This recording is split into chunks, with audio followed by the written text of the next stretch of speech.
Chapter 1. The 1 Yuan Flash Sale, Time Space, Mini Supermarket. In the summer of 1920, at Qinfang residence in Sesame Alley. I heard that the master is adopting a son today. Is that true? From which family?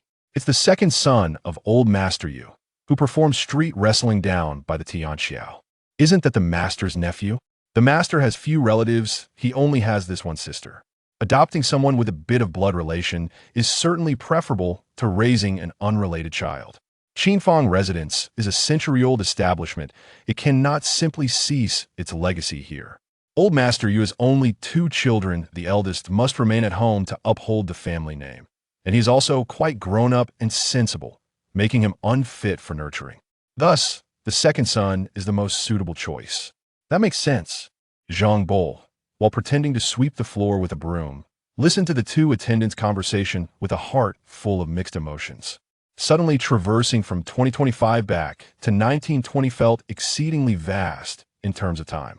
Most crucially, the current political climate was tumultuous. One could be conscripted while strolling the streets, rendering it quite perilous.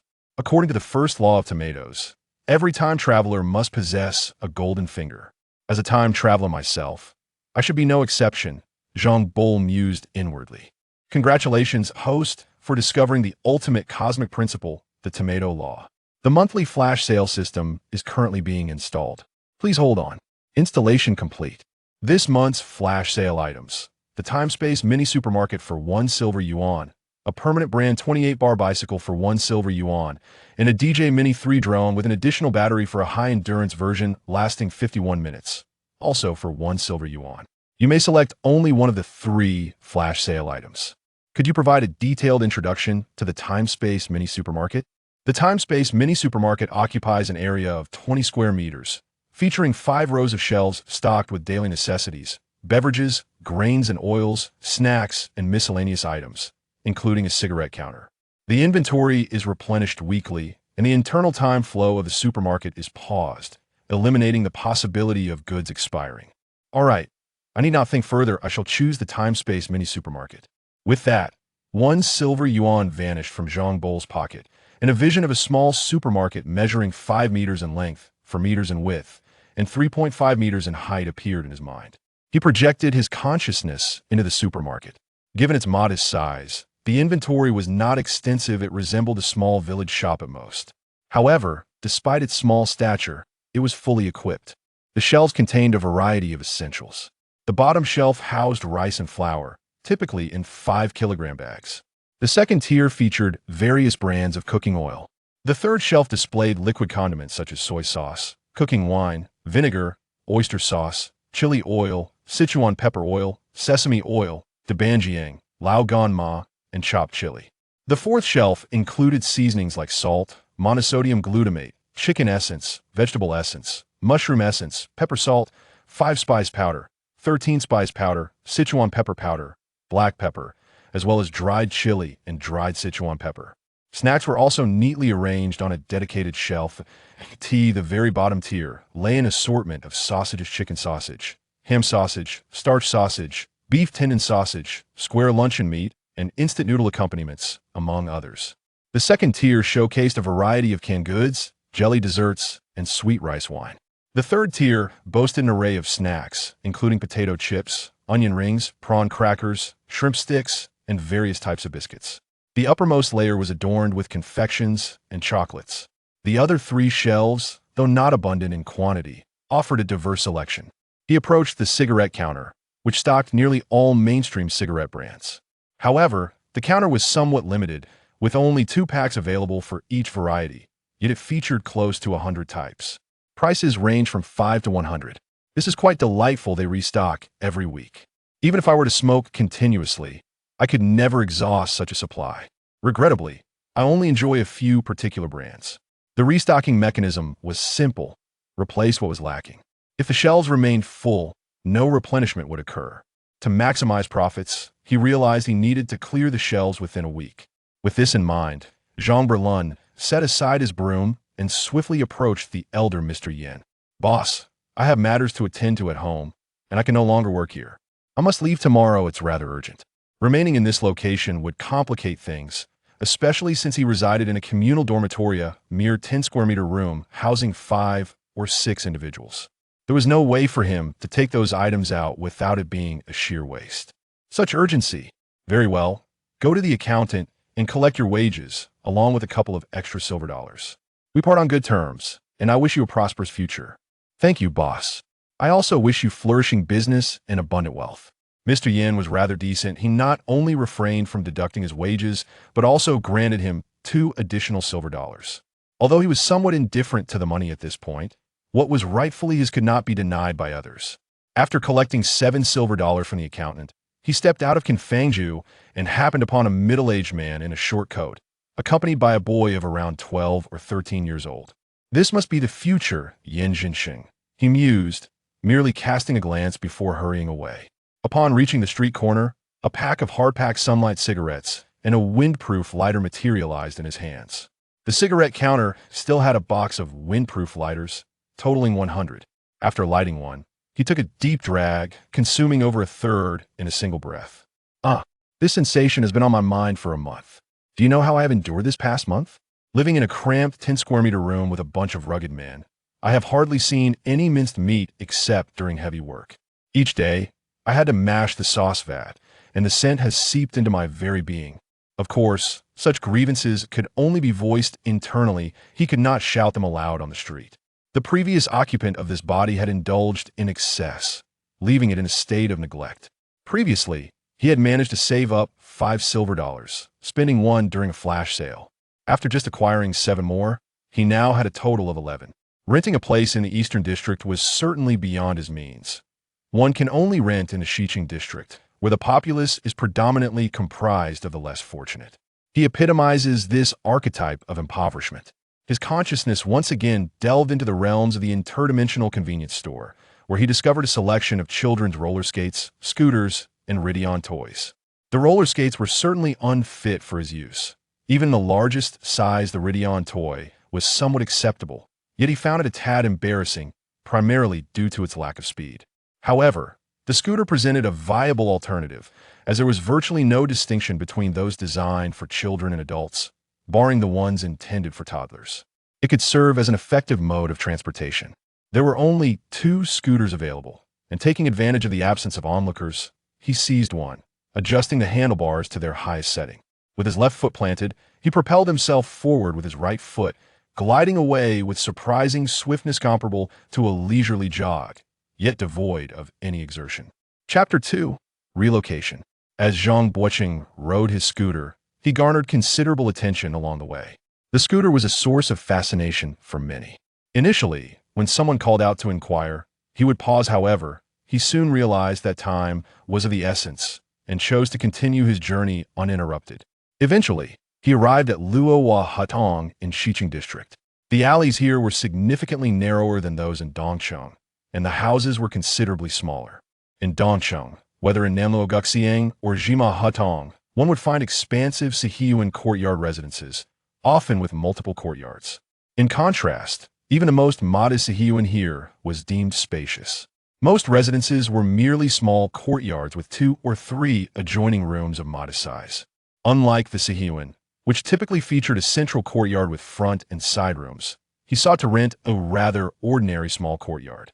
A Sihiyuan was far beyond his financial reach. The process of finding a rental was quite straightforward nowadays. People advertised by simply posting a red notice at their doorstep detailing the rental information. Before long, he secured a diminutive private courtyard for a modest sum of $3 per month. This included a small courtyard of approximately 10 square meters, alongside 2 small rooms, one measuring just over 10 square meters and the other under 10. Altogether, the entire property encompassed roughly 30 square meters, translating to a rental rate of $1 per 10 square meters. Though the accommodation was quite rudimentary, it sufficed for temporary residency. In this month, he was confident he could utilize the offerings from the interdimensional convenience store to earn his first bucket of gold, after which he would either rent or purchase a larger courtyard. According to tradition, upon moving into a new residence, it is customary to present neighbors with a small token of goodwill, such as snacks or treats. He had an ample supply of such items.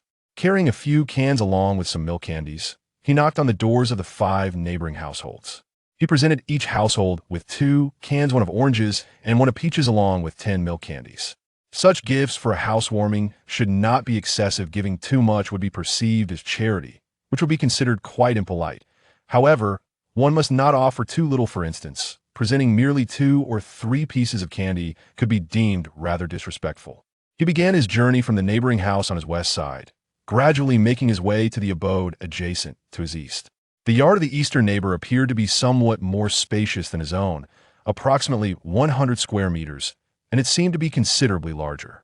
Such a yard would likely command a monthly rent starting at around $7, quite possibly reaching 10. This household was quite particular, while others refrained from inscribing any names on their doorways. This family had engraved the characters Cold residence prominently. This indicated that the owner bore the surname Cold. Such a surname is rather uncommon, ranking around 300 to 400 in the list of surnames. Thus, it is rather obscure. Knock, knock, knock. Jean Boulogne rapped on the circular door knocker. This device served as an ancient doorbell. After approximately 20 seconds, the door swung open, revealing the head of a young girl. "Who are you?" she inquired, regarding him with a puzzled expression.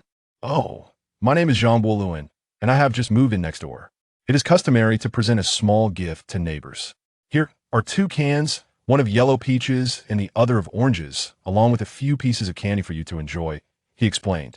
The items from the supermarket bore recognizable brands, though the labels had been altered to traditional characters, and the production dates reflected the day he retrieved them from a store today. The interdimensional convenience store excelled in this regard, albeit it held little significance. In this day and age, few people concerned themselves with production dates. Having food at all was considered sufficient. As long as it retained its flavor, it was deemed unspoiled. "Thank you. Would you like to come in and sit for a while?" The girl before him was undeniably beautiful, exuding a gentle and cultured aura, reminiscent of a child from an educated family. He indeed wished to engage in further conversation with her. After all, who does not appreciate beauty? However, he recognized that her invitation to enter was merely a polite formality. He certainly could not acquiesce to such a gesture. "No, thank you. I am rather pressed for time. I still need to organize my new home. Having just moved in, there is much to be done. Perhaps another time," Jean Boulogne replied with a slight smile, graciously declining. After closing the door, Ching Xiu returned to her yard, holding the 2 cans and a few pieces of candy. "Who was it?" inquired Song Shi, her uncle. "It was someone who just moved in next door, bringing a small gift." "How courteous. What did he bring?" "2 cans and some candy." "Canned goods. Now that's a treat. The last time I had some was 5 years ago in the magical city, back when the president was Yuan Shirkai." Song Shi took the cans from Ching Xiu's hands. Yet, despite his efforts, he found himself unable to open them, and the sensation of having something so tantalizing yet inaccessible was quite frustrating. "Dear niece, why don't you take these cans next door and ask him to assist in opening them? A gift that we cannot consume is hardly a gift at all. Is this not quite appropriate?" Lung Qingxiu hesitated. What is inappropriate about it? Even if it's just a neighbor from next door, asking for a favor is no big deal. After reflecting on her uncle's words, she found some validity in them. However, merely arriving with 2 cans in hand to request assistance seemed rather unseemly. She felt compelled to offer a token of gratitude in return. Yet, given her family's modest circumstances, there appeared to be little of value to present. Ultimately, she decided to bring along a roll of peach crisps. Upon returning to his small courtyard, Jean Boulogne extracted a considerable portion of the assorted items from the supermarket, including brooms, dustpans, trash bins, and garbage bags. There were also some comforters and bedding sets. The cluttered shelf housed a total of 8 comforters and a small bundle of 10 pillows. All were the type of cotton-filled quilts typical of a small supermarket found at the edge of a village. Within the yard stood a bitter well, unsuitable for drinking, yet perfectly adequate for washing rags, mops, and maintaining cleanliness. Even as early as 1920, Beiping was already plagued by dust and sand. The room was exceedingly dirty, coated with a thick layer of dust. He planned to first tidy and clean the slightly larger room with a Kong bed today, leaving the smaller room for another time. Confronted with such filth, cleaning proved quite exhausting. Just as he contemplated giving up, a knock at the door interrupted his thoughts. He surmised it must be the neighbors returning his gesture of goodwill. Chapter 3. The joy of helping others. The door of Zhang Bojun was, in fact, never truly closed.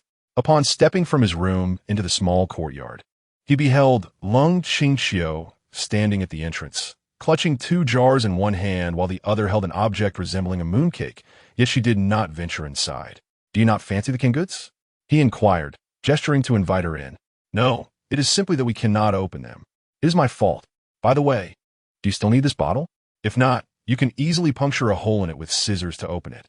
If you do need it, I can assist you in opening it. This bottle seals quite well once tightened. It is suitable for storing sugar or tea. You may also keep cooled boiled water or tea inside without fear of leaks," Zhang Bojun elaborated. "How splendid. Then let us keep it." Lung Qingxiu nodded in agreement. But as they say, one must reciprocate kindness. This is a peach crisp from Dongjiaominxiang. It is quite delightful and serves as a token of congratulations for your new abode.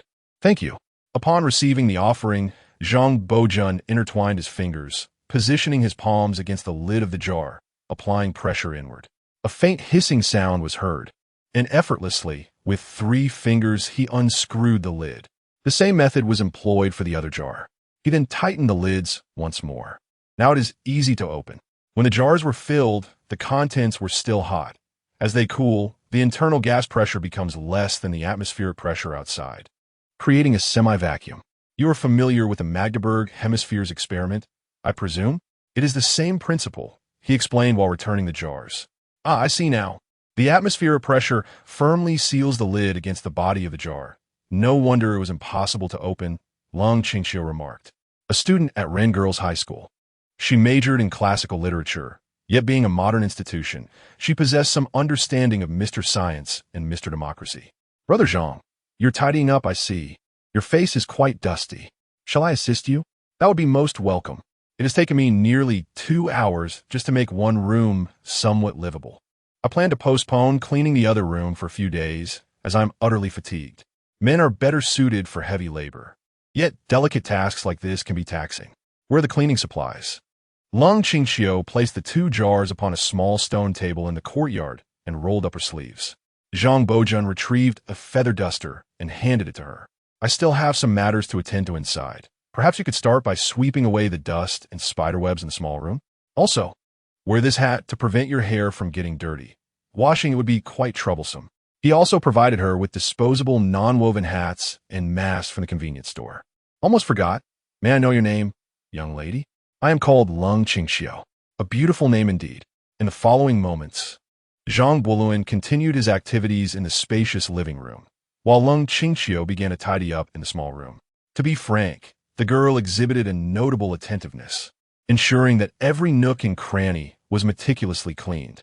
After more than an hour had passed, both rooms sparkled with cleanliness and order. Lung Qingxiu's face, reminiscent of a freshly hatched chick, resembled that of a small calico cat, even with a mask adorning her features. Upon witnessing her appearance, Zhang Boluan couldn't help but chuckle softly. "What are you laughing at, Zhang Ge?" Lung Qingxiu inquired, her expression one of puzzlement.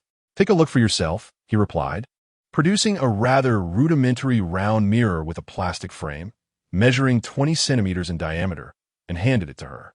As she gazed into the mirror, she noticed her disheveled appearance, with streaks of dirt marring her face from where she'd wiped away sweat earlier, indeed resembling a small calico cat, prompting her to laugh at herself.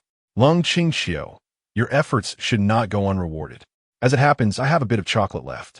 I'm not particularly fond of sweets. They tend to be overly rich for my taste. I've heard that girls, such as yourself, often enjoy them. Would you care to indulge?"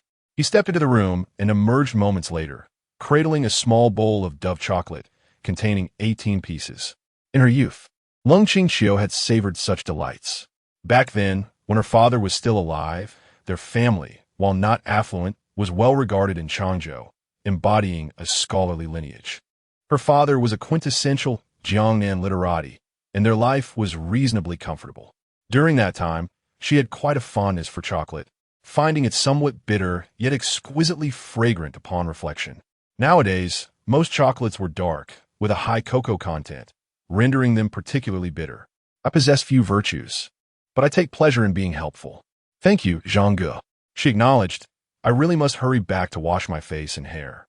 It is I who should be thanking you." With chocolate and 2 cans in hand, Lung Qingxiu returned home.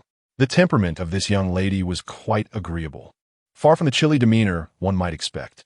At that moment, he closed the door, for what was to follow should not be witnessed by others. He retrieved a screwdriver and a lock from the time-traveling convenience store, proceeding to install the lock on the small room. Subsequently, he began to fervently transport items from the store, excluding those of considerable bulk, such as quilts. Everything else was moved out. These items would serve as his means of earning a living. Regrettably, he currently lacked sufficient funds to rent a small shop. For now, he would have to resort to peddling his wares on the streets. However, that was a matter for tomorrow. Today, he intended to rest. This would mark his first peaceful sleep in the month since his arrival in this world. Free from the pervasive stench of foot odor and the sour scent of fermented sweat.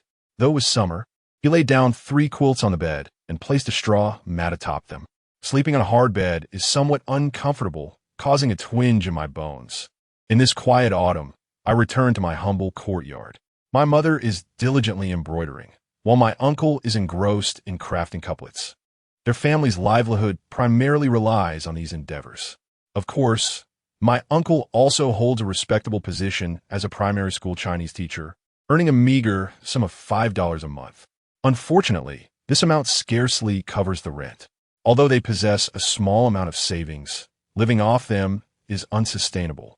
They must seek additional sources of income. How long could it possibly take to return?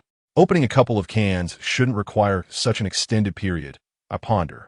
Song Shiqing lifts her gaze, scrutinizing her niece through the narrow gap between her glasses and eyebrows. Brother Zhang brought us some items. When I visited, I noticed him tidying up. It is only proper to lend a hand, lest we appear ungrateful. Indeed, has the can been opened? Of course it has. Chapter 4. Cultivating affection. Just as I felt a twinge of thirst, I suggested that you fetch a few bowls and spoons so that the 3 of us might share. However, it was not thirst that prompted Song Shiqing's request. Rather, it was sheer gluttony. Ever since her husband passed away and they relocated to Beiping, life had become increasingly arduous. Previously, her husband would bestow upon him a modest sum each month, allowing him to live a life of leisure without the need for labor. Now, despite having a job, his circumstances remained dire. At this moment, Song Shiqing's obsession with wealth bordered on madness. In truth, his sister was also evolving in a similar direction. Once a reserved lady who seldom ventured beyond her doorstep, she had transformed into a frugal aunt, earning her keep through embroidery. Her eyesight had deteriorated, and her fingers bore calluses. The days of ease and comfort were irretrievably lost. What is this? Though his nearsightedness was quite severe, once he donned his glasses, Song Shiqing's gaze remained sharp. He quickly spotted his niece, clutching a rather exquisite item resembling a bowl. Chocolate, she remarked casually. Brother Zhang said he does not have a taste for sweets, and, since I tidied up a bit, he gifted it to me. Chocolate is hardly inexpensive. This item is undoubtedly an imported delicacy, and the elegant packaging speaks to its quality. Do the residents of Luohua Hutong possess the means to purchase such luxuries? Perhaps this individual is a young master who had quarreled with his family and sought refuge alone. Song Shiqing began to ponder this notion. It was indeed difficult to ascertain. Madame Lung concurred with her brother's speculation. Shall we invite this young Master Zhang over for a meal tomorrow? She proposed. Certainly, we must at least gauge his background. Lung Qingxiu held her mother and uncle's materialistic attitudes in disdain. She considered herself a representative of a new generation of women, aspiring to loftier ideals.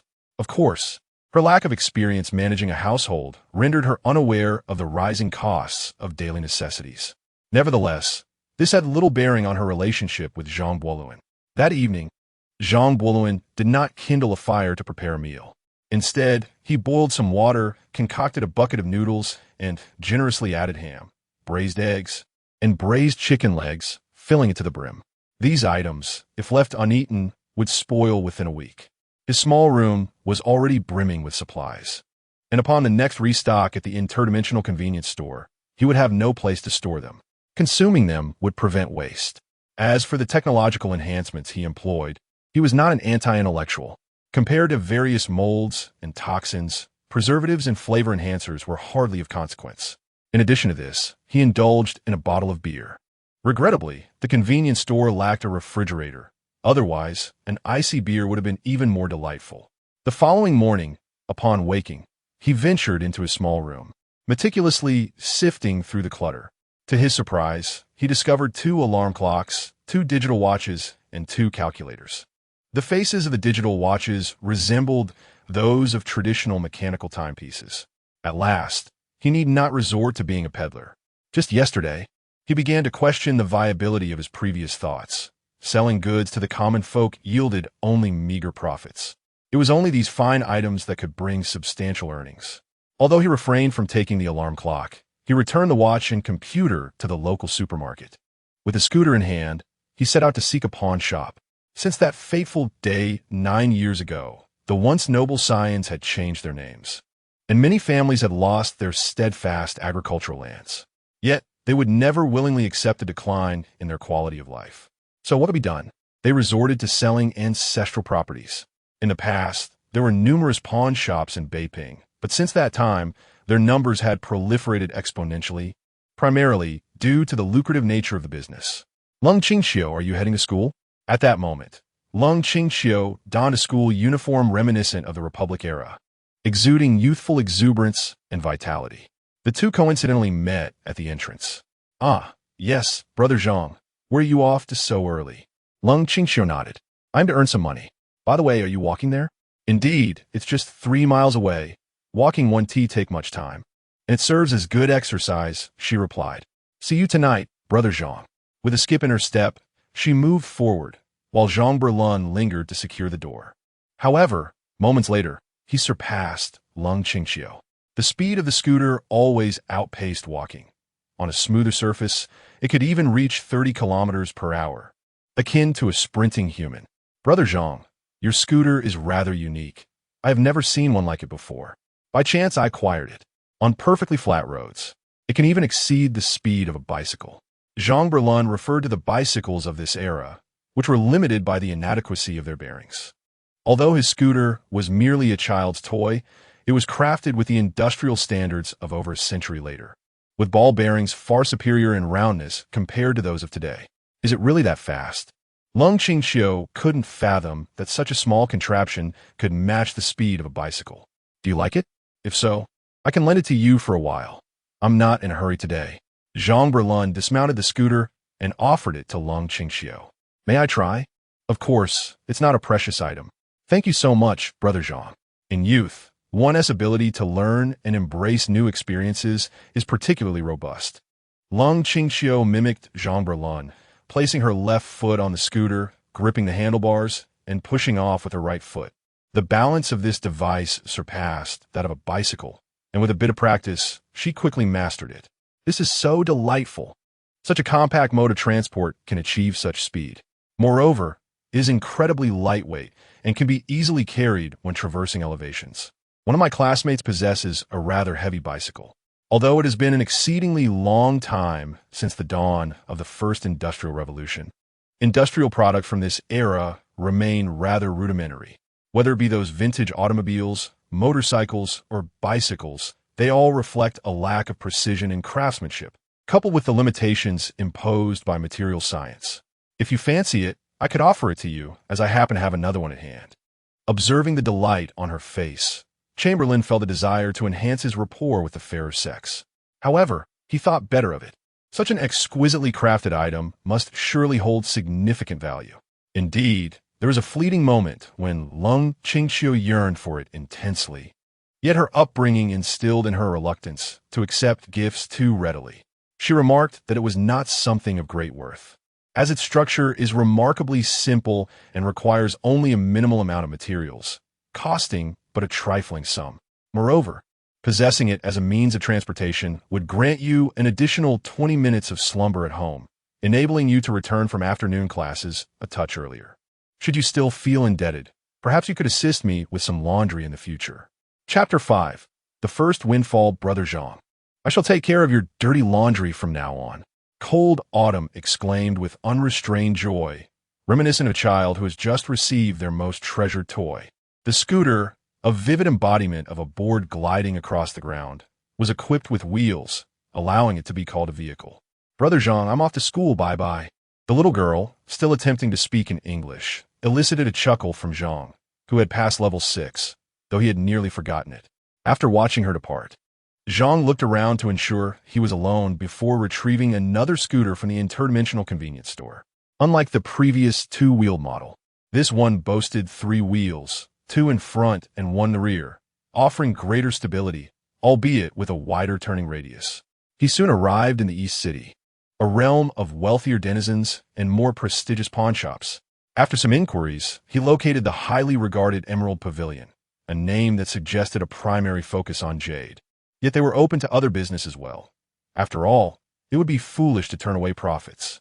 As the saying goes, clothes make the man, and a saddle makes the horse. At that moment, Zhang was still clad in his tattered attire. Even upon entering the Emerald Pavilion, he found himself largely ignored. They must look down upon me, he mused, unwilling to approach the towering counter to gaze up at others. Instead, he settled into a nearby chair and slapped the box containing his watches onto the coffee table beside him. "Is there anyone alive here?" he called out. Even a seemingly ordinary box, crafted with modern techniques, appeared remarkably exquisite in this age. The staff in the pawn shop, from the manager to the attendants, were astute individuals. Noticing the box's elegance, they surmised that its contents must be of considerable value.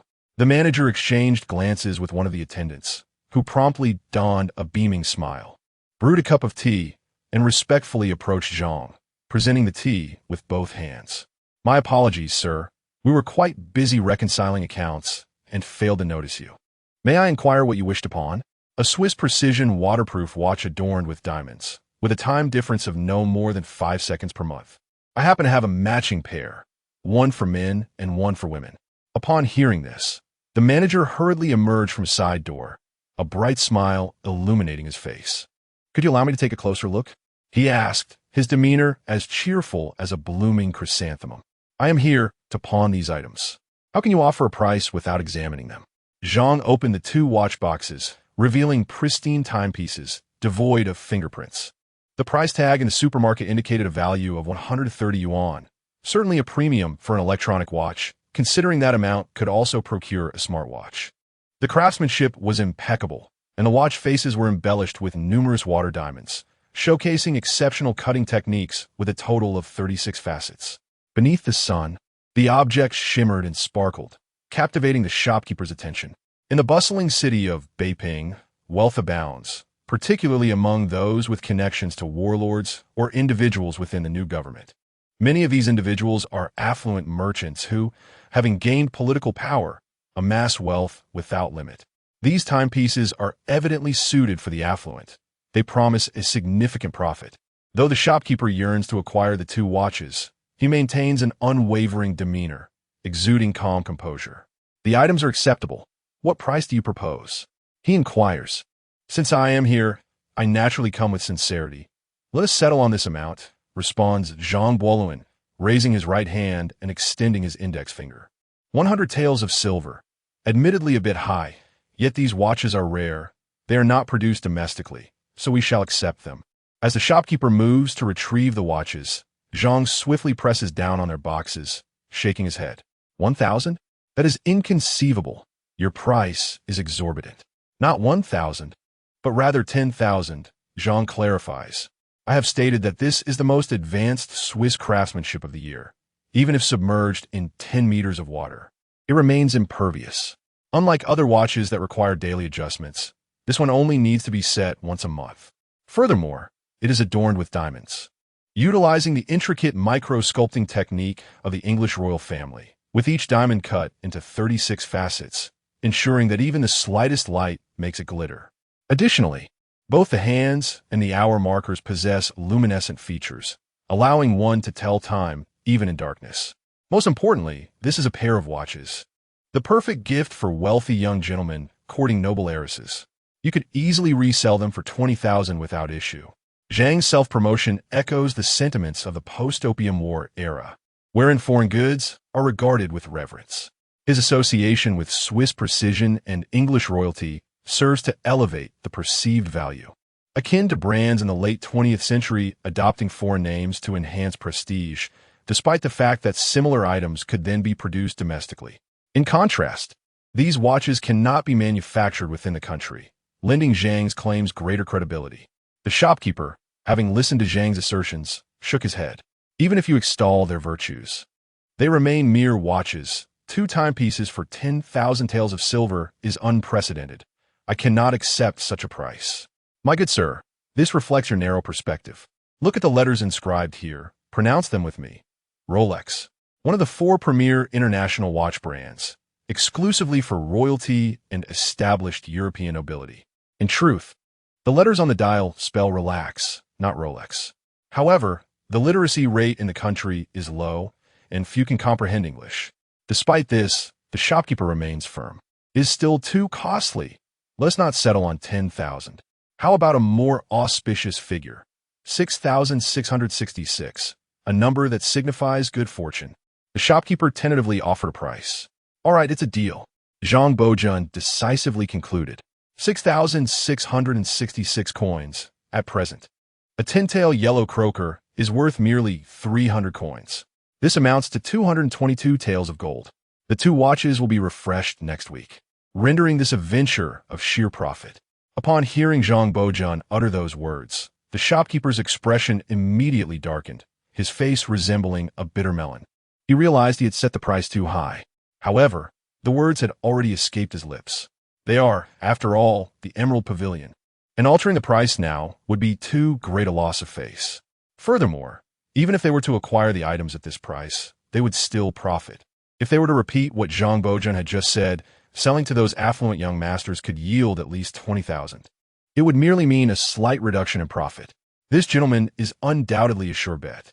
Yes, a sure bet. I shall proceed to issue the pawn ticket. Chapter 6. Earning a little more shopkeeper, I would like to exchange these coins for 22 large yellow fish, and the remaining 66 should be converted to silver dollars. At this moment, banknotes were indeed quite convenient, yet Zhang Bolun preferred the tangible allure of precious metals. After all, he possessed a transcendent convenience store, where the vacant spaces could accommodate his belongings, serving as a portable repository. Although modest in size, it was more than sufficient for storing some currency. Once the price was established and the transaction completed, Zhang Bolun produced a computer. It was yet another domestic model, powered by both solar energy and button batteries. Shopkeeper, I also have this remarkable device, a computer. The shopkeeper gazed at the small square object, bewildered as to its purpose, but the name suggested it was for calculations. Akin to an abacus. What is this device good for? He inquired. Please provide a multiplication problem with any 8-digit number. The more complex, the better. 98. 546 multiplied by 36. 542. Zhang Bolun typed into the computer. The result is 3, 610, 679, 432. What do you think? Is it not swifter than an abacus? If you doubt this answer, you may verify it with your own abacus. The shopkeeper was not so easily convinced. He retrieved his abacus and commenced calculating, performing the operation multiple times to ensure accuracy. After 10 calculations, 6 matched Zhang Bolun's result, while 4 were erroneous.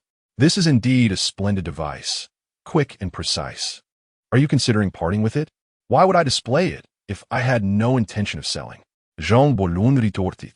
What price do you propose? While these items are practical, they hardly appear valuable. If you plan to ask for an exorbitant sum like before, I cannot afford it. The shopkeeper was apprehensive that Zhang Bolun would raise a finger and demand 10,000. Not all, although this represents the pinnacle of contemporary French technology. Its utility for me is limited. I will only ask for its cost price, 2 large yellow fish. How does that sound? The shopkeeper was taken aback, nearly amused by the audacity of such a claim. 2 large yellow fish? Many individuals toil their entire lives without amassing even one, unless they were to forego all sustenance, which is simply impossible. Yet, for this gentleman, it seemed as trivial as a mere trifle. Admittedly, your computer surpasses my abacus in functionality, yet fundamentally, its purpose aligns with that of the abacus. I could merely perform additional calculations with the abacus, albeit with a bit more time. In our pawn shop, we primarily assess an item's resale value rather than its functionality. 2 large yellow fish is excessively steep. I can offer only 1. Agreed. Zhangbo Luan replied. Damn it, that's quite a high bid. The shopkeeper muttered under his breath, giving himself a light slap. He had never encountered such a vigorous negotiation before. As soon as the price was negotiated, an agreement was swiftly reached. Although the shopkeeper's expression darkened slightly, he nonetheless issued the receipt and produced a large yellow fish. Chamberlain, holding the small box containing gold bars and silver coins, exited with elation. One of the shop's assistants gestured around his neck, pondering whether they should alert Mr. Jean. However, they decided against it. Regardless of the circumstances, this transaction would undoubtedly yield profit. It was prudent to avoid any dealings with someone like Mr. Jean, given the formidable backing of the Bai family. Mr. Bai currently holds the esteemed position of Minister of Finance, a role akin to that of the Minister of Revenue in the Qing dynasty prior to its downfall. They could not afford to tarnish his reputation, for he would not let them off lightly. Urgently, they needed to spread the word that their Jade Pavilion had acquired the finest treasures, enticing the nobility and wealthy scions to purchase these hot commodities, allowing them to secure their gains. The shopkeeper's vision extended far beyond that of a mere retail establishment. They were engaging in legitimate business and aimed to avoid any entanglements with the underworld. After Chamberlain departed, he found himself at the entrance of a narrow alley, where he was virtually unnoticed. Seizing the opportunity, he discreetly placed the small wooden box into a time-traveling convenience store. At that moment, a weight lifted from his shoulders, granting him a sense of tranquility. It felt surreal, as if he were ensnared in a dream. He had not anticipated that his bold demands would be met with such modest counteroffers. He had initially thought that the two watches might yield a few $100s at most, yet they, along with the computer, had sold for nearly 7,000 taels, specifically 6,966. Last year, a man named Liu Shaoxing from Zhejiang had spent 3,765 taels to acquire a traditional courtyard residence comprising 3 sections and 4 courtyards. This estate, including the auxiliary buildings, encompassed a total of 32 rooms and exceeded 500 square meters. By that pricing, his nearly 7,000 taels could procure a 5-section courtyard with an area of at least 800 square meters. Consequently, he deemed the idea of opening a grocery store unnecessary. Selling inexpensive goods would hardly generate such profits, no matter how long he toiled. Beverages, alcoholic drinks, rice, flour, oil, and miscellaneous items were merely everyday essentials, not luxury items, and would not command high prices. Furthermore, it would be a waste of time and energy. Nevertheless, he had 2 more watches arriving next week. Presently, however, he had no intention of purchasing a property, primarily due to the inconveniences associated with a courtyard residence.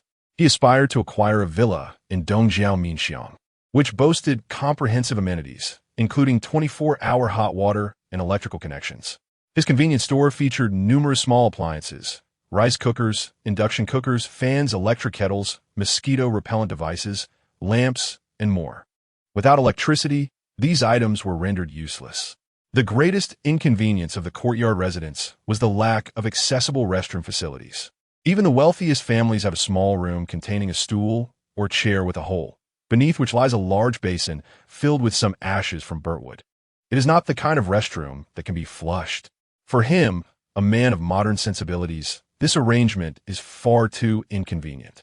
The sum of money he possesses is insufficient to acquire a villa in Dongjiaominxiang, an area reserved for embassies where properties are exceedingly costly. The least expensive ones fetch at least 50 to 60,000, while the finest villas can command prices upward of 100 to 200,000. Thus, he resolved to save diligently. Zhangbo Lun propelled himself on a scooter, returning from the East City to the West City. The atmosphere in these two locales is starkly different. The West City is imbued with a more vibrant, bustling spirit, though many alleys are rife with flowing sewage, presenting a rather unsightly scene. For lunch, he stopped at a street vendor and enjoyed a bowl of wontons accompanied by a large meat pie. The flavors were satisfactory, and the prices were reasonable. He paid $1 and received 8 cents in change. Currently, there are 3 denominations of silver coins: the dollar, equivalent to 1 yuan, the medium coin, worth 5 jiao, and the small coin, valued at 1 jiao. The small coin is approximately the size of a 10-cent piece. Naturally, The most commonly used currency among the general populace is the copper coin, with $1 being exchangeable for 140 copper coins. In the eyes of ordinary citizens, a dollar represents a substantial sum, akin to a 100 yuan bill. Its purchasing power is indeed comparable, as $1 can procure between 30 to 35 jin of rice. Chapter 7. A common man. It is often said that when a man acquires wealth, his thoughts begin to evolve. After gaining affluence, Chamberlain felt compelled to critique the entertainment culture of his era. Once satiated, he resolved to take a leisurely stroll, thus propelling himself on a scooter towards the vicinity of Dongjiaominxiang, where the renowned 8 great alleys are situated. These alleys, too, are categorized into tiers. Shangxi Lane, Rouge Alley, Baishan Alley, and Hanji Alley cater to a more refined clientele, appealing to the artistic sensibilities. The other 4 alleys primarily target the masses, emphasizing affordability and ample portions. Now that Chamberlain had become a man of means, he naturally gravitated towards the upscale options. An hour later, he found himself reflecting that perhaps he was indeed a common man. Such sophistication was beyond his appreciation, while the lower-tier options seemed fraught with health risks. The trials of manhood. Since he was already in Dongjiaominxiang, he decided to procure a few new garments. Regardless of the era, one's attire can significantly influence perception, an adage as true as that of adornments for the Buddha. However, he was unaccustomed to the traditional garments of the time, and thus opted for Western attire. This was not an act of unpatriotism. Rather, he felt uncomfortable, as donning a long gown made him feel as though he had stepped out of the Qing dynasty. Ultimately, he purchased several white shirts and trousers, for a suit seemed impractical in the summer heat. Only a fool would wear one, and he was no insurance salesman. Even if he wore a suit, he would roll up the sleeves. As for footwear, he had no choice but to buy leather shoes, despite their discomfort. However, this choice left him with an incongruity between his clothing and hairstyle. He sought out a barber on the street, who helped him trim his hair. He even took the scissors himself to refine his look further, crafting a stylish hairstyle. The barber was named Hudelu. Deciding to return home, he found the excursion rather unfulfilling, devoid of any engaging entertainment. When Chamberlain arrived home, it was barely 4 p.m. Upon reaching his doorstep, he encountered a bespectacled middle-aged man, slender in build, exuding an air of shrewdness and commercialism. "You must be Mr. Chamberlain," the man inquired. Recognizing the quality of Chamberlain's trousers and shirt, he noted they were undoubtedly not of inferior quality. "Ah, and you are?" "I am Song Shiqing, the uncle of Lung Qingxiu." "Ah, Mr. Song, it is an honor to finally meet you." "I am hardly a distinguished gentleman, merely a primary school Chinese teacher," he replied modestly. "Mr. Chamberlain, you appear to be from a prestigious family. May I inquire what brings you to the West City to reside in our Luohua Alley? Is there some discord at play?" Song Shiqing asked, probing gently. Chamberlain thought to himself that there must be a misunderstanding, yet he was disinclined to clarify, merely nodding in response. After all, what overnight feud could exist between father and son? It was simply the nature of a growing son to seek independence, to forge his own path. This was an inherent trait of manhood. Those who did not aspire to such ideals were, in his eyes, mere failures, much like himself. Song Shiqing, with a hint of self-deprecation, subtly lauded Chamberlain. Mr. Song jested, "Yet every individual possesses the intrinsic right to choose their own lifestyle. We have long departed from the era of feudal dynasties." This statement holds truth. Even someone as formidable as Yuan cannot obstruct the relentless march of history. Zhang Boli found the individual before him rather peculiar, as each utterance seemed to revolve around self-aggrandizement. Is there something amiss? He was not of the same ilk, lacking such proclivities. "Indeed, Mr. Zhang, yesterday you graciously presented us with gifts upon your housewarming. It would be remiss not to reciprocate. This evening, my sister intends to prepare a modest home-cooked meal for you, and we sincerely hope you will honor us with your presence." "Such courtesy! You reside in a proper courtyard residence, while I merely inhabit a humble dwelling. If yours is a cold abode, then mine can only be described as a dilapidated shack. I shall certainly attend this evening. I will send my niece to fetch you. Until then, goodbye." Upon returning home, Zhang Boli took a refreshing shower when he heard a knock at the door. Clad only in the shorts from the supermarket, he approached the entrance. As he opened the door slightly, it was pulled wide from the outside. Brother Zhang, why are you not dressed? Cold, Qingqiu exclaimed, shielding her eyes with her hands, though her fingers were a tad too wide apart. I was bathing. Then do hurry, dinner is ready. Cold Qingqiu promptly shut the door and hurried away. Zhang Boli chuckled and shook his head, reflecting on the exuberance of youth. The physique of Zhang Boli was that of a former pickle worker at Qinfangju, a labor-intensive occupation that had endowed him with considerable strength. In these times, however, such muscularity is commonplace among those who labor physically for sustenance. What constituted their nourishment, however, is a matter of speculation. The previous Zhang Boli adhered to a philosophy of consuming everything, never having saved much, yet he had never denied his appetite. Thus, he was sturdier than the average person. When compared to someone like Song Shiqing, slender and slight, he fancied he could best 10 of them. Standing at 185 meters and weighing nearly 180 jin, he was a quintessential frame for attire. When previously adorned in traditional garments, his stature was less noticeable, but now, clad in a white shirt and trousers, he appeared remarkably dapper. When invited to dine at another's home, it was essential to arrive with a gift. From his modest room, he retrieved 2 bottles of yellow-capped Guifeng liquor. Though not the finest, it certainly qualified as a respectable offering. A refined, fragrant white spirit might be more suited to a teacher like Song Shiqing, while Matai and Wu Yangya were beyond his station. The local supermarket boasted a well-stocked selection of beverages, featuring both expensive Matai and Wu Yangya, as well as the more affordable Erguo too. Alongside the 2 bottles of liquor, he also procured 2 one-liter glass bottles of juice, 1 white grape and 1 orange. In this day and age, such gestures were indeed quite courteous. Upon glancing at his reflection in the mirror, he noticed a slight imperfection in his hair. Taking a pair of scissors, he tidied it up before heading next door to knock on the door. The sound of his knocking echoed, and within mere seconds, less than 10, in fact, the door swung open. A response notably swifter than before. Brother Zhang, please come in, he was welcomed warmly. This marked Zhang's inaugural entrance into the courtyard. It must be said, although the entire alley could be considered a humble area of Peking, the Lung family undeniably held a reputation for scholarly distinction. The courtyard was impeccably clean, and the arrangements in various corners exuded an air of culture refinement. For instance, numerous decorative items crafted from bamboo adorned the space. As an old adage wisely states, better to eat without meat than to live without bamboo. The absence of meat may render one gaunt, yet the absence of bamboo undoubtedly leads to a lack of sophistication. While the decor was indeed elegant, it still bore a hint of impoverished simplicity. The economic condition of the Lung family raised some concerns. Chapter 8.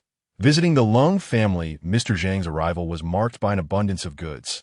He should consider this occasion a one-time indulgence. Upon seeing Zhang Buluan, Song Shiqing promptly approached and took 2 paper bags from his hands. Although he was nearsighted, the characters for Funjiu were still legible to him, and he had a penchant for such spirits. A single cup would suffice to evoke within him the ability to write 4 variations of the character for fennel beans. In the past, during his days in Changzhou, he had lived in a haze of intoxication, but now circumstances had changed, and work limited his indulgence to merely twice a month. He could savor these 2 bottles over the span of a month, relishing a modest half to 1 liang each day.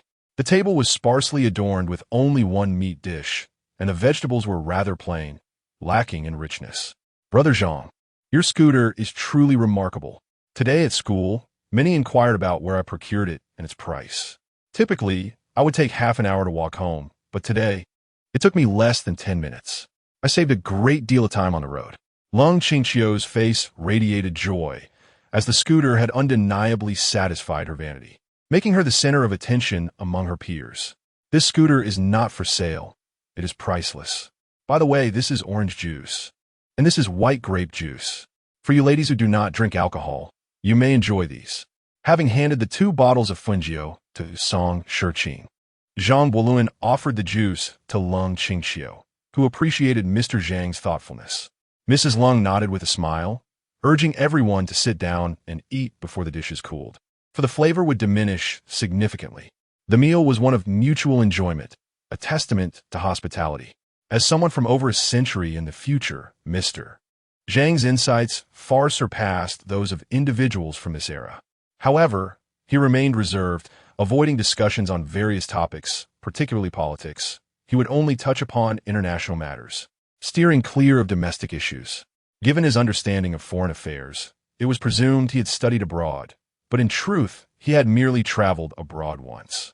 In this life, he had not ventured overseas, but in his past life, he had indeed traveled on a budget. His current comprehension of foreign lands was derived from history books. My daughter is quite interested in these matters. You may exchange ideas more frequently in the future. Mrs. Lung's words prompted Zhang Buoluan to regard her with keen interest. The implication was clear. She wished for them to interact more. Is it true? Lung Qingqiu is merely a high school student. Is there a rush to marry her off? Zhang Buoluan silently critiqued. Of course, that would be no problem, as long as I have the time, he replied affirmatively. After the meal, he expressed his gratitude. Aunt, this spread was delightful. Thank you for your hospitality. I was concerned that you might find it unpalatable, but since you enjoyed it, you are welcome to visit often. If you insist, I shall not be polite, he responded. In truth, my daughter's culinary skills are no less impressive than mine. Is that so? Zhang Buoluan turned to Lung Qingqiu, who felt a slight blush creeping onto her cheeks. How could my culinary skills possibly compare to my mother's? With such praise from Aunt, it must indeed be commendable. Excessive modesty, after all, can sometimes veer into pride. Half an hour later, Zhang Bojun finished his tea, leaving only a trace behind before taking his leave. Sister, what do you think of this person? Not bad. At least he is affluent and quite courteous. I concur. Now that Xiao Qiu has turned 18, it is indeed time for discussions of marriage.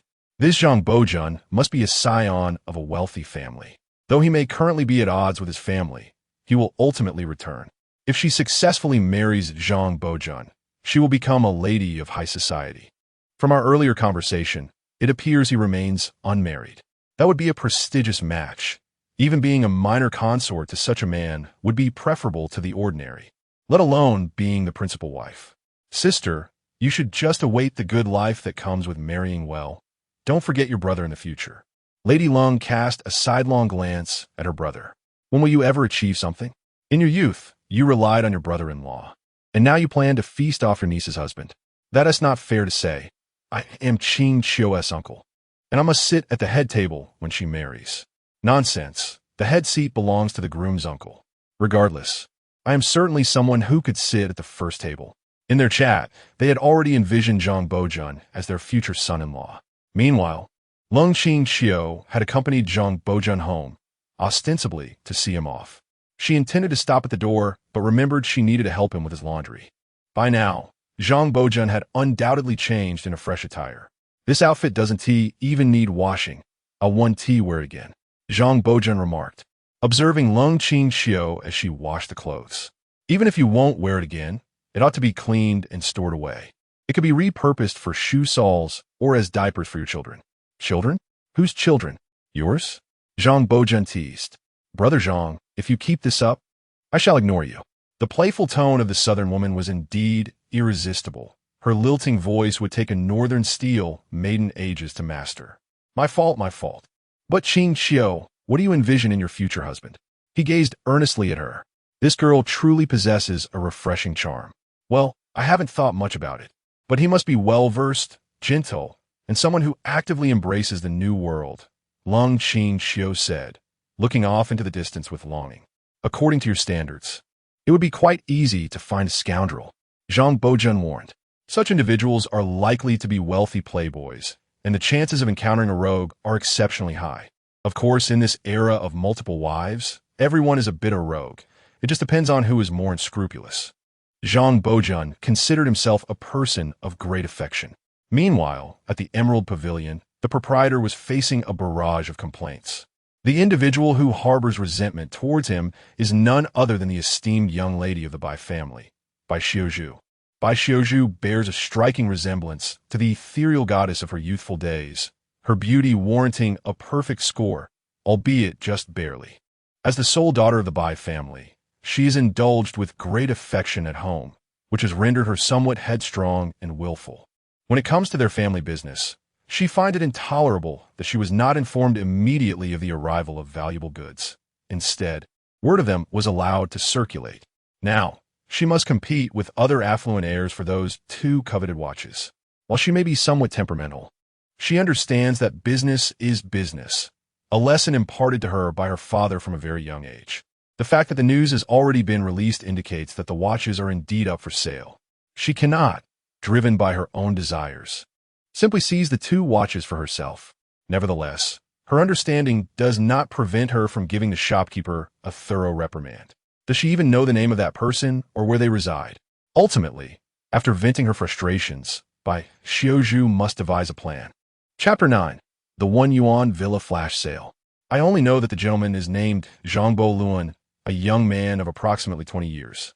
He possesses a rather peculiar mode of transportation, resembling a simple board equipped with a handle akin to that of a bicycle, supported by 3 diminutive wheels. Remarkably, it moves quite swiftly. Upon hearing this, Xiaozhu's curiosity was piqued. It appears this individual possesses an array of intriguing items. I must seek him out. At this moment, Xiaozhu was still at an age filled with playful enthusiasm. Please keep an eye out for me. If this person visits our shop again, do your utmost to gather detailed information about him. If you can extend his stay a while longer, do give me a call. In Beiping, telephones had long been commonplace. Even in pawn shops, the Bai family's enterprises, extensive as they were, all boasted telephone lines, as the local telephone bureau was operated by them. The Bai family's wealth was staggering, encompassing a variety of shops, trading firms, and even banks and factories. Their financial standing was extraordinary. After all, Bai Xiongqi, the head of the Bai family, had ascended to the status akin to that of the Minister of Revenue, transitioning from a merchant lineage to a rising political figure. Bai Xiongqi's astuteness was evident. On the following day, Zhang Bolun purchased a warehouse near Zhushiko. He remained resolute in his decision not to waste the goods within the interdimensional convenience store. However, the modest courtyard he rented could hardly accommodate much. He was also reluctant to invest in a Sihiyuan. Thus, the warehouse became his preferred option. Over the next month, Zhang Bolun indulged in a lifestyle of leisure and revelry. Every week, when the interdimensional convenience store was restocked, he would unload all the items into the warehouse. He then took the more valuable items, such as watches, to the pawn shop to sell. Yet, he ensured that each visit was to a different pawn shop. He certainly would not risk hanging from the same branch twice. The 2 watches previously released by the Jade Pavilion had garnered immense popularity among the affluent youth of Beiping. Consequently, the subsequent watches were sold at even higher prices than before, often reaching 8,000 to 9,000. Currently, there were over 108 large yellow croakers in his convenience store, amounting to over 30,000 in silver. This sum was sufficient to purchase a small villa in Dongjiaominxiang. Even amidst the upheaval in Beiping, no one dared to covet such a property. Nevertheless, his aspiration to acquire a villa ultimately fell through. This month's flash sale items included 1. A lavish villa in Dongjiaominxiang, valued at 150,000, covering 5,000 square meters, priced at $1 silver. 2. A number 9 electric scooter, priced at $1 silver. 3. A solar power module consisting of 20 square meters of photovoltaic panels, an inverter, and a 40 kilowatt-hour energy storage battery, also priced at $1 silver. The host could choose only one. Yearning for family, with an uncle arriving and a hungry child awaiting a mother. I choose the villa in Dongjiaominxiang, covering 5,000 square meters. There is no need for deliberation. The electric bicycle at number 9 is undoubtedly a remarkably advanced invention in this era, as are the solar power generation modules. However, the issue lies in the fact that both of these innovations can be substituted in contemporary times. For instance, one could simply acquire a motorcycle or a vintage car, which would serve the purpose of transportation just as well. While solar power generation modules cannot be easily replaced, the reality is that upon moving into a villa, the need for electricity becomes negligible, rendering such technology somewhat irrelevant. Spinach. 000 square meters cannot possibly consist entirely of habitable space. even if the actual built area is merely 1,000 square meters. One must consider that villas typically have at least 2.5 stories, along with a basement. Therefore, the usable floor area realistically begins at around 3,000 square meters. Subsequently, with sufficient funds to employ some servants, one could enjoy a lifestyle akin to that of a feudal lord. That evening, he adhered to his routine of dining next door. He had indeed paid for his meals, not partaking in them freely. The fee was substantial, amounting to $1 per day. Consequently, the meals served thereafter were far from the simplicity of his first day. They featured a delightful combination of meat and vegetables, with meat present at every meal, often in abundance. After dinner, he announced, "Annie, Mr. Song, and Miss Lung, I shall be moving away tomorrow." "Moving? To where?" Mr. Song and his sister exchanged a discreet glance. "I shall be relocating to Dongjiaominxiang," he replied, with no intention of concealing this fact. "Oh, that'll be quite far. Brother Zhang, I will no longer be able to wash your clothes," Miss Lung remarked. Over the past month, her fondness for Zhang had been steadily growing. He was knowledgeable, generous, and handsome, qualities that any woman would admire. "Lung Qingxiu, what nonsense are you speaking? Who is young Master Zhang? How could he possibly reside in Luohua Hatong for long?" Mr. Song's expression turned serious. "Is there truly anything wrong with this place? How could it possibly compare to Dongjiaominxiang? That area is the embassy district, frequented by the affluent and the elite or foreigners. Those residing in Luohua Hatong are merely common folk and the lower classes. The fact that young Master Zhang would deign to stay here for a month elevates this place considerably." Mr. Song understood that Zhang intended to move to Dongjiaominxiang. Henceforth, he no longer referred to him simply as Mr. Zhang, but rather as young Master Zhang. He was acutely aware that only individuals of high status could reside in such a locale. It seemed evident that a connection was blossoming between young Master Zhang and his niece, which hinted at a future filled with wealth and prosperity. "There is no need for such formality, Mr. Song. I too appreciate the warmth of the human experience found in Luohua Hatong. It is merely that this place is indeed somewhat inconvenient." The following day, Zhang arrived at number 9 Dongjiaominxiang. The previous owner was already awaiting him at the entrance. "Zhang Bojun, here are the property deed and land contract. As for the keys, they are with the steward. You may choose to retain the servants within the mansion or dismiss them as you see fit. Their wages for this month have already been settled. Mr. Jean, what are your plans moving forward?" "Alas, I have come to realize that Beijing is in utter chaos. The emperor has abdicated, the president has taken over, only for the president to aspire to imperial power once more, followed by yet another resignation. Now, the warlords of the Zhili and Fengtian factions are on the brink of a major conflict. I believe it will be wise for me to retreat south for a while." Mr. Jean sighed. Although this house was acquired through a system auction for a mere $1, in reality, he had received $150,000. Furthermore, the entire transaction process was orchestrated by the system. Even his desire to sell the house and journey south was a notion imposed upon him by the system, demonstrating its formidable influence. "By the way, I also possess a Cadillac Model 30, which cost me $7,000 last year. At that time, $1 could be exchanged for 8. However, I cannot take the car with me now. If you're interested, I will part with it for an additional $10,000. I am too weary to sell myself." The Cadillac Model 30 and the Rolls-Royce Silver Ghost are regarded as premier luxury automobiles today, with the latter commanding a higher price, fetching up to $16,000. It is worth noting that a typical car, such as the Chevrolet from the classic 490 series, is priced at $490.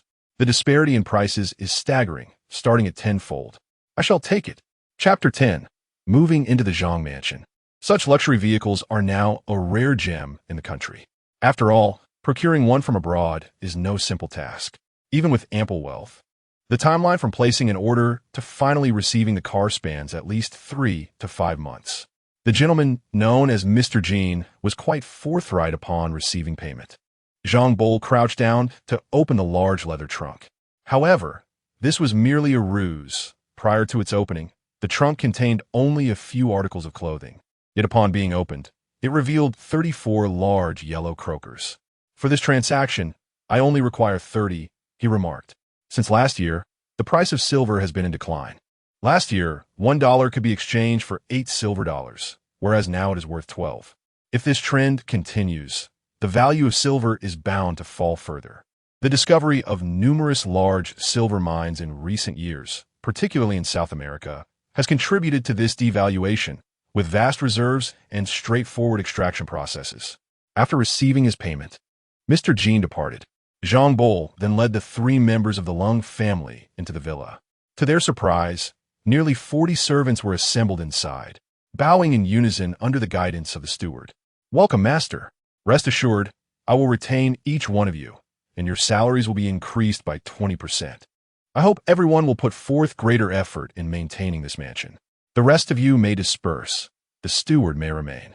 Quickly, express your gratitude to the master." "Thank you, master."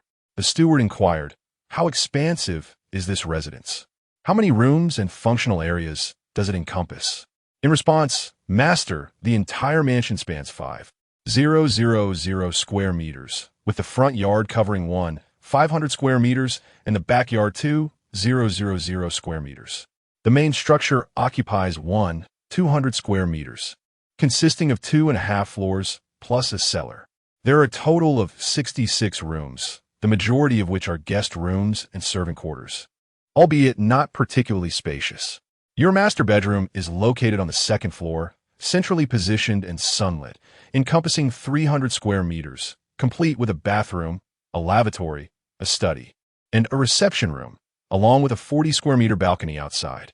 Additionally, there are 4 storage rooms at the corners of the estate, primarily for miscellaneous items and tools.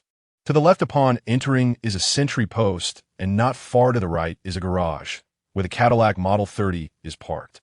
The first floor of the villa also features a small indoor swimming pool, while the backyard boasts a larger outdoor pool. Adjacent to the main building is a small boiler room, providing water and heating for the rooms. The steward, clad in a distinctly British style, elaborated slowly. "Very well. Please prepare a meal," Zhang Bol instructed. "Certainly, master. I shall make the arrangements immediately. One moment. Please take these 30 large yellow croakers to the accounts office for daily expenses." Zhang Bol retrieved a small cloth pouch from the trunk, containing precisely 30 large yellow croakers. "By the way, what is the estimated monthly expenditure of a mansion?" Zhang Bol inquired. The mansion previously hosted a party or salon each month, and with routine maintenance, employee salaries, and security investments, the monthly expenditure amounted to 500 taels. However, the master has now decided to increase employee salaries by 20, resulting in an additional expense of approximately 100 taels. The steward is exceptionally professional, so entrusting him with the matter should pose no significant issues. After the steward departed, Lung Qingqiu immediately approached, grasping Chamberlain's arm. "How grand!" she exclaimed. Chamberlain turned to glance at her.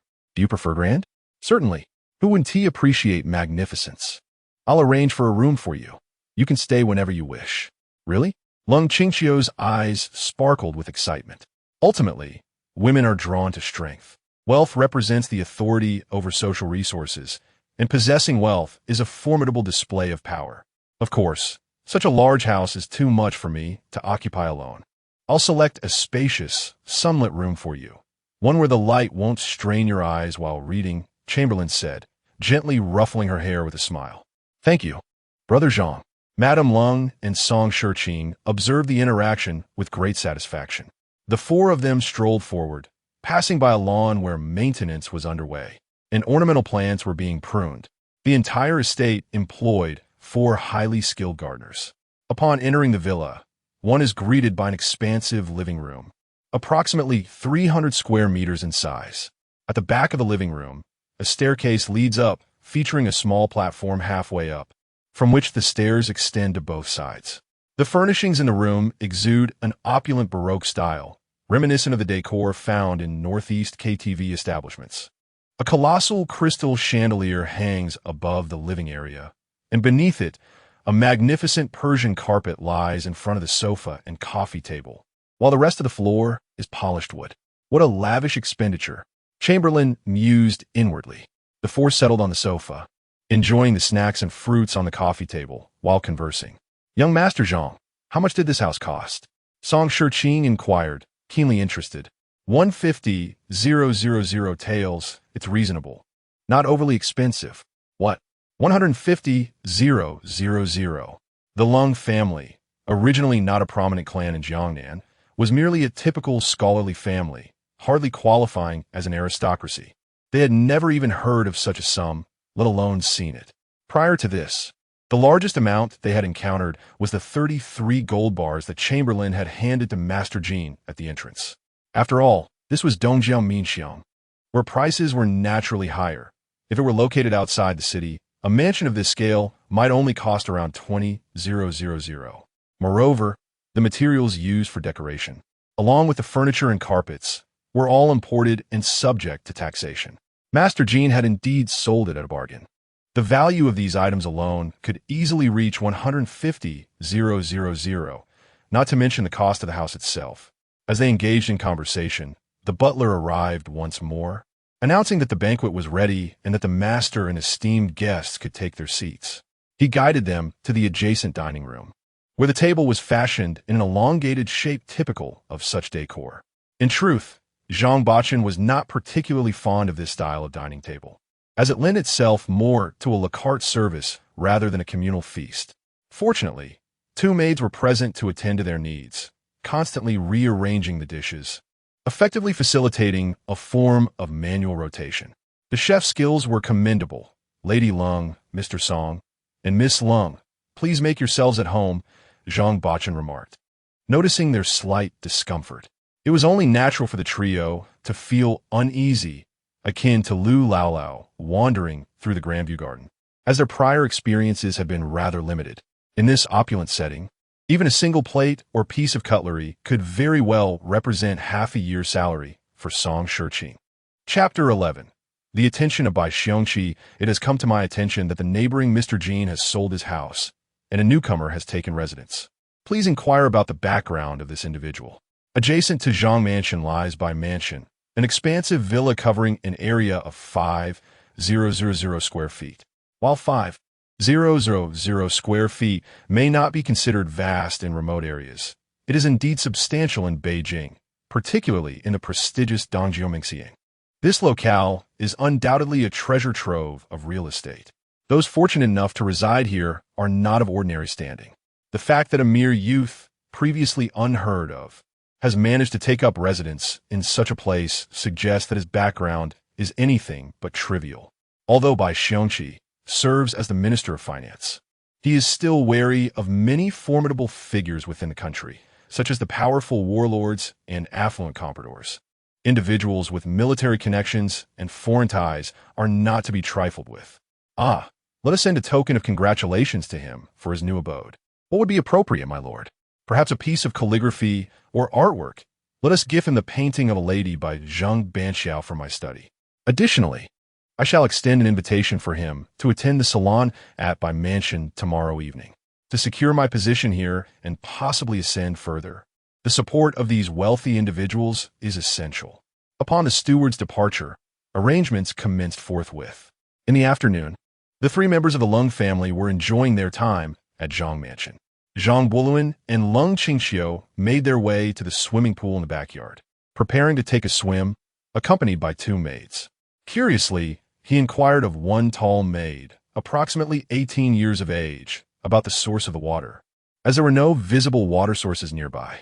Sir, she replied, the water in the pool is sourced from mountain springs outside the city. Each day, someone cleans the leaves and debris from the pool and disinfects it with a diluted potassium permanganate solution. The water is changed monthly, and a thorough cleaning is conducted at that time. There exists a water delivery service that provides this. Indeed, there are water delivery teams in Beijing, primarily monopolizing the business. Each of the 4 districts has its own team, catering predominantly to the affluent. However, they also serve the common folk, albeit with well water. Having been the capital for several centuries, much of the groundwater has suffered contamination. The infiltration of alkaline substances has rendered many wells unfit for drinking. Only a few wells tapping into underground rivers yield fresh water. Should one strike a sweet water well in their own courtyard, They would find it more than sufficient to sustain a family of 5. As for the wealthy, their aspirations extend higher, opting for mountain spring water from outside the city. The water delivery teams set off at midnight, transporting the water in large wooden barrels, one by one, into the city. Those engaged in this trade often partake in another venture, the collection of waste. They transport this refuse to the outskirts of the city to sell to farmers. While the price is modest, being a monopolized business, the profits accumulate significantly, rendering it quite lucrative. How much does it cost to change the water? $50. Quite expensive. Indeed. The thought of the substantial maintenance costs of this mansion made Chamberlain feel a bit anxious. Relying solely on the items refreshed weekly by the interdimensional convenience store would result in a significant portion of his funds being consumed by this estate. Initially, he had no intention of opening a convenience store, but he now felt compelled to do so. The small convenience store still offered many fine products. He could easily establish a high-end supermarket targeting the affluent, profiting from their wealth. Once the supermarket is operational, high-priced items such as watch calculators could be sold there, eliminating the need for pawn shops. Unfortunately, the interdimensional convenience store was still too small, with only 5 shelves. Once business picked up, replenishing stock weekly would certainly be inadequate. The quality of the items there surpassed even those claimed to be imported by the central bank. "Brother Zhang, what are you pondering? Come down and enjoy the water." Qingxiu cold, playfully splashed water at him. How could Chamberlain endure such teasing? With a swift leap, he plunged into the water like a bomb, creating a huge splash. The swimming pool was quite spacious, featuring both deep and shallow areas. Cold Qingxiu could swim, but she stayed in the shallow end. Growing up by the river, drowning was a common concern for those who could swim. Chamberlain, however, was unbothered. Swimming in the summer was a delightful experience. While they were joyfully splashing water at each other, the butler approached. "Sir, the butler from the White Mansion next door has come to deliver something." Chamberlain paused his playful antics, emerging from the pool, and took the towel from the maid, wrapping it around his lower half. The White Mansion. Was it the residence of Bai Xiongqi? In the outside world, one's status is self-assigned. His calm demeanor, while directly addressing the financial secretary, gave an air of inscrutability. "Yes, it is indeed the financial secretary Bai." The butler dared not address him by name. "Please have him wait in the drawing room." Chamberlain returned to his master bedroom and changed into a clean outfit. The wardrobe was rather empty. It seemed he needed to purchase more clothing soon. As he descended the stairs, the butler from the Bai family immediately stood up and approached him with quick, small steps. "My master heard that the neighboring mansion has changed owners, so he sent me to deliver this painting, depiction of a lady by Zhang Banxiao." Chamberlain raised his hand gently, and the attentive butler beside him quickly received the item. "My master also wishes to invite you to the salon at the White Mansion tomorrow evening. We hope you can honor us with your presence." Financial Secretary Bai is too kind. I will certainly attend. With the delivery made and the message conveyed, the Bai family's butler took his leave. However, instead of returning to the White Mansion, he went to investigate Chamberlain's background. "Old Yi, what hobbies does Financial Secretary Bai have?" Gift-giving is inherently a reciprocal act. When one receives a present, failing to return the favor would be exceedingly impolite. However, I have yet to hear of any particular preferences held by General Bai. It is known, though, that his sister, Bai Xiuzhu, has an affinity for particularly novel items. As a seasoned steward of the affluent, Lao Yi possesses a certain understanding of the high society in Beiping. Please inform the accountant that your salary will be increased by 50%. Thank you, sir. Additionally, which establishment in Beiping is renowned for tailoring? Have them come and take my measurements. Also, please request that they bring several evening gowns suitable for a banquet. Do prepare an outfit for Lung Qingxiu as well, for she shall be my companion tomorrow evening. Very well, I shall attend to this at once. Shortly after Lao Yi departed, a maid arrived to take his measurements. These are standard sizes for ready-to-wear garments, not tailored fittings. Given that the banquet is scheduled for tomorrow evening, it is unlikely that bespoke attire could be prepared in time. Thus, one must make do with ready-to-wear options for the occasion. Chapter 12. The Discussion at the Salon. Soon, the second day arrived. At 3:30 p.m., the elegantly dressed Lung Qingxiu, clad in a fitted qipao, arrived at the neighboring villa arm in arm with the impeccably attired Zhang Bulun. Following closely behind them were the butler, old Yi, and two male servants, bearing gifts. Brother Zhang, I have never participated in such high society salons. I feel so nervous, Lung Qingxiu confessed, tightening her grip on his arm, conveying a softness that was palpable. He gently patted the back of her hand. What high society? They are merely a collection of base individuals. Just enjoy some refreshments with those wealthy young ladies and affluent matrons. Of course, it's not about indulging, merely sampling. Remember, the more one speaks, the more one errs. Speak less to err less. Listen more, speak and act less. You have me as your support. Zhang Bulun's magnetic voice instilled courage and reassurance in Lung Qingxiu, easing her anxious demeanor. As they traversed the stone path through the manicured lawn, they arrived at the entrance of the villa. A brief observation revealed that numerous figures clad in black were strategically positioned throughout the estate, their belts conspicuously bulging, likely firearms. The security level at the White Mansion was evidently high. Zhang Bulun contemplated acquiring his own bodyguards. Such armed forces could only be rivaled by regular military units, making it nearly impossible for ordinary individuals to breach the premises. Of course, private security could not compare to genuine military might. At the entrance, Bai Xiongqi and Bai Xiuzhu were personally welcoming guests, their faces adorned with practiced smiles. Although the attendees did not hold a candle to the Bai family in status, they were all either affluent or aristocratic. Their presence was undoubtedly beneficial to Bai Xiongqi, making it essential to cultivate these connections. It is worth noting that while many might not offer assistance, they excel at hindering others. Mr. Zhang, may I ask who this is? Bai Xiongqi inquired. He had tasked his butler with investigating Zhang Bulun the previous day, but ultimately found nothing substantial, as they primarily scrutinized individuals of the upper middle class and above. Who would have thought that someone capable of purchasing a 150,000 yuan villa was originally just a lowly worker at Qinfangju? Additionally, one's appearance can be quite deceptive. Although Zhang Bulun's visage remained unchanged, his attire, hairstyle, and demeanor had undergone a complete transformation. At this moment, even the owner of Qinfangju, Old Master Lu, would fail to recognize him. The butler had inquired extensively within the upper echelons, yet no one had heard of this individual. They only knew that Zhang Bulun had sold the latest model of watches at several pawnshops. However, the earnings from selling watches would hardly suffice to purchase the villa next door. Thus, Bai Xiongqi surmised that Zhang Bulun must possess connections with foreign powers, although the specifics of such affiliations remained unclear. She is my companion for today, Miss Lung Qingxiu. Miss Lung is a natural beauty, possessing both grace and intellect. A perfect match for Mr. Zhang, Bai Xiongqi remarked politely. This is merely a modest gift, representing my humble intentions. Chamberlain snapped his fingers, prompting the butler and two male servants to present the gifts he had prepared. The offerings included a pair of watches, 2 calculators, 2 scooters, 2 bottles of exquisite red wine inscribed in English, along with 2 bottles of Maodai and 2 boxes of Ferrero chocolates. While such items might be considered precious by the average person, for the Bai family, they were merely trifles.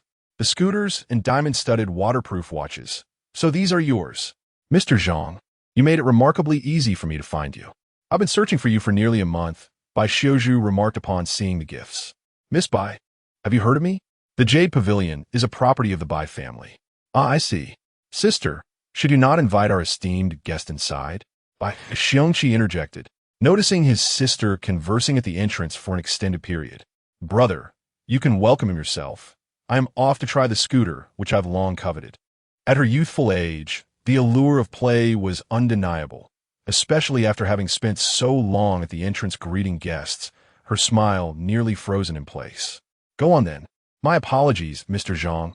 My younger sister is quite spirited. Your sister is both innocent and breathtakingly beautiful. You are indeed fortunate, Mr. Bai. Alas, I fear I lack the fortune to share in such blessings. Typically, I find myself irked even on my own birthday. Please, Mr. Zhang, come inside. I shall seek you out shortly. Until then, Zhang Chamberlain replied. After he entered, the butler and 2 male servants discreetly departed. Mr. Zhang, How does one operate this scooter? Before Zhang Chamberlain could find a seat, Bai Xiuzhu approached with the scooter in tow. Qingxiu, please instruct Miss Bai and ensure her safety, he requested. The two young women, though of similar ages, possessed distinct temperaments, yet both were strikingly beautiful. Observing their retreating figures, a bold idea sparked in Zhang's mind. He summoned a maid for a glass of champagne and settled onto the sofa.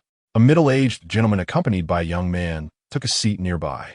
May I inquire how to address you, young sir? A salon is essentially a gathering, a venue for individuals to connect and exchange resources. The purpose of those in attendance is to cultivate friendships. I am Zhang Chamberlain. May I ask how you two are named? Lu Guofu, and this is my son, Lu Jinhua. We operate a small steel mill. Upon hearing their names, Zhang Chamberlain cast a deliberate glance at the young man, as the name resonated with familiarity. To rejuvenate the nation through industry is indeed a noble endeavor. A strong nation requires a robust industrial foundation. Steel forms the skeleton of industry, while oil serves as its lifeblood. These two elements are the bedrock of industrialization. It is rare to find individuals willing to engage in practical endeavors. I commend your initiative. Zhang Chamberlain inclined his head earnestly. Do you also believe that industrial revitalization is the correct path, Mr. Zhang? Lu Jinhua, who had long held this belief, felt elated to encounter someone who recognized his ideals upon their very first meeting. Indeed, it is evident that for decades we have faced defeat in battles, seldom emerging victorious. And even our rare victories were accompanied by the burden of reparations. The root of this predicament lies in our feeble industrial foundation. A small island nation, such as Japan, boasts a steel production that surpasses ours by more than tenfold, with a petrochemical industry that dwarfs ours by a staggering 100 times. Their power generation capacity also reaches 10 times ours. Moreover, they possess a comprehensive industrial structure, endowing them with substantial wartime potential. In contrast, our economy is predominantly reliant on light industry, which, while essential for improving the quality of life, lacks the substantiality of heavy industry. Without such support, our efforts become akin to a river without a source or weeds adrift without roots. Light industry struggles to translate into military might, whereas heavy industry possesses a distinct advantage. Take, for instance, your steel sector. The ability to produce superior steel enables the manufacture of artillery barrels, gun barrels, aircraft, ships, and automobiles. If we were to lose 100 artillery pieces on the battlefield in a single day, yet our factories could produce 1,000 in the same time frame, we would ultimately prevail through sheer attrition. What are your thoughts? Chapter 13. Politely declining Mr. Zhang's perspective is refreshingly novel. Although I had contemplated this direction previously, I had not delved into it so profoundly. My focus had solely been on rescuing the nation through industry, particularly the steel sector, which I deemed of utmost importance. Hence my establishment of a steel mill. A glimmer of excitement sparkled in Lu Jinhua's eyes. Industrial capacity is intrinsically linked to wartime potential. The three nations with the most formidable industrial capacities in today's world are the resplendent United States across the Pacific, Germany in Europa, and the island nation of England. Therefore, the wartime potential of these three countries is undoubtedly the most significant. During the World War, Germany's vast industrial capacity was unmatched, yet it lacked colonies commensurate with its national strength, leaving its products without a market. Ultimately, the conflict was a struggle for colonies and markets. Although Germany emerged defeated from that war, the repercussions were not severe, and it is now quietly nursing its wounds, likely to ignite another conflict in the not-too-distant future. Chamberlain failed to notice that Bai Xiongqi was standing right behind him. "Bravo, Mr. Zhang," he exclaimed, applauding as he approached Chamberlain and took a seat. "Hearing your insights is worth more than a decade of study." Bai, the general, displayed humility, yet it was evident that he had already discerned the intricacies of the discussion with his intelligence and acumen. It is not mere modesty, as the saying goes. Every field has its specialists. My interests lie more in finance and economics. Bai Xiongqi was a quintessential opportunist, climbing the ranks not out of a desire to contribute to the nation's strength, but rather to secure a lofty position and accumulate wealth. Earning money in the financial market is undeniably easier than establishing a factory. Finance is indeed crucial, yet finance detached from industry is devoid of substance, unless it can evolve into a financial hegemony akin to that of England. Even then, it requires industrial support. At present, the resplendent United States is diligently toiling away, experiencing rapid growth in comprehensive national strength. However, it has yet to catch up with the venerable global leader, England. The pound sterling remains the currency of choice worldwide, a testament to financial hegemony. Nevertheless, the old London, under the Union Jack, is beginning to decline, unable to suppress the emergence of two new forces. Mr. Zhang is correct.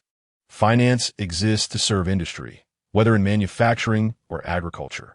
While Bai Xiongqi may agree with his sentiments, it does not imply he would act accordingly, for his sole aim is to amass wealth. With greater riches, he can attain higher offices, and with higher offices, he can accrue even more wealth, an endless cycle. Regrettably, we missed the Industrial Revolution, lacking any substantial industrial foundation. Now, the path to development feels overwhelmingly arduous. Since Bai Xiongqi's rise, the Liu father and son have remained silent, not uttering a word. Yet, upon hearing this, Liu Jinhua could not contain himself and remarked, "No matter how challenging it may be, we must develop our industry. Just as you, Mr. Zhang, have said, industrial capacity dictates wartime potential." Chamberlain glanced at him, offering an approving nod. Indeed, falling behind invites punishment. If one is not currently suffering, it is merely due to others' momentary disinterest or lack of inclination. Moreover, considering our vast nation, with over 400 million compatriots, nearly a quarter of the global population, what a monumental market we possess. No great power would willingly relinquish such a tempting prize. We must safeguard our own market and protect our fellow citizens, which necessitates strength.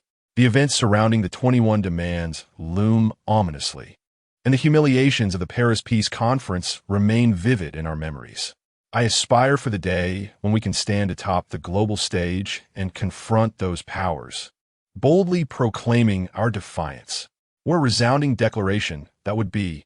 Bai Xiongqi, this antiquated bureaucrat, and the fervent youth, Liu Jinhua, have both been stirred into a fervor by Zhang Boqing's passionate rhetoric. One wonders if Mr. Zhang harbors ambitions of entering government service. The Ministry of Agriculture and Commerce's mining administration is in dire need of revitalization and would greatly benefit from talents like Mr. Zhang. Although the Ministry of Agriculture and Commerce is on par with the Ministry of Finance, its stature is notably inferior. The mining administration is merely a subordinate department within ministry, given by Xiongqi's current position as Minister of Finance. Appointing someone to the mining administration would be akin to wielding significant influence. Zhang Boqing shook his head. The Republic of China exists in two distinct eras, the Beiyang government and the Nanjing government. The Beiyang government is currently mired in chaos. As we approach the end of May, following the July conflict between Zhili and Feng Tian, an entire leadership overhaul will be inevitable. He has no desire to be embroiled in such a quagmire, and thus, no immediate plans to engage. What a pity, Mr. Zhang. I shall seek out others. After Bai Xiongqi departed, a multitude of individuals quickly surrounded Zhang Boqing. After all, few are afforded the privilege of receiving accolades from the Minister of Finance, especially a newcomer to their circle. The upper echelons of politics and commerce form a rather insular community. The sudden emergence of an unfamiliar face, now favored by the minister, suggests that this individual is destined to become a significant figure within their ranks, with boundless potential ahead. Establishing rapport and cultivating relationships at this juncture is of paramount importance. Though Zhang Boqing found such gatherings distasteful and initially contemplated leaving, he recognized that, having traversed time to this era, he remains uncertain of how long he must reside here. These individuals cannot be offended. Rather, alliances must be forged. They are all remarkably influential figures, either high-ranking officials or prominent merchants. Some operate mines and coke plants in Shaanxi. Others run textile factories in Jiangnan, while some are engaged in shipping along the Yangtze River or maritime trade, including minor warlords or the offspring of warlords. Of course, these warlords tend to be rather arrogant, with only the lesser ones lacking substantial power, relying on government funding to sustain their armies. The more formidable warlords are essentially local tyrants and territorial princes. A mere salon hosted by the Minister of Finance would hardly capture their attention. At this juncture, the Beiyang government's authority is quite limited, incapable of exerting control over many regions. Among the warlords, there exists a mutual defiance, with none willing to submit to the Beiyang government. 2 hours later, Zhang Bojun felt as though his cheeks were on the verge of cramping.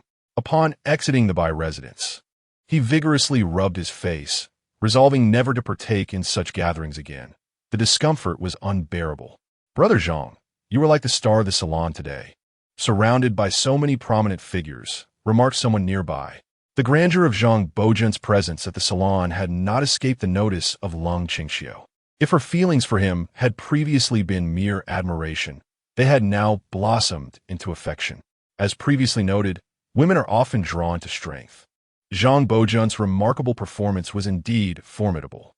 Throughout her life, he was the most outstanding male she had encountered, and their similar ages further fueled her burgeoning infatuation. Chapter 14. By Xiuju's visit 2 weeks later, at Zushiku, a novel business model emerged, one that had never been witnessed before: the supermarket. This innovative concept allowed patrons to engage with products up close, and the open shopping environment, coupled with a distinctive array of goods, swiftly attracted a substantial clientele. However, upon perusing the prices, the majority of these individuals retreated. Those who remained were predominantly from the middle class and above, individuals of means.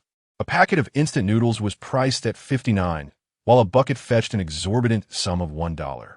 A bar of chocolate also cost $1, and a standing fan commanded a staggering price of $500, which was already 50% higher than imported alternatives.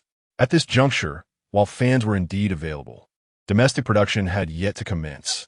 Even if they existed, they were often shoddily assembled from mismatched parts by small workshops. Imported fans typically sold for around $300, thus justifying the $500 price tag for this remote control model. The majority of other products also bore steep prices, but in light of the prevailing industrial standards, they could be regarded as high-quality items. The exorbitant pricing was a calculated move, as the affluent clientele's purchasing habits were swayed by trends, favoring the expensive over the appropriate. After all, their wealth was destined to be spent. It was preferable for them to enrich local merchants rather than foreign ones. Even at elevated prices, Zhang Boluan's conscience remained untroubled, especially considering that restocking occurred only once a week. Many affluent customers found themselves unable to procure items. Within just 2 days of the supermarket's opening, nearly all high-end products were sold out, including even instant noodles and chips. Zhang Boluan's supermarket suddenly faced a dire situation of having no stock to sell. It was at this moment that he discovered the supermarket possessed a self-restocking feature. Each replenishment required a gold bar, specifically a large yellow fish.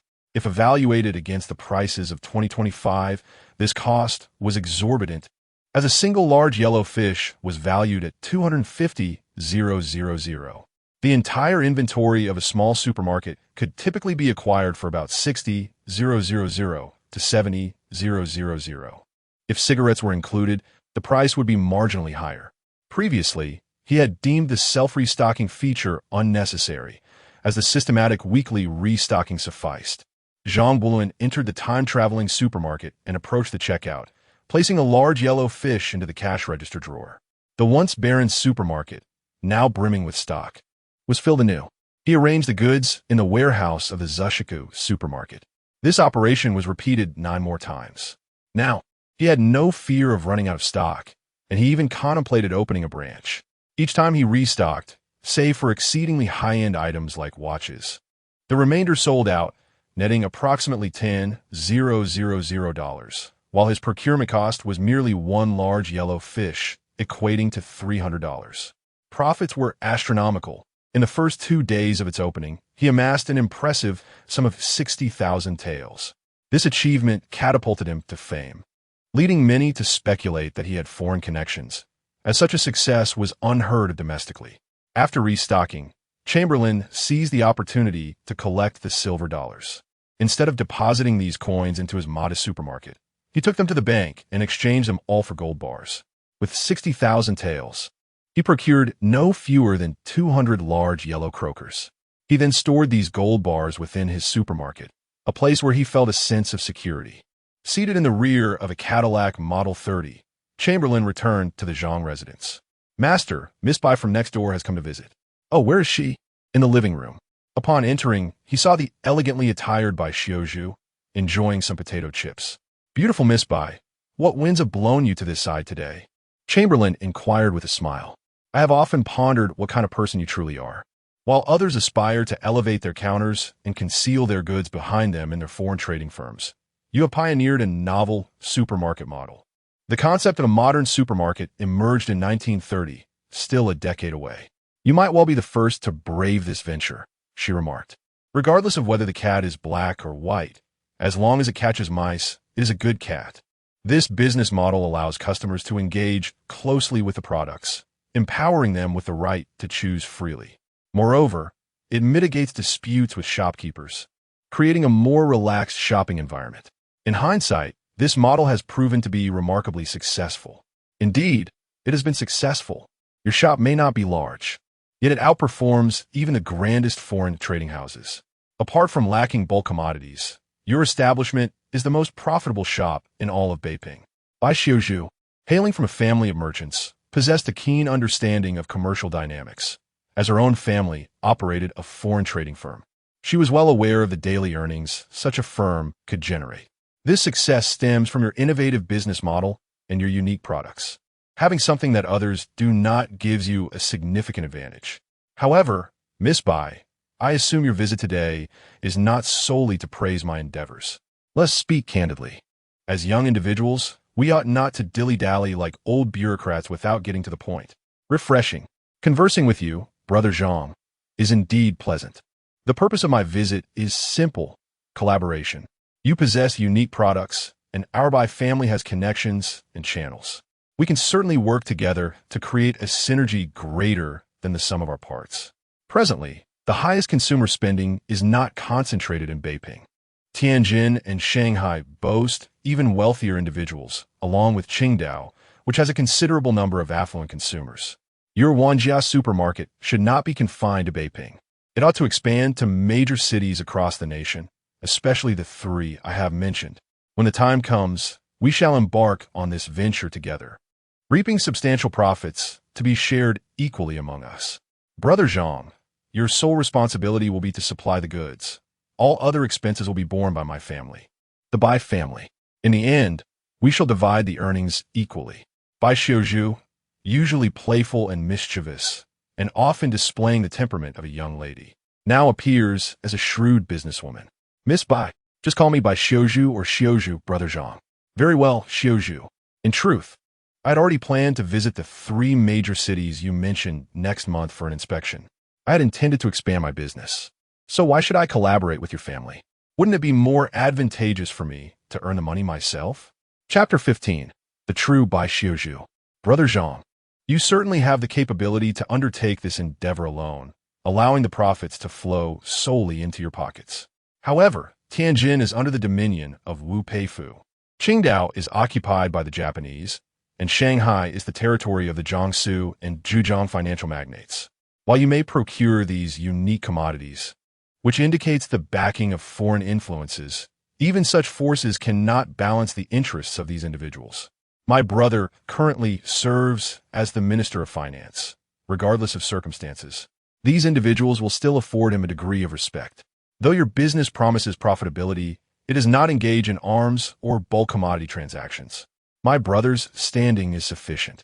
With the Bai family's reputation, opening supermarkets in these three locales would undoubtedly shield you from any harm. Of course, a portion of the profits must be shared with them. Nevertheless, this is an essential operational expense, and we can reclaim this profit through the pricing of the goods. At this moment, Bai Xiuzhu exuded the essence of a formidable businesswoman. Xiuzhu, I truly wish to peel back your layers like an onion to uncover the person you truly are, so different from what I have heard. Zhang Bulan gazed at the impressive young woman before him with admiration. I am the same person as always, Bai Xiuzhu replied, her eyes slightly lifting. Very well. If you say so, I shall accept. However, a 50-50 split feels a tad disadvantageous to me. we can further discuss the allocation of profits. As you mentioned, uniqueness is the greatest advantage. We can deliberate over the specific details in due course. After Bai Xiaozhu departed, Zhang Boluan fell into contemplation.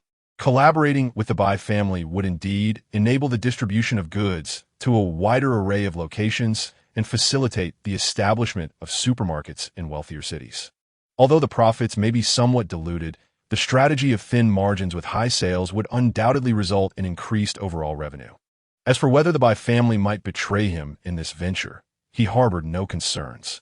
The supply chain remained firmly in his grasp, and no one else could procure identical goods for his supermarkets. Just as Bai Xiaozhu articulated, uniqueness is the paramount competitive edge. The following day, Zhang Boluan visited Bai Xiaozhu. I have considered your propositions, and I am amenable to them. Ultimately, we shall split the profits 50-50. However, the payment for goods must be settled at the moment of shipment. These items do not belong to me, and I must provide accountability to my associates. This is understood. Today, we can proceed to establish the Wanjia Department Store Group Company. Brother Zhang and the Bai family shall each hold a 50 stake. Henceforth, the operations of Wanjia supermarkets will be entirely entrusted to this Wanjia Department Store Group Company. Bai Xiaozhu was immensely pleased, for she had been the catalyst for this business endeavor. According to the Bai family's customs, she could leverage familial connections and resources, making this venture her own. Regarding her share of the profits, she would only need to remit 20, effectively allowing her to retain 40 of the total net profits. If Zhang Boluan can fully meet the supply demands, the Bai family's assets may even surpass those of the Shun and Song families in Jiangnan. Last time, the third young lady of the Shun family referred to herself as a country bumpkin, a pauper. It is imperative to regain face. We shall see who truly embodies the rural essence and who is the impoverished little wretch. The thought of this brings her immense joy. To commemorate our partnership, shall we indulge in a drink? On second thought, you are still a mere child. It is unwise for youngsters to engage with alcoholic beverages so early, as it may impair their minds. I shall take my leave now. Please ensure the contract is delivered to me once finalized. Zhang Boluan turned to leave, waving his sleeve in dismissal. How infuriating, to be called a child when I am clearly grown. Bai Xiaozhu glanced down at her feet, clad in Roman sandals. A clear indication of her youthful age. Thanks to her brother's connections, she swiftly established the company, benefiting from tax incentives, 5 years of tax exemption. This effectively means that every penny of profit will flow into their pockets. Indeed, collusion between officials and merchants yields the greatest profits. I may need to travel for business for about a month. I entrust the family matters to you. If Miss Lung comes by, be sure to treat her well, as she may very well become your future matron.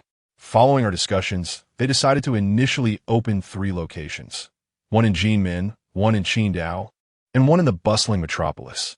Naturally, the scales of operations will differ, with the metropolis being the largest, followed by Jinmen, and lastly Qingdao, determined by economic scale and the population of the middle class and above. On this journey, Bai Xiaozhu accompanied him. Given the considerable distance, traveling by car proved inconvenient. Zhang Boluan ventured alone, while Bai Xiaozhu was accompanied by a team of 6 bodyguards, all of whom exuded capability and bore arms. They first chartered a train compartment to Jinmen. The 2 locations are in close proximity. Jinmen served as a fortified city for Beiping and, with its advantageous port, became a trading hub as early as 1860, where foreigners established concessions.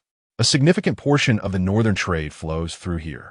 As soon as Zhang Boluan disembarked, he noted the evident economic vitality of Jinmen, which surpassed that of Beiping, particularly in infrastructure, though it cannot compare to the state of affairs a century later.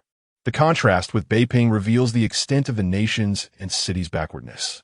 Among all locales, Jinmen stands as one of the most advanced and developed cities in the country. Indeed, at that time, Jinmen was second to none, with the metropolis reigning supreme.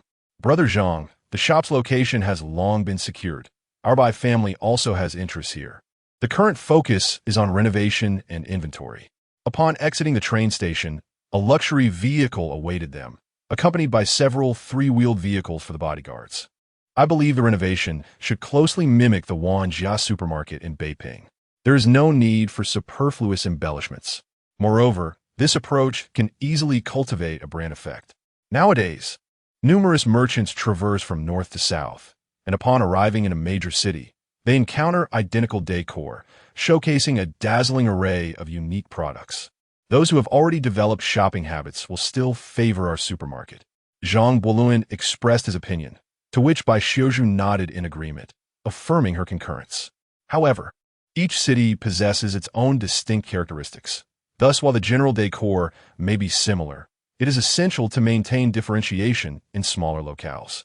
For instance, in the vibrant metropolis, the affluent class leads a notably refined lifestyle.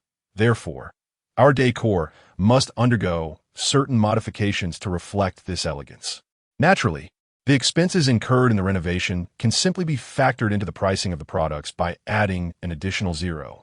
Zhang Buoluan gazed at Bai Xiuzhu, contemplating the unfortunate plight of their affluent clientele. Chapter 16.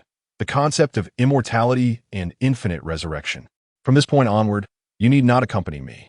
I have some personal matters to attend to. We shall reconvene at the hotel in the evening. He intends to rent a warehouse by the dock to store goods, primarily for show.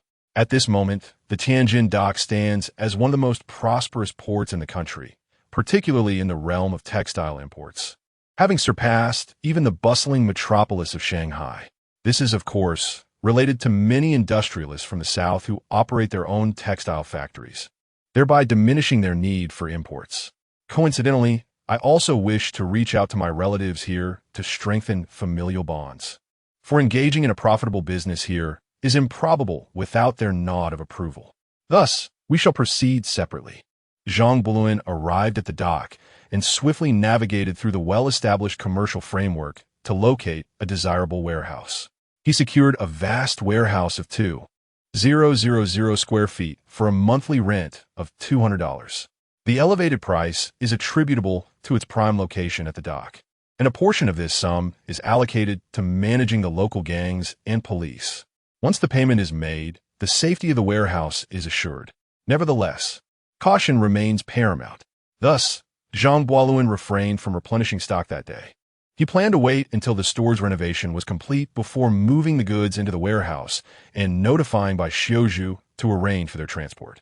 With the exception of the most precious items, he anticipated that the remainder of the stock could yield a return of $10,000, intending to set a selling price of $6,000 for the replenishment.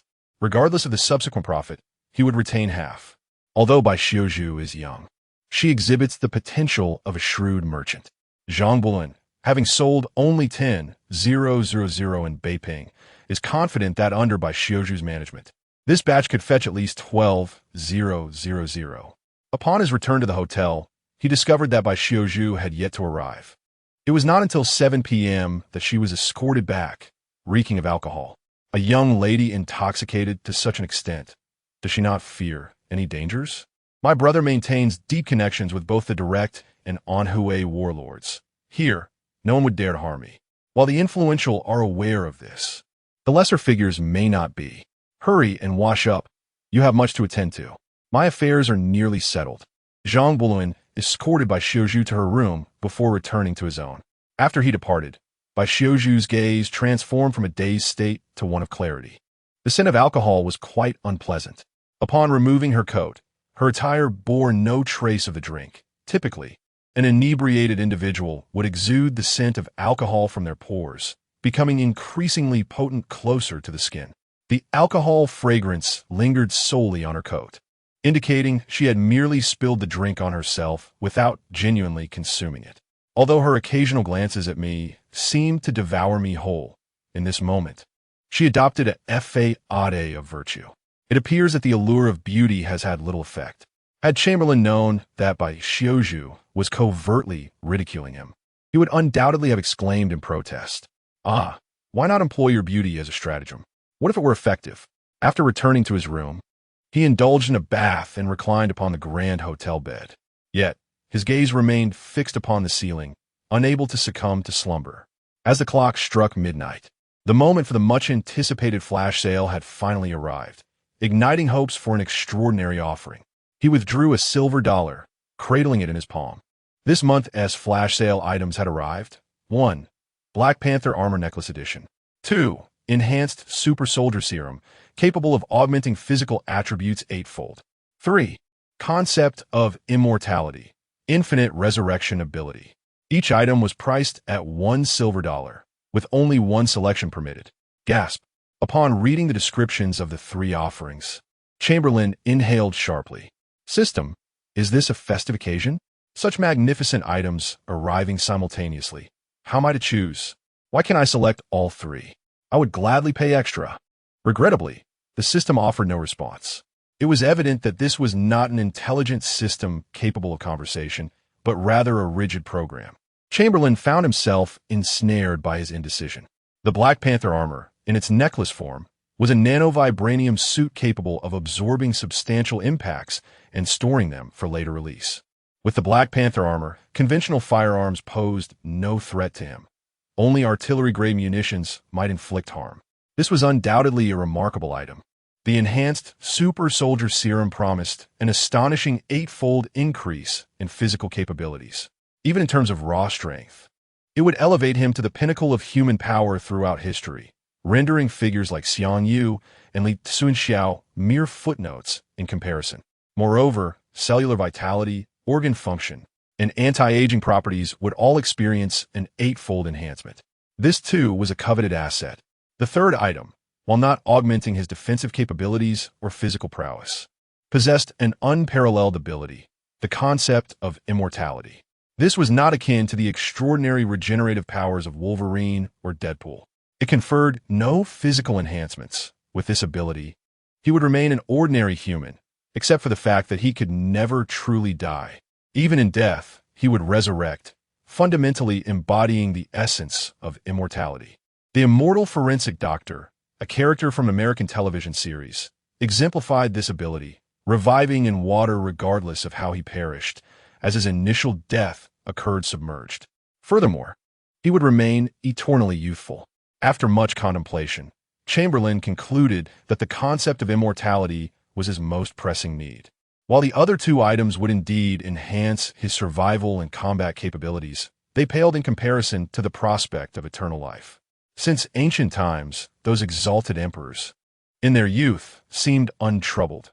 However, upon aging, nearly all sought the elusive gift of immortality.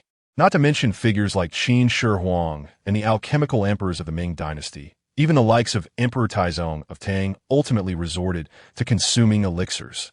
Death, the ultimate dread of humanity, has prompted various religions and superstitions to construct a realm surrounding it, a realm that encompasses both benevolence and malevolence, exploiting humanity's intrinsic fear of death, as well as reverence for the forces of nature.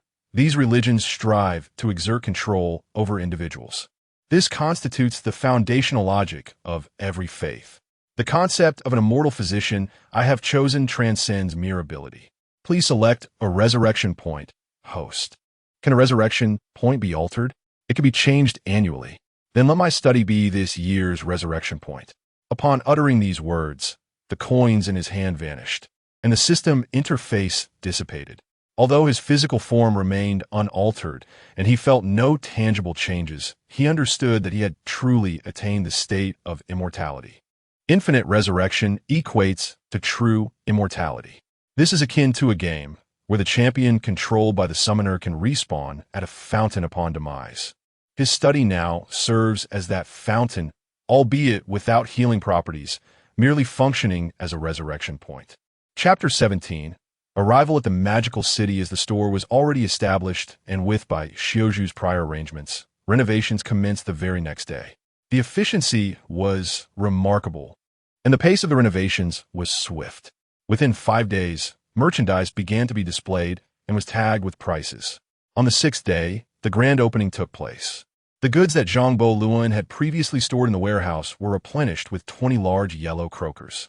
Aside from high-priced items like watch calculators, all other goods were transported to the store's warehouse by Xiaozhu's team. The inauguration ceremony was held promptly at 8 o'clock a.m., complete with a ribbon-cutting event attended by numerous guests. Both Old Chao and Young Chao were present. Upon seeing Young Chao, Zhangbo Luan felt a sense of discomfort, as this individual seemed to embody a disdain for life. Chao Shaolin, the son of the warlord Chao Kuan, was known for his reckless nature, treating human life as inconsequential and deriving amusement from violence. He engaged in games of chance that placed lives at stake. Yet he would not honor losses and would resort to murder whether winning or losing. Zhang Bolun typically maintained a respectful distance from such dangerously unstable individuals. Fortunately, with his father still alive to keep him in check, the opening ceremony proceeded without incident. That day, nearly all prominent figures from Tianjin attended the event. The influential leaders were present, and it would have been a slight for the lesser-known to abstain, considering the implications for future dealings or the possibility of incurring the wrath of the unpredictable young Chao. Once the ribbon-cutting concluded, most guests departed, yet their wives, concubines, sons, and daughters lingered on to shop at the supermarket. These patrons possessed formidable purchasing power. Watches priced at 5,000 each sold out, totaling an impressive 200,000 taels, almost enough to acquire a fighter jet. This demonstrated that while wealth remained concentrated among the affluent, the disparity between rich and poor was staggering, akin to mountains and deep valleys. Ordinary citizens could scarcely afford basic grains, while these individuals casually disregarded the prices of luxury goods costing 5,000 or 6,000. Witnessing this scene, Zhang Bolun felt his pricing strategy might have been too conservative, as the potential for greater profit was evident. By 6 o'clock in the evening, the supermarket closed its doors. Throughout the day, both Zhang Bolun and Bai Xiuzhu had remained on the premises. Unexpectedly, the purchasing power here was significantly greater than that in Beiping. By the end of the day, the most expensive items had sold out, and nearly half of the remaining inventory had been sold as well. According to their prior agreement, the top-tier items would not be included in the profit sharing and would remain privately owned. The rest had generated a staggering 140,000 taels in sales, with a cost of 60,000, yielding a net profit of 80,000, of which 40,000 would be Zhang Bolun's share, a veritable windfall. How do you find our collaboration with the Bai family? Bai Xiuzhu inquired, her tone confident. I have never regretted partnering with you. I have envisioned the prospects of our collaboration. But is the net profit truly 80,000? Surely, that is merely the gross profit. Zhang Bolun was acutely aware that those who attended the ribbon-cutting ceremony were not there without ulterior motives. Certainly, the figure is not 80,000, but rather 72,000. The remaining 10% is attributed to those who came to officiate the ribbon-cutting ceremony. You need not find it excessive. It is only due to the goodwill of the Bai family that they were willing to accept this sum. With their endorsement, it is utterly inconceivable that any disruption would occur at the Wanjia supermarket. Bai Xiuzhu busily tapped away at her calculator, not bothering to look up as she spoke. Indeed, had I been the sole proprietor, they would likely have taken more than half of the profits. These warlords are notoriously avaricious. Wealth begets weaponry, and with wealth comes soldiers. The Bai family's influence is, indeed, quite valuable. In truth, even if Zhang Bolun were to forego sharing the profits, he would still earn a substantial amount solely from the suppliers. Simply restocking the highest value items would generate approximately 12,000, which does not partake in profit sharing. The remainder he sells directly to the Bai family for 6,000, while his expenditure amounts to a mere 300. From this alone, he nets a profit of 17,700. Additionally, from the profit pool of 8,000, he would receive 3,600. Thus, with each restocking, he stands to gain 21,300, a remarkable profit margin of 71 times.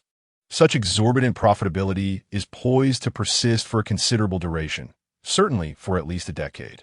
The following day, Zhang Bolun arrived at the dockside warehouse, replenishing stock 100 times, after which he instructed the Bai family's personnel to transport these goods to the supermarket storage. These supplies should suffice for over a month. When restocking is necessary, I shall be informed.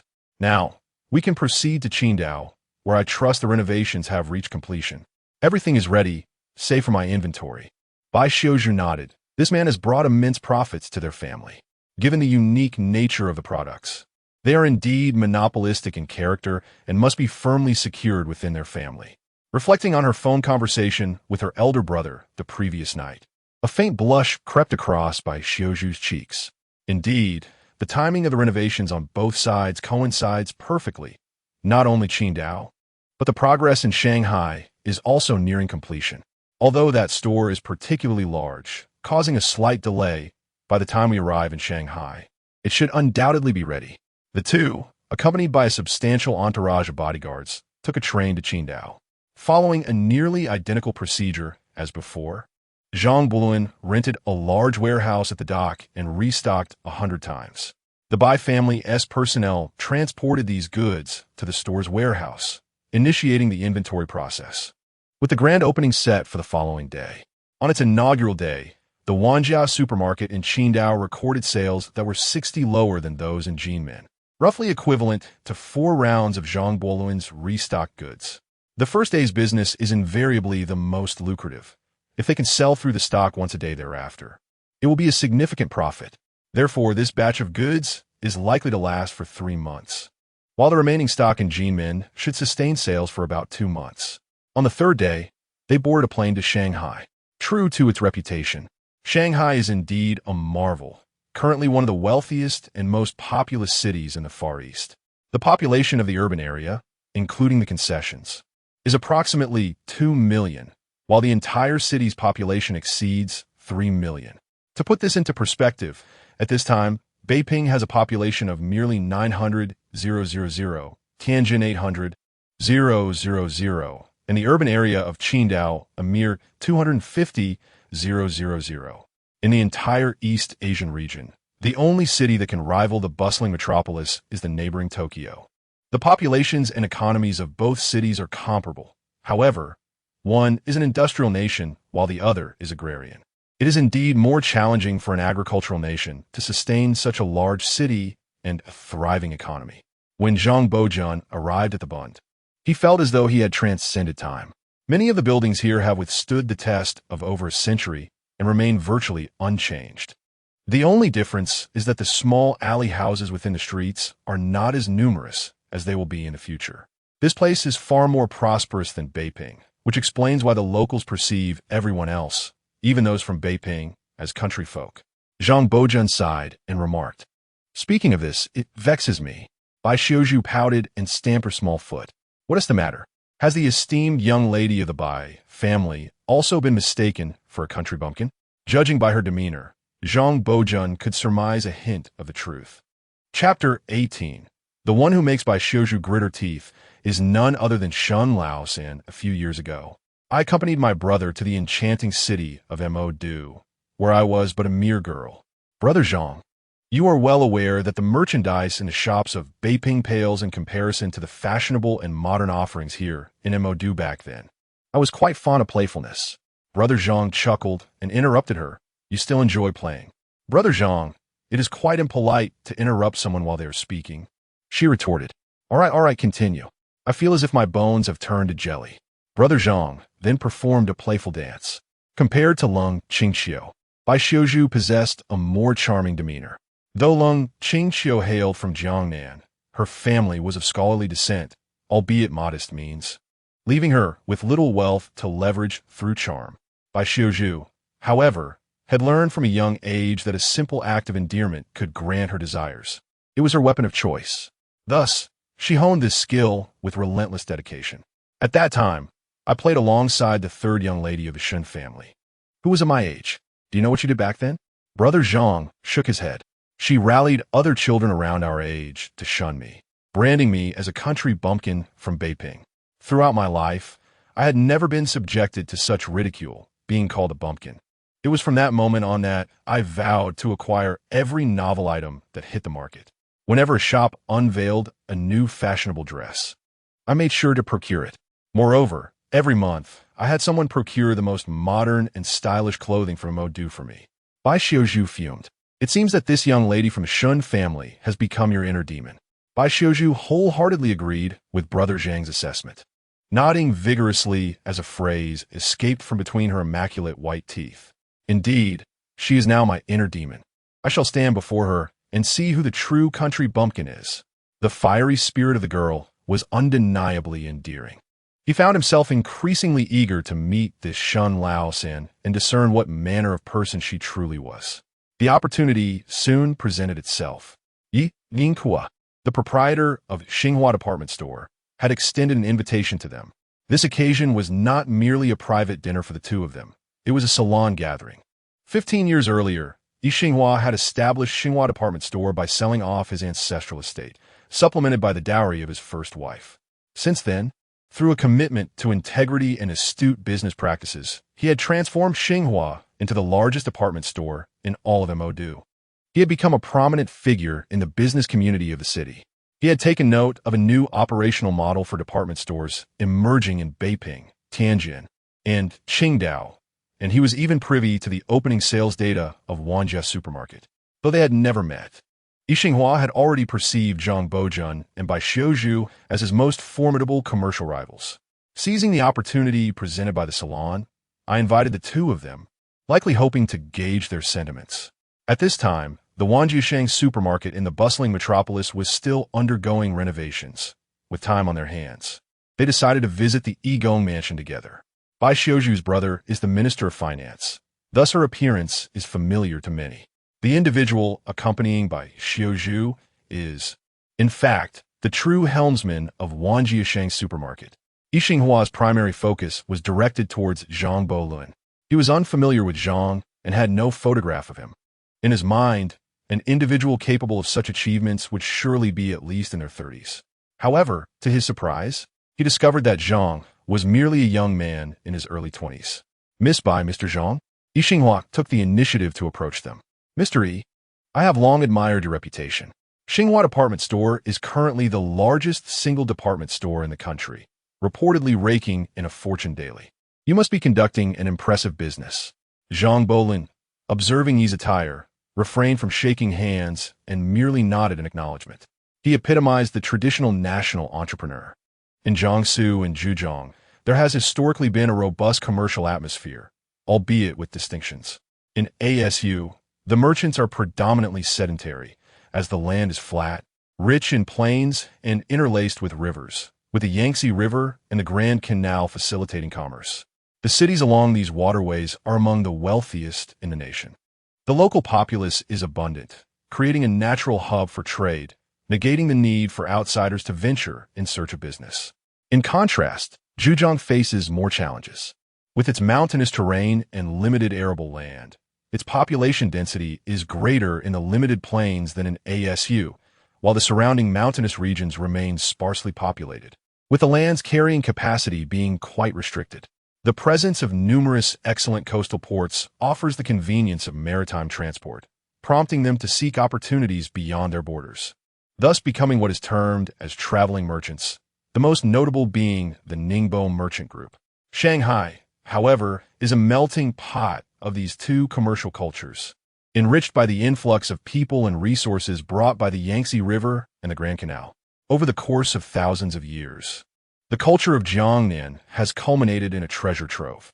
Whether through geographical determinism or cultural determinism, it is evident that this place cannot be ordinary.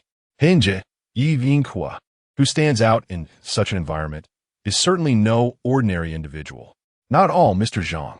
Your Dongjiaominxiang supermarket has transformed the retail landscape. In fact, I recently conducted a survey in Beiping. I am considering adapting Xinhua department store to a model similar to that of Dongjiaominxiang. I hope you will not accuse me of imitation. Yi Xinhua beamed with a warm smile, exuding an inviting charm and considerable personal charisma. You are too gracious. In the realm of retail, I am merely a novice. You are the beacon of wisdom. Uncle Yi, Brother Zhang, let us dispense with the mutual flattery, Bai Xiuzhu interjected, linking her arm with Zhang Bolun's and smiling. My apologies. Please come in. Engaging in conversation at the entrance was certainly not ideal, as it rendered their intentions all too apparent. After Yi Xinghua ushered the two individuals inside, he continued to stand at the entrance to greet other esteemed guests. Upon entering the Yi family mansion, Zhang Bolun immediately felt a tightness in his arm, as if a jelly-like substance had brushed against him. He quickly discerned something amiss with Bai Xiuzhu and followed her gaze. At the center of a group of ladies and young women stood a radiant figure, elegantly adorned in a manner that epitomized modern sophistication. This person was none other than the third miss of the Shen family. Her name was Shun Qingxian, hailing from Wuxi. Her father owned a large textile factory in the metropolis, along with a steel mill, a waterworks, and a bus company. Additionally, he collaborated with the Ningbo Merchant Guild, investing in an ocean shipping company and a bank, thereby establishing himself as one of the 10 prominent figures in the city. Chapter 19. An encounter with Si Teng, the 10 elders. They're the wealthiest and most powerful figures in the entire Magic City. Although Yi Xinghua controls the largest single department store and possesses a considerable fortune, it pales in comparison to these 10 individuals. Each of them has enough wealth to fund an army. Behind them stand either the financial magnates of Jiangsu and Zhejiang, foreign connections, or both. Even the most formidable warlords dare not offend them. Otherwise, they might find themselves unable to procure weapons and equipment. Bai Xiuzhu and Zhang Boluan stood in a corner, whispering to each other. It became clear that not only are they immensely wealthy, but they also control trade routes. While the warlords appear to respect them, in truth, they would rather see them perish. Warlords are each a formidable force in their own right. They would never willingly submit to subordination. I suspect that these financial magnates from Jiangsu and Zhejiang will soon establish their own warlord to safeguard their interests. In fact, the Anhui warlords are already under their patronage. But with the current collaboration between the Northern and Jili factions, the Anhui warlords are likely to retreat to the south of the Yangtze. Bai Xiuzhu, born into such a family, with her brother serving as the Minister of Finance, was well informed about these matters. Zhang Boluan sighed deeply. The warlord chaos has rendered the populace destitute. Ever since his arrival in this world, Zhang Boluan has witnessed the extravagance of the wealthy and the suffering of the common people. The population of the Magic City, now reaching 3 million, is significantly influenced by the turmoil among warlords. Refugees from various regions flock to the city, seeking safety, and as long as one is willing to endure hardship, there's a good chance of securing a meal. Due to the high population, the service industry has flourished, with numerous street barbers, stall vendors, shoe shiners, hawkers, and rickshaw pullers predominantly comprised of locals, often referred to derogatorily as gongbuning. This term carries a sense of humiliation and encompasses a broad spectrum, not merely confined to areas north of the Yangtze River, but rather designating all regions outside the core of Jiangsu and Zhejiang as gongbua, such as the arrogance of the petty bourgeoisie. Brother Zhang, you may amuse yourself. I shall take my leave, Bai Xiuzhu declared, her eyes ablaze with vengeful fire as she approached the third Miss Shan. Zhang Boluan, disinterested in this child's play, waved for a maid to take away his glass of champagne. Subsequently, he casually found a seat, sipping his champagne while observing the myriad of lives unfolding in the room. At that moment, he caught sight of a woman of exceptional beauty and poise, dressed in a white cheongsam, adorned with a matching white shawl, and donning a pair of elegant high-heeled shoes. She was none other than Si Teng. Although Zhang Boluan had realized upon encountering Lung Qingqiu that this was not the historical Republic of China, but rather a dramatized version, the presence of Bai Xiuzhu, Bai Xiongqi, and Chao Shaolin only confirmed this notion. Yet, seeing this woman caused his heart to race uncontrollably, as if it might leap from his throat. For he recognized her. This was Si Teng, a half-demon. It is a unique species born from the fusion of extraterrestrial genes and earthly flora, the Kizu, capable of wielding the forces of nature. This entity, known as Si Teng, possesses the remarkable ability to manipulate vines. Initially, one would think that the chaos of warlords and the invasion of foreign powers would pose sufficient danger, yet the existence of such extraordinary races adds an unforeseen peril. Fortunately, these exceptional beings are equally vulnerable to humanity's modern weaponry. Currently, Si Teng assumes the guise of an actress, garnering considerable fame within the vibrant milieu of the Magic City. Yi Xinghua, hosting a salon, had extended an invitation to her. In truth, the gathering comprised not only the guests he genuinely wished to invite, but also celebrities, bands, and socialites, all primarily there to enliven the atmosphere, essentially the ambience group. Si Teng also belonged to this category, and her presence was, in Yixinghua's view, a mere formality. As a proud half-demon, how could she willingly accept the role of a mere atmosphere enhancer? Instead, she retreated early to the second-floor corridor, clutching a glass of champagne and observing the throngs below. Her thoughts wandered to whether, with a mere flick of her vines, she could bring about their demise. At that moment, she sensed a distinct gaze fixed intently upon her. Following the direction of that gaze, she spotted a man, one who possessed striking features. However, she did not pay much heed to Zhang Bulin. To her, apart from those from the suspended gate, everyone else appeared the same. She had just escaped from the suspended gate and was now evading the formidable Taoist from Qiushan. Seeing that Si Tong had merely cast a glance in his direction, Zhang Bulin exhaled in relief and resolved to avert his gaze from her henceforth. "Mr. Zhang, why not engage with the others?" Yixinghua inquired as he arrived at the banquet. "I'm not well acquainted with them, and truth be told, I have never been fond of such gatherings," he replied. "In my youth, I also harbored a disdain for these affairs, and my feelings remain unchanged. However, in business, one must ensure that everyone profits. Only then can the enterprise endure. If one person reaps all the rewards while others are left with nothing, it is easy to offend." His words were clearly pointed.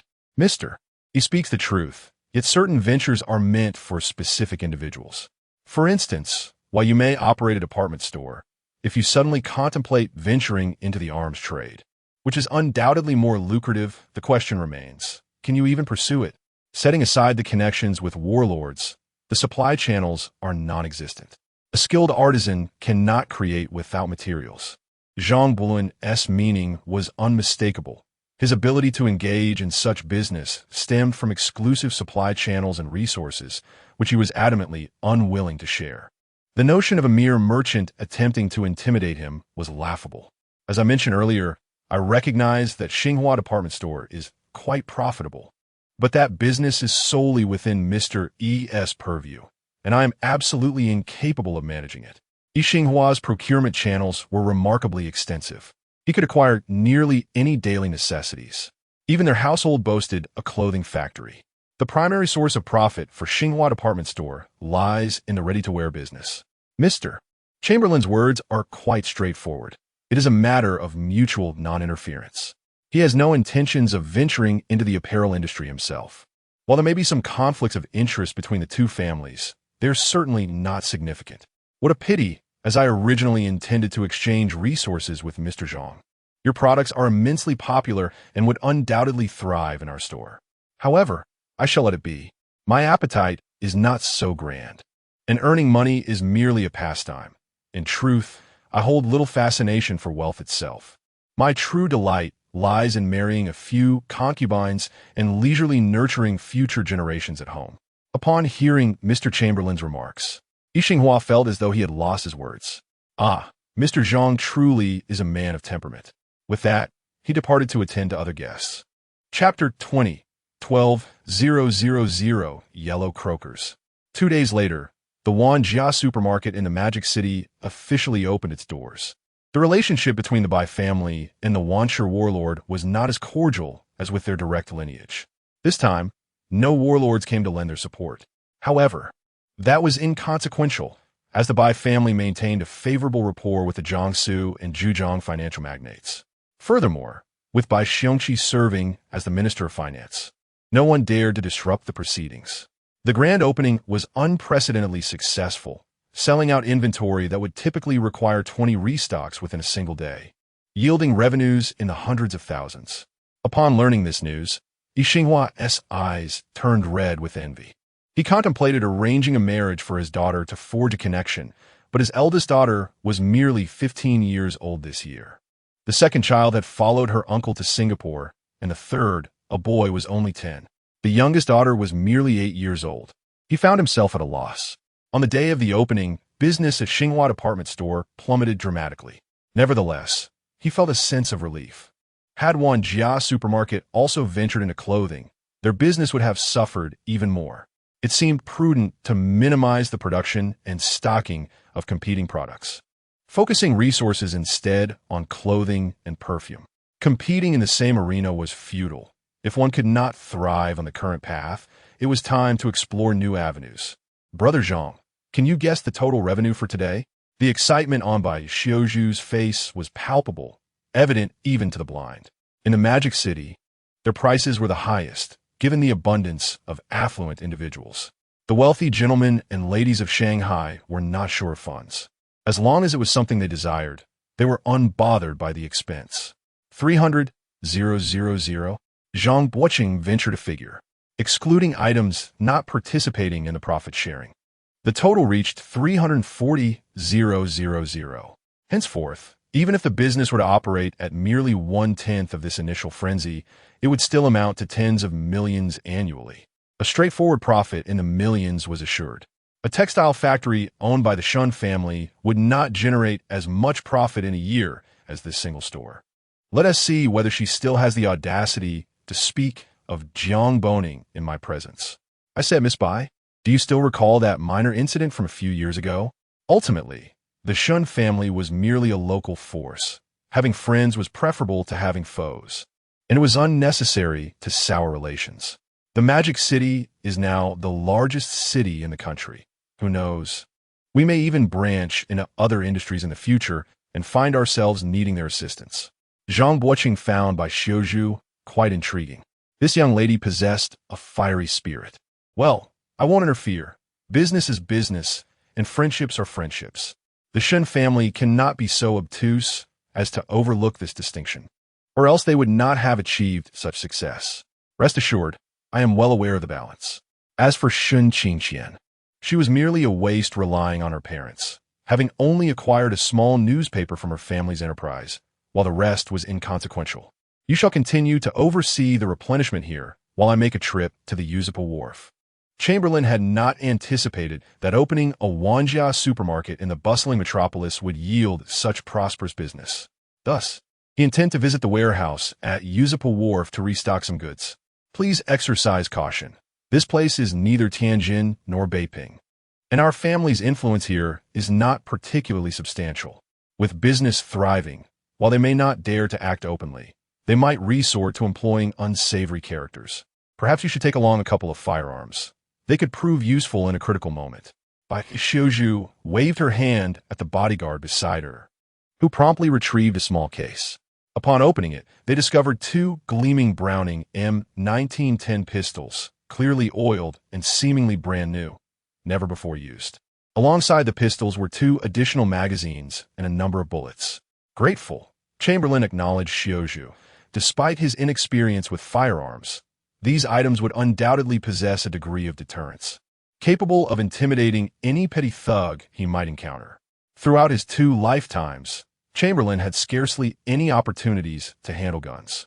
The only instance was during a trip to Harbin, where he casually joined a tour to the Far East, enjoying an afternoon of leisure. The Browning M1910 is, after all, a renowned firearm. He had indeed fired it before. Within 5 meters, he felt confident in his accuracy, but beyond that, his assurance dwindled. Beyond 10 meters, it would be mere random shots. This differs significantly from shooting at a fixed target. Nevertheless, it remains a handgun, possessing considerable deterrent power for an ordinary person. As the saying goes, within 7 steps, a gun is both swift and precise. Chamberlain opted not to take the case, but instead placed the handgun magazines and bullets into his leather bag. He hailed a rickshaw outside the Wanjia supermarket and proceeded to Yuan wharf. Upon arriving at his rented warehouse, he unlocked the large door and secured it behind him. He replenished 200 gold bars, nearly filling half the warehouse. Since the payment was made in full, he was not lacking in gold bars at present. According to the contract, dividends were distributed quarterly, and not all profits were to be dispersed at once. Within his temporal supermarket, the aisles were already lined with layers of gold bars, amounting to over 10,000, with over 120,000 taels of gold, weighing 3.8 tons. It felt substantial, though its volume was not particularly large due to the high density of gold. A cubic meter of gold weighs 19.32 tons, and he had yet to accumulate even a quarter of that. When stacked together, it occupied merely the space of a suitcase. His goal for the upcoming year was to amass a full cubic meter of gold. Of course, should more lucrative items appear during monthly sales, This timeline could very well be expedited. Chamberlain envisioned a year from now, when he could recline upon a bed fashioned of gold, and a smile unconsciously graced his lips. After exiting the warehouse, he secured the heavy padlock. The rickshaw is prohibited from traversing this area. Thus, he must walk the path leading away from the dock on foot. Reluctant to take a detour, he opts for a shortcut, albeit one that is exceedingly secluded. He braced himself for the possibility of encountering petty criminals intent on robbery or extortion. Yet, to his surprise, none appeared. This suggests that the dock is likely under the dominion of a formidable gang, rendering it relatively safe. Upon arriving in the bustling metropolis, one naturally yearns to uncover the essence of this so-called sleepless city. As night descends, the surroundings are awash in vibrant lights and an intoxicating atmosphere, with neon signs illuminating every corner. The most conspicuous of these is the Grand World, which serves as a multifaceted entertainment venue. It can be classified as a bar, a dance hall, and a casino, while also engaging in a hospitality trade. It is truly a veritable den of iniquity, and entry requires the purchase of a ticket. Chapter 20, An invitation from a beauty, do not speak of it. Indeed, do not utter a word. The grand performances in the world are undeniably of exquisite caliber. Dancers from every corner of the globe grace this venue, representing a splendid array of skin tones. Zhang Bojun ascended to a private box on the second floor. Accompanied by a woman clad in a qipao, her elegance a score of 7 out of 10, who carried a wooden tray bearing several plates. The tray held a selection of meticulously cut fruits, delectable pastries, and an ashtray. Seated upon an Italian sofa, he reveled in the mesmerizing spectacle below, while the slender beauty beside him attended to his needs. Indeed, life of affluence is rather delightful. He ordered a bottle of champagne, casually tossing a small yellow fish, which swam with remarkable agility into a nearby trench. Good sir, he thought. In a mere moment, as the champagne had yet to arrive, he spotted a familiar face. It is true that fate has its peculiar ways of intertwining lives. Gazing at the half-demonic figure on stage, whose legs seemed to stretch longer than life itself, he briefly entertained the fanciful notion of becoming Su Xian. Yet, contemplating the arduous process akin to a youthful rendition of the wood escape technique, he dismissed the idea. Although the prospect of infinite resurrection held no fear of death for him, the experience of dying was undeniably unpleasant. This particular performer, Cetone, was undoubtedly a paragon of vocal prowess and graceful movement. Had she garnered the right attention, she would undoubtedly ascend to stardom. However, individuals of her ilk likely held little interest in monetary gain. 2 hours later, Zhang Bojun departed from the grand establishment. While it is said that Shanghai is a city that never sleeps, such a claim is merely an exaggeration, intended to highlight the abundance of nightlife. Nevertheless, these venues are often high-priced, and the average citizen would venture out only for profit. Otherwise, who would indulge in such an experience? The streets were largely deserted, save for those rickshaw pullers beckoning patrons to the doors of various nightclubs. Zhang Bojun hailed a rickshaw, providing the address of his hotel. It seemed prudent to consider acquiring a residence in the French concession of this bustling metropolis, ideally a property that would surpass expectations. For real estate in this area commanded prices higher than those in Dongjiaominxiang. He referred specifically to luxurious villas, not the humble abodes of the common folk. The French concession also boasted apartment buildings, primarily serving as long-term rentals, with some leased to hotels as guest accommodations. He arrived at the Champs Lis apartments, a 6-story edifice, each floor housing approximately 20 rooms, a considerable size by contemporary standards. Centrally located on each level were 2 exceptionally spacious rooms, nearly 200 square meters in area, while the remainder were modest chambers under 50 square meters.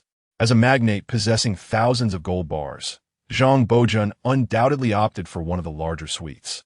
Behind the Champs Lis apartments lay the so-called slums, characterized by narrow alleyways lined with 1.5 to 2.5-story houses.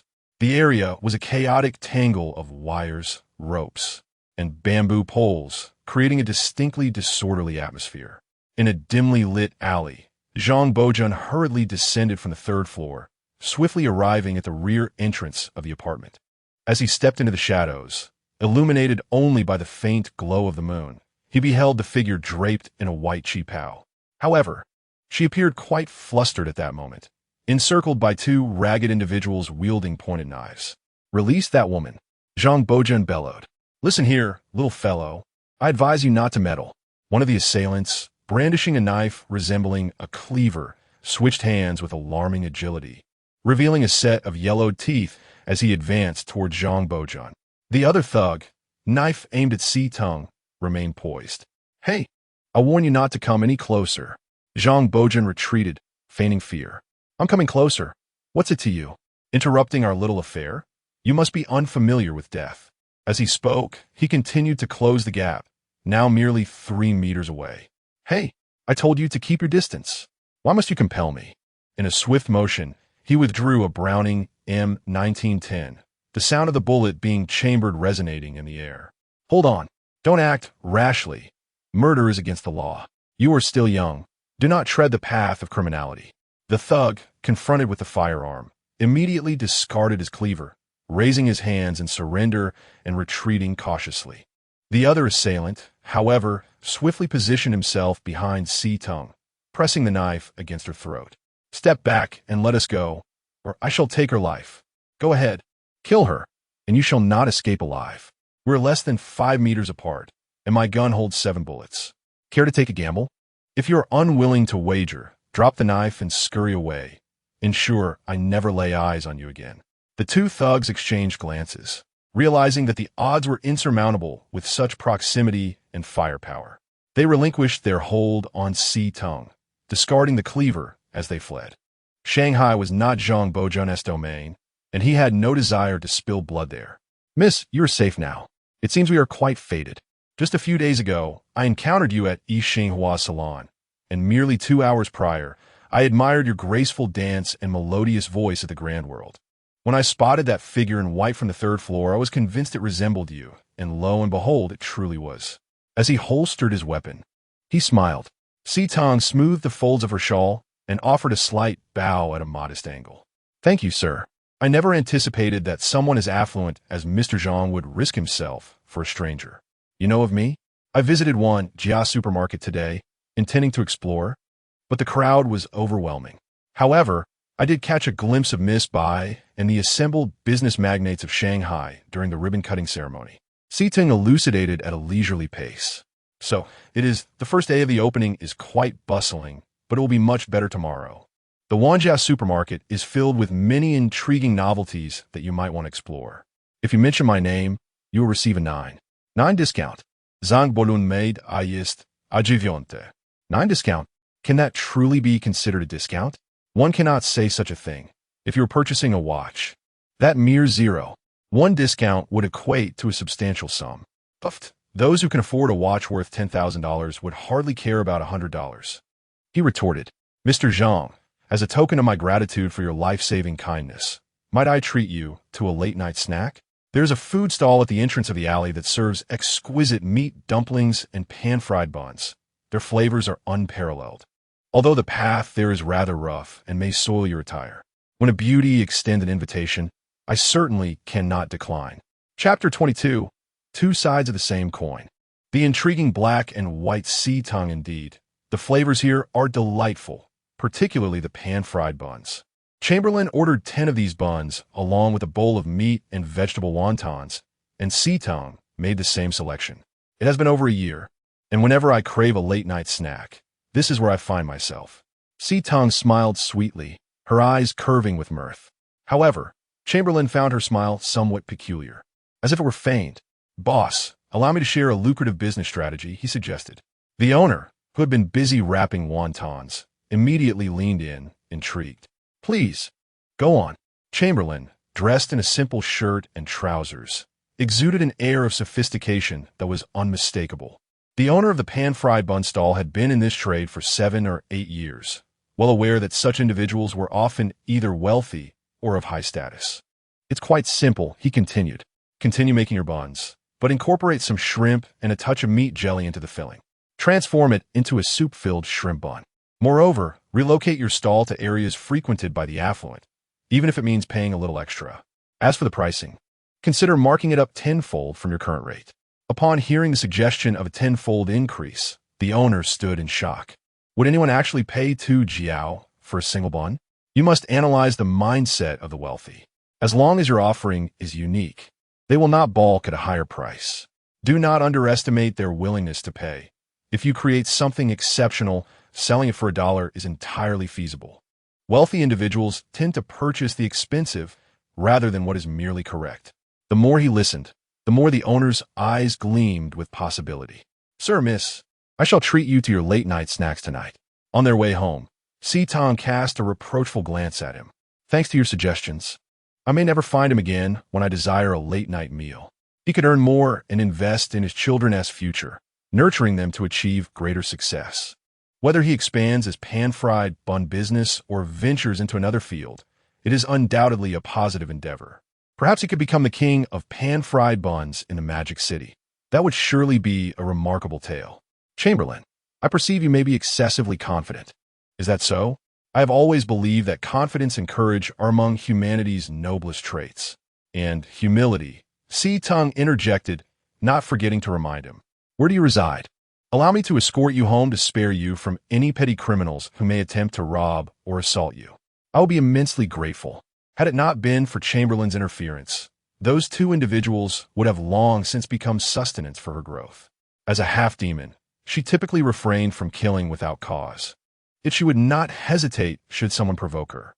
Soon, they arrived at a courtyard where a sign above the entrance read, Dongjiaominxiang Family Apartments.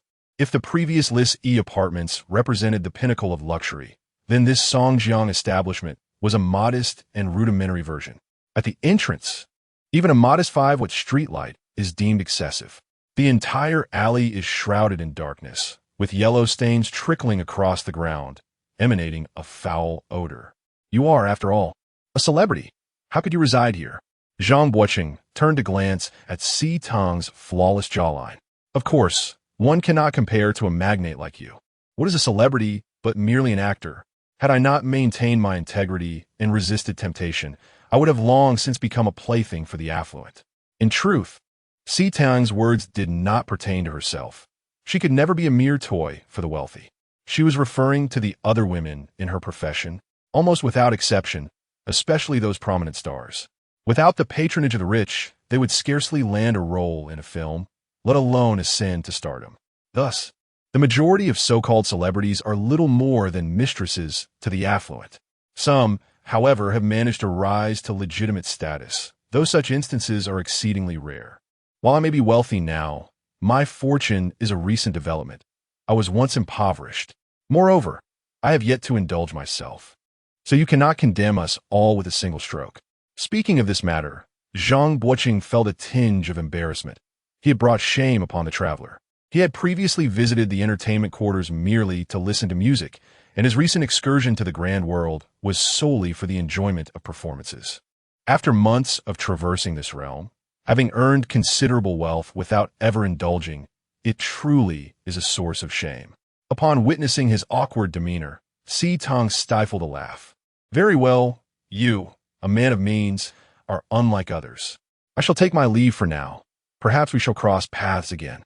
As Zhang Buoqing watched the captivating woman enter the Dongjiaominxiang residence, until she vanished from sight, he turned to depart. Little did he know, upon entering her apartment and returning to her room, Si-Tang instantaneously split into two identical figures, one clad in a white qipao and the other in black. Si-Tang, this is the first time you've conversed with a man for such an extended period. You wouldn't be developing feelings for him, would you? Bai Ling, mind your own affairs. In terms of cultivation, you are still beneath me. Otherwise, it would be you controlling this body, not me. I loathe your demeanor. When Xioshan forced you to devour your kind, you couldn't bear to do it, so you cast me aside. So it seems all the virtuous acts are yours while I am left to bear the burden of wrongdoing. The Bai Ling in the black qipao visibly radiated resentment. I suggest you temper your demonic aura. If those from the suspended gate sense it, we shall have to flee again. Si-Tang maintained her calm tone, which only served to exacerbate Bai Ling's frustration. Enough. Bai Ling's exasperation was palpable, yet Si-Tang remained indifferent. Back in his room, Zhang Buoqing sat cross-legged, contemplating the path that lay ahead. If a half-demon protagonist like Si-Tun can exist, could characters from other films also manifest in this world? This is indeed a matter shrouded in uncertainty. As of now, Yin Jinxing, Lung Qingxiu, Si Ting, and Yi Xinghua each hail from 4 distinct television dramas. He conceived an excellent method for verification. The following day, at 11 in the morning, he rose early. At this hour, breakfast was certainly unattainable, leaving him to ascend to the 2nd floor for a hasty lunch. He presently found himself in the French concession. Along the roadside, he spotted several rickshaws parked there. Much like the future, those most acquainted with the city are often the taxi drivers. Thus, it was evident that the individuals operating these rickshaws possessed the keenest understanding of the bustling metropolis. Does anyone know Su Jingrong, the esteemed Su? I do. I am acquainted. Very well. Take this dollar and escort me to the Su residence. Chamberlain produced a coin and tossed it to the young rickshaw puller. Thank you, sir. The rickshaw puller swiftly dusted off the seat with a towel. Sir, please hold on tightly. Chapter 23. The Metal of Gung as the vessel. The Fire of Ding as the spirit. 20 minutes later, at the edge of the French concession, a garden resembling the classical Jiangnan style appeared before Zhang Bolun. A plaque inscribed with the characters Su Fu hung prominently. Today seemed to be a festive occasion, adorned with numerous red silk ribbons. Many individuals, dressed in tattered clothing and resembling beggars, were entering and exiting through the grand entrance, their faces radiating smiles, each clutching several large white steamed buns. What's happening here? Zhang Bolun inquired of the passers-by at the Su residence. The Su family has welcomed a little heiress. Master Su is overjoyed and has laid out a grand banquet. For us, a few kind words upon entering can earn us 2 large white buns, enough to sustain me for a day. Indeed, Master Su is a benevolent man. Indeed, when I escaped from the north last year, Master Su was here distributing kanji for an entire month. Zhang Bolun, of course, did not ask without purpose. He reached into his pocket and extracted a small coin, a dime, placing it into the man's hand. Thank you, young master. This dime can buy 3 pounds of rice. If I save it, it will last me a week. I never expected to receive both large buns and a dime today. Zhang Bolun stepped into the Su residence. His attire, demeanor, and stature setting him apart as a figure of distinction. Su Jingrong immediately noticed him and approached. Might I inquire who this young gentleman is? I am Zhang Bolun, and I have only recently arrived in the magical city. You may have heard of Yuan Jia Supermarket. It is my establishment. Upon hearing the name Yuan Jia Supermarket, Su Jingrong was taken aback. The young man before him was indeed the owner of the renowned supermarket, a place that had garnered immense attention on its opening day, earning fortunes that surpassed his annual income. Ah, it is Master Zhang. I have long admired your reputation. Your visit to our humble abode today truly brings us great honor. Please do come in. Someone, brew a pot of Westlake Longjing tea. Su Jingrong called out loudly. Master Zhang, may I inquire what brings you to our humble residence today? He too felt a sense of trepidation. This individual, by all accounts, belonged to a different echelon, leading lives separated by vast chasms. Today, however, he had taken the initiative to visit. I have heard that your family possesses an ancestral porcelain pillow, and I'm quite interested in such antiquities. I specifically came to inquire whether Master Su would be willing to part with it. Of course, if you're not inclined to do so, I completely understand, as it is a cherished heirloom. I did not anticipate such fortunate news of a joyous occasion at your home. In my haste, I did not bring a gift. Therefore, I offer this large yellowfish as a token of longevity for your daughter. Please do not refuse. Otherwise, it may come across as impolite. Zhang Bolun retrieved a tin-tail gold bar from his leather bag and gently placed it on the tea table between them. Since Master Zhang has offered so graciously, it would be impolite for me to decline. The so-called ancestral porcelain pillow, indeed, I possess. It is not an item of great value, yet, since young Master Zhang is fond of it, I shall present it to you. As the saying goes, it takes a person to carry the flower-laden sedan. Zhang Bolun has extended considerable respect to Su Jingrong, and his request is merely for an ancestral porcelain pillow amidst a plethora of other heirlooms in his possession, such as copper mirrors and cabinets, certainly not just 1 or 2. Even if given to Zhang Bolun, he would not feel a deep sense of loss. If you insist on this, then I must decline. Business is business. It would be improper not to accept payment. Zhang Buluan waved his hand. In that case, I shall sell it to young Master Zhang for $1. This porcelain pillow hails from the Northern Song dynasty, an artifact over 1,000 years old, crafted by an imperial kiln. In today's market, it could fetch at least 3 to 5 gold bars. The price of $1, in essence, bears no distinction from a gift. Zhang Buluan understood the implications. It was merely a means of incurring a favor from the Su family, and if his assumptions were correct, such a favor would not be unwelcome. Very well, since old Master Su is so insistent, let be $1. Should any troubles arise in the future, you may visit Wanjia Supermarket and mention my name. I shall do my utmost to assist you. Soon, the porcelain pillow was delivered into Zhang Buluan's hands. At first glance, it appeared unremarkable. The true treasures concealed within the pillow could only be revealed upon its shattering. Initially, after receiving the item, Zhang Buluan intended to depart immediately, but the host's warm hospitality compelled him to partake in a lavish meal. Having just finished lunch, his stomach had barely digested its contents, yet he graciously indulged in another feast, leaving him a bit uncomfortably full. Upon returning to his hotel room, Zhang Buluan seized the copper ashtray and brought it down upon the porcelain pillow. Shards flew in every direction. Amongst the debris lay an eye-catching object, a palm-sized copper mirror adorned with verdigris, featuring the Tai Chi Bagua pattern on its reverse, inscribed with 8 intricate characters. To his astonishment, it was indeed authentic. If this were the case, then the unintentional sorcerer would, 17 years hence, arrive in the magical city and become entangled with Su Tao. Yet now, having taken this mirror, he wondered whether this would sever the thread of fate. This copper mirror was a magical artifact, originating from the Tang dynasty, wielded by the formidable half-demon sorceress Bailioli.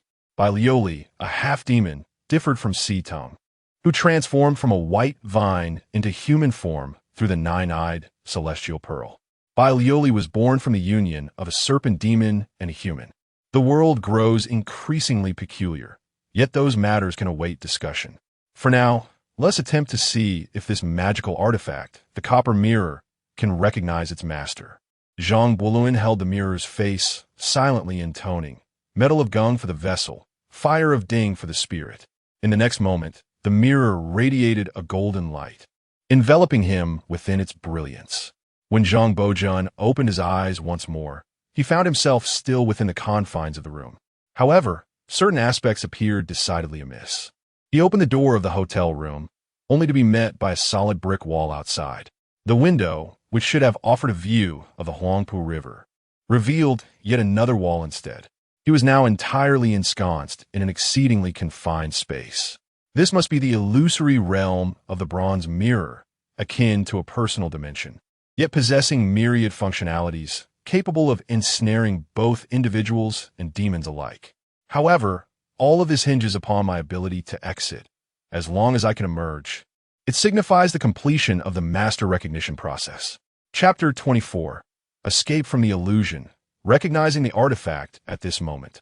I find myself akin to a participant in an escape room game. The entire chamber appears to be a sealed space, yet there must undoubtedly be clues hidden within. Zhang Beihun frantically rummages through the room, peering under the bed, searching in cupboards, and even opening drawers that are far too small to accommodate a person. However, despite his exhaustive search, he fails to detect anything amiss. Remain calm, he reassures himself. Even if I cannot find a way out, I cannot be trapped by this mirror, for I possess the means to end my own life. For others, suicide signifies death, but for him, it equates to a swift return to my villa in Beiping. Having rented this room for an entire month, it would be no trouble at all to return from Beiping when the time comes. If Bai Xiuzhu cannot locate me, I shall simply claim that I have been wandering aimlessly. With this thought, he regains his composure. He had previously examined every object on the floor, even lifting the carpet. Since the exit is not here, it must lie within the four walls or the ceiling. He reclines on the bed, fixing his gaze intently upon the ceiling. Each section of the ceiling receives his meticulous scrutiny for several seconds, ensuring there are no anomalies before moving on to the next. Had he known it would be this laborious, he would have opted for a smaller room.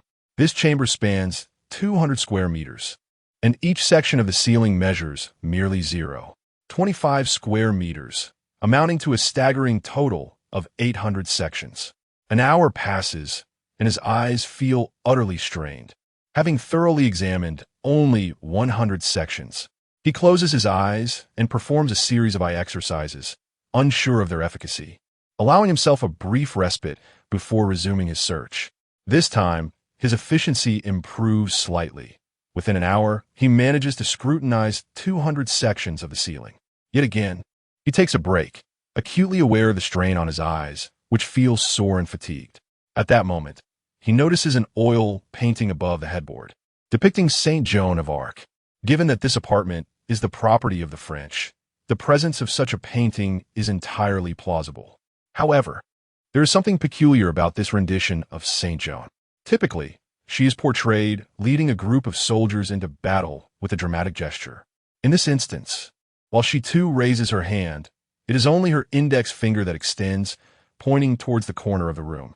Zhang Beihun promptly shifts the writing desk forcefully into the corner and climbs atop it. Following the direction indicated by Saint Joan's finger, he inspects the area. Yet, nothing seems particularly noteworthy. Could it be that the wallpaper conceals something of significance? Setting aside all improbabilities, he arrives at a singular conclusion, however absurd it may seem. He digs his fingers into the seam of the wallpaper and tears it away with a sudden motion. To his astonishment, a door reveals itself behind the wallpaper, a door devoid of a handle, seamlessly integrated into the wall, presenting no discernible irregularities. Once the wallpaper is affixed, it becomes virtually undetectable. Though the door lacked a handle, it possessed a keyhole. The key, he recalled having seen it moments ago. After a thorough search, his mind was slightly befuddled. With a sudden clap to his head, the memory returned. He crouched over the table and opened the drawer, discovering a key within. Chamberlain seized the key and inserted it into the keyhole. With a crisp click, the lock released. He pushed the door open and stepped through, only to be momentarily blinded by a flash of golden light. Upon reopening his eyes, he found himself still in the same room, yet the wallpaper remained intact. Outside the window lay the Huangpu River. He hurried to the door, flung it open, and stepped into the corridor. He was free. At that moment, exhilaration coursed through him. Although Chamberlain possessed the ability of infinite resurrection, the prospect of being controlled by another, rendering him incapable of dying or living, was unsettling. Such feats typically stemmed from supernatural forces. Now equipped with a supernatural artifact, his safety was significantly bolstered. Even if he were to encounter that troublesome lady, Sitong, he would not fear her. All he needed to do was activate the artifact and call her name thrice to ensnare her within the mirror. This power could also be wielded against ordinary individuals. The only limitation was that it could capture at most 64 beings, whether human, demon, or malevolent spirit. Exceeding this number would damage the artifact, diminishing its efficacy until it became an ordinary mirror. Despite the restrictions of the mirror, such as knowing the target's name and requiring their presence for the operation, the power it granted was formidable. What more could one desire? After spending over 3 hours in the copper mirror's illusion, his body and mind had been under considerable strain. Hunger gnawed at him. He felt as though he could devour an entire cow. Determined to seek sustenance, he approached the hotel entrance, where he fortuitously encountered Bai Xiuzhu. Brother Zhang, it seems you've been enjoying your role as the carefree manager. Do you truly trust your half-stake in Wanja supermarket to others? Bai Xiuzhu teased, a hint of frustration in her tone, due to the unique circumstances in the magical city. She had resolved to spend the majority of her time in the store for 10 consecutive days after its opening. As for those unique circumstances, they were undoubtedly linked to the presence of the third Miss Shan. She felt compelled to achieve results to impress her. I have complete faith in you, Sister Xiuzhu. You managed the previous 2 supermarkets with remarkable efficiency. My interference would only yield adverse effects, so I shall refrain from meddling.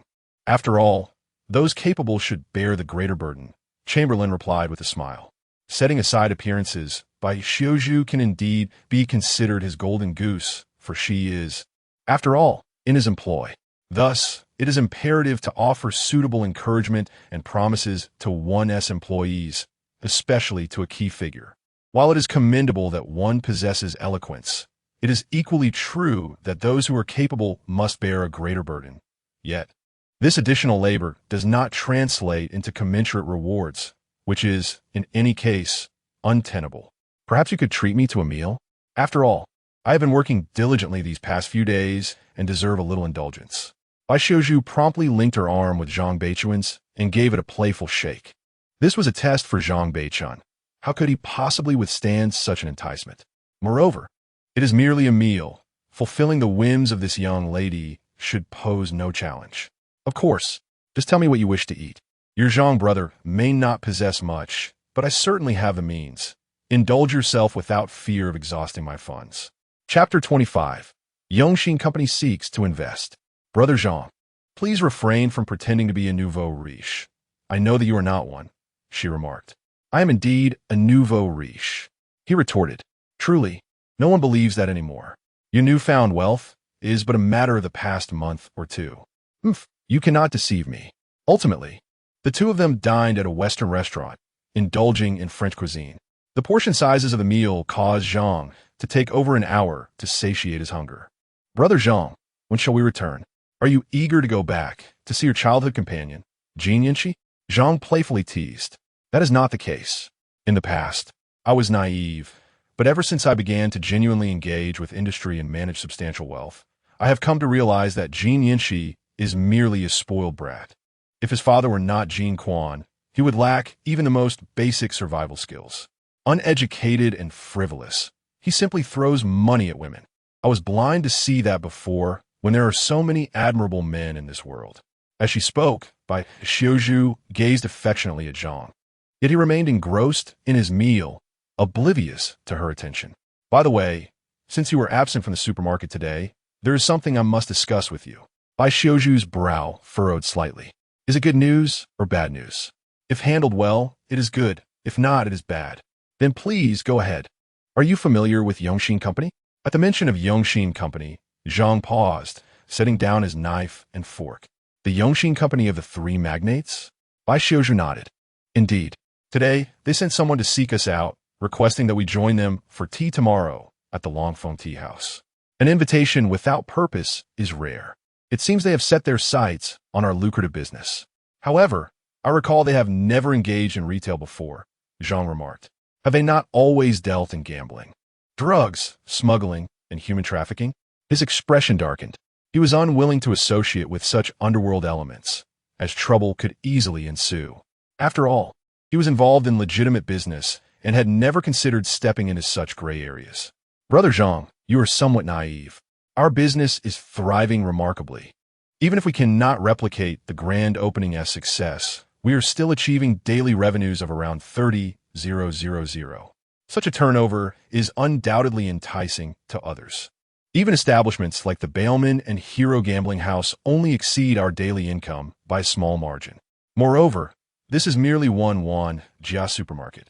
According to my calculations, the entire metropolis can accommodate 3 of them, one in the French concession, one in the international settlement, and another outside the concessions. Currently, we have opened only in the French concession. Thus, our potential remains vast. Once all 3 are operational, our combined daily revenue could surpass that of Bailman and Hero Gambling House.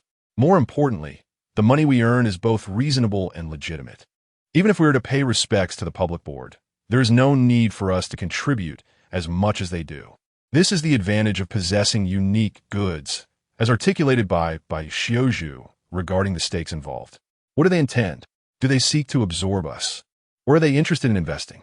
Chamberlain's fingers rhythmically tapped on the table. They lack the capacity and appetite to consume us.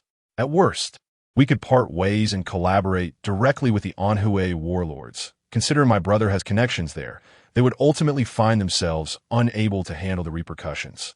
No matter how formidable a gang may be, it pales in comparison to an army. Bai Xiuzhu harbored a certain disdain for these gangs. They would not dare lay a finger on her, lest they invite their own demise. These so-called crime lords, though deemed powerful, are merely rats in the gutter. While they control a considerable amount of resources in the shadows, most of these resources reside in the gray areas. They cannot procure airplanes, warships, or artillery. And even in smuggling, they can only manage to acquire firearms and ammunition. The Bai family holds significant sway near Beiping. Bai Xiongqi controls the Ministry of Finance, backed by the direct and phone warlords, ranking among the elite of all warlords, which compels respect from the others, at least on the surface. Thus, should they wish to invest, we shall see just how insatiable their appetites are.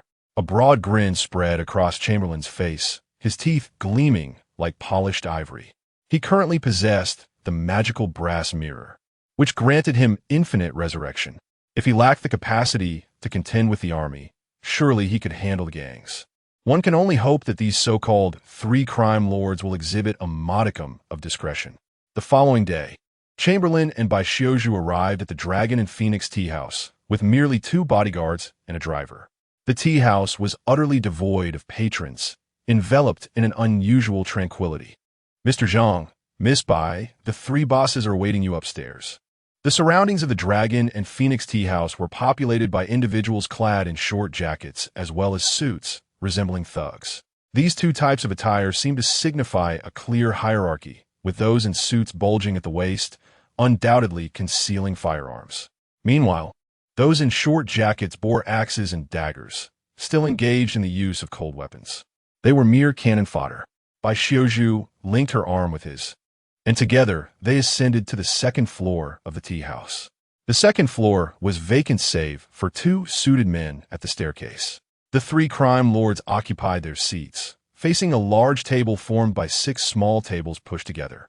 On the opposite side were 2 chairs, each accompanied by a cup of brewed tea. Mr. Zhang, Miss Bai, this is this year's Preaching Ming Longjing, preserved in a sealed ice cellar, its fragrance perfectly intact. Please, do take a taste. Chamberlain and his companion felt no pressure whatsoever. They sat down at ease and lifted their cups, gently sipping from the tea. Let's speak plainly. We desire minimal interaction with individuals of your ilk, whose reputation is far from commendable. Bai Xiuzhu shows them not the slightest hint of deference. The 3 magnates felt a slight twitch of discomfort. They have maintained their status as leaders for many years, and aside from the foreign members of the board of directors, no one dares to utter such words in their presence. However, upon considering the identity of this young lady from the Bai family, they must swallow their pride. The young lady embodies the spirit of a heroine, indeed, most generous in her demeanor. The purpose of inviting you both today is to discuss our company, Yongxin, acquiring shares in Wanjia Supermarket. In the bustling metropolis, we possess the necessary channels, connections, and influence. Should we join forces, we could potentially bring down all competing department stores. In due course, we could expand this venture significantly. Chapter 26. In my eyes, you are nothing but beggars. Speaking of which, we do have connections in the Magic City. What gives you the audacity to believe that your connections are stronger than ours? Zhang Buoluan chuckled softly. Mr. Zhang, the connections you refer to are among the elite.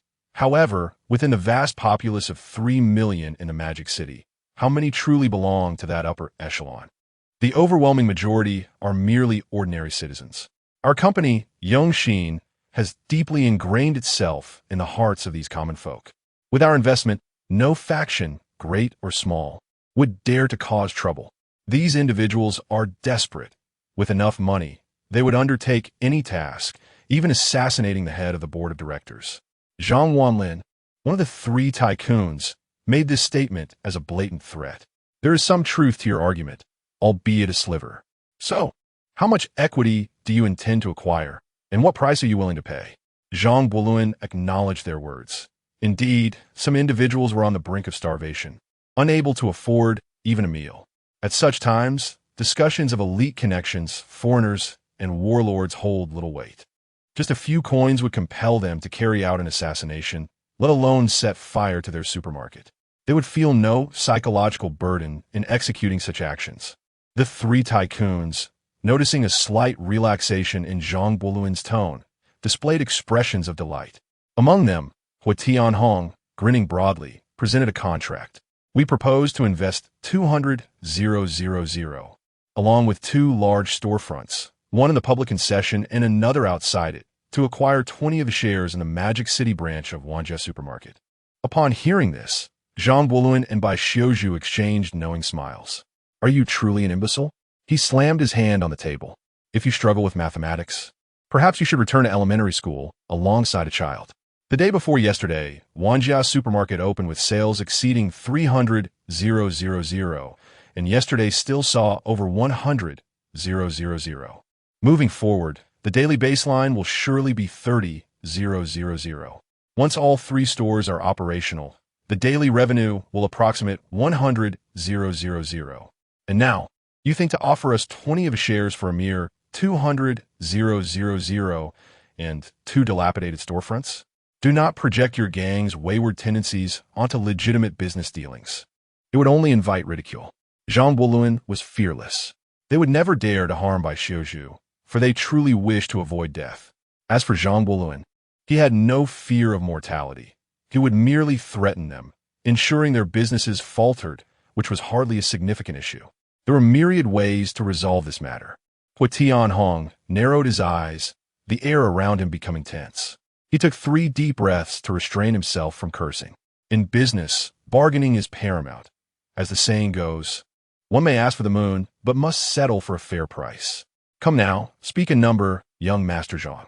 Zhang Buluan lifted his teacup and took a delicate sip. Let us propose this.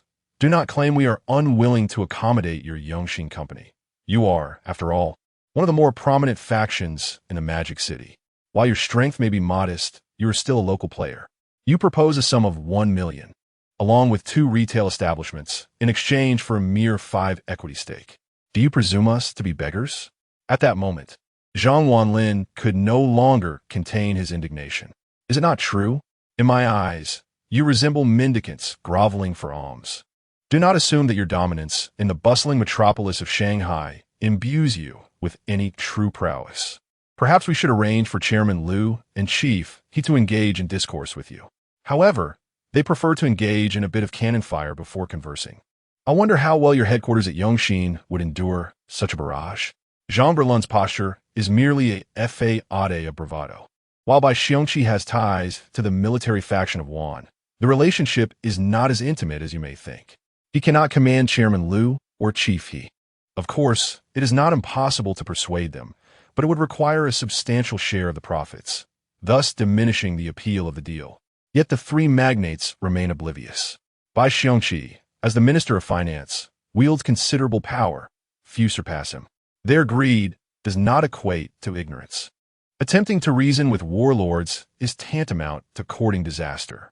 Even a mere brigade commander beneath them would be too much for you to withstand. You can only oppress the defenseless common folk. Master Zhang, there is no need for such harsh words, one of them retorted. If you refrain from engaging in disgraceful actions, it would suffice. It is natural to feel envious when witnessing others prosper, yet blindly reaching for what one cannot grasp invites rebuke. If you have no desire for this 5, then there is no necessity for further discussion today. Xiuzhu, let us depart. Zhang Berlun rose and addressed Bai Xiuzhu. As they approached the staircase, just before descending, a voice interrupted. Who said we no longer want it? We do want this 5. Liu Yuxing, who had remained silent amongst the trio, hastily stood and jogged towards them. Please wait. My 2 brothers are rather unsophisticated and have long operated within lower echelons. Thus they may not grasp the nuances of the white-collar world. Liu Yuxing hailed from one of the 4 prominent families of southern Jiangsu. Although he had severed ties with the family, his origins still bore weight. He was acutely aware of the ruthlessness of both the underworld and the bureaucratic elite. Though he currently thrived, he lacked the standing to enter the ancestral hall of the Liu family. The board at the Guangdong Bureau could easily replace the 3 of them if they so wished. Then there is room for negotiation. Xiuzhu, let us remain seated a while longer. The 2 returned to the negotiation table. Master Zhang, Miss Bai, this 5 stake is simply too meager. What of 10? The 5 stake is non-negotiable. Any more than that, and you would not be able to handle it. You are unaware of who partakes in this division of the pie. Yet you dare to threaten us. Your audacity is truly astonishing.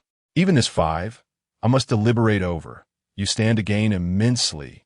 In truth, the shares in Shanghai are not up for division. They're solely held by our 2 families.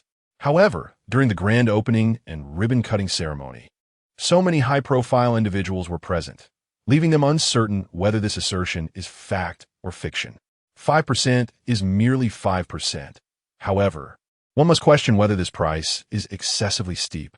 $1 million, relying solely on a 5% dividend, raises the query of how many years it would take to recoup such an investment. At best, 3 years. To be frank, this is akin to a golden goose. And in my humble opinion, I would rather not part with even 1%. Nevertheless, we undeniably require a pair of white gloves, which is why you are granted the opportunity to acquire this 5% stake. Believe me, if I were to bestow this 5% to the Axe Gang or the 8 Trigrams Gang, I would secure a far superior price. Once these two factions obtain this 5%, they would undoubtedly soar, and you would find it impossible to contain them thereafter. Very well. Let us adhere to the price proposed by young Master Zhang. This is a Citibank promissory note for 1 million silver dollars. As for the deeds of the other 2 establishments, we shall dispatch someone to deliver them to you either tomorrow afternoon or the following day. Both parties swiftly drafted a contract, inscribing their names and affixing their fingerprints. Chapter 27. Do not blame me for conducting a losing business. Brother Zhang, your earlier display of bravado was truly remarkable. Do you not fear that they might become enraged and resort to extreme measures against us? In the back seat of a luxury car, Bai Xiaozhu felt an exhilarating thrill from today's negotiations, her cheeks flushed with excitement. If those 3 were merely ordinary gang members, possessing nothing but their own lives, they would undoubtedly act impulsively. However, they are not, having ascended to the ranks of the 3 giants of Yongxing Company.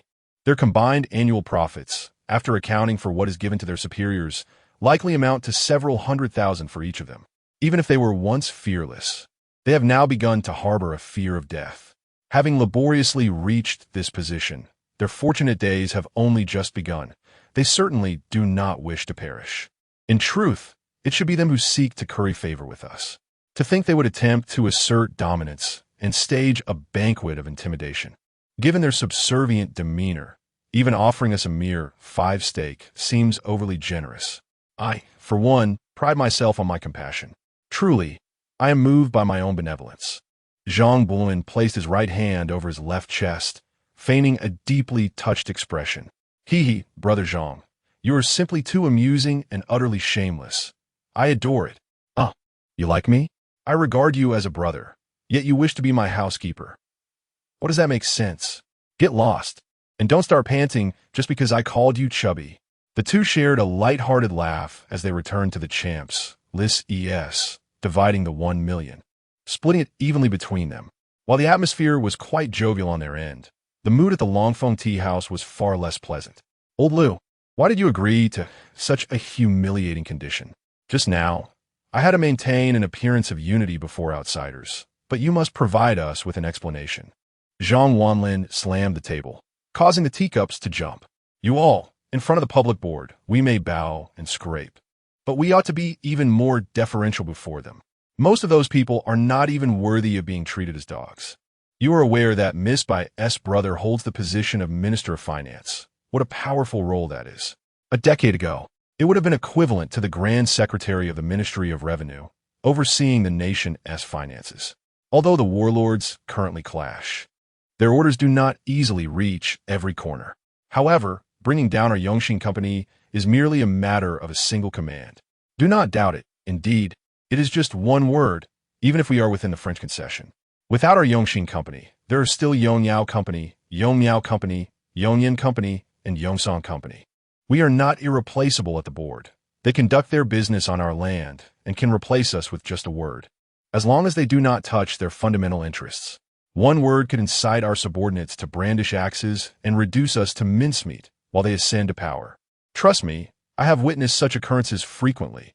I hail from a Liu family of the 4 prominent families of southern Jiangsu. The 4 prominent surnames of southern Jiangsu, strictly speaking, refer to the 4 illustrious families of eastern Wu, Gu, Liu, Zhu, and Zhang. These families were instrumental in assisting the Sun family of eastern Wu. Notable figures such as Liu Sun, Liu Kong, Gu Yong, Zhu Ji, Zhu Ran, Zhu Huan, and Zhang Zhao were all renowned ministers and generals of eastern Wu. Their lineage is profound and extensive, having produced numerous high-ranking officials throughout various dynasties. Even in recent decades, individuals like Gu Yanwu emerged from these families.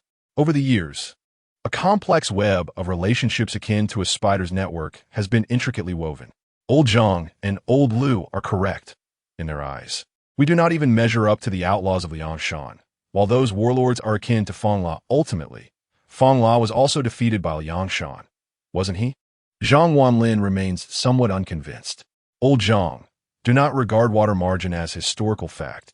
It is merely a novel of chivalry. The disparity between those two is akin to that between a gang of bandits and a rebel king. Old Liu, I am grateful to you today.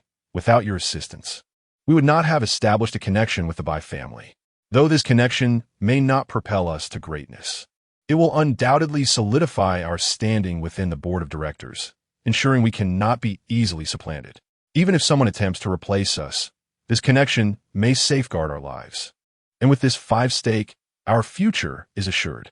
Hu Tianhong wore a broad smile, as if he had just struck an exceptionally lucrative deal. Do not blame me for engaging in unprofitable ventures. We are a triad, and any misfortune befalling one affects the others. It is normal for us to engage in some discreet dealings. However, I urge everyone to treat this matter with the seriousness it deserves. Although this 5 stake may not yield substantial returns, Wanjia Supermarket serves as a stabilizing force. Liu Yuxing recognized that his 2 brothers lacked vision, hence the need for clarity in communication.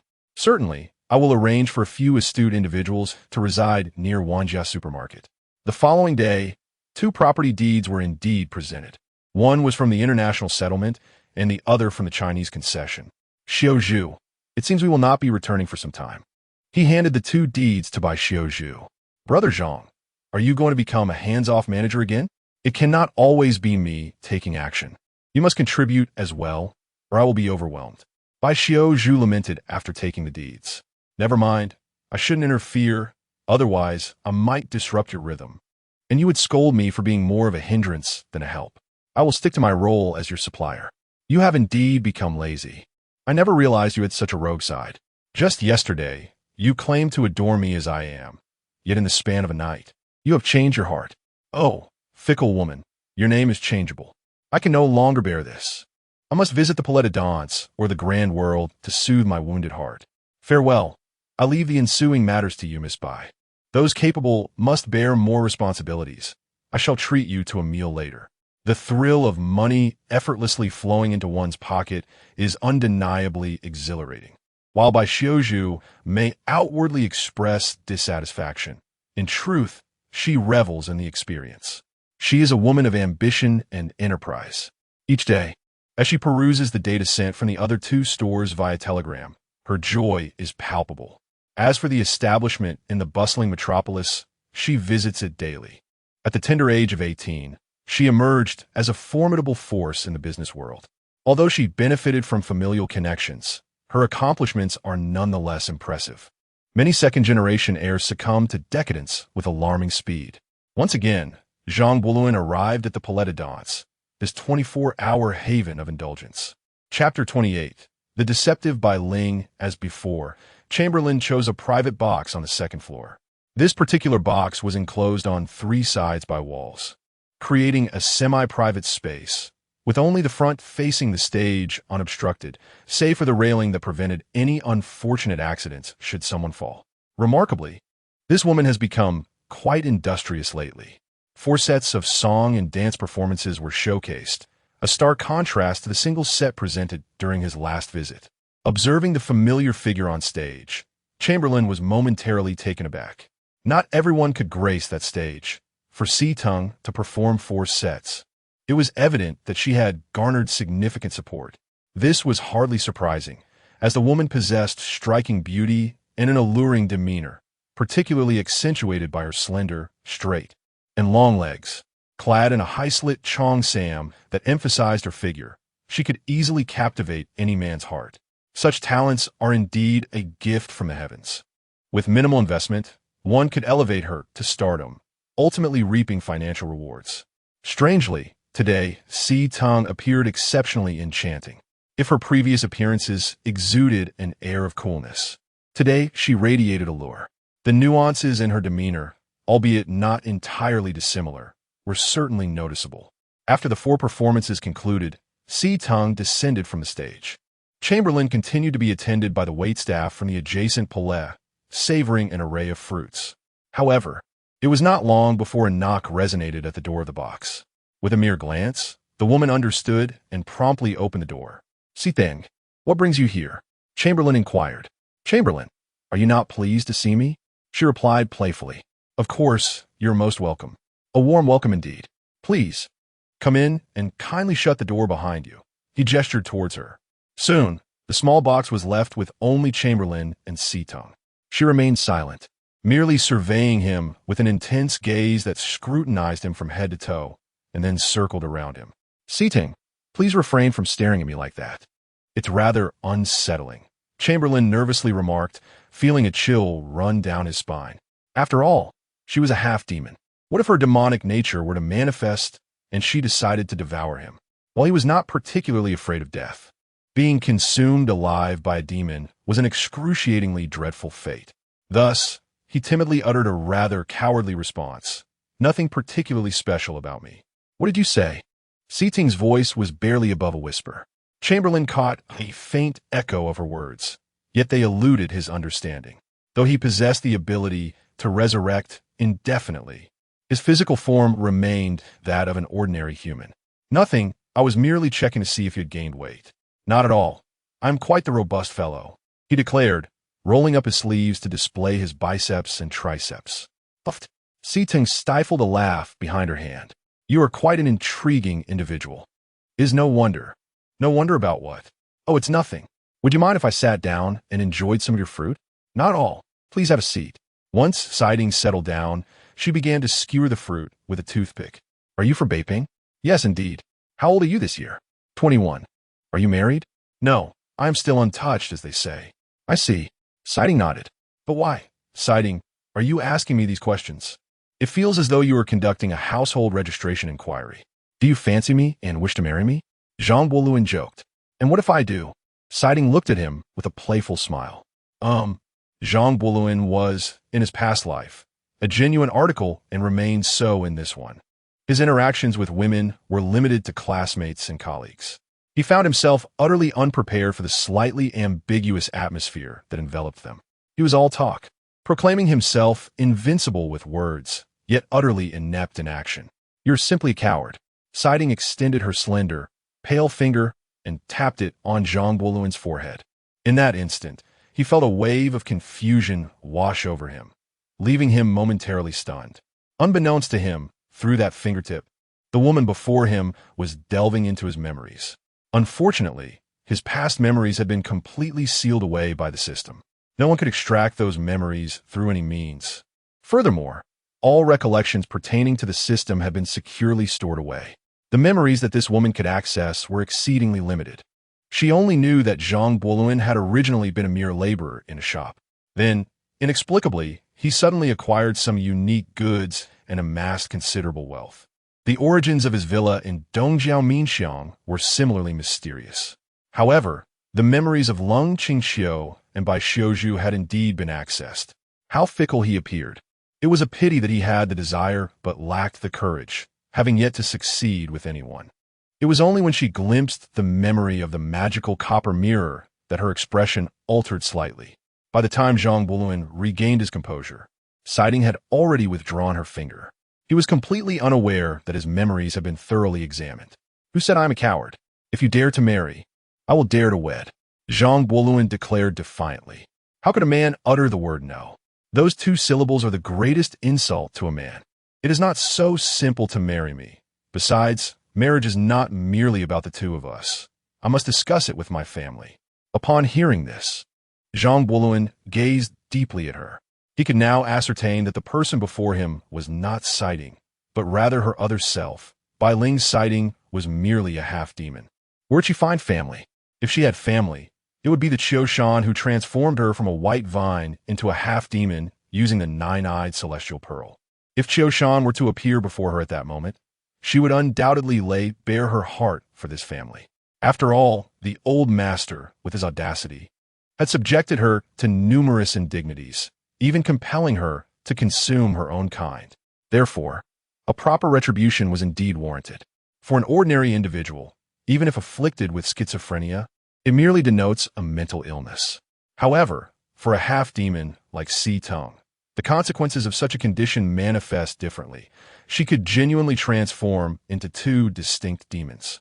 Originally, two demons coalesced to control a single body, but it appears they have now fully separated, evolving into two authentic demons. At present, Zhang Boluan is left with but one inquiry. Where is Si-Tung gone? Bai Ling has assumed her former identity, emerging as a star within the Paleta FTES. This identity is certainly no longer suitable for Si-Tung. Might it not be prudent to inquire with your family? After all, I alone can satiate my hunger without concern for others. Typically, after more than 20 years, Bai Ling would indeed marry an ordinary man as his second wife. Perhaps even bear him a child, indicating that he is capable of nurturing a relationship. To willingly expend her demonic power for the sake of her beloved to bear offspring is a testament to her devotion. Marrying her holds no drawbacks. The Kwa clan is known for its longevity, and Zhang Boluan himself is ageless, making them an impeccable match. Chapter 29. Bai Ling's thoughts, really? What about Bai Xiuzhu? You two have jointly established the Wanjia supermarket, creating such a vast enterprise. Miss Bai is not only beautiful and capable, but also the sister of the Minister of Finance, which should logically provide you with greater advantages. Meanwhile, I am merely a lowly singer, a performer. Bai Ling's eyes glinted with curiosity as she awaited Zhang Boluan's response. Indeed, Miss Bai is exceptional, the ideal candidate for a legitimate wife. As the saying goes, one should marry wisely and take concubines for beauty. If Miss Si-Tung were willing to marry me, I would gladly offer her a secondary position. Of course, my affections would be equally divided. My only virtue is my capacity for love. How shameless to utter such words. Women are inherently selfish and possessive. Who would willingly share their husband? Even if I were to agree, Miss Bai would never consent, so you might as well abandon that hope. Bai Ling was merely testing the waters. It struck her as peculiar that this man could converse so easily with Si-Tung. When they shared a single body, she had a clear understanding of Si-Tung's true nature. A being like her could not possibly harbor feelings for others. It was as if humanity had no place within her. There was only divinity or demonic essence.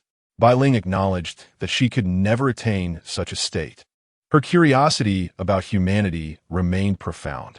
The Qi tribe is indeed formidable, yet this world is ultimately governed by humans, forcing them to conceal their identities.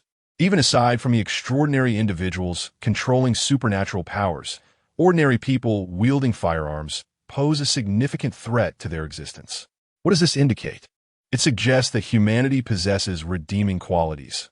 Otherwise, how could such a frail race dominate the world? Now that they were entirely separate beings, this individual's ability to engage with Si-Tung and his favorable impression of her made him an ideal conduit for understanding humanity. This endeavor would not only satisfy her quest for knowledge about human nature, but also serve to irritate Si-Tung, a dual benefit, a twofold achievement. With this in mind, Bai Ling mused that marrying Zhang Boluan might not be so undesirable after all. To comprehend humanity, one must first grasp the fundamental emotions of love and affection. You underestimate Bai Xiuzhu. Given her family background, those around her are typically inclined to take concubines. For instance, her brother's mentor, Jin Quan, has 2 concubines in addition to his legitimate wife. Not to mention the warlords, who would feel embarrassed to venture out without at least a dozen concubines in their households. Even gathering 2 tables for mahjong would be considered a modest affair. Therefore, Bai Xiuzhu's acceptance of this situation is quite high. During her infatuation with Jin Yanshi, she was still an immature girl. However, she has since savored the taste of wealth and power, leading her to conclude that love may now rank no higher than 3rd in her heart. It serves as a dispensable embellishment in life. Are you truly that confident? Of course, why not attempt to marry me once, and if it doesn't work out, we can always divorce later. At this moment, Zhang Boluan's gaze towards Bai Ling was imbued with a fierce aggression. I shall consider this seriously, for it is indeed a momentous decision. Farewell. Bai Ling rose and closed the door to the private room with a swift motion. No matter how cunning a hunter may be, he cannot outsmart a clever fox like myself. I firmly believe that in the end, I shall have my fill. Zhang Bowen continued to relish the performance. Departing only an hour later, on Bai Xiuju's side, thanks to the assistance of Yongxin Company, the pace of renovations and modifications for the shop was remarkably swift. Yongxin Company had an abundance of personnel at their disposal. Moreover, being the local power, acquiring renovation materials was an effortless task. They provided financial support, labor, and resources, eager to expedite the opening of the two other Wanjia supermarkets, all while leaving a favorable impression on Bai Xiuju and Zhang Bowen, at least ensuring they felt as though they were being treated as valuable allies, capable and reliable. Once Bai Xiuju became occupied with her tasks, she indeed ceased to seek out Zhang Bowen proactively. Even upon returning to the spacious apartment at the Champs Lycées, she was engrossed in sketches and notes related to the blueprints. Zhang Bowen had always held in high regard those who toiled diligently for their own prosperity. Whatever Bai Xiuju expressed a desire to eat, he would promptly dispatch someone to procure it or even fetch it himself. For items that were hard to find, he would take it upon himself to prepare them. The shelves of the interdimensional convenience store were stocked with a plethora of modern seasonings, including a variety of hot pot bases, plain beef broth, 3-flavor, spicy, fragrant, and spicy, seafood, and more, all exceedingly comprehensive. Occasionally, Zhang Bowen would have the freshest beef, lamb, and fish balls delivered, cooking hot pot for himself. Bai Xiuju, having grown up in the heart of the imperial city, was familiar with an array of regional flavors. While they had been somewhat modified, the original essence remained, such as the spicy Beijing-style Sichuan cuisine, which, at its core, retained its heat, albeit slightly subdued. She too relished this culinary delight, frequently praising Zhang Bowen's hot pot. I believe we could easily establish several restaurants in Beiping, solely based on the exquisite seasonings you provide, destined for instant success. Alas, the denizens of the Magic City have no taste for spice. Such delectable flavors remain beyond their reach. The core regions of Jiangsu, Zhejiang, and Shanghai typically eschew spiciness, favoring sweetness. Their daily fare is quite mild, yet at times they do indulge in heavier flavors, though this heaviness does not pertain to spice. For instance, a renowned dish named red crab with rich sauce is known for its exceptional freshness, albeit it is notably salty. Other delicacies, such as drunken shrimp and drunken snails, pursue the essence of freshness. The obsession with sweetness is even more extravagant. The majority of dishes can accommodate a dash of sugar, with some being excessively sweet, necessitating the use of plums to counterbalance the cloying taste. I do not solely offer spiciness. There's also depth and flavor. Zhang Bowen referred to flavor enhancers like MSG and chicken essence. The earliest monosodium glutamate factory in the country will not emerge until 3 years later. Meanwhile, the neighboring small establishment has it, albeit merely in the form of monosodium glutamate. The umami flavor of monosodium glutamate pales in comparison to that of disodium guanylate, which is a true super flavor enhancer. Chicken essence contains it as well. Thus, even in the bustling metropolis, they could establish a distinctive restaurant. Oh, if your miraculous seasoning encompasses more than just spiciness, we could indeed consider opening a restaurant here. We could allocate a portion of this month's profits, which would suffice. Simultaneously, we could collaborate with Yongxin Company, allowing them to provide a storefront, chefs, and restaurant staff, ultimately granting them a 20 share.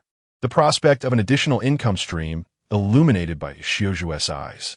Chapter 30. The feeling of constraint, it is utterly stifling. You wish to open a restaurant, yet nearly all the resources are to be provided by us, leaving us with a mere 20 stake. Is that the crux of the matter? Zhang Wanlin gazed at the two shameless individuals before him. Their audacity surpassed even that of their own gang, so ruthless and unscrupulous. They merely contributed a seasoning and expected to claim 80. What about the chefs, the waitstaff, the ambience, employee wages, ingredients, utilities? All of these are to be covered by them, while we are relegated to a paltry 2%. No, they also provided a menu, but surely that does not justify such a disproportionate share. Zhang Bowen nodded. Do not underestimate that 2%. The flavors crafted within this establishment will undoubtedly exceed everyone's expectations. These will be entirely novel dishes, unlike anything anyone has ever tasted. You have been around long enough to understand how the affluent in this area spend their money. If something appears exquisite and tastes delightful, they are willing to pay 10, even 20 or 30 times the price, all for the sake of prestige. Otherwise, the experience of coffee and tea becomes indistinguishable. Why do those quaint coffee shops outshine tea houses in business? Reflecting on Zhang Guoluan's words, Zhang Wanlin felt a begrudging agreement. Perhaps we could start with a smaller venue to test the waters? No, Bai Xiuzhu gently shook her head. A smaller establishment implies a lower status. The decor would lack refinement. Why would anyone be willing to spend lavishly? The wealthy would certainly not be enticed. We must create an opulent environment, proclaiming that our chefs have formerly cooked for the empress. Our lineage must boast generations of imperial chefs. The staff must be aged between 18 to 25, and they must possess beauty. They must undergo uniform training before assuming their roles, ensuring impeccable service. Diners should feel as if they are true emperors, their vanity fully indulged. Our restaurant must distinctly stand apart from the ordinary. A restaurant is merely a restaurant, but the Zhanxiugu is a realm unto itself. It must be said, Bai Xiuzhu's acumen in business was indeed formidable. She recognized that the allure of the spectacle often eclipses the reality of the cuisine. Much like in the future, where a roast chicken might command $70 to $80, yet when dissected and rebranded as yakitori, the same bird could fetch $700 to $800. There will always be those willing to part with their money for such extravagance. Listening to Bai Xiuzhu was akin to gaining a decade of wisdom. With such strategies in place, our restaurant, named Zhanxiugu, could certainly yield substantial profits. Zhang Wanlin was naturally inclined to engage in this lucrative venture that required no violence or conflict. I shall proceed to arrange for a suitable location and will confer with both of you regarding the decor once it is secured. Soon, the other two magnates involved in the restaurant collaboration were made aware of the endeavor. Now that we had discerned the pathway to profit, why should we continue to partner with them? Currently, amidst the hustle and bustle, we can only secure a mere 20%. If we were to embark on this venture independently, everything would belong to us. However, Hu Tianhong finds himself somewhat perplexed. While the quality of dishes may not be the most crucial aspect of running a restaurant, it remains essential. Furthermore, without Zhang Guoluan's special seasoning, we would struggle to create anything truly distinctive. Moreover, as our business dealings increase and our economic ties grow closer, one must ponder, in the event of a crisis, would they not come to our aid? We would not only earn a profit, but also establish a firm ally and retain a safety net for ourselves. What could be more advantageous? Ever since old Lu shared his insights with me, I have reached a profound understanding. Indeed, old Zhang is correct. Even if we possess those unique seasonings, we cannot venture forth alone unless we operate outside of the magical city. However, as long as we remain in this city, collaboration is imperative. Offending such individuals could lead to dire consequences. Their willingness to share a portion of their resources signifies that we hold a certain standing in their eyes. They deem us valuable. Old Lu nodded in agreement, affirming my thoughts. I am well aware of this, yet leaves me feeling quite constrained. In this world, who is free from grievances? Are we not also a source of frustration for others? Such occurrences become commonplace. A true gentleman knows when to yield and when to stand firm. After the three of us reached a consensus, we set about searching for a location, aiming for 3 establishments, one in the French concession, one in the international settlement, and another in the Chinese area. In the French concession, there is the Songjiang apartment. Si Tung, yesterday young master Zhang Bulin visited the Paramount, and I conversed with him for quite a while. This individual is indeed intriguing. He even possesses a mystical bronze mirror. Could he be associated with the suspended gate? Yet, he lacks the aura typically associated with such a lineage. Si Tung has also encountered Zhang Guoluan closely. They have shared a meal at the same table. Had Zhang Guoluan possessed the aura of the suspended gate, she would have sensed it immediately. Although Si Tung is a half-demon, she has consumed numerous spirits, making her quite formidable among her kind.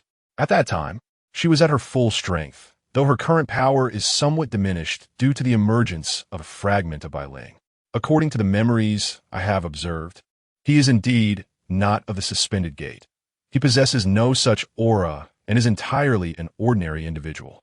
The reason he could bond with that mystical artifact lies in its inherent power. Should he grow wary, even our combined strength might not suffice against that artifact.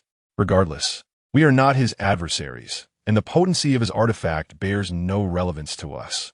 Sitong remains indifferent to this matter. Your mindset is commendable. Observing her serene demeanor, Bai Ling suddenly found herself devoid of the desire to speak. As for Zhang Luan, he has returned to the warehouse, leaving behind a replenishment of 400 gold bars. The entire warehouse is nearly filled to capacity, complemented by the original 200 gold bars. This stock is sufficient to meet the demands of 3 supermarkets in a magical city for an entire quarter. Among those condiments, some are set aside individually. These are essential for running a restaurant. With everything that pertained to him successfully concluded, he found himself with ample free time. Observing him meandering about each day, Bai Xiaozhu sometimes felt a surge of frustration. However, there was little she could do, for he was indeed a significant benefactor. A week later, both the other 2 supermarkets and the 3 restaurants had officially opened their doors. As anticipated, business thrived remarkably, with each establishment generating substantial daily revenue. Even excluding the first 3 days of opening, once business stabilized, the combined daily turnover of these 6 enterprises approached approximately 160,000. When assessed individually, they stood as some of the most prosperous establishments in the entire metropolis. Chapter 31. Insufficient funds. What did you say? Bai Xiaozhu, engrossed in calculations using the form provided by Zhang Luan, abruptly threw down her pen upon hearing his words. Do not be upset, Xiaozhu. After all, I have little to occupy myself with here. To you, I am merely a supplier, capable of delivering the goods you require. The remaining tasks do not necessitate my involvement.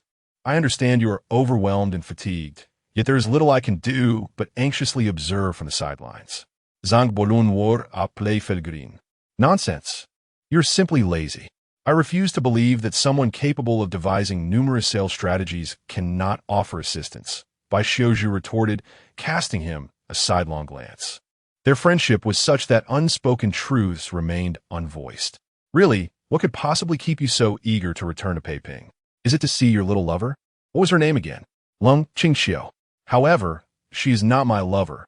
Our relationship is purely platonic, just friends. Zhang Luan's explanation sounded somewhat feeble. My primary reason for returning is that I find this hotel uncomfortable. Nothing compares to the comfort of my own villa. With the funds you currently possess, you could easily purchase a mansion in the French concession. If you aspire to be a landlord, you could acquire an apartment akin to the Champs, Lycée, leasing it to a hotel and simply collecting rent. You could retain the largest room for yourself, furnished luxuriously for convenience. I am assisting you in generating income, and yet you choose to retreat home. Do you not find this rather excessive? Bai Xiaozhu rose, resting her hands on the desk, leaning forward, her gaze fixed intently on Zhang Luan. She wore a dress with a wide neckline, which, under normal circumstances, posed no issue for walking. Yet, in her current posture, Zhang Luan could succinctly describe it, transparent. Noticing him staring at her in silence, Bai Xiaozhu quickly realized the impropriety of her position and hastily pressed down on her neckline. Go back, hurry back. Day after day, what on earth are you thinking? You receive daily dividends exceeding $10,000, yet you cannot contemplate anything substantial. What should you do with such wealth? Upon hearing this, Zhang Luan's expression turned serious. He approached the window, opened it, and lit a 1916 cigarette, exhaling a large smoke ring. This sum of money is woefully insufficient to achieve my goals. His gaze seemed to pierce through time, envisioning the year 1937, 17 years hence. The sky was filled with propeller-driven aircraft adorned with banners. Ordinary bombs and incendiary munitions rained down. The landscape was marred by ruins, a sea of corpses and blood, engulfed in flames. Zhang Luan understood that he alone could not alter the fate of this parallel world. Yet, that did not preclude him from making a contribution. For instance, establishing an Air Force Academy or founding a company similar to Lockheed Martin. However, The funds required for such endeavors were astronomical, as long as air superiority can be secured. Even an agricultural nation can stand firm against an industrial power, rendering their daily existence less audacious. Presently, a standard fighter aircraft costs approximately $20,000, while a premium one may reach $100,000. This year, $1 equates to 11 units of the local currency. Thus, even the most economical fighter jet demands a sum of $220,000. Not to mention, a fleet of 100 aircraft is an absolute necessity. Even the cheapest variant would amount to $22 million in local currency. This calculation pertains solely to the acquisition of the aircraft. When factoring in airport construction, ground support, maintenance, munitions, and pilot training expenses, the total cost multiplies at least fourfold, culminating in $88 million. For the vast majority, this astronomical figure is beyond comprehension. The warlords across the country possess air forces, but typically only a handful of aircraft. Most warlords lack any aviation assets, perhaps owning only personal planes. Their adversaries are fellow warlords, rendering air supremacy unnecessary. Currently, Zhang Bol's savings, if all his gold is liquidated, would approximate over $20 million. This conversion involves first translating it into dollars and then into local currency, incurring a loss due to exchange rates. Otherwise, the figure would be even lower. Moreover, within the next 3 months, he will only receive profits, not payment for goods, as Bai Jia has already settled the accounts. This has allowed him to amass such considerable wealth. Calculating this way, it seems feasible to accumulate this amount by the same time next year. For him personally, money beyond a certain threshold loses its significance. With the surplus, he yearns to pursue meaningful endeavors. In any case, progress must be made step by step. Due to Bai Xiuju's vehement opposition, Zhang Bol cannot return to Beiping any sooner and must remain in the bustling metropolis. The young lady has threatened him with a strike, leaving him with no choice. Fortunately, he is not devoid of activities. Reflecting on the time, it has been over a month since he left Beiping. The time has come for the monthly 1 yuan flash sale, an occasion that Zhang Bol cherishes. Xiuju, come out for a moment. In the dead of night, Zhang Bol knocked on Bai Xiuju's door. After a moment, she appeared at the threshold, clad in her nightwear, and opened the door slightly. What is it? Bai Xiuju's gaze was sharp and vigilant. I must inform you, I am not one of those dancers from the Palais or Xinyiandi. Zhang Bol's frequent visits to such entertainment venues are well known to Bai Xiuju. What a jest! How could you possibly compare to a dancer? Their service is unparalleled. They peel grapes and feed them to me personally. Can you do that? Bai Xiuju fully opened the door. Zhang Bol, clarify your intentions. Are you implying I am inferior to a dancer? I never stated such a thing. Ah, why must you complicate a simple matter? I merely wish for you to blow gently on my hand. When Bai Xiuju coolly casts her gaze, she truly embodies an ethereal grace. He merely wished to borrow a breath of ethereal essence, hoping to acquire some exquisite treasures during his monthly endeavors.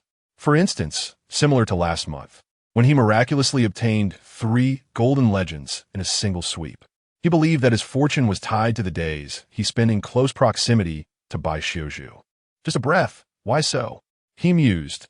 Your celestial demeanor inspires me to seek a breath of your ethereal essence, may I? Bai Xiuju cast him a sidelong glance, surprised by his inclination towards superstitious beliefs. Such metaphysical notions can be whimsical. At times one believes, and at times one does not. Yet in crucial moments, a little faith does not harm. Come now, it is a mere act of blowing a breath. How tedious, she remarked. Yet she still leaned toward Zhang Bachan and blew a gentle breath onto his hand. Zhang Bachan, elated, bounded back to his room in exuberant leaps, resembling a child weighing 160 pounds. What a child! Bai Xiuju smiled, her expression radiating warmth like the sun breaking through a month of dreary rain, casting vibrant hues across the world. Alas, this beautiful moment was lost on Zhang Bachan, who was unaware of the joy he had missed. Chapter 32. The Portable Steel Mill. Closing the door behind him, Chamberlain settled onto the edge of the bed. In the name of the god of transcendence, I summon thee, my coveted item. This month's flash sale items have arrived in the warehouse.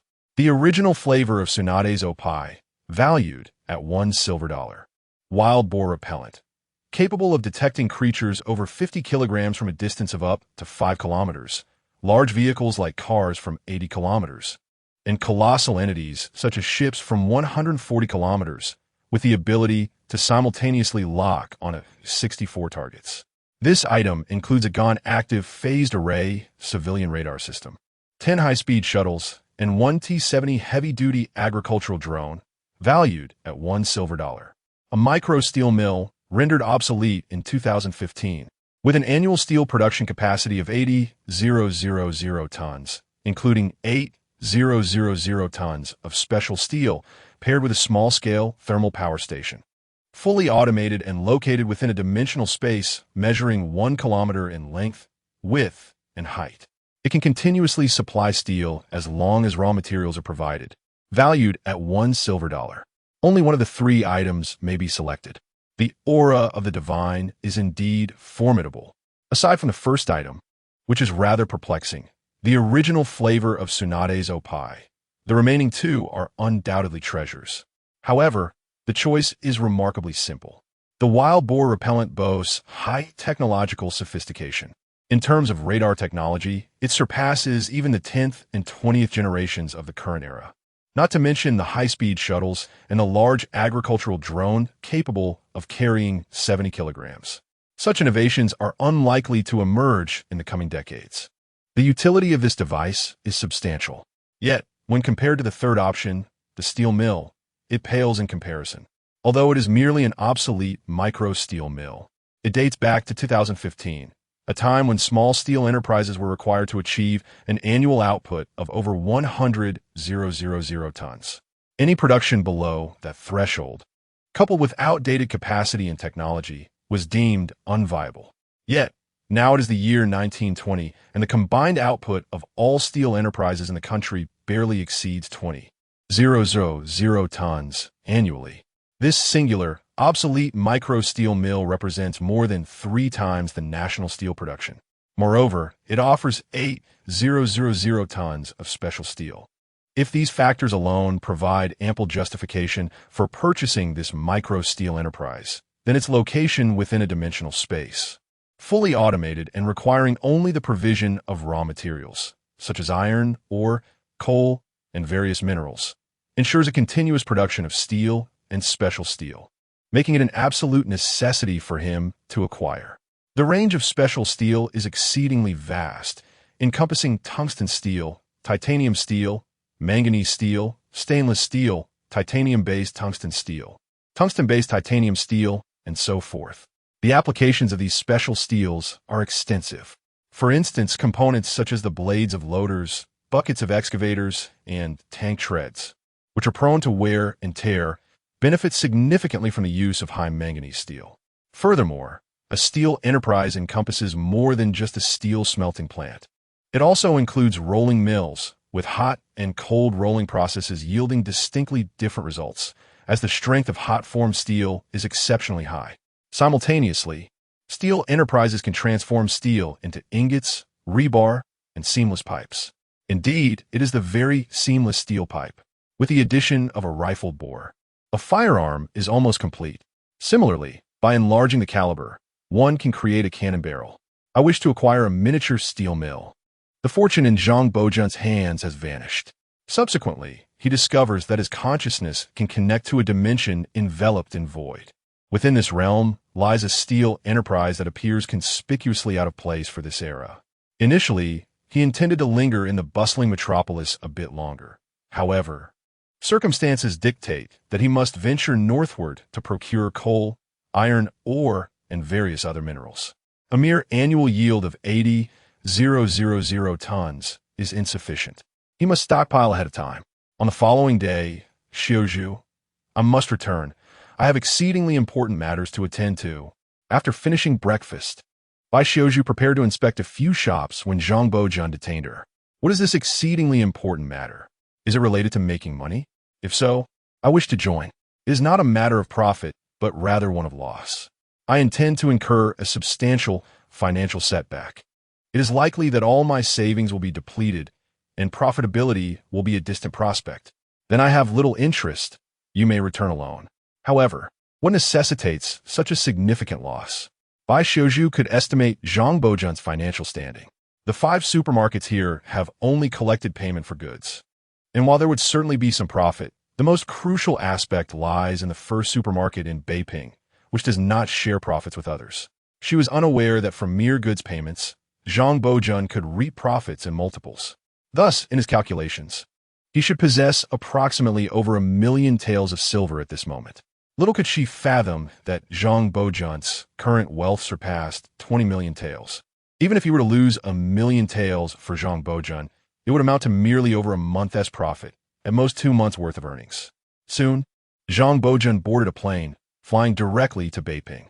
Even in the relatively backward year of 1920, the affluent enjoyed convenient transportation. Prior to his departure, he had made a phone call home, and thus, the steward was already en route in his Cadillac Model 30 to fetch him. Has anything occurred at home during my absence? Zhang Bozhen had been away from Beiping for over a month, and during that time, he had engaged in 2 flash sales. Nothing significant, merely some individuals seeking to discuss business in collaboration with you. Some are affiliated with warlords, while others belong to prominent families. Additionally, there are schools requesting donations. Essentially, they're all here for financial matters. I have compiled a list for you to review at your convenience. The steward, Old Yi, was quite competent. Moreover, Miss Lung has been visiting almost every other day. During school breaks, she would spend the entire day at our residence. She happened to arrive yesterday, and, having heard that you would be returning today, is currently preparing a feast for you at home. Her craftsmanship is indeed commendable. Zhang Bozhen smiled and nodded. There is, however, a matter I am uncertain whether to disclose. After a brief silence, Old Yi hesitantly spoke. It is imperative to mention it. How could I comprehend the situation without your words? You are aware of Prime Minister Jin, correct? Jin Xian? Yes, precisely him. He has a son named Jin Yanxi, a notorious wastrel who claims to be studying abroad, though it remains unclear if he merely indulged in leisure for 2 years before returning. I am unsure where he encountered Miss Long, but he is now fervently pursuing her. Given his father's influence, we are reluctant to intervene, especially since the Jin and Bai family share a close bond. We must extend some courtesy to the Bai household. Jin Yanxi? Very well.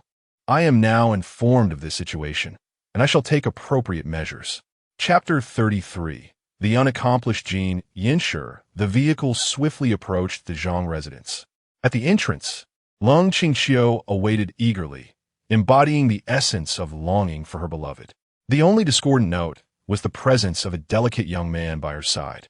Young master, that is Jin Yanxi, the son of the Jin family. Indeed, Zhang Bozhen nodded, then alighted from the car, arms outstretched as he advanced towards Lung Qingxiu. Is he going to embrace me? It seems brother Zhang has missed me as well. Witnessing Zhang Bozhen's approach, Lung Qingxiu felt her cheeks flush, her fingers entwined nervously. She attempted to step forward several times, yet her feet felt as if they were rooted to the ground, immobilized. Ultimately, Zhang Bozhen enveloped her in his broad embrace and spun her around. In the midst of a public gathering, how could one so casually engage in such affectionate displays? What of Miss Lung's reputation? Just as they were about to converse, Jin Yanxi interjected. Who is this person? Zhang Bozhen did not spare him a glance. Instead, he released Lung Qingxiu and took her hand, guiding her inside, whispering softly in her ear, a volume sufficient for Jin Yanxi to overhear. An inconsequential individual. Such words were indeed hurtful to Jin Yanxi, who had pursued Lung Qingxiu for over half a month. To now be dismissed as merely an inconsequential person by the very woman he sought was infuriating. Enraged, yet maintaining an effete of composure, he smiled as he introduced himself. Hello, I am Jin Yanxi. Surely you are aware of who my father is? He extended his right hand towards Zhang Bozhen. Zhang Bozhen merely glanced at him, refraining from reciprocating the gesture. Regarding your father, that is a matter you should discuss with your mother, not with me, as I am unfamiliar with you. Furthermore, the Zhang residence is a private domain. It is rather presumptuous of you to treat it as your own without my consent. My father is Jin Quan. Ah, I see. And what of it? He is merely the prime minister. Your audacity leads me to believe your father is the president. Are you not aware of the current state of affairs in the country? The so-called prime minister and president are but figureheads employed by warlords. The true authority lies with the warlords. Should your father fail to satisfy them, he may very well be ousted by tomorrow. Moreover, aside from your father, who are you? Do you possess any accomplishments? Any knowledge? What distinguishes you? Or are you merely a libertine? Apart from what your father has bestowed upon you, what do you truly have? Who are you really? The barrage of rhetorical questions left Jean Yinshi utterly unprepared. He stood there, immobile, lost in contemplation. After much reflection, he could not identify any outstanding qualities within himself. It seemed he was merely a man of means, nothing more. Thus, he succumbed to profound self-doubt. He could not even recall when he had departed from the Zhang residence or when he had returned home to Jinquanshan. Yinshi, Jean Yinshi. What is it, mother? You appear to be in a daze, as if your spirit has fled. Has something happened? Jean Yinshi's mother, witnessing her beloved son devoid of his usual spirited demeanor, found him instead despondent, his face ashen. He did not respond to her calls until she uttered his full name, which elicited a slight reaction. Mother, I must inquire, if my father were not the prime minister, would I be deemed worthless? Jean Yinshi quickly ushered his mother to the sofa and, kneeling before her, earnestly posed his question. Why do you ponder such matters? My dear Yinshi is charming and handsome, having studied abroad and experienced the world. Few young men in Beiping can compare to him. Yet, I find myself without a business or even a legitimate profession. To put in the words of the common folk, I am but a vagabond. I no longer wish to squander my time and youth in such a meaningless manner. I desire to engage in something worthwhile. What do you believe I could pursue? Should I leverage my father's connections to secure a minor position or perhaps venture into business? Maybe establish a factory? A mother knows her child best. Her little son had always been indulged, his whims catered to, leaving him unacquainted with the harsh realities of life. Consequently, his education was eclectic and disorganized, culminating in an art degree, an endeavor she deemed largely impractical. Her uncertainty mirrored his own. It seemed nothing suited him. Upon observing his mother's response, Jean Yinshi felt his last vestiges of hope dissipate. Alas, he was right. I am indeed an unaccomplished failure. Without my father, without the Jean family, I am nothing. He sighed deeply. Who claims you are a failure? You are the young master of the Jean family. Let me know who said such a thing, and I shall set them straight. There exists a phrase, what was it? Ah, yes, the maternal filter, indeed. Even if a child were a monkey, a mother would perceive them as beautiful. It is unnecessary. They merely spoke the truth. My mother's reaction only affirms my status as a failure. I am inept at everything. At that moment, Jean Yinshi was engulfed in profound disappointment. Having lived for over 20 years, he felt he had become a nullity. One can always learn. As long as you are willing to strive, it is never too late. Whether you aspire to enter politics, the military, or commerce, the Jean family stands as your strongest ally. However, politics and the military carry risks. Your father prefers you remain distant from such realms. We can commence with business. Recently, the Wanjiao supermarket has gained immense popularity, its prices exceeding those outside by more than tenfold, reportedly yielding substantial profits.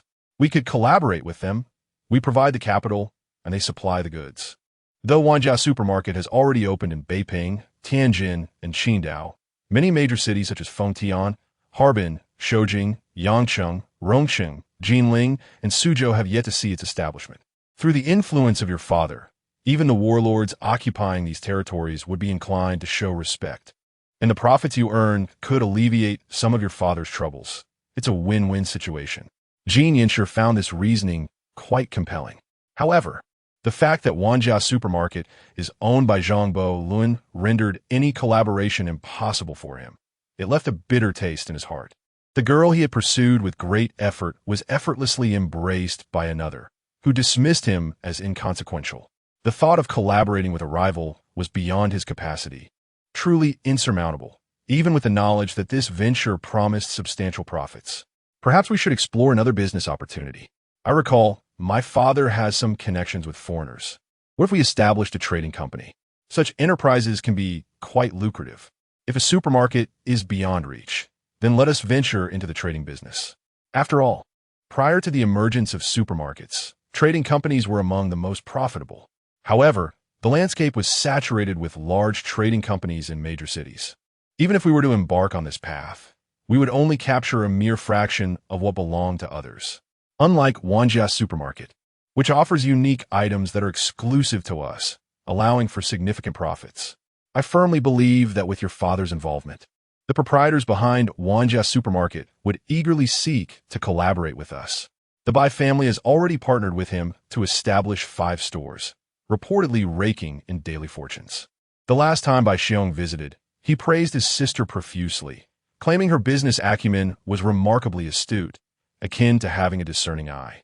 Not only has she amassed great wealth, but she has also distributed shares to various warlords, thereby cultivating numerous connections. The Bai family has achieved remarkable success, and I am confident that the Jin family can accomplish the same, if not surpass it. Bai Xiongqi is merely a person your father casually supported, whereas you are his biological son, cherished above all as his youngest. Chapter 34. Establishing a mining point in Anshan, perhaps it is best to forego collaboration with Wanjia Supermarket. As the very individual who uttered those words is none other than Zhang Buolin, the proprietor behind the supermarket. If I am to achieve any semblance of success, I must rely on him, and the thought of being ridiculed by him is utterly intolerable. I am a child of Beiping, having grown up beneath the imperial city. My pride is paramount. Though Jin Yinxing is acutely aware that partnering with Wanjia Supermarket is, in fact, the most lucrative opportunity for him in the short term, his stubborn pride remains an insurmountable barrier. Does not such a concession serve as an indirect admission of his perceived ineptitude? He yearns to accomplish something noteworthy, to stand before Zhang Buolin and assert his worthiness. Furthermore, he wishes to demonstrate to Lung Qingxiu that he is not a mere triviality, but rather an exceptional man. What? The proprietor behind Wanjia Supermarket dares to label you a failure? How audacious! Rest assured, I shall ensure that your father avenges this slight. No need, mother. The humiliation I have incurred must be rectified by my own efforts. Are you foolish, my son? The connections your father possesses will expire if not utilized.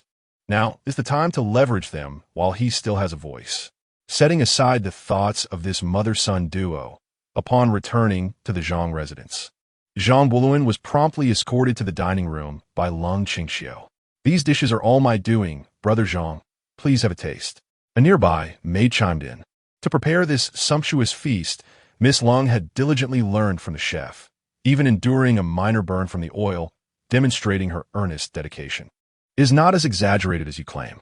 The stir-frying technique is one I'm still mastering, and I inadvertently splattered a bit of oil. Thankfully, the oil was not excessively hot at that moment, and with just a splash of cold water, I suffered no lasting injury.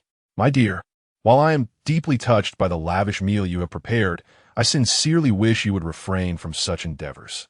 Should you accidentally burn yourself or cut your hand while chopping vegetables, it would pain me greatly. He rose and took her hand, examining it with care, before speaking gently yet with resolute firmness.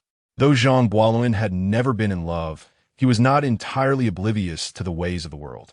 Why do dramas featuring domineering CEOs remain timeless and ever popular? It is because they resonate deeply with women, providing a sense of identification. Thus, the equation becomes simple. A man who is not only gentle and caring, but also possessive, powerful, and strikingly handsome, complete with an impressive physique, is irresistibly alluring to women. Learn well, he encouraged. I assure you, once mastered, it will remain silent and effective. For instance, at this very moment, Lung Qingxiu gazed at him with shimmering eyes, her voice soft and tender as she replied, I will be more cautious in the future. No need to worry. Regardless of what dish you wish to savor or what you might believe I desire, simply inform the chef, and they shall prepare it. I understand your intentions. Upon returning from the bustling metropolis, I have brought you a gift, which you may explore after our meal. Indeed, Zhang Buolin has acquired a splendid present, a vintage phonograph, accompanied by a plethora of records. Dear Zhang, there is no need for such extravagance. I take pleasure in it, and your opinions are irrelevant. Ha, ha, ha. This sudden display of childlike exuberance brought a smile to the otherwise stoic Lung Qingxiu. Had Jin Yinxia insisted on gifting her something, she would have likely discarded it without a second thought. The disparities between individuals are indeed vast. After dining, Zhang Buluan led Lung Qingxiu to the phonograph. The current model is still hand-cranked. A few turns will yield a song. However, the cranking mechanism only facilitates the movement of the records, while the sound is produced electrically. During this era, the entertainment industry in the metropolis flourishes, attracting stars from around the globe. Numerous musicians and vocalists grace this place with their performances, and many seek to profit from it. The term Dongjiaominxiang gained popularity during this time as a hub of diverse cultures. Naturally, this locale boasts an abundance of melodious tunes, and some music companies began recording these songs on records for distribution, encompassing various styles. Zhang Buluan has amassed over 100 of these records. Lung Qingxiu, embodying the essence of an artistic young woman, found herself irresistibly drawn to the allure of literature and music, quickly becoming immersed in the experience. Meanwhile, Zhang Buluan returned to his study to retrieve a map. He sought to identify a suitable location for mining operations, as the cost of purchasing ore remains prohibitively high. Across the nation, there are few areas rich in both coal and iron mines, alongside a variety of other mineral resources. These regions include Inner and Outer Mongolia, as well as the northeastern provinces. Although the western regions also possess abundant mineral resources, they are relatively less accessible. It is not to say that mining there is impossible, but any plans for extraction would need be postponed.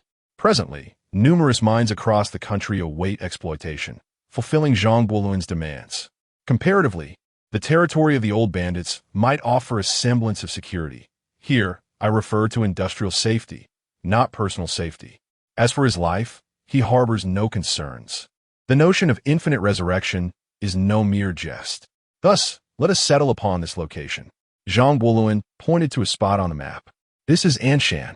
He is aware that at this moment, enterprises in Anshan are commencing mineral extraction under a Sino-Japanese collaborative model, prompting his own ambition to compete with them. The more he extracts, the less there remains for them. Without steel, that diminutive nation would struggle to achieve industrialization. Regrettably, their portable steel mill is merely a miniature facility, hardly qualifying as small. Were it a large steel mill with an annual output exceeding 1 million tons, it would be a different story. If that were the case, the production of his portable steel mill could surpass the entirety of that little nation. There remains a noticeable disparity between us and the Americans, the British, and the Germans. It is uncertain whether the steel mill will have the potential to expand in the future. On this particular evening at Jingqian Villa, Jean Quan returned home from the cabinet, utterly fatigued. The friction between the direct line and the Anhui faction is escalating significantly. It is likely that a confrontation will arise before long. He himself is aligned with the Anhui faction. Should this impending conflict result in a defeat for the Anhui faction, his resignation would be inevitable. At times, he muses that stepping down might not be such a bad idea. After all, he possesses several enterprises that could afford him a life of affluence. Throughout his tenure, he has not particularly offended anyone. The current position, however, is exceedingly exhausting, and if this continues, he fears he may become utterly drained. My lord, your son has been wronged. Which son? Feeling weary already, it seems the family is also in disarray. Yinshi, he replied, has been publicly ridiculed as a worthless failure, which is a blatant affront to our family's honor and to yours as well. It is utterly intolerable for the son of a cabinet minister to be insulted in such a manner. He must be dealt with accordingly. My dear, your words may not entirely reflect the truth. You know well what kind of person Yinshi is. He does not bully others, so why would anyone dare to bully him? Jean Quan only partially believed the assertions of his first wife. Chapter 35. The predicament of Jean Quan, even if he uttered those words. I believe they hold a semblance of truth. Yinshi has been spoiled by all of you, lacking both literary and martial prowess. He is utterly unqualified even to serve as a town mayor at his current level. Aspiring to a political career is out of the question. In business, while he excels at spending, his ability to generate profit is negligible. The money he has squandered over the years could hardly be compensated by a couple of shops. He spends his days aimlessly driving around the streets, and should he accidentally hit someone, he simply throws down a handful of cash. There was a time when people deliberately bumped into his car for compensation. Alas, others regard him as my son and indulge him. It is rare to find someone who openly criticizes him, and I find that person commendable, at least of good character. By the way, who was it that scolded him? Jin Quan glanced at his wife, curious. It was Zhang Buoluan, the owner of Wanjia supermarket. His wife replied with irritation. That makes sense. Yanxi and Zhang Buoluan are nearly contemporaries. One has established an immense enterprise, acquiring the Zhang mansion and opening 6 Wanjia supermarkets in the 4 largest cities in the country, each raking in substantial daily profits. He can effortlessly produce several million taels of silver at will. In a year's time, his holdings will yield even greater returns. At that point, his wealth may rival that of the 5 major financial magnates of Jiangnan. Moreover, he not only earns for himself, but also collaborates with the Bai family and a multitude of warlords to generate wealth. In your eyes, I may be a high-ranking official, but to those warlords, I am merely a steward. Zhang Buoluan is their partner, at least a friend who aids them in amassing riches. My influence holds little sway with them, so do not expect me to avenge my son or to scold him. Furthermore, I am currently a mere clay idol crossing the river, struggling to maintain my own position. It is uncertain how much longer I can hold onto this seat. Have you not noticed how, Bai Xiongqi no longer shows me the respect he once did? They say that when a person departs, the warmth of tea cools. And though he has yet to leave, the tea has already begun to chill. Jin Quan was indeed dissatisfied with this situation, but having been in politics for many years, he had seen such occurrences multiple times. It just so happened that this time it affected him directly. Bai Xiongqi, who you personally elevated, now disrespects you? Were it not for you, he would still be a mere 7th-grade official, incapable of ascending to the position of Minister of Finance. Has he truly turned his back on you? It would be wise to keep Yanxi and Bai Xiuzhu at a distance. The lady of the house occasionally pays attention to politics. After all, her husband is indeed a significant official, having nearly reached the pinnacle of his career. However, her focus is limited, and she seldom concentrates on vital matters, primarily overseeing affairs within Jinquanshan Villa.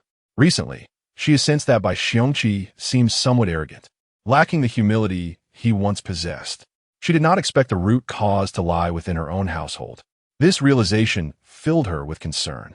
The reason this family enjoys such a lavish lifestyle, residing in the grand Jin Quan Mountain Villa and possessing various assets within the city of Beiping, can be attributed to whom? You are not in any danger, are you? The worst that could happen is a resignation, which would not impede your existence as a wealthy matron. In truth, I have long wished to abandon this line of work. Are you aware of a number of warlords wielding the most power in our country presently? There are 6, precisely 6. And each day, I must navigate the treacherous waters of balancing their interests. Should any one faction become dissatisfied, conflict would ensue. The minor warlords are even more numerous, countless in number. Just previously, one of them slaughtered an entire county to celebrate the birthday of his newly-wed 16th concubine. I engage with such individuals on a daily basis, and it is exhausting. Regardless of who it may be, if one could subdue the others, even through minor skirmishes, it would be preferable to the current state of disarray. This fragmented condition renders economic progress unattainable, impedes military development, and hampers the welfare of the populace. Everywhere, there are obstacles. The cabinet's presidential directives are superficially respected by these warlords, who may comply in form but disregard substance, continuing their affairs as they please. If I were to resign now, I might prolong my life by a few more years. Jin Quan, too, seizes this rare opportunity to vent his frustrations, laying bare the grievances he has endured over the years. Let me emphasize once more, do not seek revenge. Their strength surpasses that of the Jin family. Currently, the Bai family is leveraging the momentum of the Wanjia supermarket to rally a considerable following. Should I step down, it is highly probable that Bai Xiongqi would ascend. So please refrain from suggesting that Yanxi should never encounter Bai Xiuzhu again. If those two were to become a couple, it would be the most favorable outcome for our Jin family. My greatest fear is that Bai Xiuzhu has already lost interest in our insipid son, with Zhang Buoluan's illustrious example preceding them, It is perfectly natural for the two to develop feelings after collaborating closely for so long, especially since they are neighbors. Jin Quan, after all, occupies a high position and possesses a clearer perspective. Unless one is particularly adept at deceit, like by Xiongqi, he can see through the facade. That cannot be the case. Xiuzhi used to follow Yinshi like a little shadow, while our son treated her with indifference, maintaining a distance. Yet despite this, she continued to address him as Brother Yinshi, her eyes filled with affection for our son. How could her heart waver? The matriarch shook her head, convinced that the likelihood of such an occurrence is exceedingly low. It is often said that while hearts may change easily, the hearts of old acquaintances are difficult to read. Indeed, fate wields a sharp knife, and human intentions are inscrutable. Just wait and see if, upon her return from the magical city, this girl will still follow our precious son like a little tail. The matter concerning Jin Yinshi is merely a fleeting episode for Zhang Bolun. He is currently preoccupied with mining endeavors. To establish operations in the northeast, it is crucial to connect with the old bandits. The simplest method is to set up a Wanjia supermarket in Fengtian. Then he decided to bestow a portion of his shares upon him.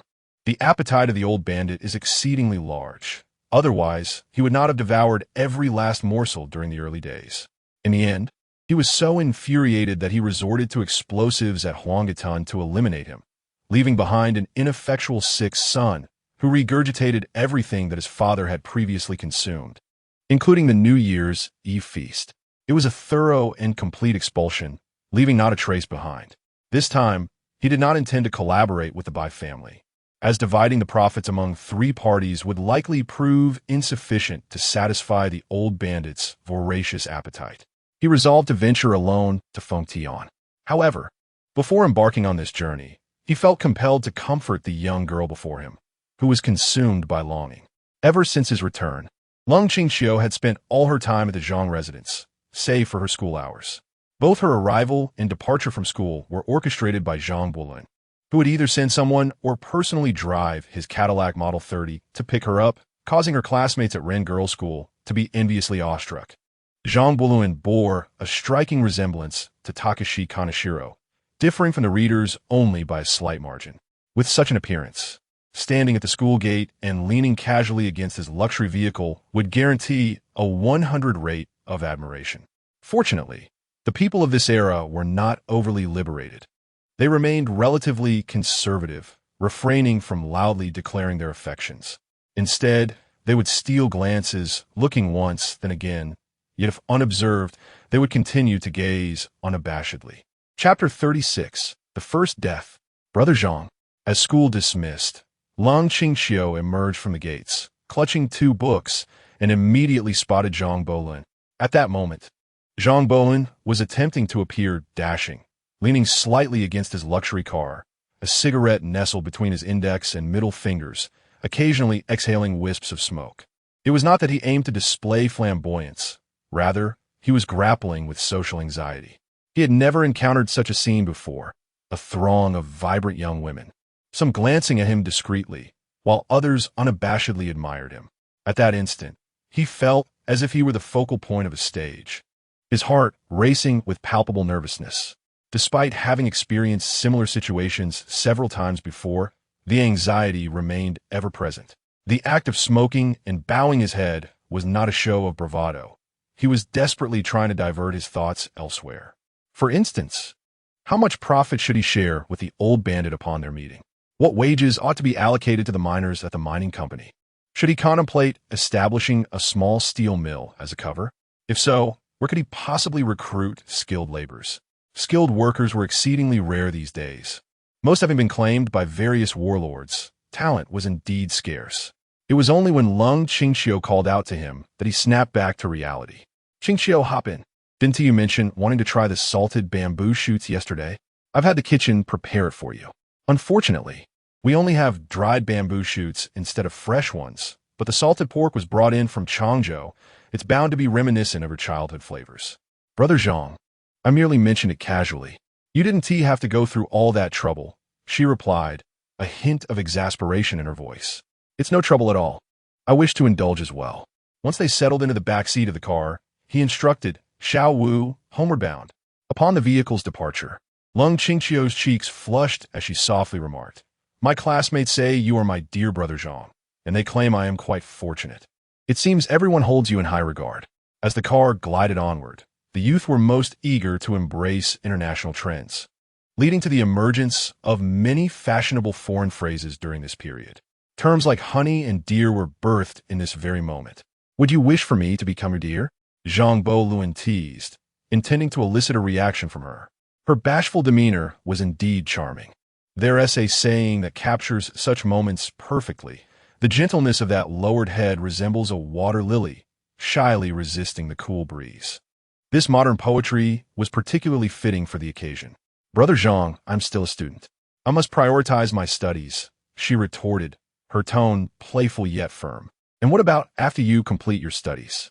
Zhang Luan inquired further. "We can discuss future matters then. Though I fear you may have taken on an 18th concubine by then," she quipped.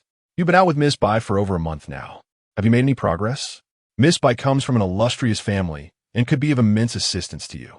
If you were to marry in the future, I would recommend her as your principal wife." "How generous of you." Zhang Luan's lips curled into a subtle smile. "I never said I must marry you, hum. Alas, my heart feels so heavy, so cold. I shall return and provide you with a warm water bottle to soothe you." As the two of them continued their banter, they swiftly approached the vicinity of Dongjiaominxiang. Suddenly, Zhang Luan caught sight of the vendors outside, who, in unison, reached for their waists. This was highly unusual, their movements alarmingly synchronized. To his horror, they all drew firearms of various models, including revolvers, seemingly unperturbed by the risk of misfire. With gunmen present, Xiao Wu dashed forward.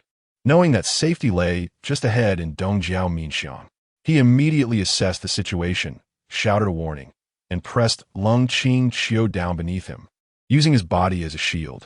He was acutely aware that these assailants were targeting him, though he could not fathom who possessed such audacity, likely a rival in business. The Cadillac Model 30 was not bulletproof. However, vehicles of that era were typically robust, crafted from sturdy materials. Aside from the windows, which offered no protection, the rest of the car could withstand handgun fire without issue. Xiao Wu accelerated to the maximum, the engine lamenting as the vehicle careened wildly. He dared not lift his head excessively, fearing a fatal shot. Zhang Luan let out a muffled grunt, sensing a forceful blow to his back. Fortunately, they had now entered Dongjiaominxiang. These assailants would not dare invade the embassy district. It would be tantamount to suicide. Xiao Wu drove furiously, soon returning to the Zhang residence. At that moment, Zhang Luan felt utterly drained. A chilling sensation coursed through his back, yet there was no pain, and no blood flowed from his chest. He realized his life was slipping away. A bullet had struck his back, penetrating his chest cavity without creating an exit wound. Ironically, an exit wound might have spared him, unless it struck the heart. Yet without such a wound, the bullet would wreak havoc within, creating a significant void. His lack of pain was attributed to his adrenal glands working overtime, releasing adrenaline, dopamine, endorphins, and all available energy stored within his mitochondria. He merely felt a slight weakness. "Quickly, take me to the study." Upon exiting the vehicle, he urgently summoned those nearby, who assisted him to the study. Lung Qingqiu's tears flowed freely, her vision blurred. Yet she followed closely behind the group. Once inside the study, Zhang Luan summoned the last of his strength. "I will lock the door now. No one is to disturb me for the next 2 hours. No one." His gaze was fierce, resembling that of a malevolent spirit from the depths of hell. Once he finally secured the door with a lock, it felt as if an invisible pair of hands had drained him of all his strength. In the moment of his collapse, he deliberately turned halfway, positioning himself on the floor. This was primarily because he had been shot in the back. Lying on the ground would inevitably result in a pool of blood. While it was unfortunate that the carpet would be stained and difficult to clean, the thought of someone witnessing his extensive bleeding and still being alive would undoubtedly lead them to perceive him as a monster. In the fleeting second before death, the thought that crossed his mind was a peculiar relief. At least he was clad in a black suit, concealing the extent of his blood loss from prying eyes. Shortly thereafter, darkness enveloped him, and he lost all consciousness. In that instant of demise, Zhang Guoluan's physical form vanished, leaving only a heap of clothing behind. However, the already claimed magical artifact, the bronze mirror, also disappeared alongside him. An hour later, Zhang Guoluan reappeared, immaculate, seated in a chair at the desk near the windowsill. At this moment, his body bore no wounds, as if the one who had been shot moments ago was but a phantom. Remarkably, the symptoms of a dry and irritated throat, exacerbated by the excessive smoking of late, had vanished entirely.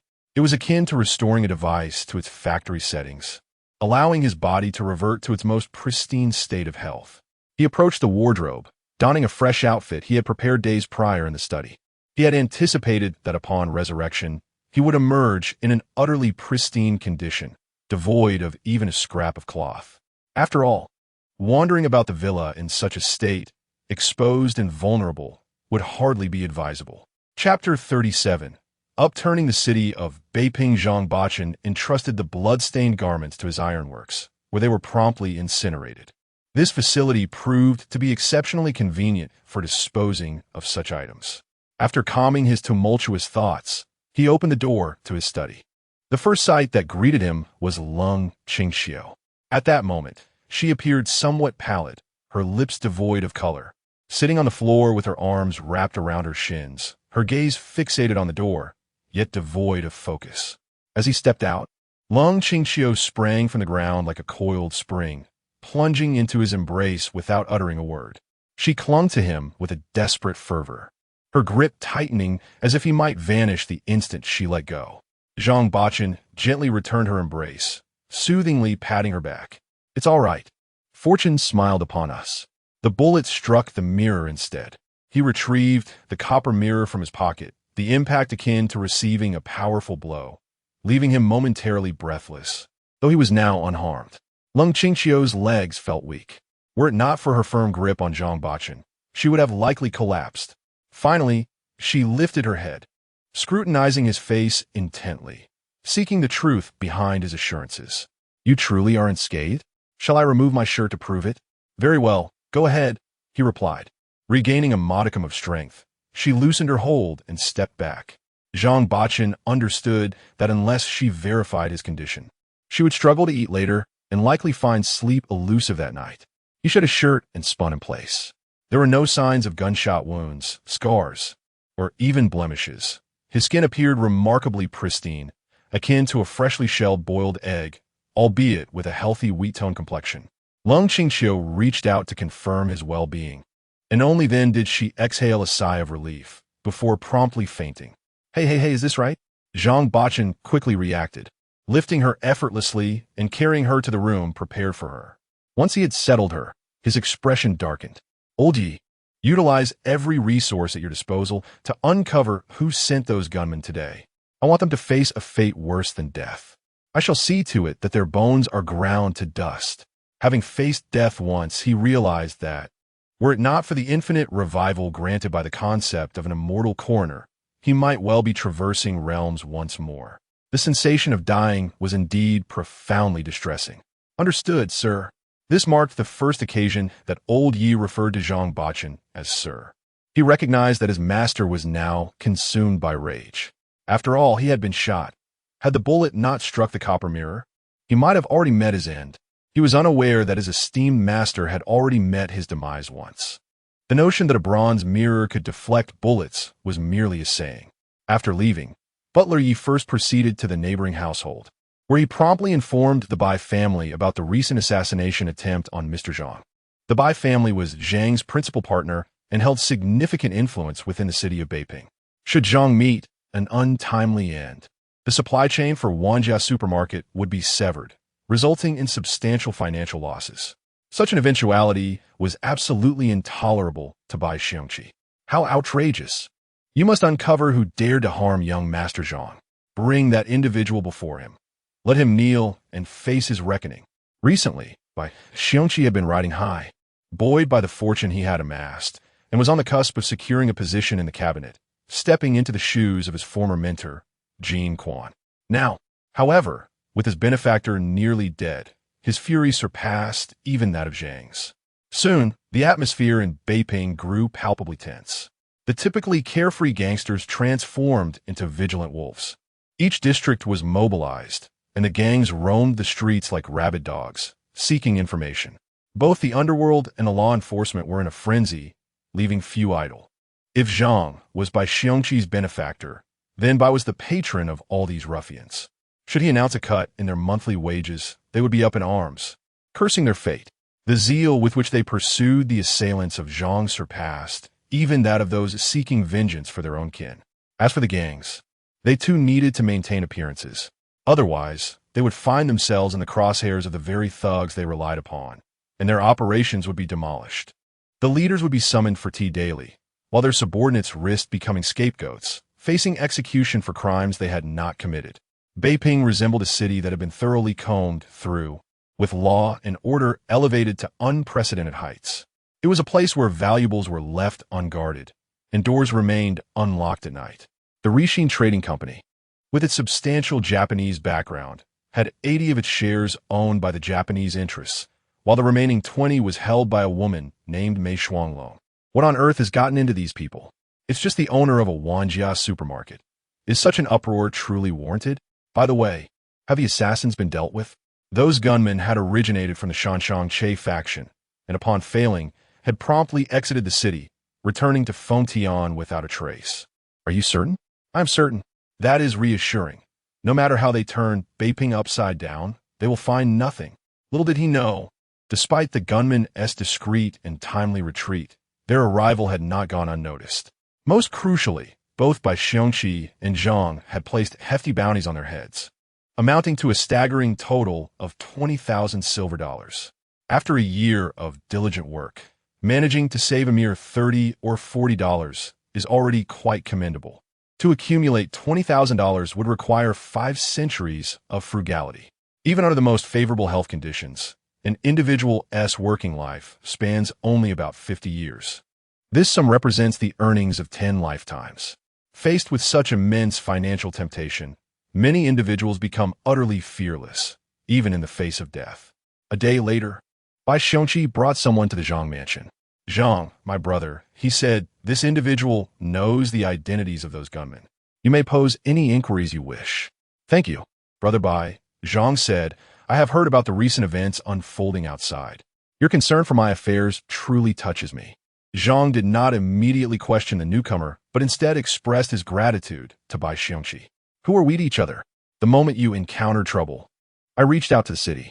Xiao Zhu insisted that I spare no effort in uncovering the masterminds behind this, or she would no longer acknowledge me as her elder brother. What choice did I have? Bai Xiongqi subtly steered the conversation towards Bai Xiaozhu, intending to foster a connection between her and Zhang. He held a deep-seated disdain for geniency, and the prospect of Zhang providing such immense value only intensified his desire for his sister to unite with Zhang. A union between them would undoubtedly create a remarkable alliance. Chapter 38. The clue of Camel Xiangzi. When the time comes, I shall express my heartfelt gratitude to him. Zhang Boluan smiled briefly before his expression turned serious as he turned to face the young man. What is your name? My name is Xiangzi. I am a rickshaw puller. Then tell me, what clues do you have? Well, Xiangzi gestured with his right hand, forming an internationally recognized sign. Oldie, fetch me a bank draft from the Citibank worth 10,000 taels. I do not want a draft. I want the actual taels. Do you have any idea how heavy 10,000 taels of silver is? 537 jin, and I have another one of the same weight. So that makes it 1,074 jin. Can you carry that? A bank draft is equivalent to actual taels. You can go to the bank and withdraw as many as you wish, as long as it does not exceed 10,000. Moreover, there will be interest. Bai Xiongqi chuckled from the side. But I lack confidence in drafts. What if the bank refuses to exchange it for me? Xiangzi remained resolute. How about this? I shall give you gold bars. Currently, 32 taels of silver is worth 1 tael of gold. You must be aware of this. Zhang Boluan was eager to learn the clue, yet the individual before him was evidently quite obstinate. A true no-rabbit, no-eagle type. I know, and I've heard that the price of gold is set to rise. If you give me gold, I would be even more delighted.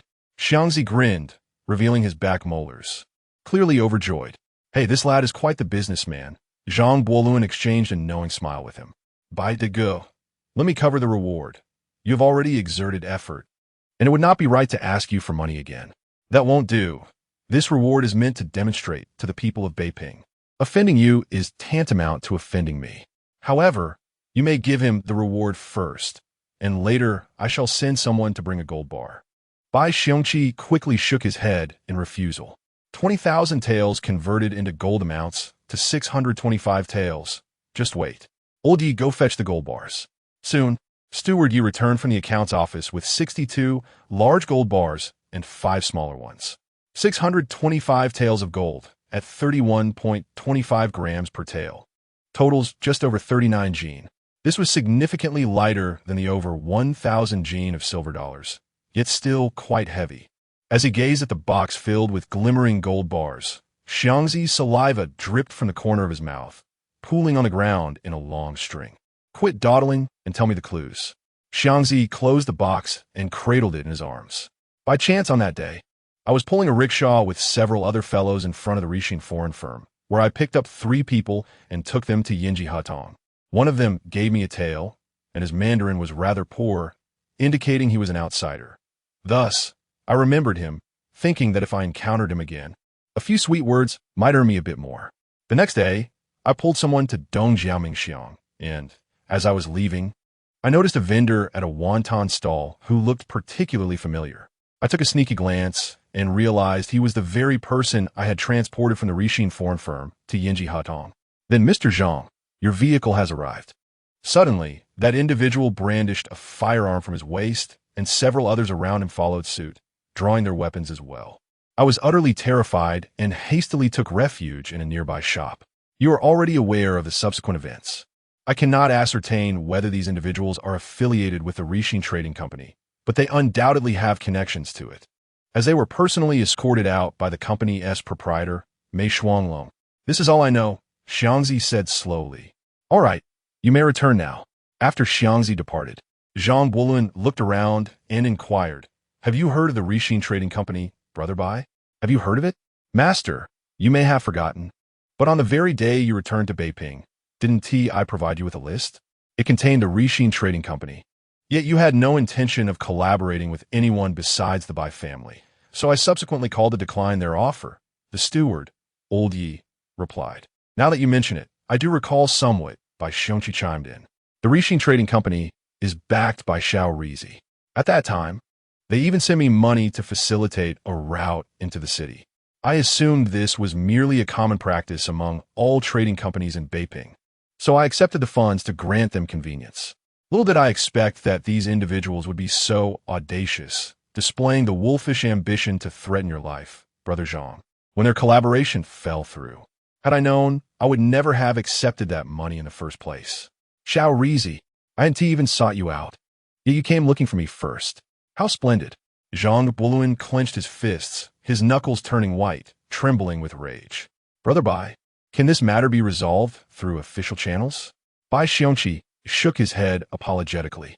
Strictly speaking, the words of Xiangzi, who just pulled the cart, cannot be regarded as evidence. If it were an ordinary person, it might be manageable, but this trading company is different. They have ties to Xiao Rizi. Without solid evidence, we cannot act against them. I'm sorry, Brother Zhang. Brother Bai, I understand that official matters must adhere to regulations, and this situation is indeed difficult for you to handle. I shall take matters into my own hands. Zhang Buoluan comprehended Bai Xiongqi's position. However, understanding or not, the vendetta must be avenged. The specifics of the retaliation would require careful planning. If all else fails, perhaps I could utilize that mystical mirror artifact, imprisoning them one by one within it and then casting them into the steel mill to be burned as firewood. Brother Zhang, I have much work piled up due to your affairs these past few days. I need to address it now. My sister should be arriving shortly. Please have her stay for dinner. I may not return tonight. Very well, Brother Bai, duty calls, travel safely. Certainly. Zhang Buoluan held a deep respect for Bai Xiongqi, admiring his ability to be both flexible and astute, as well as his wide circle of acquaintances. Thus, he garnered the support of both the great powers and the warlords. It is no wonder that he could eventually supplant Jin Quan as the prime minister of the cabinet. One must remember that he hails from humble beginnings. Originally an ordinary citizen, to ascend to such heights is nothing short of astonishing. However, this individual prioritizes profit over sentiment. He can be a collaborator and a tool. Yet one must never forge a deep connection with him. Old Yi, prepare a lavish feast, and also arrange for Miss Lung to be brought back, he instructed. Certainly, sir. I shall make the arrangements at once. Approximately an hour later, Bai Xiuzhu arrived at the Zhang residence. Zhang Boluan, I heard you were ambushed by gunmen. Are you unharmed? I am well. Fortunately, a mirror deflected the bullet. I felt as if someone struck me with a small hammer on my back. It was painful, but I did not bleed. Indeed, you are quite fortunate. Truly, good people do not live long, while calamities endure for a millennium.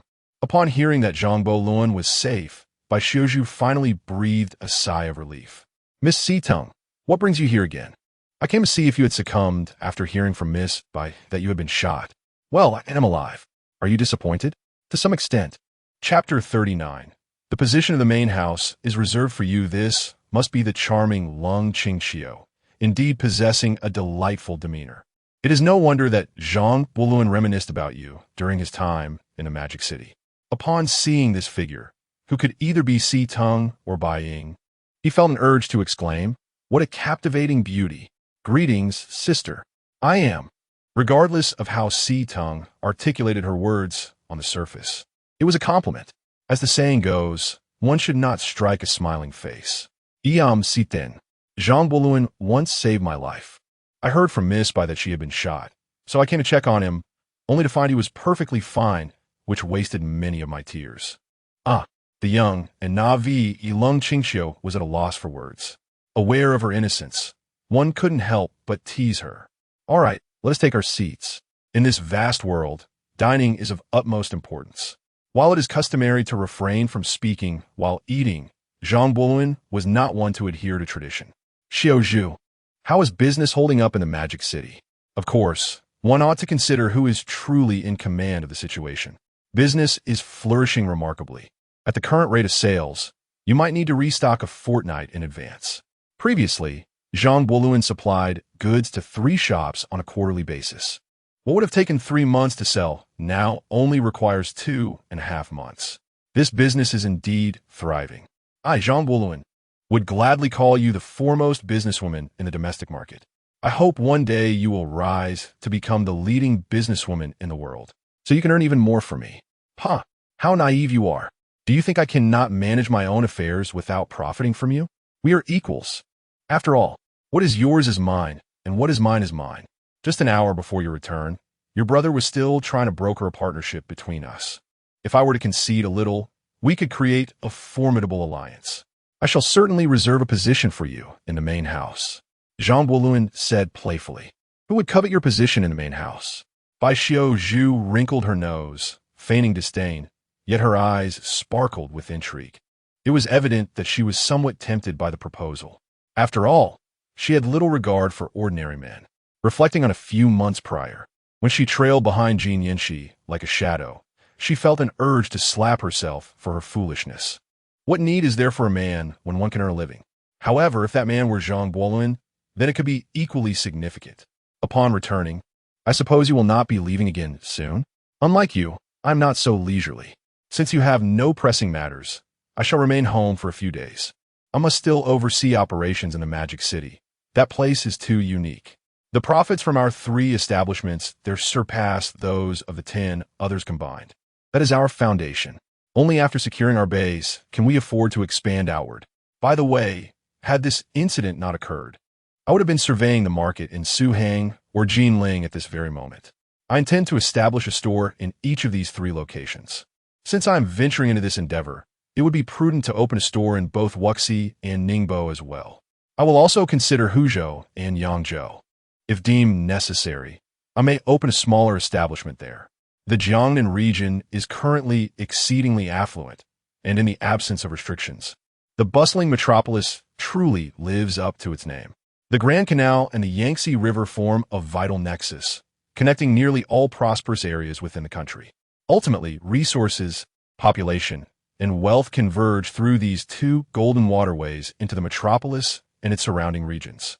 Consequently, while these neighboring cities may not be vast, they are indeed wealthy. Zhangbo Luan's current venture, the Wanjia supermarket, capitalizes on the wealth of these affluent individuals. Rather than allowing such fortunes to fall into the hands of warlords or petty lives, it is better for him to reap the benefits. I concur with your perspective.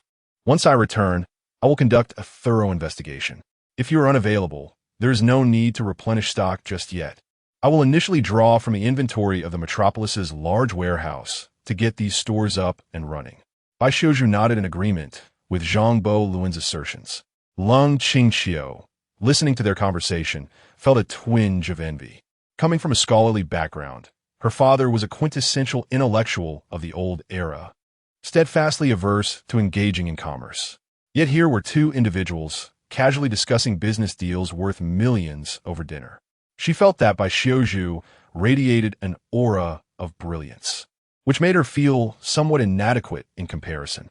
Zhangbo Luan had not noticed this subtlety, but the observant Si Tung, or perhaps it was Bai Ying, did catch the shift in Lung Qingxiu's emotions.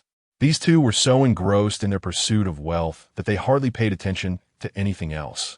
Not at all. I find both Brother Zhang and Miss Bai to be exceptionally impressive. Lung Qingxiu, being an earnest person, was not one to fabricate compliments. At this moment, Zhangbo Luan realized he had inadvertently neglected the two of them.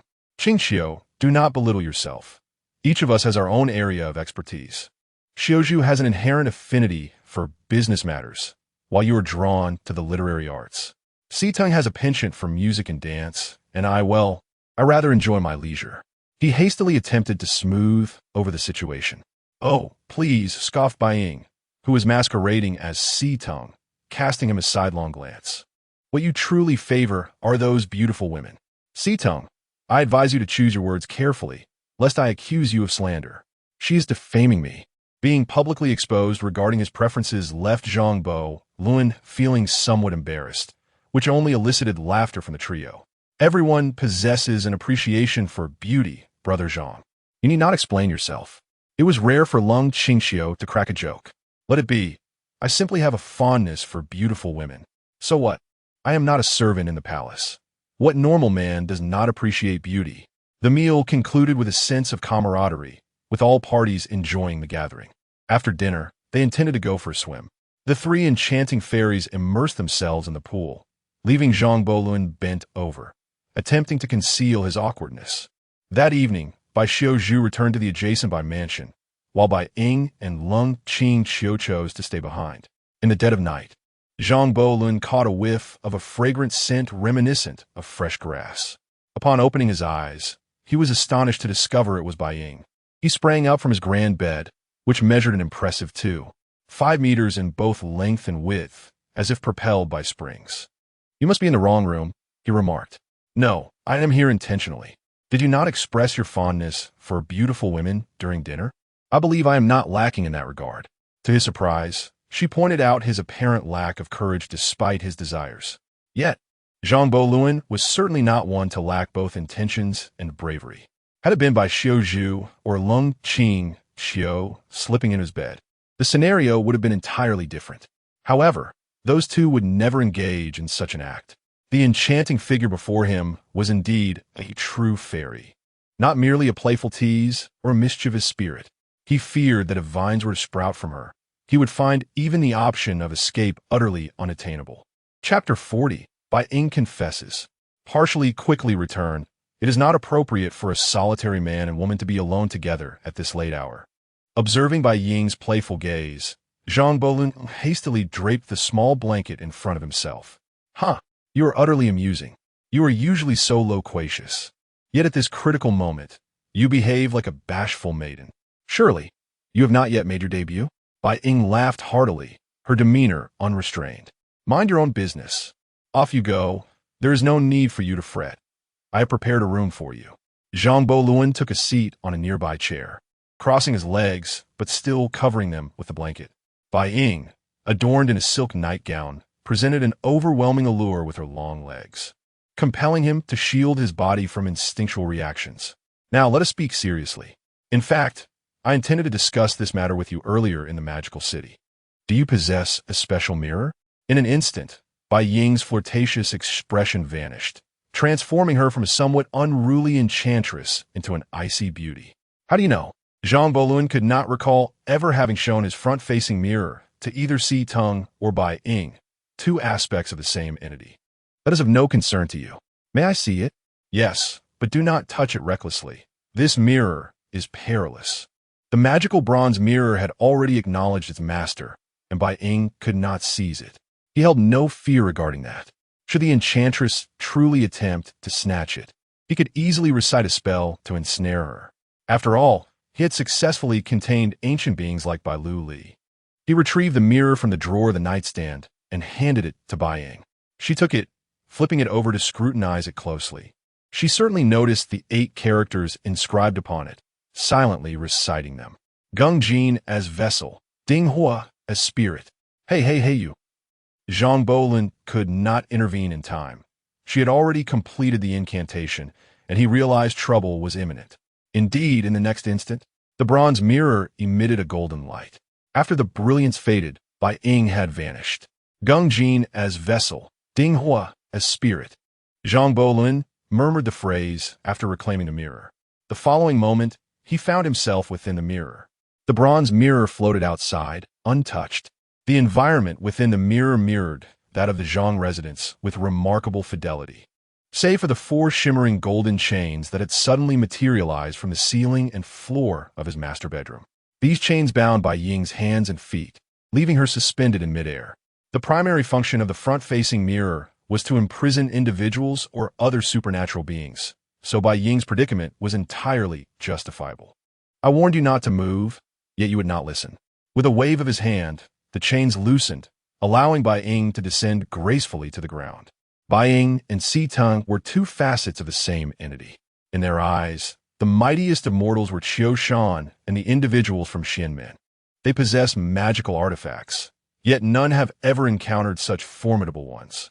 Earlier, she struggled and resisted, but to no avail. She was instantaneously drawn into the mirror. Moreover, she was bound in such a humiliating manner, suspended in midair. Despite summoning all her demonic power, she found herself unable to break free from the confines of the golden chains.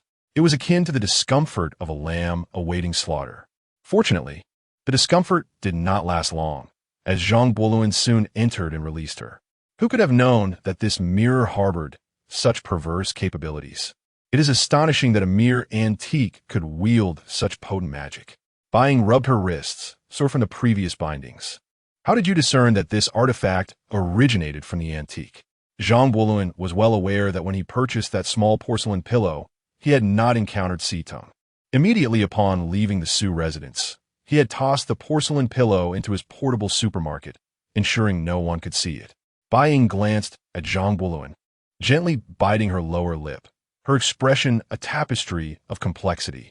Ultimately, she lightly stomped her foot as if having made a decision. Do you believe one can possess such supernatural abilities? Of course, this mirror is a manifestation of supernatural power, is it not? Though I am an ordinary person, through this mirror, I can achieve feats that many cannot. Zhang Boluan wore a look of jest. This is an artifact, inherently endowed with extraordinary power. What I mean is, do you believe that humans, even without reliance on such external objects, can possess this incredible power? I cannot say for certain, but there must be some truth to it. After all, artifacts are crafted by humans. Those capable of creating such wondrous items undoubtedly possess remarkable power themselves. Allow me to inform you that I am one of those individuals endowed with extraordinary power. Do you believe me? I do not, unless you demonstrate it to me. Si Teng and Bai Ying's abilities were identical, both adept at controlling vines, reminiscent of the wood release in the anime Naruto, albeit not as potent. Suddenly, numerous tendrils emerged from Bai Ying's back, twisting through the air like serpents. The tendrils were dark, adorned with sharp spikes, clearly menacing. Should they pierce a person, it would undoubtedly be painful. Zhang Boluan was aware of Bai Ying's abilities, yet he feigned astonishment. Remarkable. Teach me, please. I wish to learn. Observing Zhang Boluan's lack of fear, merely curiosity and eagerness to learn, Bai Ying's initial apprehension dissipated, replaced by a radiant smile. This is my innate talent, indeed a gift. It is something that ordinary individuals cannot learn, and at your age, one must begin cultivating from a young age. Zhang Buoluan mused silently. I find it hard to believe you. Initially, I thought you genuinely intended to divulge the entirety of your origins to me. Yet it seems you only revealed part of the truth. Bai Ying merely confessed to possessing extraordinary abilities, but refrained from disclosing that she is, in fact, a spirit. Perhaps she feared that Zhang Buoluan would be frightened, for since ancient times, narratives and legends have proclaimed that humans and spirits are destined to part ways. Furthermore, humanity often harbors suspicion towards those not of their kin, believing that their hearts are inherently different. Even amongst humans, conflicts frequently arise for this very reason. How much more pronounced must this be when different races are involved? Zhang Buoluan feigned disappointment. Is there truly no glimmer of hope? Surely there must be, though it eludes my understanding. Never mind. Let us venture outside for now. With the essence of metal as the vessel and the fire as the spirit, let it be. In a flash of golden light, the two reappeared in the master bedroom of the villa. Chapter 41. Retribution Scything. Call me Bai Ying. That is my true name. Is it possible that you have concealed so much from me? This time, I am truly at a loss. If you believe me, that will be foolish. Very well, since you possess such formidable abilities, I have a favor to ask of you. Speak, for we are, after all, friends. You once saved my life. Bai Ying patted his chest, making a grandiose promise that left Zhang Buoluan utterly astonished. Never mind. I must have meddled where I ought not to have. With your capabilities, those two petty thieves would be no match for you. He feigned ignorance of the fact that Scything and Bai Ying were two distinct individuals. You are aware that I was recently ambushed by gunmen, all of whom are affiliated with the Rixing Trading Company. Ordinarily, I could resolve this matter conceptually, but given that this trading company is backed by certain influential figures, a mere conceptual solution will not suffice. Bai Xiaoju's brother could only pretend to be unaware of the situation. If I were to address this myself, I would encounter yet another complication. You could label me a newly affluent individual, for I have only recently acquired my wealth. Unlike other wealthy individuals, I have not had the opportunity to keep mercenaries at home. If I sought vengeance alone, I would undoubtedly be outmatched, and I harbor a fear of pain and death. However, you are different. With your abilities, a nighttime ambush would surely lead to success. Zhang Buoluan intended to leverage Bai Ying's powers. You wish for me to assist you in taking a life? As friends, it is only natural for us to help one another.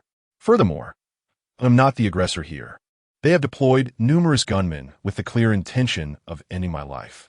If I did not retaliate, what will I become? A coward? I want them and their backers to understand that I am not to be trifled with. Rest assured, the individuals you need to deal with are not many. Only one. The ostensible owner of the Rixing Trading Company, Mei Shuanglong. As for the influential figures backing him, I shall take matters into my own hands, ensuring they suffer greatly. The Rixing Trading Company's background is intrinsically linked to the Rixing Group, which primarily engages in transportation, retail, and smuggling. Their largest stronghold domestically is in Tianjin, while the Rixing Trading Company in Beiping is merely a minor operation. The Rixing Group is currently incapacitated, but that is of no concern. He is a man of considerable resources, and he has ample time at his disposal. If a month proves insufficient, then 2. If 2 months fail, then 6. If 6 months do not suffice, then a year. At most, within a year, he must eradicate all of the Rixing Group's domestic tentacles. Given the opportunity, he aims to visit their headquarters and deliver a taste of his own retribution. However, the immediate priority is to deal with the traitor Mei Shuanglong. He harbors a profound disdain for traitors. Just one individual? Indeed, it is but one individual. The majority of those employed in the trading company merely seek to earn their daily sustenance, wholly unaware of their employer's involvement in my assassination. There is no necessity to unleash my ire upon them. So when shall we proceed? Perhaps now would be fortuitous. I shall provide you with the address, and you may bring him to me. I shall await you in the storeroom at the northwest corner. Consider it a debt I owe you. Chamberlain has conveyed to Bai Ying the residence of Mei Shuanglong, providing even the notable landmarks in the vicinity. Thus, Even if Baiying has never set foot in Beiping before, she will be able to locate the place. I shall take my leave now. Baiying opened the window and instantly vanished into the embrace of the night. How remarkable it is to possess the ability to fly. I wonder when I might vanquish such a creature. Since time immemorial, humanity has been ardently fascinated by two capabilities, immortality and flight. Therefore, from the inception of primitive totem worship through to later religions and various folk legends, every deity possesses these two powers. Now, Chamberlain has attained the ability of eternal life. Moreover, this notion of immortality differs fundamentally from that of characters like Wolverine or Deadpool, who rely on rapid healing and formidable regenerative abilities. This is true immortality. Yet, witnessing Baiying's flight, he could not help but feel envious. Nevertheless, admiration must yield to action. Rising from his slumber, he descended the stairs and made his way to the backyard. Several security personnel spotted him and offered a greeting, to which he nodded in acknowledgement. Upon reaching the storeroom at the northwest corner, he opened the door to find it cluttered with various odds and ends, a collection of damaged items. He first laid out a plastic sheet on the ground, procured from the cluttered shelves of the interdimensional convenience store. Then, he retrieved a small, three-legged table from the pile of debris and placed it atop the plastic sheet, using a few broken stools to prop up the missing leg.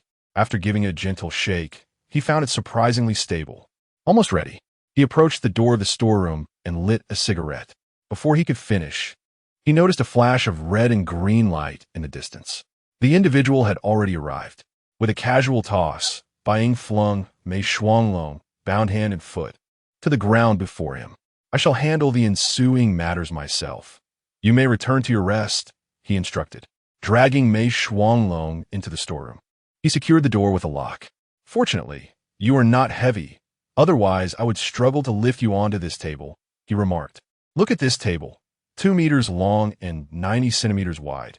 Does it not resemble the butcher's slab at Wang the butcher's shop outside Dongjiaominxiang? Mei Shuang squirmed desperately, but to no avail.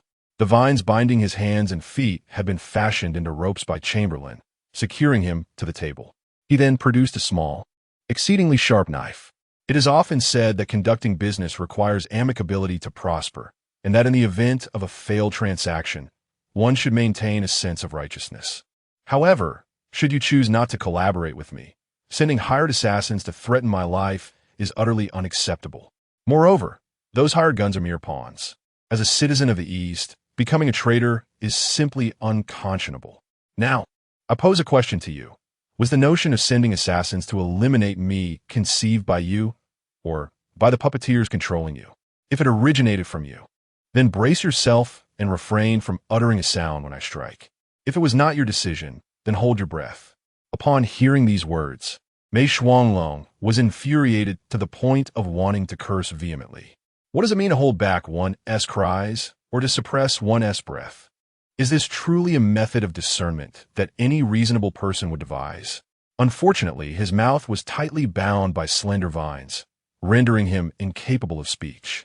You see, I was merely toying with you. Your demise today is all but certain. As a traitor and one who seeks to extinguish my life, you are unworthy to coexist in the same realm as I. Zhang Boluan smiled faintly. Meanwhile, Baiying lingered by the entrance, not having departed. She could only hear the muffled, anguished cries from within, which persisted for a full half-hour. After this interval, Zhang Boluan emerged from the depths of the room. Baiying stealthily peered inside. There were no traces of blood on the floor or the walls, and it was as if Mei Shuanglong had never set foot in that place. There was no evidence of his existence whatsoever. At that moment, Mei Shuanglong had been rendered akin to sashimi, delivered to the ironworks, destined to be used as fuel. Chapter 42. The train breaks down in Wuxian. 2 days later, Bai Xiuzhu returned to the bustling metropolis, yet Baiying did not accompany her. 3 days later, at the Zhang residence, in the dining room. Qingqiu, I must depart for another place for a while, and it will be for a duration of 3 months. 3 months is quite a long time, Brother Zhang. Where do you intend to go? Northeast. This time, I'm going beyond the borders. Such a distant journey? Indeed, I aspire to establish a steel mill there. Steel is the backbone of industry, while oil is its lifeblood. These are the two most vital components of industrialization, both of which the Northeast possesses. However, the extraction of oil and the petrochemical processes are rather challenging, requiring more advanced technology, which we currently lack. Thus, my initial focus will be on constructing a steel mill. Presently, even a minuscule nation like Zairigia has an annual steel production that is 40 times greater than ours, sustaining their industrialization. I firmly believe that we are destined for conflict. The predatory ambitions of Zairigia are evident to all, and their insatiable desire for land and dominion over the continent will never be quenched. With our current industrial capabilities, engaging them would certainly lead to our defeat, which I cannot accept. After all, this is a parallel world. Whatever chaos unfolds here bears no consequence on the real world. Even prior to 1931, we could possess the strength to strike directly at the heart of Zairigia and obliterate it. May I accompany you, Brother Zhang? Cold Qingqiu's eyes sparkled with hope. Of course not. We cannot predict the dangers that await there. I can ensure my own safety, but I lack the capacity to look out for you. Furthermore, you are about to enter university. I have already spoken with Bai Xiongqi regarding this matter. You will be arranged to attend Peking University. You have an interest in literature, do you not? The current Deputy Minister of Education, Liu De, is serving as a lecturer there, primarily teaching the history of Chinese novels. You should take the opportunity to attend his lectures. Really? I absolutely adore Liu De and his writings. I often dream of visiting Zhejiang, where Zhou Shouji resides, to witness the birthplace of such literary giants. Zhang Boluan's lips twitched slightly. This parallel world is rather remarkable. Qingge has transformed into Liu De. Nevertheless, their roles are quite similar, primarily aimed at awakening public consciousness. If the opportunity arises, next time you visit the metropolis, accompany me. The metropolis and Zhejiang are adjacent, and a trip to Zhou Shouji would not consume much time. At midnight, Zhang Boluan knocked on the door of the opposite room. Soon, Bai Ying emerged, clad in a flowing silk nightgown. Bai Ying, for this journey to the northeast, I hope you will join me. Are you seeking a free bodyguard? Bai Ying's expression bore the understanding of a deeper truth. Indeed, but not without compensation. I shall provide you with a large yellow croaker each month. Huh, as if I would care for that. However, considering our friendship, I shall accept this role as your bodyguard. I'm truly grateful. Let's embrace. Get lost. All right then. Observing the servile demeanor of Zhang Boluan, Bai Ying couldn't help but smile. This young man possessed a certain charm, yet which facet truly reflected his authentic self. At times, he resembled a child. At others, he exuded the cold, merciless aura of a killer. And again, he demonstrated the acumen of a shrewd businessman. Bai Ying's curiosity about Zhang Boluan deepened. The following day, the two boarded a train. Lung Qingqiu stood at the platform, watching until the train they were on vanished completely from her sight before she departed. This girl had evidently developed deep feelings for him. With her striking beauty, any ordinary man would have made a move long ago, especially since he harbored feelings for her as well. Why did it seem as if he was deliberately stalling the progression of their relationship? Bai Ying inquired curiously during the journey. Zhang Boluan raised his eyelids slightly. Because it is forbidden. Forbidden? By whom? Her parents? No, her father has passed away, and her mother would gladly push her into my bed. Then who is it that forbade them? The great river crab deities do not permit it, as she is still a high school student. Once she enters university, it will be allowed. Who are these river crab deities? Bai Ying, having been somewhat well-versed in extraordinary realms, had never encountered such a deity. Could it be an ancient beast or divine creature? Yet, we dwell in an era devoid of magic. Such beings, if they existed, would either be dormant, deceased, or belong to another world, rarely making their presence known. The great river crab is the mightiest deity. Even the creator god of this world must heed him. Indeed, the creator god, akin to an author, could easily erase one's existence with a mere flick of the pen. Zhang Boluan offered no further explanation regarding the great river crab, despite Bai Ying's persistent inquiries. This journey did not unfold as smoothly as anticipated. Shortly after departing Beiping and entering Hebei, the train encountered a significant malfunction, particularly affecting the engine. They were compelled to halt at a station named Wen County, a place belonging to Qin Huangdao. It was a crucial stop before venturing beyond the pass. marking the last station before the northeast. Crossing into the eastern regions meant traversing beyond the Shanhaiguan. This was the final stop west of Shanhaiguan, situated at the intersection of the direct military factions and the Feng military faction. Regrettably, the next train passing through Yuan County destined for beyond the pass would not arrive for another 5 days. We must remain here for 5 days, Zhang Luan informed Bai Ying after consulting the station staff. As Yuan County was a minor station, it did not lie on the main route, and infrequent passenger trains traversed this area. A train every 4 or 5 days was, indeed, quite normal. Then let us enjoy our time here for 5 days. After all, you are not in a rush, Bai Ying replied nonchalantly, considering herself a being of longevity. Time was abundant for her. Zhang Luan, being a conceptually immortal individual, also had ample time at his disposal. Let me make a phone call. This area is still under the dominion of direct military warlords. I shall request him to contact the local warlord, ensuring that we can enjoy a modicum of comfort for the next 5 days. There is a telephone available at the train station. Mr. Zhang dialed a number and swiftly connected with Bai Xiangqi. Rest assured, my dear Zhang, I will take care of this matter. I will have him come to fetch you immediately. Indeed, mere minutes after the call ended, a jeep arrived at the entrance of the train station before them. Mr. Zhang, I am Gu Xuanwu, a brigade commander under the esteemed General Chao. Yuan County is under my jurisdiction, and for the next few days, I will make the arrangements to ensure your stay is utterly delightful.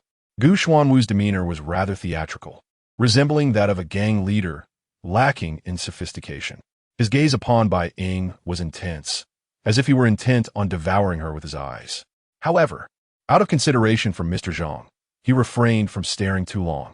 Chapter 43. The Unintentional Mage. Zhang Luan and his companion settled into the back seat of the Jeep. In stark contrast to his Cadillac Model 30, this vehicle offered a rather uncomfortable ride, devoid of any semblance of shock absorption, akin to a mere iron plate resting upon 4 wheels. Nevertheless, its elevated chassis provided commendable off-road capability, easily navigating even the most atrocious muddy roads outside of Wencheng. Upon entering the city, they swiftly arrived at Gu Xuanwu's residence, a rather impressive estate featuring a traditional 5-courtyard layout, steeped in history.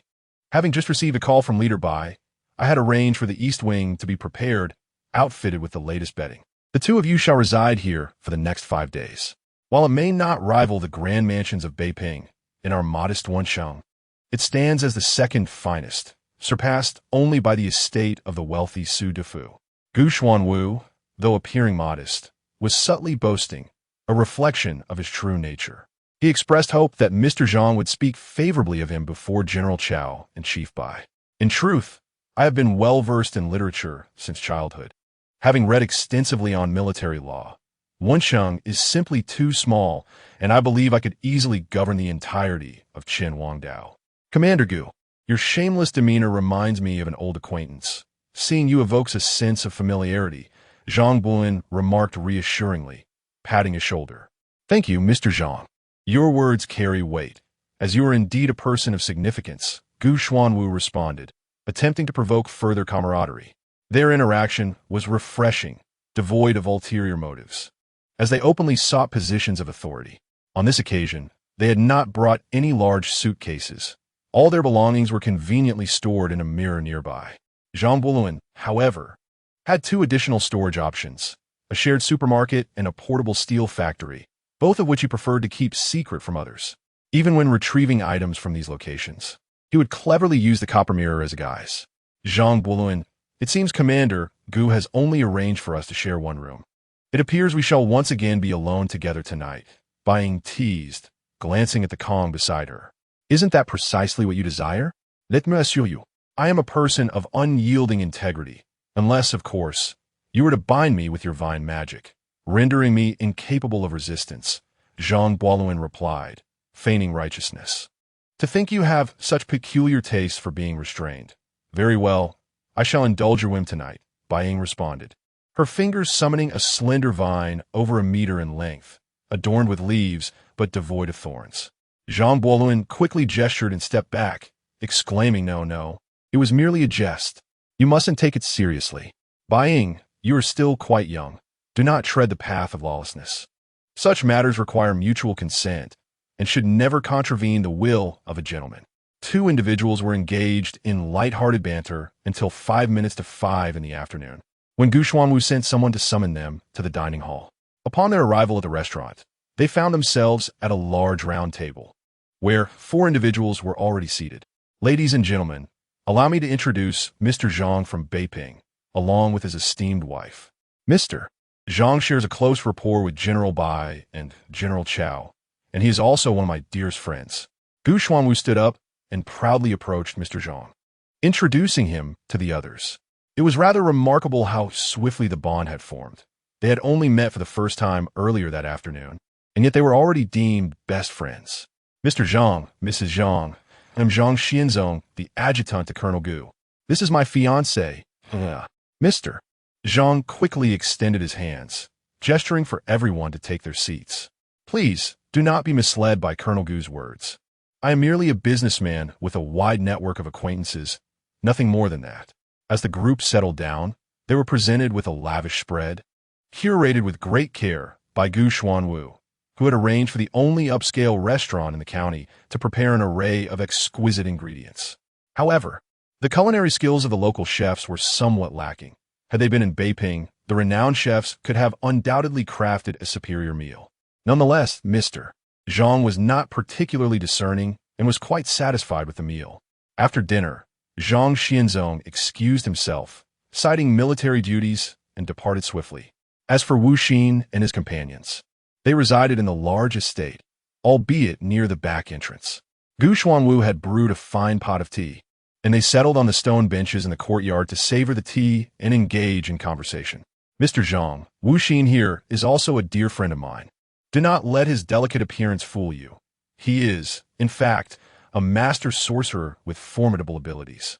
This estate was once plagued by malevolent entities, and I paid a hefty sum of $10,000 to have Brother Wu Xin exorcise the evil spirits.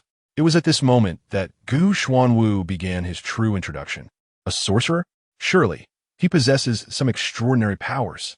I wonder if I shall have the fortune to witness them, Mr. Zhang remarked, casting a glance toward the sorcerer Wu Xin.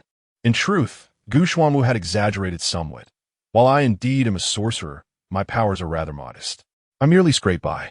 Wu Xin, the sorcerer, lacks any significant magical prowess or formidable spells. His primary skill is the art of divination, enabling him to perceive malevolent energies and supernatural auras. When it comes to exorcising spirits, he predominantly relies on his own lifeblood. Wu Xin is also an immortal being, even if reduced to a mere hand. He possesses the ability to gradually resurrect himself from it. Simultaneously, he is devoid of a heart. This aspect draws a curious parallel to the historical figure of Prime Minister Bygone from the Investiture of the Gods. However, whether there is any connection remains a mystery. Without heart, your humility is truly excessive. The formidable malevolence that once resided within the well was vanquished by your hand. If you consider your powers to be feeble, then what can we say about those esteemed practitioners within the Qingyun Temple? At this moment, the mage without heart felt an overwhelming urge to strike Gu Xuanwu down with a single blow. In truth, as soon as Zhang and his companion entered the room, he had employed his divination technique to assess the situation. The aura of malevolence surrounding Madame Zhang had tainted half the sky with a sickly green hue, interwoven with crimson threads resembling a spider's web. This was indeed a formidable demon, even if his own blood were to hold some significance. It is unlikely that the lady would willingly allow him to smear it upon herself. Furthermore, while Mr. Zhang bore no trace of malevolence, his fortune, imbued with golden and purple hues, soared skyward, pushing aside the overwhelming aura of the demon. Invaluable beyond expression. What kind of celestial being is this? Should I tell Mr. Zhang that I have discerned the truth, that his wife is a demon? Wouldn't that be an exercise in futility? Chapter 44. This is what I shall study. Alas, I had originally hoped for you to engage in conversation and exchange insights with my wife, who is also a practitioner of the arcane arts and possesses considerable prowess in her craft. Regrettably, I lack the aptitude for cultivating such skills myself. I wonder if Master Wu Xin possesses any spells suitable for ordinary individuals like us to learn? Rest assured, I would not seek your teachings without compensation. I'm willing to pay. Mr. Chamberlain's words momentarily unnerved both Bai Ying and Master Wuxin. Bai Ying was taken aback that he would disclose such a secret, while Master Wuxin realized from his statement that Mr. Zhang was oblivious to the fact that his wife was a demon, mistakenly believing her to be a fellow mage. He discreetly cast a glance at Bai Ying. Were it not for Mr. Chamberlain's vibrant demeanor, he might have suspected that this female demon had wed him solely to siphon his vitality. However, it was apparent that this was not the case. Regardless of her motivations, it was evident that this demon had not harmed Mr. Zhang thus far. Perhaps they shared genuine affection for one another, and, as an outsider, he found it inappropriate to interfere. I do not have any spells available for ordinary people to learn, but there exists a technique from the Tang dynasty for body refinement, reputedly passed down from Su Lai, also known as Su Dingfang. Later, the renowned white-clad general, Shui Fengge, also practiced it. However, for an average individual, consistent practice from a young age could yield the strength of a bull. Mr. Zhang, being in his 20s, would find that further training would only enhance his physical fitness without yielding remarkable results. Of course, should Mr. Zhang possess the same aptitude as Shui Rengue, he might indeed cultivate extraordinary strength. Master Wuxin himself was unaware of the extent of his own longevity. He recalled awakening during the Tang dynasty, and like before, this time he had been awake for a century. At that time, both he and Bai Liuli were renowned mages in Chang'an, well-connected and esteemed. The technique of body refinement was indeed acquired from Su Lai. However, as a person devoid of ambition, although he had practiced it, the results were not particularly pronounced. His strength had merely doubled, and he could not compare to Shui Rengue, who possessed true extraordinary might. Moreover, as a great general, his formidable aura deterred most malevolent spirits from approaching him. This is what I shall study. Mr. Chamberlain already possessed the concept of immortality and the ability for infinite resurrection. The only lamentation was that his physical constitution remained that of an ordinary person, hardly even among the elite of commonality. Although his wealth had allowed him to improve his diet and dedicate time to exercise, he fell far short compared to those who were true masters of their craft. Should this body refinement technique truly enable him to cultivate extraordinary strength, combined with his immortality, he could become a formidable force even amidst the hail of bullets on the battlefield. With exceptional physical prowess and the gift of immortality, he could wield a heavy machine gun as though it were a mere rifle. He is well aware of the origins of the Heartless Master, for this equally immortal being, possessing the body-forging techniques from the Tang dynasty, is entirely reasonable. He indeed possesses genuine treasures. The matter of money is inconsequential. Mr. Zhang could simply offer a modest sum. Since Mr. Zhang is a friend of Gu Xuanwu, he is thus a friend of mine as well. In the coming days, I shall personally instruct you. In truth, the Heartless Master has quite an avaricious nature. While it may seem that he is rejecting payment, he is, in fact, inviting Mr. Zhang to set his own price. Given Mr. Zhang's stature, even a self-determined price would surely be significant, while also cultivating goodwill, a perfect dual advantage. In this lifetime, he still has at least a decade of good living ahead. To lead a carefree and comfortable life, one cannot do without financial resources. Moreover, with the addition of Yuya, although he could endure a life of hardship, he would never allow his wife to suffer. Previously, Gu Xuanwu had requested him to capture the malevolent spirits within this residence, offering a reward of 10,000, yet ultimately providing merely 10 large yellow fish, equivalent to 3,000. Now, with the rise in gold prices, it would amount to around 3,200. That simply won't do. Zhang Bulin, may lack in many areas, but I am certainly not short on wealth. I adhere to the principle that one gets what one pays for. Quality goods naturally deserve an appropriate price. Master Wuxin, please await me. I shall procure the funds without delay. Mr. Zhang, this body-forging technique is not solely mine. We share no master-student bond, and we are merely friends. You may simply call me Wuxin. Very well. If that is the case, I shall comply with your request. Returning to his quarters, Zhang Buluan pondered and ultimately resolved to offer a bit more. After all, The master is teaching him hands-on. A greater, some would likely elicit a more earnest effort, while a lesser, some might invite a lackadaisical approach. This is only human nature. Besides, he is not lacking in funds. When matters can be resolved with money, one should not seek alternative solutions. He retrieved 30 large yellow fish from his personal store, placed them in a small box, and set off. Arriving at the spacious courtyard, he set the box upon a stone table and opened it, facing the direction of the setting sun. Under the golden glow of the sunset, the 30 fish shimmered with a mesmerizing brilliance. Gu Xuanwu nearby could not help but swallow hard. Yuya's eyes had transformed into visions of gold bars. Throughout her life, she had never seen such a significant amount of money. Otherwise, her father would not have sold her to a landlord. Had she not escaped swiftly, she would have become the 13th concubine of a man over 60. Yet, she remained oblivious to the fact that the charming gentleman before her might be, if not 60, perhaps even 6,000 years old, his appearance merely youthful. Wuxin, although you call us friends, I must insist that the payment be exact, not a single coin less. Otherwise, should others learn of this, they might assume I am unable to afford it, which would be the greatest humiliation to me. Here lie 30 large yellow fish, amounting to 300 taels of gold. At current market rates, this equates to 9,600 silver dollars. In a few months, it may well be worth 10,000. With this money in hand, you may venture to the grand cities, such as Beiping or Tianjin, to pursue a better life. The amenities in these bustling metropolises are far superior. In this small county, there isn't even a decent clinic, let alone a large hospital. When the time comes for your sister-in-law to give birth, it is undoubtedly safer to seek the care of a major hospital. In truth, Wuxin is incapable of enabling a human woman to bear children. Despite his appearance closely resembling that of a human, he is, in fact, not human, as he is subject to reproductive isolation. He is not even a demon. Demons, once they cultivate into human form, can still reproduce with humans. Thus, Wuxin felt a twinge of awkwardness upon hearing this. However, at that moment, Yuya had already begun to envision a splendid life in the big city. I shall accept this, she declared.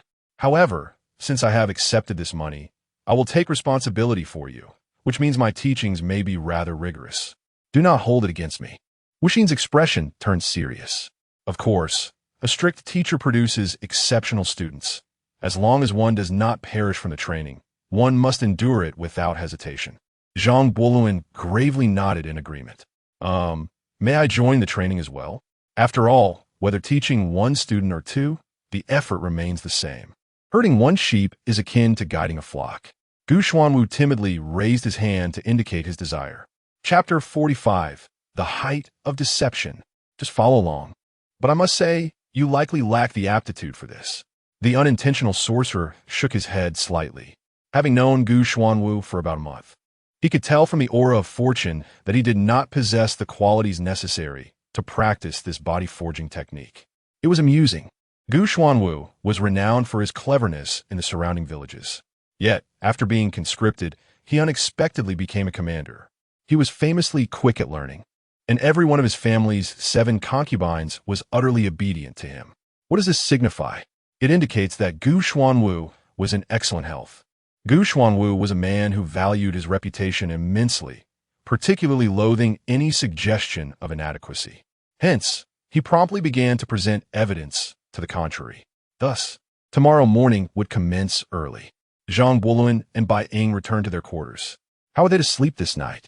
A hint of amusement flickered in by Ying's beautiful eyes. What is there to question? Look at this bed. It's over 3 meters long and 2 meters wide. You can sleep at one end, and I at the other. I reckon there is space for another 7 or 8 people in between. Zhang Boluan appeared momentarily at a loss for words. But what if, in the dead of night, someone were to succumb to their primal instincts? What would I, as a modest woman, do then? I would be utterly defenseless. Spare me, he retorted. I'm just an ordinary man, while you are a master of profound mystical arts. Even if there were a 1 in 10,000 chance of me losing control and succeeding, it would surely be with your consent. Otherwise, it simply doesn't add up. Zhang Boluan, disinclined to engage further, retreated to the adjacent small room to bathe in the tub they had prepared in advance. Halfway through his bath, Bai Ying entered. You can't truly think you're Mrs. Zhang now, can you? At least show some decorum. What's indecent should not be seen. As if I haven't seen anything before, Bai Ying said, confidently disrobing and stepping into the adjacent tub. You truly do not regard me as a man. Zhang Buoluan exclaimed, both amused and exasperated. It was more than mere temptation, it was outright seduction. Yet, he found himself hesitant to act.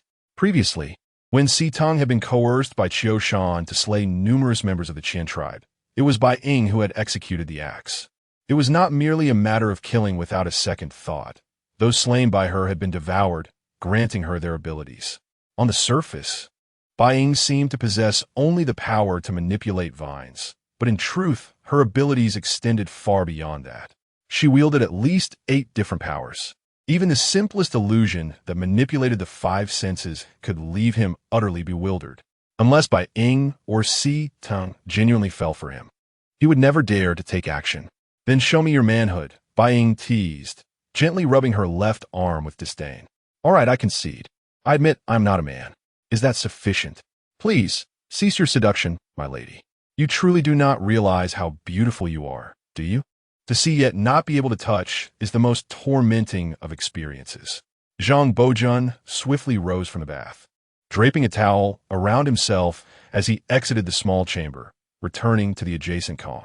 They were nearing Shanhaiguan, a region of higher latitude. Although the days were hot during summer, the nights remained refreshingly cool, requiring merely a blanket without the need for a fan. In his bedroom at the Zhang residence in Beiping, he had still needed a fan to find comfort. Yet, despite lying there, Zhang Bojun found himself unable to sleep. The moment he closed his eyes, the image of that pristine figure was seared into his mind like a branding iron, refusing to dissipate. After another 10 minutes, Bai Ying joined him on the calm. More distressingly, this enchanting woman lay directly beside him, draping an exquisite jade arm across his chest, her breath tickling his ear. Let be, Zhang Bojun thought as he turned, intending to reach for her.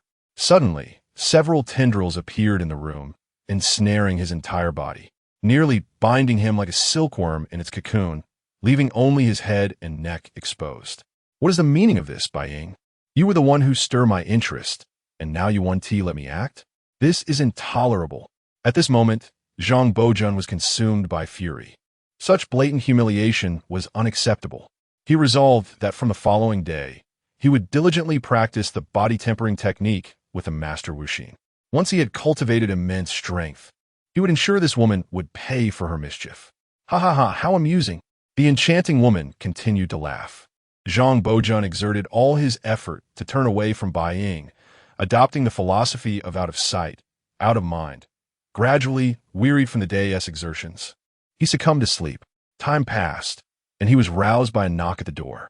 Upon awakening, he discovered the tendrils had vanished. To his surprise, Bai Ying was half sprawled across him. In her slumber, she appeared less vexatious. He rose quietly, cautious not to disturb the enchanting creature, and dressed silently before gently closing the door behind him. Yet the moment he stepped outside, Bai Ying's eyes fluttered open, revealing she was far from in a deep sleep. Is this what it feels like to be human? As a unique half-demon, Bai Ying did not actually require sleep. However, last night had marked her first genuine descent into slumber. The sensation was utterly delightful. Upon waking, she realized that entering sleep had allowed her to master her powers with greater finesse. Demonic energy is an explosive force, and many demons struggle to fully control their strength. This was particularly true for Si Teng and Bai Ying, as they were not true demons, akin to stunted growth. Consequently, their manipulation of power was rather crude. If this continued, in less than 2 years, she would fully master every ounce of her strength. When faced with individuals like Qiu Shan, she would no longer need to flee. The gaze of Bai Ying flickered with a fierce intensity, her pupils suddenly transforming into a vivid crimson. If one were to ponder whom she and Si Teng despised most in this world, it would undoubtedly be Qiu Shan. They had been relegated to mere stepping stones for his ascension, a disposable existence, easily discarded once utilized. Had it not been for their eventual collaboration, allowing them to escape the meticulously orchestrated extermination site designed specifically for them. They would have long ceased to exist. Bai Ying contemplated extensively, ultimately concluding that she must remain close to Zhang Luan, ideally sharing the same bed with him at night. Meanwhile, Zhang Luan had arrived in the courtyard, where Wu Xian the mage was already waiting. As for Gu Xianwu, hadn't he mentioned his intention to practice as well? Zhang Luan scanned the surroundings but found no trace of Gu Xianwu. Perhaps he should spare him. After all, who knows where he had spent the previous night? Frolicking until dawn with some concubine? Forcing him to rise now for training would surely be akin to seeking his demise. Regardless, he dismissed the thought and called out, "Come, let me teach you." No sooner had he spoken than Gu Xianwu appeared in the courtyard. "Wu Xian, I heard every word you just said. Speaking ill of others behind their backs is hardly a commendable habit."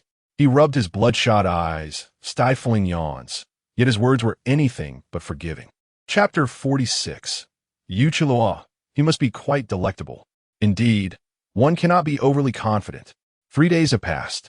This body-forging technique cannot be said to have been entirely ineffective, yet one might as well claim to have practiced in solitude. It is not that Master Wu Xian did not teach earnestly. He was exceedingly rigorous. However, it simply wasn't within my aptitude. In contrast, Gu Xuanwu has shown remarkable progress. This practice could merely be regarded as a vigorous morning exercise routine to enhance one's physical well-being. Alas, to assert that I am not disheartened would be a falsehood. As a man who does not yearn for extraordinary martial prowess, for the ability to traverse rooftops, or to send a compact vehicle flying with a single punch. Otherwise, the popularity of various martial arts, immortal heroes, and fantasy novels would not be so pervasive. The Marvel superhero films would not have amassed such incredible wealth. A train is scheduled to arrive the day after tomorrow. Thus, I shall forego practice tomorrow and explore this quaint county town instead. Have you finally decided to give up? Bai Ying remarked with a smile. Zhang Luan shot her a fierce glare. Do not gloat. There will come a day when I shall have you beneath me. I shall await that day.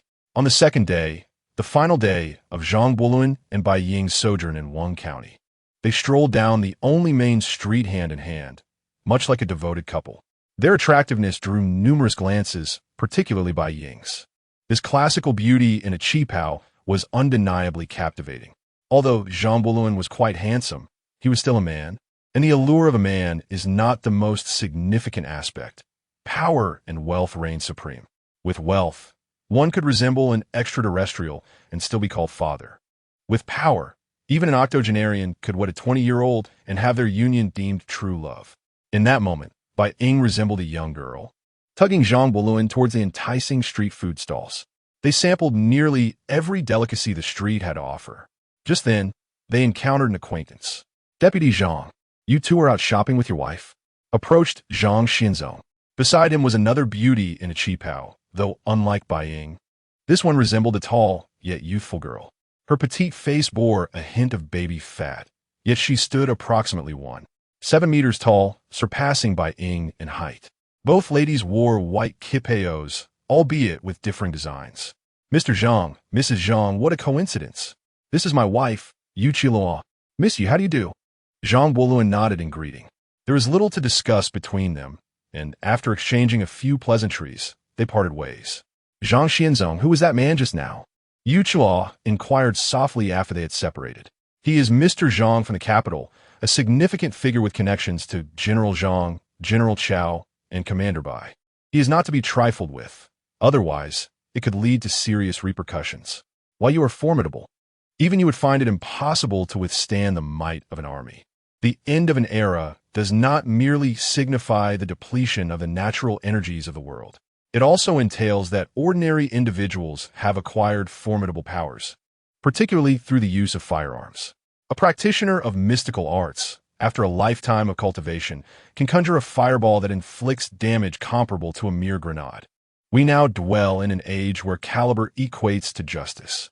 Even a millennia-old demon cannot withstand a single shell from a 155 mm howitzer. Zhang Xianzong harbors a profound fear of Yu Qiluo, apprehensive that she might undertake actions detrimental to Zhang Luan. In a fit of anger, those in authority could annihilate the entire Yuan County, plowing the land with artillery fire. At that juncture, whether one is an ancient demon or a master of cultivation, all beings would be treated as equals. Regrettably, I detected an exceedingly sweet scent emanating from him, undoubtedly delectable. Yuchilo appeared quite regretful, licking her lips.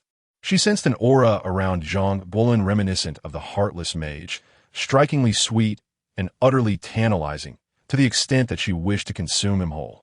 Meanwhile, Zhang Buolin and Bai Ying were engaged in hushed conversation. The earlier encounter with Yuchilo had been unsettling. Her presence radiated a sinister energy, as if hundreds of vengeful souls surrounded her. Countless lives must have perished at her hands.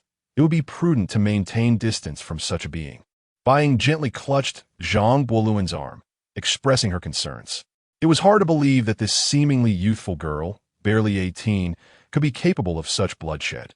Zhang Buolin feigned ignorance regarding Yuchilo's true nature.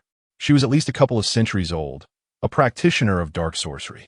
While souls are immortal, the flesh is not. Once the body perishes, the spirit becomes unanchored. To ensure her corporeal form as survival, she resorts to the consumption of human essence.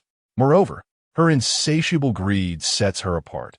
Unlike typical female demons who extract human energy through meticulous, prolonged means, she could deplete a person's essence instantaneously. Thus, many have met their demise at her hands. Judging age by appearance can be misleading. I have encountered millennia-old demons who still resemble young maidens. Beneath her youthful facade lies an ancient soul, concealed from the world. And what of you? Why should I concern myself with that? We were conversing quite amiably, yet you had to broach the topic of age, oblivious to the fact that a woman's age is her greatest secret. With increasing interactions with Zhang Buolin, Bai Ying's humanity began to flourish. Upon returning to Gu Xuanwu's residence that evening, he prepared an extravagant banquet, even more lavish than the welcome feast on the first day. Mr. Zhang, Mrs. Zhang, you will be departing early tomorrow, so I have arranged this farewell banquet in advance. I wish you a smooth journey. May your aspirations come to fruition, and may success be yours at every turn. Gu Xuanwu, lacking in formal education, had only managed to conjure these idioms from the depths of his mind. Then let me borrow your auspicious words, Zhang Buolin replied. As the dinner unfolded, glasses clinked and laughter filled the air, everyone enjoying the convivial atmosphere.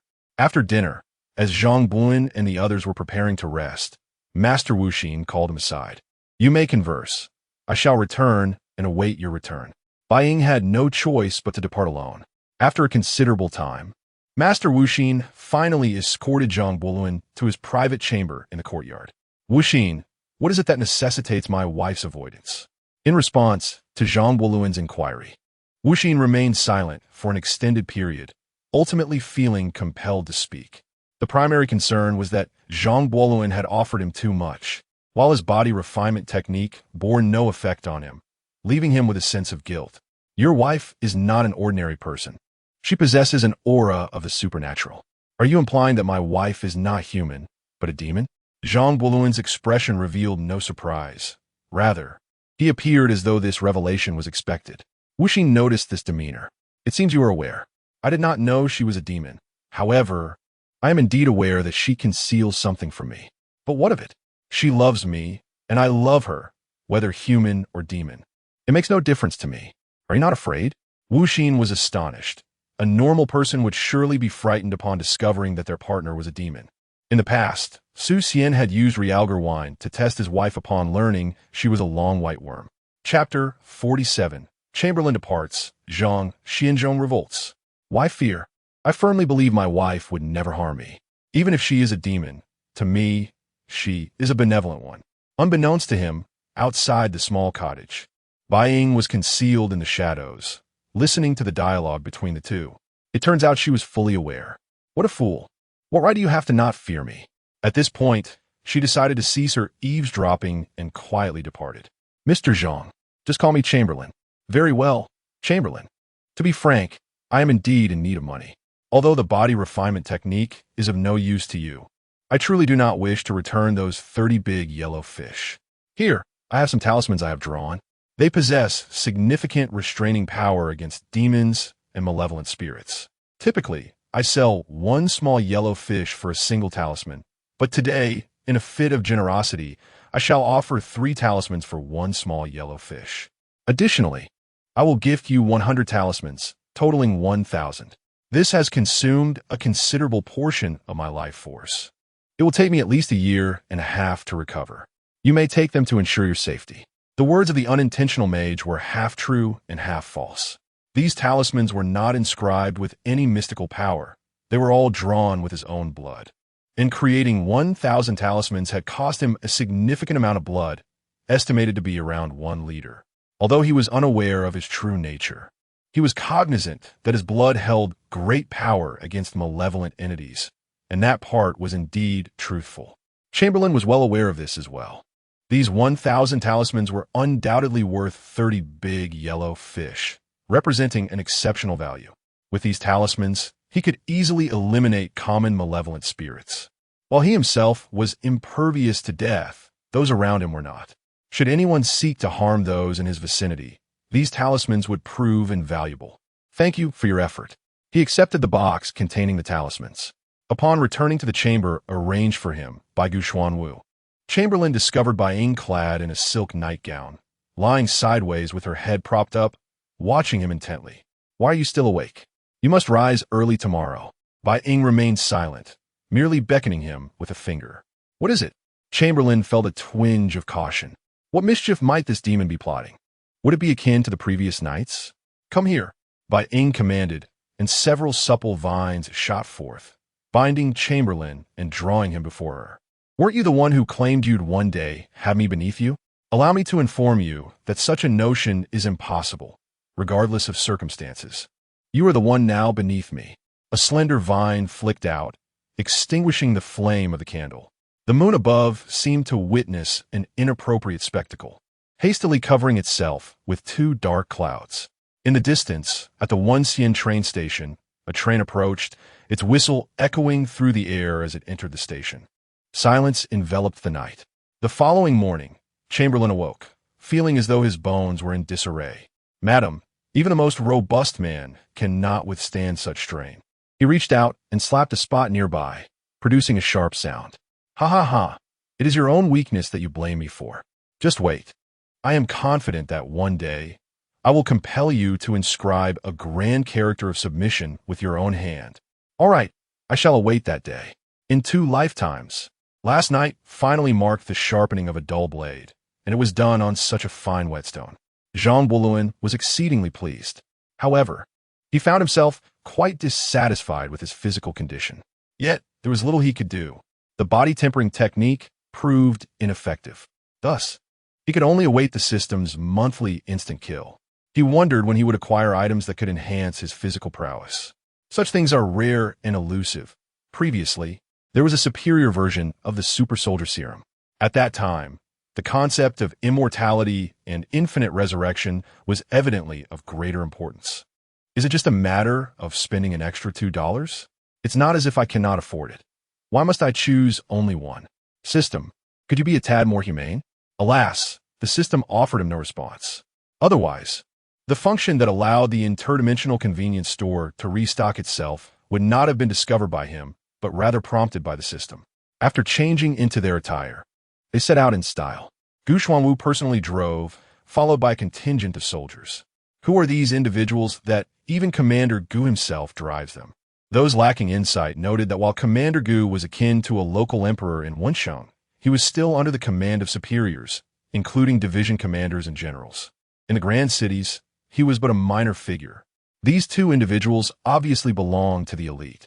Commander Gu likely could not even compare to a mere fingertip of theirs. He could only ingratiate himself. What significant rank must they hold? The thought alone is daunting. At the train station platform, Guxuanwu maintained a smile, waiting until the train completely vanished from his sight. Only then did he retract his smile, rubbing his face. Ah, my face aches from smiling. I hope Mr. Zhang truly speaks favorably of me before General Chao and General Bai. I no longer aspire to be a division commander. Merely receiving a few more counties would suffice. Let us return. Guxuanwu waved his hand, imitating General Chao's demeanor, wishing to appear more imposing. I'm afraid you cannot return. Suddenly, More soldiers surged around the train station, encircling them. Zhang Xianzhong slowly emerged from among these individuals. Zhang Xianzhong, are you staging a rebellion? I am the commander appointed by General Chao. Gu Xuanwu pointed at Zhang Xianzhong and scolded. I apologize, but I have already aligned myself with General Zhang. He seeks to claim a territory within the borders, and Emir Wensheng is of no concern to General Chao. Everyone's focus is now on Beiping. Gu Xuanwu, you hardly visit the barracks. Do you truly possess the qualifications to be a commander? Are you not afraid I will seek out Mr. Zhang? Mr. Zhang is indeed a distinguished guest among two esteemed gentlemen and a close friend of General Bai. One word from him could send your head rolling. Now, I find myself among Mr. Zhang's acquaintances as well, Gu Xuanwu said with a facade of bravado. Zhang Xianzhong was taken aback for a moment. Then his lips slowly curled into a smile, ultimately erupting into an exaggerated laugh. Ha ha, this is too much. Tears are streaming down my face.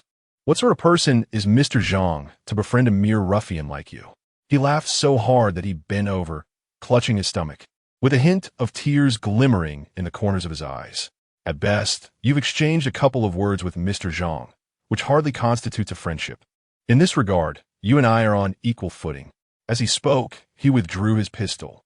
Unexpectedly, Gu Xuanwu was quicker on the draw, pulling out his own firearm and unleashing a barrage of shots. Hold them off.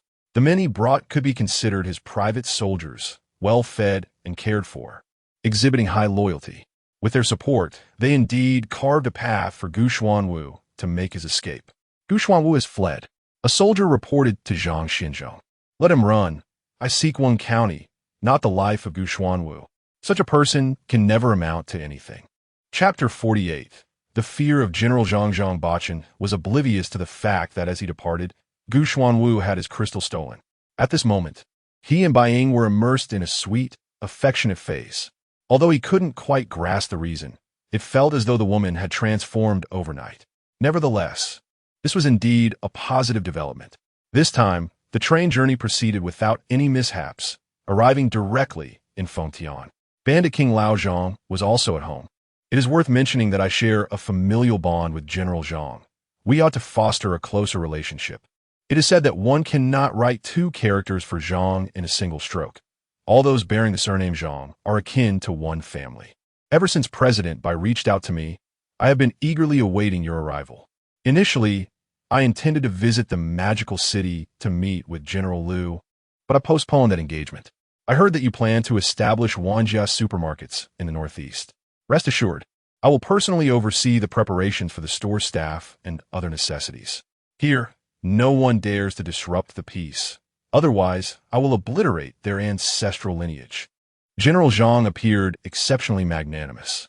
In truth, my visit this time is not solely to open a few supermarkets. I also aspire to establish a steel mill. Steel serves as the backbone of industry. Without it, one cannot manufacture aircraft, artillery, or even automobiles and ships. I have already invested a substantial sum to recruit technical personnel from Hanyang Steel Plant. Concurrently, I have struck a deal with the Ningbo faction to facilitate the smuggling of machinery and equipment from abroad. My ambition is to launch a steel mill with an annual production capacity exceeding 10,000 tons. Last year, the national steel output barely surpassed 20,000 tons, while pig iron accounted for roughly 50,000 to 60,000 tons. However, that material holds little utility for warlords, as it is too brittle for weapon manufacturing. This is indeed a promising endeavor. A steel mill with an annual output exceeding 10,000 tons is a significant enterprise. Moreover, such a facility would necessitate the establishment of a thermal power plant and a coking plant, which would require the hiring of thousands of workers, thus providing livelihoods for countless families, ensuring their well-being and financial security. Although General Zhang was once a bandit, he was also a keen learner. He understood the benefits of establishing a factory. However, he refrained from mentioning the most critical aspect, since the steel mill would be situated in the Northeast. The steel produced will be prioritized for his use, with the national steel allocation being a mere 20,000 tons. He would effectively secure an additional 10,000 tons for himself.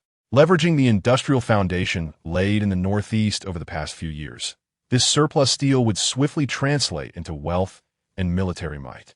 He had engaged in protracted negotiations with the Japanese over these industrial foundations. 3 years hence, he was confident that his strength would rank first among all warlords. As long as no coalition formed against him, he would have no rivals in one-on-one confrontations. His position as the king of the Northeast would be unassailable. Where do you intend to establish this steel mill? In Anshan. Anshan? That could prove challenging, as several mines have already been opened there by the Japanese. Perhaps you should consider an alternative location? General Zhang furrowed his brow. At present, Xiao Rizi is also his partner, and it is evident that Zhang Luan can bring him considerable benefits. If these two parties were to clash, he would be at a loss as to how to proceed. It is essential to separate them. Zhang Luan extended his right hand, splayed his fingers, and then slowly retracted 2 of them. 30% of Yuan Jia supermarket shares. I am willing to offer 30% to provide Zhang Dashui with some festive goods for the new year. Oh dear, it's not merely a matter of money. Zhang Luan raised 1 finger back up. 40%. Alas, I had already signed a contract with Xiao Rizi. Those iron mines are not just iron mines. They have also invested in other factories. 50%, it cannot be more. If it fails, I shall seek out General Yin. Then it is settled. Although Xiao Rizi has opened over a dozen mines over there, the truly large mines have yet to commence operations. I will take the lead on this, of course. Taxes must still be paid. These taxes are not for me. They're collected from the people for the people to improve livelihoods by constructing roads and bridges. Observing Zhang Dashui's solemn demeanor, Zhang Luan nearly believed him. Then let us sign the contract. This matter should be addressed promptly. Otherwise, once Xiao Rizi learns of it, he will come to me for disputes. We shall turn the raw rice into cooked rice, leaving them with no recourse. With a wave of his hand, Zhang Dashui's aide truly brought forth the contract. Regarding Yuan Jia supermarket, it indeed stipulates 50% of shares. That old fox, although he profited, Zhang Luan himself would never incur a loss. Even if he took no profit, merely collecting payment would leave him with overflowing gains. This is the comfort of monopolistic business. The contract is made in triplicate, besides each of them retaining a copy. Another is sent to Beiping for archival at the Ministry of Agriculture and Commerce. However, such contracts are merely symbolic. In these times, who can compel the king of Northeast China to honor a contract? No one. Similarly, as long as Zhang Luan has no desire to fulfill the agreement, no one can enforce it upon him. He fears not death. If it comes to it, he could always take his own life and return to Beiping, setting his resurrection point in a small foreign nation. Southeast Asia would be quite suitable. The Middle East could also work. Following the fall of the Ottoman Empire, a multitude of small nations emerged, and their regimes remain unstable. Such small nations can indeed be advantageous. However, this contract, or rather this covenant, is indeed useful when both parties are willing to cooperate. Zhang Dashui, being the king of Northeast China, has access to an impressive array of resources. Had it not been for that evening when Zhang Luan rented a massive warehouse in Fengtian, along with several houses for storage, he might not have been able to transport goods the following day. Zhang Dashui, observing the warehouse and houses filled to the brim with goods, did not bear a pleasant expression. Upon returning, he immediately summoned his aide. A merchant, within such a short time, has marshaled so many resources, and yet you have no information whatsoever. What if he were to bring in arms? Or explosives? So much explosive material, if placed within the general's mansion, could obliterate it entirely, sending it to the very outskirts of Beijing. Swiftly, I demand an inquiry into the route he has taken. General Zhang is gripped by fear, and rightly so. As he has stated, the silent mobilization of such a vast quantity of goods indicates a significant vulnerability in their city's defenses. Presently, this breach is utilized for transporting goods, but should it be employed for the conveyance of arms and troops, is he to await his demise? It is crucial to note that the majority of the forces are stationed outside the city. The entire region of Fengtian is characterized by an outward tension and inward laxity. Should a large-scale army suddenly manifest within the city, there would be no means of resistance. The general's trepidation has driven his subordinates to frantic measures. Yet, even if they turned Fengtian upside down, they could not uncover such a smuggling route.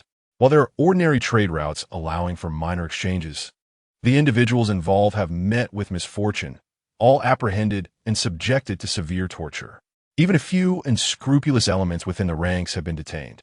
Ultimately, however, no plausible explanation has emerged.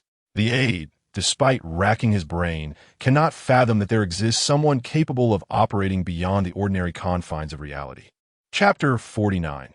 The Bioengineered Human Manufacturing Factory. Is this the place you have been yearning to establish a steel mill? It appears rather unimpressive. Zhang Dashui, having had a change of heart, decided against situating the Chamberlain steel plant in Anshan, opting instead for Bunchi. On one hand, this location is closer to Fengtian, facilitating easier oversight. On the other, it is devoid of any little luxuries. Most crucially, it possesses both iron and coal mines. At this moment, the development level of Bunchi is remarkably low. In truth, transportation is more convenient from Anshan, yet it matters little now. The old fox's words are not to be trusted, a recurrent pattern of behavior. Naturally, Chamberlain would not confront Zhang Dashui with the contract, for such matters are beyond reasoning. It is prudent to tread lightly in another's territory. The site has been determined. Next, we shall arrange for our family to bring in the skilled technicians. Additionally, we must send someone to Dalian to receive machinery smuggled in from other countries by the Ningbo gang. These individuals are ruthless. In this era, only two factions can conduct business on a global scale within the country: the Ningbo gang and the Old Yuan. While the Minnan merchants and Huizhou merchants possess similar capabilities, they fall considerably short in comparison, primarily due to their lack of scale. Days later, the first batch of skilled workers arrived, including engineers. These individuals, nearly 50 years of age, are the apprentices of those who were sent abroad during the self-strengthening movement. Each possesses genuine expertise. Upon learning that Chamberlain intended to construct a large steel mill with an annual output exceeding 10,000 tons, their interest was piqued. When the monthly wages for ordinary workers reached $30 and for engineers $100, they acted promptly. As soon as they arrived, Chamberlain entrusted them with the site selection and design of the steel mill. Professional matters are best left to professionals, and he refrained from interference, focusing solely on ensuring the funding. Most of these individuals brought their families. Chamberlain also established a small steel community. Though termed a steel community, it was not limited to employees of the steel mill. Workers from the adjacent coking and thermal power plants were also welcome to reside there. Accommodation was entirely free. Moreover, various amenities such as hospitals, schools, large dining halls, bathhouses, and department stores were provided. In essence, it resembled a fully functional small town. When he articulated these design concepts, the engineers were astonished.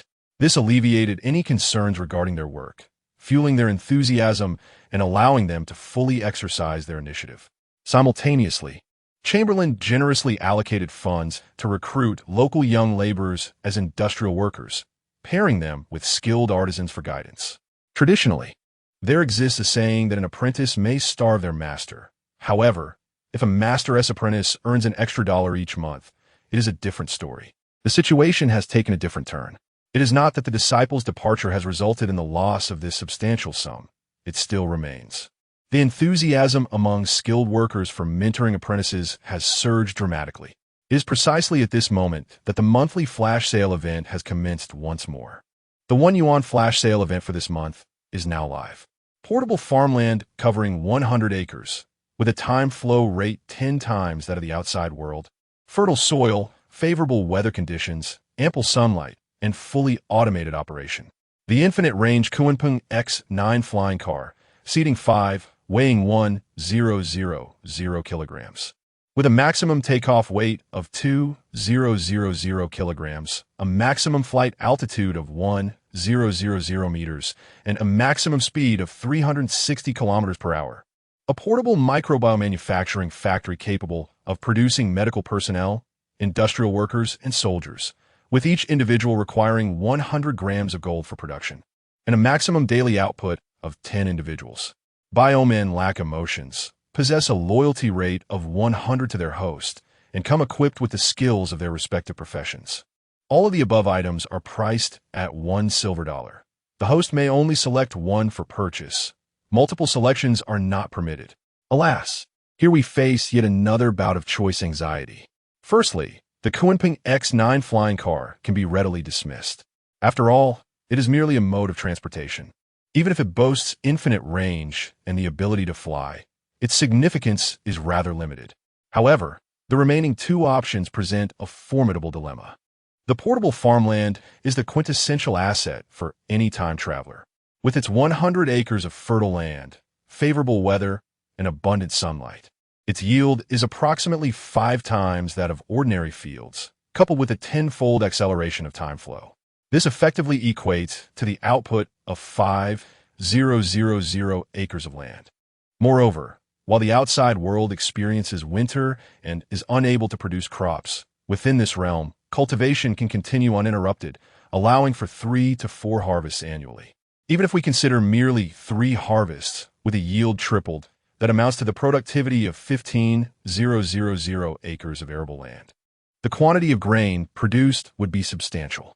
Yet, the bioman option is what he currently lacks the most. As a time traveler, although he has forged some connections with warlords and high-ranking officials through his portable supermarket, the power he can harness from them is not inherently his own.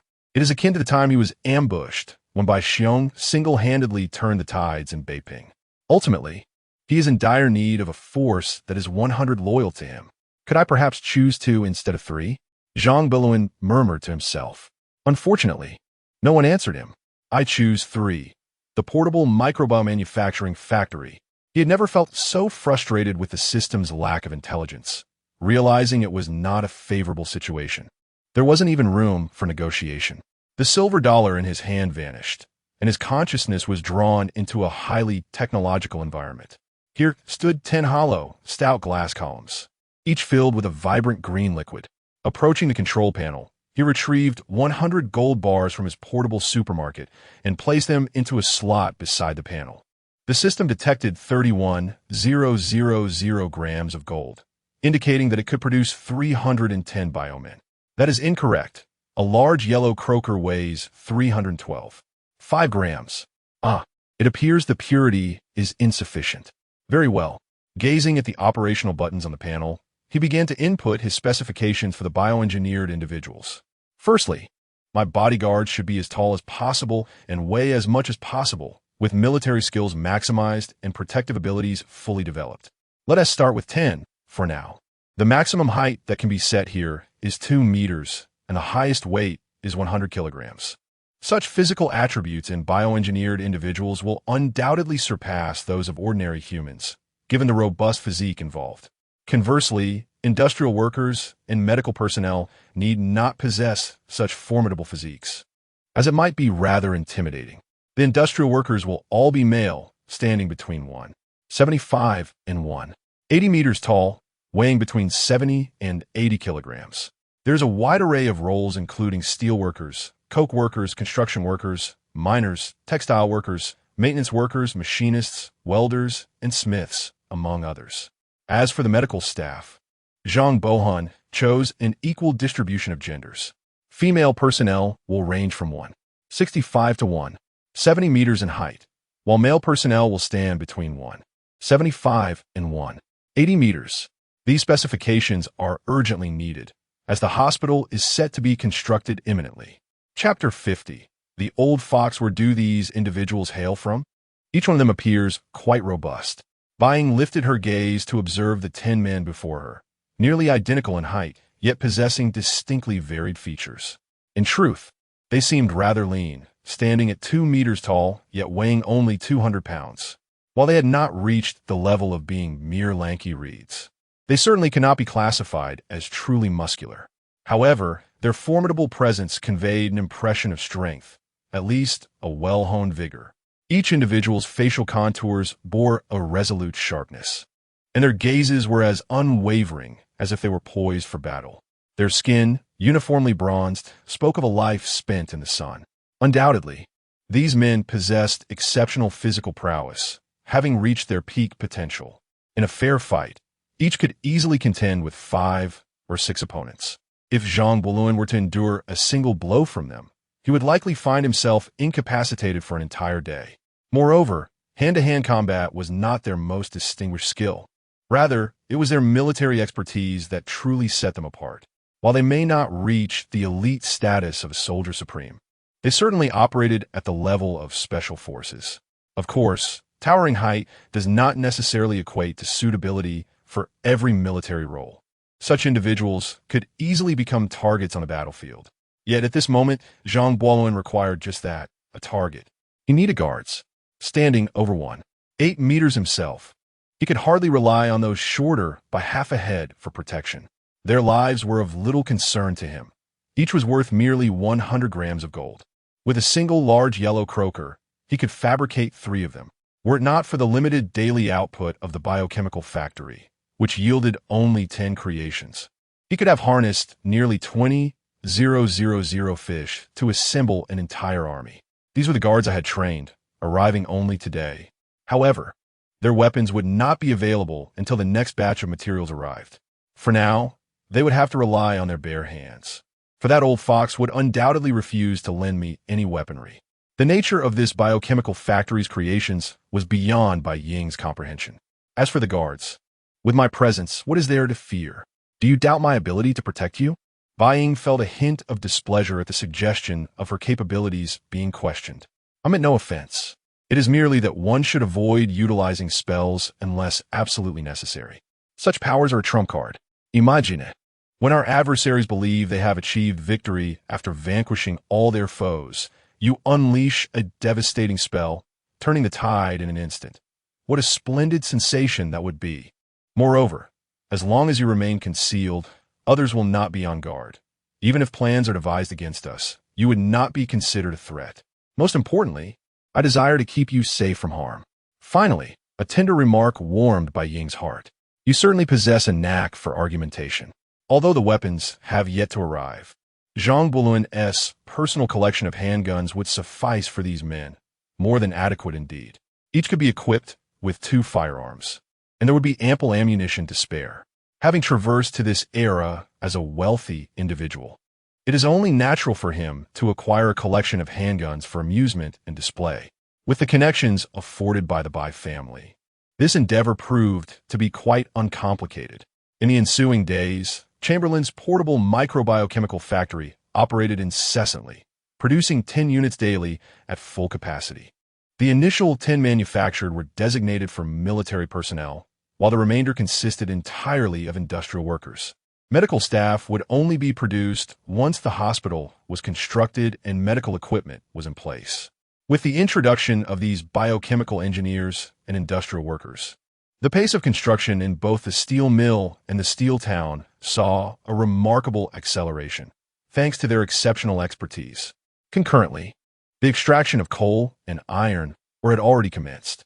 Chamberlain had procured a significant batch and utilized the portable steel factory to manufacture numerous iron tracks. These tracks effectively connected the steel mill, coking plant, thermal power station, and the coal and iron mines. Amidst this grand construction initiative, Chamberlain's gold reserves were depleting at an alarming rate, diminishing visibly day by day. While earning money was effortless, spending it was even more so. However, once the entire establishment was completed, the steel mill alone would produce an annual output of 10,000 tons of steel, each ton fetching $40. This equated to a staggering $400,000, or approximately 500 grams of gold at current international prices, equivalent to 755 large yellow croakers. While this may not seem like an exorbitant amount, its significance was profound. Possessing the steel mill would garner the admiration of various warlords, elevating his social standing dramatically. Yet, this was merely a fade. The true value lay in his portable steel factory. On a particular day, General Zhang unexpectedly arrived to inspect the construction site of the steel mill. This was indeed remarkable. The Zhang family was known for making considerable investments. Once operational, this steel mill would likely become the largest in the nation. Mr. Zhang, one of the associates offered, do not think that I, a fellow Zhang, would refrain from assisting you. I shall procure all the steel produced by your mill without any issues in sales. Chamberlain raised an eyebrow. pondering the cunning nature of this old fox. General Zhang, that will not suffice. I can agree to allocate half of the steel produced by this mill to you, but, of course, there will be a financial exchange, considering I must pay taxes.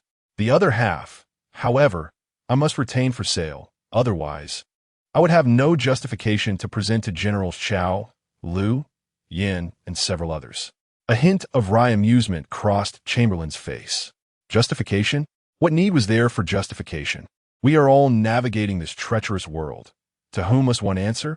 As you are aware, I hail from a bandit background and have never felt the need to justify my actions to others. As long as I can account for myself, that suffices. General Zhang huffed, his eyes narrowing, and retorted defiantly, "This is simply unacceptable. Half is already quite generous. 5,000 tons, to be precise. Is that excessive? Not in the slightest. Others possess battleships that easily weigh 3 to 5,000 tons. In truth, the so-called ironclads of today are merely ironclad wooden vessels, not genuine ships constructed entirely of steel. A battleship weighing 3,000 tons likely comprises only about 1,000 tons of steel. Aside from the keel and the skin, the remainder is predominantly wood. Of course, fully steel battleships are beginning to gain popularity, yet they have not yet become widespread, especially considering it is merely the year 1920, with the Great War just recently concluded.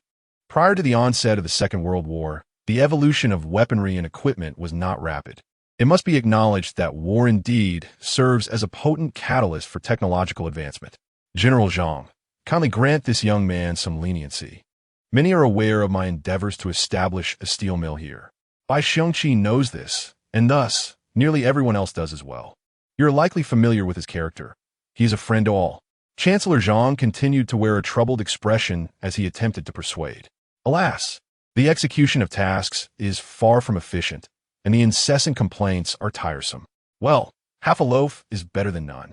In truth, General Zhang had never intended to seize it all, for he understood the impossibility of such a feat, however. Much like the desire to open a window, one cannot simply state the wish to do so. One must express the intent to lift the roof, and naturally, the window will be opened.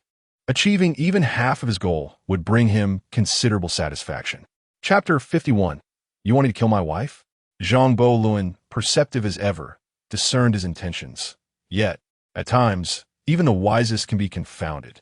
Compared to his advisor, he was hardly a master of feigned ignorance, though he possessed a profound understanding of the subtleties involved.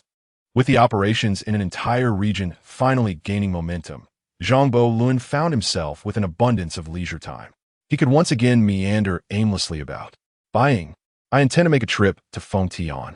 Would you care to join me? I'd rather not. It's quite comfortable here, she replied. Buying, akin to a sentient vine, relished the bustle of the human world, yet occasionally yearned for a return to the primal embrace of nature. Oh, and do remember to bring the bodyguards. Of course, Zhang Luan's entourage comprised only 7 bodyguards, making a total of 8, perfectly suited for 2 jeeps. At that moment, Fengtian, or rather, this city, had long been the largest metropolis in the northeast, bustling with life. The vicinity of Wanjia supermarket was particularly crowded. Zhang Luan's primary purpose for visiting Fengtian was to procure several tailored outfits, while also intending to select a few ensembles for buying. She was, after all, a splendid figure for clothing, particularly in a qipao, which was simply ineffable in its elegance. Consequently, several of her exquisite qipaos had already succumbed to Zhang Luan's hands, a testament to the allure of uniform temptation. In addition to traditional qipaos, he sought out several authentic Western dress shops, eager to purchase some gowns akin to princess dresses. Although the foreign presence here was not as substantial as in a magic city, it still surpassed that of most ordinary cities. With a considerable number of establishments run by Russians, spotting a storefront adorned with the sign Dahlia fashion, he prepared to enter when suddenly a disheveled middle-aged man, clad in tattered attire and bearing a sword upon his back, abruptly obstructed his path. The 7 bodyguards swiftly drew their firearms, aiming at him. Do not shoot! Do not shoot! I mean no harm, the man exclaimed, hastily raising his hands. Who are you, and why do you block my way? Zhang Luan inquired, his gaze icy, as if ready to unleash a kilogram of lead upon the man should he fail to provide a satisfactory explanation. My name is Qiu Shan, a member of the Yuan sect, which belongs to the Taoist tradition. I have long dedicated myself to vanquishing demons and malevolent spirits. Recently, I sensed an aura of malevolence surrounding you, hence my presence to inform you that there may be a demon in your vicinity. Zhang Luan found this amusing. It was evident that Qiu Shan had trailed Bai Ying with the intent to eliminate her, yet now claimed to have come forth due to the aura he perceived around Zhang Luan. Very well, I understand. Kindly step aside. I must attend to my shopping. Zhang Luan's composed demeanor left Qiu Shan momentarily baffled. A typical individual would either dismiss him as a charlatan or, should they believe him, urgently plead for assistance in banishing the demon. Yet this nonchalant response was perplexing. Step aside, or we will be forced to open fire, warned Zhang Luan's bodyguard to Qiu Shan. No, Mr. Zhang, are you not afraid? Qiu Shan pressed on. Putting aside whether your previous statement was a deception, you accurately pronounced my surname, which clearly indicates you have been watching me for quite some time. Since my arrival here, I have seldom appeared in public. Zhang, the great commander, has consistently assisted in keeping my existence a secret, minimizing my visibility. Speak, what is your true intention? If you fail to elucidate, regardless of your so-called mystical door, I shall demonstrate that marksmanship is indeed a skill, and trajectory is also a path. Faced with Zhang Luan's inquiries, Qiu Shan felt an overwhelming sense of frustration. Although he was not the overt leader of the mystical sect, he was merely a step away from occupying that esteemed position. Despite not having ascended to that rank, his prowess was undeniably superior to that of any other in the sect. Had it not been for Sitang's interference at a crucial moment, he would have claimed that position. In terms of identity, status, and strength, he may have been slightly inferior to the righteous sects like Long, Hu Mountain, or Wudang Mountain. Yet he could certainly stand on equal footing with the leader of Mao Mountain. Now, however, he found himself at the mercy of 14 guns aimed at him from a close distance, threatening his very life, leaving him with no recourse. After pondering, he decided to speak candidly. To be frank, your wife is a demon. Yes, I have acknowledged that in what follows. She is not an ordinary demon. She holds many lives in her hands. In this era, those who wield lives are more numerous than demons themselves. Take Zhang, the great commander, who controls all of northeast China. He holds at least 10,000 lives in his grasp. That is not the same. The paths of humans and demons diverge, and good and evil cannot coexist. For the sake of the common people, and for your own safety, she must perish. If you cooperate with me, no matter how formidable her powers may be, we can certainly eliminate her together. Even if our paths converge, you must understand, she is my wife. You would have me kill my own spouse? You, a mere human, are far more devoid of humanity than a demon. If there is nothing further, kindly step aside and do not hinder my shopping for clothes. Zhang Luan was no longer inclined to engage in idle chatter. There was no need to converse with the dead. At that moment, due to their location in the bustling heart of Fengtian City, surrounded by a prosperous commercial district, he wished to avoid any actions that might inadvertently harm others. He was aware that Qiu Shan would not relent. There would be ample opportunities to feed him bullets later. As anticipated, that very night, Zhang Luan's biochemical reconnaissance team discovered Qiu Shan, the notorious elder, near the factory district.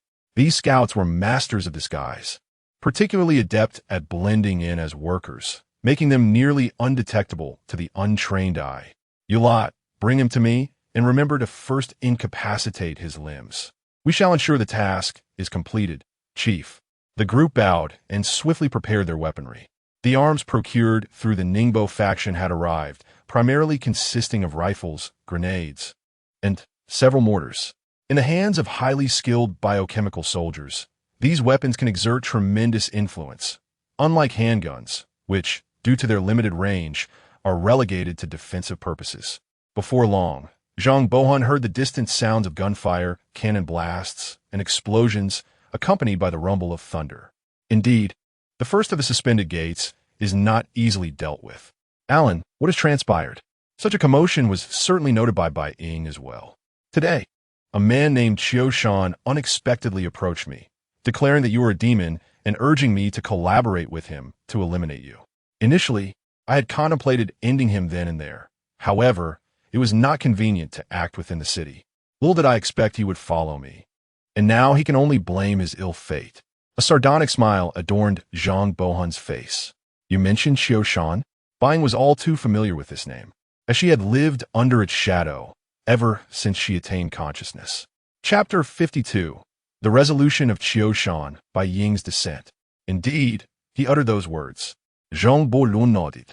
Fear not, my lady, whether you are human or demon, my affection remains unchanged. This Qiu truly seems to be deranged. Is it not the case that the members of Su Nim have always exhibited such bravery? If they were indeed so valiant, how is it that they did not appear during the Eight-Nation Alliance's incursion, nor during the First Sino-Japanese War?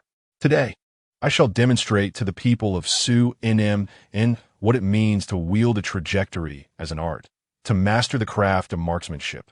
Buying leaned against Zhang Boluan's chest, her expression somewhat conflicted. In truth, during our last encounter in Yuan County, you were already aware that I am not human. Were you not? Why do you remain unafraid? Why should I fear? A virtuous wife, such as you, is a rare gem, difficult to find even with a lantern. You truly are. Buying found herself at a loss for words. At worst, she would simply refrain from binding him with vines in the future. Approximately 10 minutes later, 7 guards brought forth Qiu, who lay before them like a lifeless dog. Report, Chief.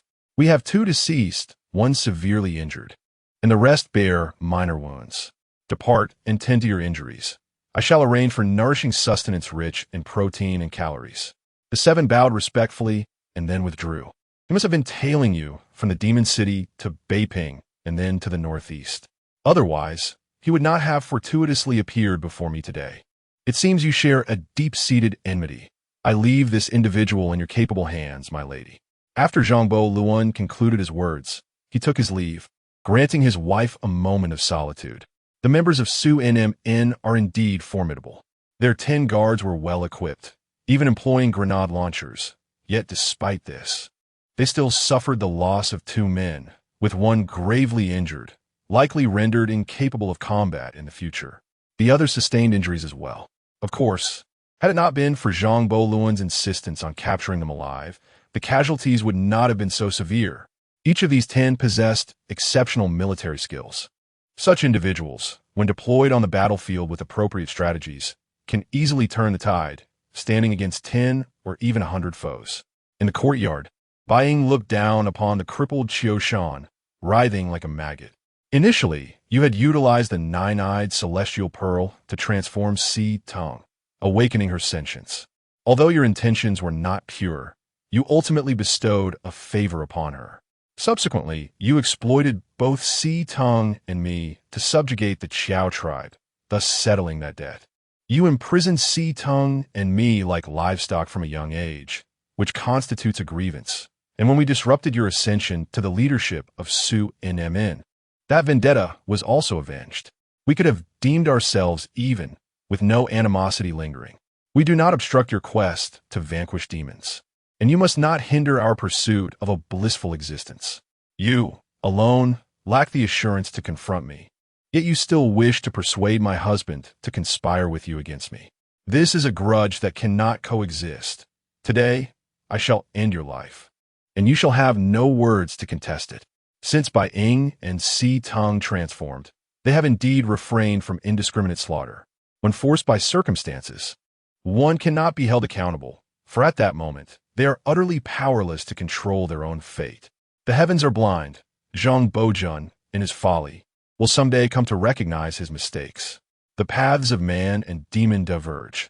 I curse that you shall meet your demise at each other's hands. At this moment, Qiu-shan's powers are depleted, his limbs rendered useless, and apart from his stubbornness, his entire being is weak.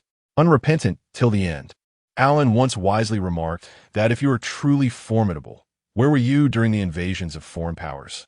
Dongjiaominxiang remains under the thumb of the Japanese and Germans, with concessions scattered across the nation, where foreigners live as overlords on this land, while the common folk still understand the essence of resistance.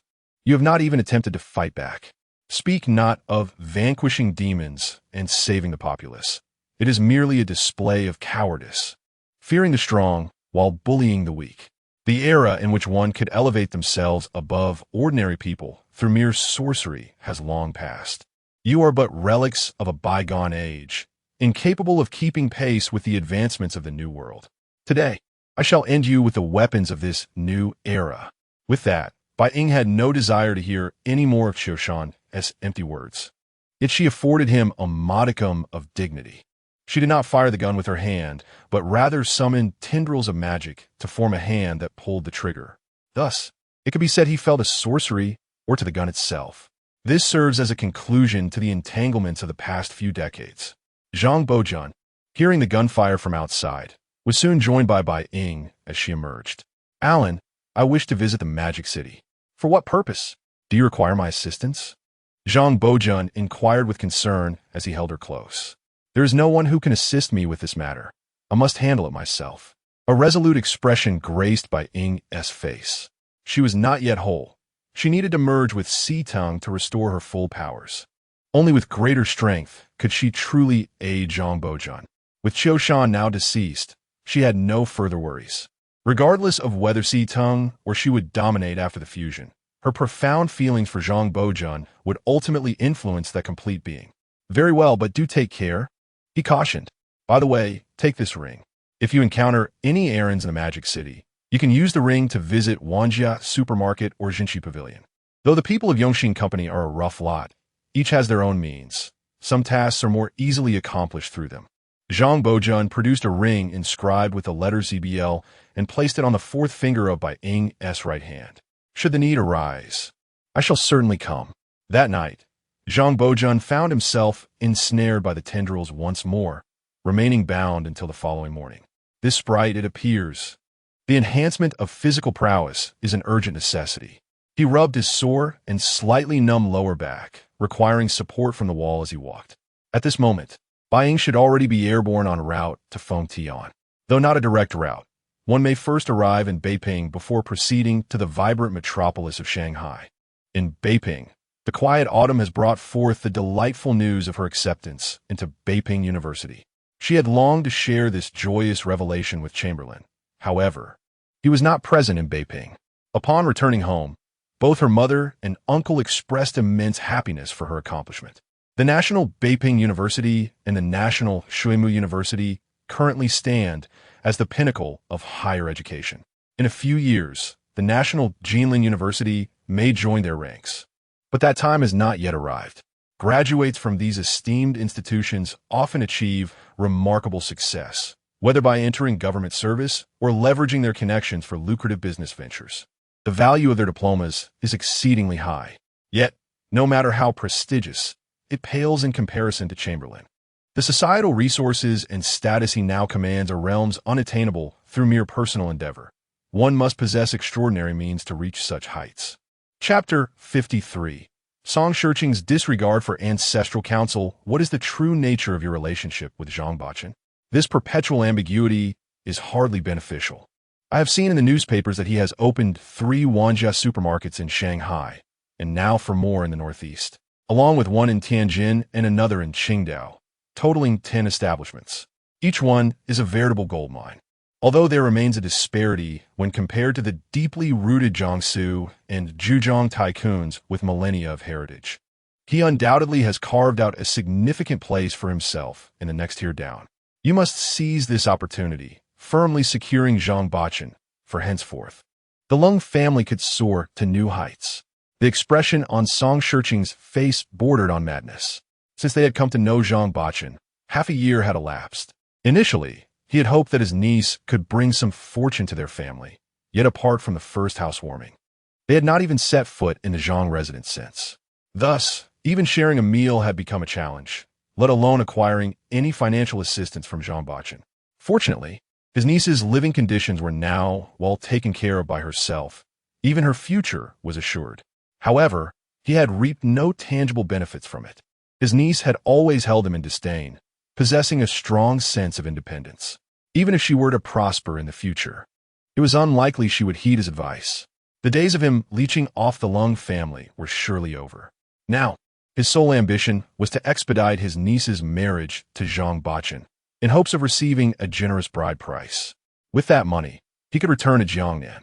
Despite having lived here for 2 years, he still struggled to acclimate to the harsh, dusty weather of spring and autumn, where winter left his nostrils bleeding. These challenges could be overcome, but the main issue was the lack of funds. He had endured enough of this impoverished existence. To put it plainly, he was driven to madness by poverty. Zhang Bachan and Miss Bai are a match made in heaven. They could negotiate multi-million-dollar deals over dinner, while he felt utterly incapable. Lung Qingqiu lowered her head, feeling somewhat despondent. My dear niece, you must not underestimate yourself. You hail from a scholarly family. You possess the talent for writing and poetry. And most importantly, you are exceptionally beautiful. Song Shiqing hastily encouraged her, knowing that she must not falter at this moment. Otherwise, their prospects for a prosperous future would be dashed.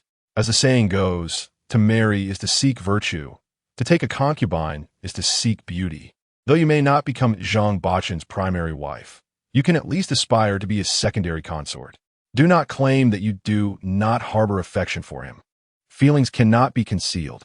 Besides, he risked his life to save you, enduring a gunshot, although it was deflected by a bronze mirror, mitigating the danger. Nonetheless, it attests to the sincerity and depth of his feelings for you. Initially, he rented a place next to us. What is this if not fate? A preordained connection established by the heavens? It must be said that while Song Shiqing may have a somewhat dubious character, his eloquence is undeniably impressive. Even when discussing the sale of my niece, he speaks in such a flowery manner. I have no intention of becoming a second wife to Brother Zhang. I merely fear that he may not regard me highly at this moment. As for the art of poetry and prose, as you mentioned, it bears no benefit to the nation and cannot catalyze societal progress. Brother Zhang has previously asserted that only advancements in productive relationships and productive forces can propel the development of society as a whole. Thus, literature serves merely as a diversion in this society, a superfluous endeavor. Pursuing literature cannot aid him. Indeed, literature is of little utility, yet it is by no means dispensable. I have conversed with Chamberlain, who believes that to cultivate productive forces, one must first liberate the mind. Outdated thoughts are utterly incapable of fostering productive advancement. The absence of an industrial revolution over 5 millennia is testament to this. Through literary means, one can disseminate progressive ideas to a wider audience. Did not Liu De abandon medicine for literature? His writings, incisive and brutally honest, aim to awaken the nation and liberate their thoughts. Now that you have been admitted to Peking University, you should certainly learn from this great literary figure. While we may be unable to effect tangible change through our studies, we can certainly engage with metaphysical concepts. Although Song Shiqing belongs to the old guard of intellectuals, in his quest to persuade his niece, he must employ new ideas and culture to resonate with her. Lung Qingqiu looked at her uncle in astonishment. She never imagined that this uncle, who is so entrenched in futile thought and petty concerns, could articulate such profound ideas. He has always held that mastering the arts of literature and martial skills is paramount, believing that education serves only to facilitate a career in governance. If one cannot attain an official position, then the pursuit of knowledge is deemed futile. Hence, he has always kept a respectful distance from the sciences and modern learning. Every word he spoke struck a chord in her heart. Seeing his niece regain her confidence due to his words, Song Shiqing let out a sigh of relief. When Chamberlain returns to Peking next, I shall personally inquire about his intentions. As a young woman of respectable age, my niece cannot linger indefinitely under such circumstances. At 18, she is swiftly approaching 20, and before long, she may find herself labeled as an unmarried spinster. Given the mutual feelings between the two, it is imperative to settle the matter swiftly. Even if they are reluctant to marry before graduation, an engagement must be established. This assurance must be consumed by both myself and your mother. He appeared genuinely concerned for his niece. Lung Qingqiu was almost deceived by him. Was there really such urgency? She felt somewhat bewildered. At only 18, how could she be considered an unwed old maid? How could this not be urgent? Chamberlain, now part of the nouveau riche, is the focus of attention for countless young women from respectable families and officialdom in Peking. The line of potential suitors stretches from Choyingmen to Zizimen. This is no exaggeration. Even foreign ladies have their eyes fixed upon him. If this continues, do you wish to become his 108th concubine? After such a remark, Lung Qingqiu felt a tinge of urgency. She nodded. Indeed, Brother Zhang is exceptionally outstanding. Not only is he capable of generating wealth, but he is also deeply concerned about the nation and its people, possessing an open mind, and is willing to take concrete actions. His recent trip to the Northeast was aimed at establishing a steel mill. He asserts that steel is the backbone of industry, while oil serves as its lifeblood. Only when both are sufficiently abundant can a nation embark on the path of industrialization. It is through industrialization that a nation can attain strength. Although I may not fully comprehend, I am certain that he cannot be mistaken. It is only natural for such an admirable man to attract the affection of many virtuous women. Chapter 54. The instant subjugation of Si Tung upon her return to the magical city, buying swiftly located Si Tung. Qiu Shan is dead. I killed him. Si Tung gazed at the person before her, who bore an uncanny resemblance, and shook her head slightly, unable to believe it. You are no match for Qiu Shan. Suddenly, Bai Ying erupted into laughter, exclaiming, "Haha, I must concede, you are indeed correct. I am far from Qiu Shan's equal. Even if we were to merge our strengths, we might still fall short against that old wretch. Otherwise, we would not have fled in the first place. However, I was informed that the trajectory is a path, and marksmanship is also an art. If one's mastery of these arts is insufficient, then one must resort to artillery. The era wherein practitioners could rely solely on their formidable magical prowess to transcend the common folk has utterly vanished." As her words hung in the air, the leather case she held sprang open, revealing 10 handguns she had acquired from Yongxing Company. From her back sprouted 10 slender vines, which swiftly morphed into 10 hands. Grasping the weapons, the tips of the vines twitched violently, pulling the triggers in rapid succession. In an instant, bullets rained down upon Si Tung like a torrential downpour. Si Tung was caught off guard, each bullet striking its mark, rendering her akin to a sieve, leaking vitality. Yet, being a spirit of flora, her life force surpassed that of both humans and animals, and despite the onslaught, she did not perish. Instead, green blood oozed forth, and she succumbed to weakness. Collapsing to the ground, Bai Ying ensnared Si Tung with her vine magic, cocooning her before vanishing into the night. Soon after, the law enforcement patrol arrived on the scene, drawn by the cacophony of gunfire that had resonated with an amplified effect, resembling explosions rather than mere gunshots. This was indeed a significant incident. The officers, accustomed to harassing ordinary citizens, knew that failure to respond promptly to such a situation could lead to dire consequences. Upon their arrival, they found nothing but a carpet of shell casings, with not a single bullet head in sight, for all of them lay embedded within Si Tung's body. "Sir, aside from the foreign shell casings, we have found no anomalies. We inquired with the landlord, and it appears that a performer named Si Tung resided here, working at the Paletta Dots. Her shifts varied, sometimes during the day and other times at night, so the landlord was uncertain if she had returned home. We have meticulously counted the shell casings, 70 in total. Given the standard capacity of 7 rounds per handgun, this indicates that 10 magazines were entirely expended." 10 magazines? Yet we only heard a singular explosion. This suggests that all 10 were discharged in rapid succession, implying that at least 5 individuals were present at the scene. With so many strangers entering this apartment, is it possible that no one noticed? Continue to question every resident here. "Understood, sir." Alas, they were unlikely to uncover the truth. Their investigation was misguided. How could a normal person possibly conceive of someone wielding 10 firearms simultaneously, emptying 10 magazines in the process? In Bunxi, Liaoning, the autumn arrives swiftly at this latitude. In September, while the southern regions are still gripped by the lingering warmth of summer, here at night, one must cover themselves with a quilt to stave off the chill. I cannot help but wonder if Bai Ying has accomplished her mission in the bustling metropolis. I find myself increasingly nostalgic for the days when I could hold her close as we slept. When we next meet, will she be Tongue or Buying? Frankly, I see no necessity for her to go. Since we have parted ways, it seems only fitting to embrace that separation. Forcing a reunion is akin to trying to sweeten a bitter fruit. Zhang Bolin understands that Bai Ying is determined to venture to the metropolis for a reason. However, her resolute expression and steadfast demeanor at the time left no room for persuasion. This woman is destined to soar.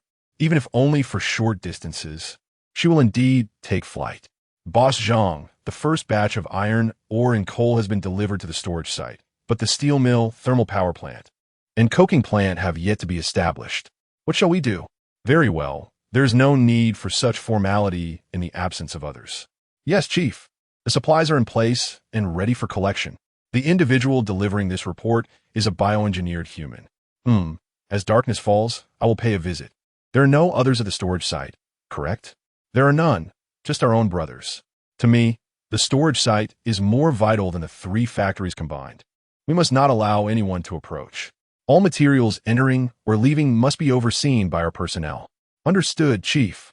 It has been 30 days since he acquired the bioengineering factory. Among the workforce are 50 soldiers, 50 medical personnel, and the remainder consists of industrial workers and engineers. A total of 30 soldiers have been assigned to guard the storage site vigilantly. Each mine is manned by 6 warriors. Excluding the initial casualties of 2 deaths and 1 serious injury, 5 soldiers have remained close to Zhang Bolin. As night descends, Zhang Bolin approaches the material storage site alone. The areas he traverses, whether coal or iron mines, have largely vanished. All of these ores have been transported to the portable steel mill within mere minutes. Every last ounce of ore has been cleared away. Regrettably, the current mining capabilities remain insufficient. The first batch of iron ore totals only 1,000 tons. And this particular iron ore is of low grade, containing approximately 30% iron. From 1,000 tons, only 300 tons of steel can be refined. Nonetheless, this is of little consequence. As the number of miners at the site increases and their skills improve, mining efficiency will surely rise. Producing 10 to 18,000 tons of iron ore within a month should pose no challenge. This will adequately supply his portable steel mill, complemented by the annual output of 10,000 tons from the steel mill. Once these materials are fed into the portable steel mill, the entire steel enterprise will commence its automated operations. Zhang Bolin need only determine whether this batch of steel is to be low, medium, or high carbon. Due to the absence of other metallic elements, the prospect of alloys must be temporarily dismissed. Carbon steel, however, is undoubtedly reliable. One should not underestimate carbon steel. After undergoing processes of rolling, high-temperature stamping, quenching, and cooling, it retains considerable strength. The A-pillars of vehicles, for instance, are crafted using hot-formed steel technology, which boasts remarkable strength. Upon returning home, as a person devoid of superstitions, he lit 3 incense sticks and placed them in the censer situated in the center of the house. Invoking blessings from his ancestors, he sat in quiet anticipation, neglecting to prepare a midnight snack even as hunger crept upon him. It was not until 11 o'clock that he began to bathe. He retrieved shower gel and shampoo from the small supermarket and meticulously cleansed himself from head to toe. After donning a pristine new outfit, he sat in tranquil expectation of the clock striking midnight. Chapter 55. The key to unlocking the first-order gene lock: a key, a box, and a rope, all priced at a mere $1 each, but one could select only one item, with no options for multiple choices. Chamberlain found himself momentarily stunned. What was this situation? Previously, the items on offer had included even the most exquisite attributes of Sonade. Could it be that when he had offered incense earlier, he had only asked his ancestors for blessings, neglecting to seek favor from the system? This was truly disheartening. What were these items? A key, a rope, a box. Did these trinkets even hold value? It felt like a futile act of burning paper at a grave, merely to appease spirits. System, what has become of you? Nevertheless, he resigned himself to fate and made his choice. The key. With a sense of inevitability, the dollar vanished from his hand, and in its place appeared a golden key, crafted from an unknown material.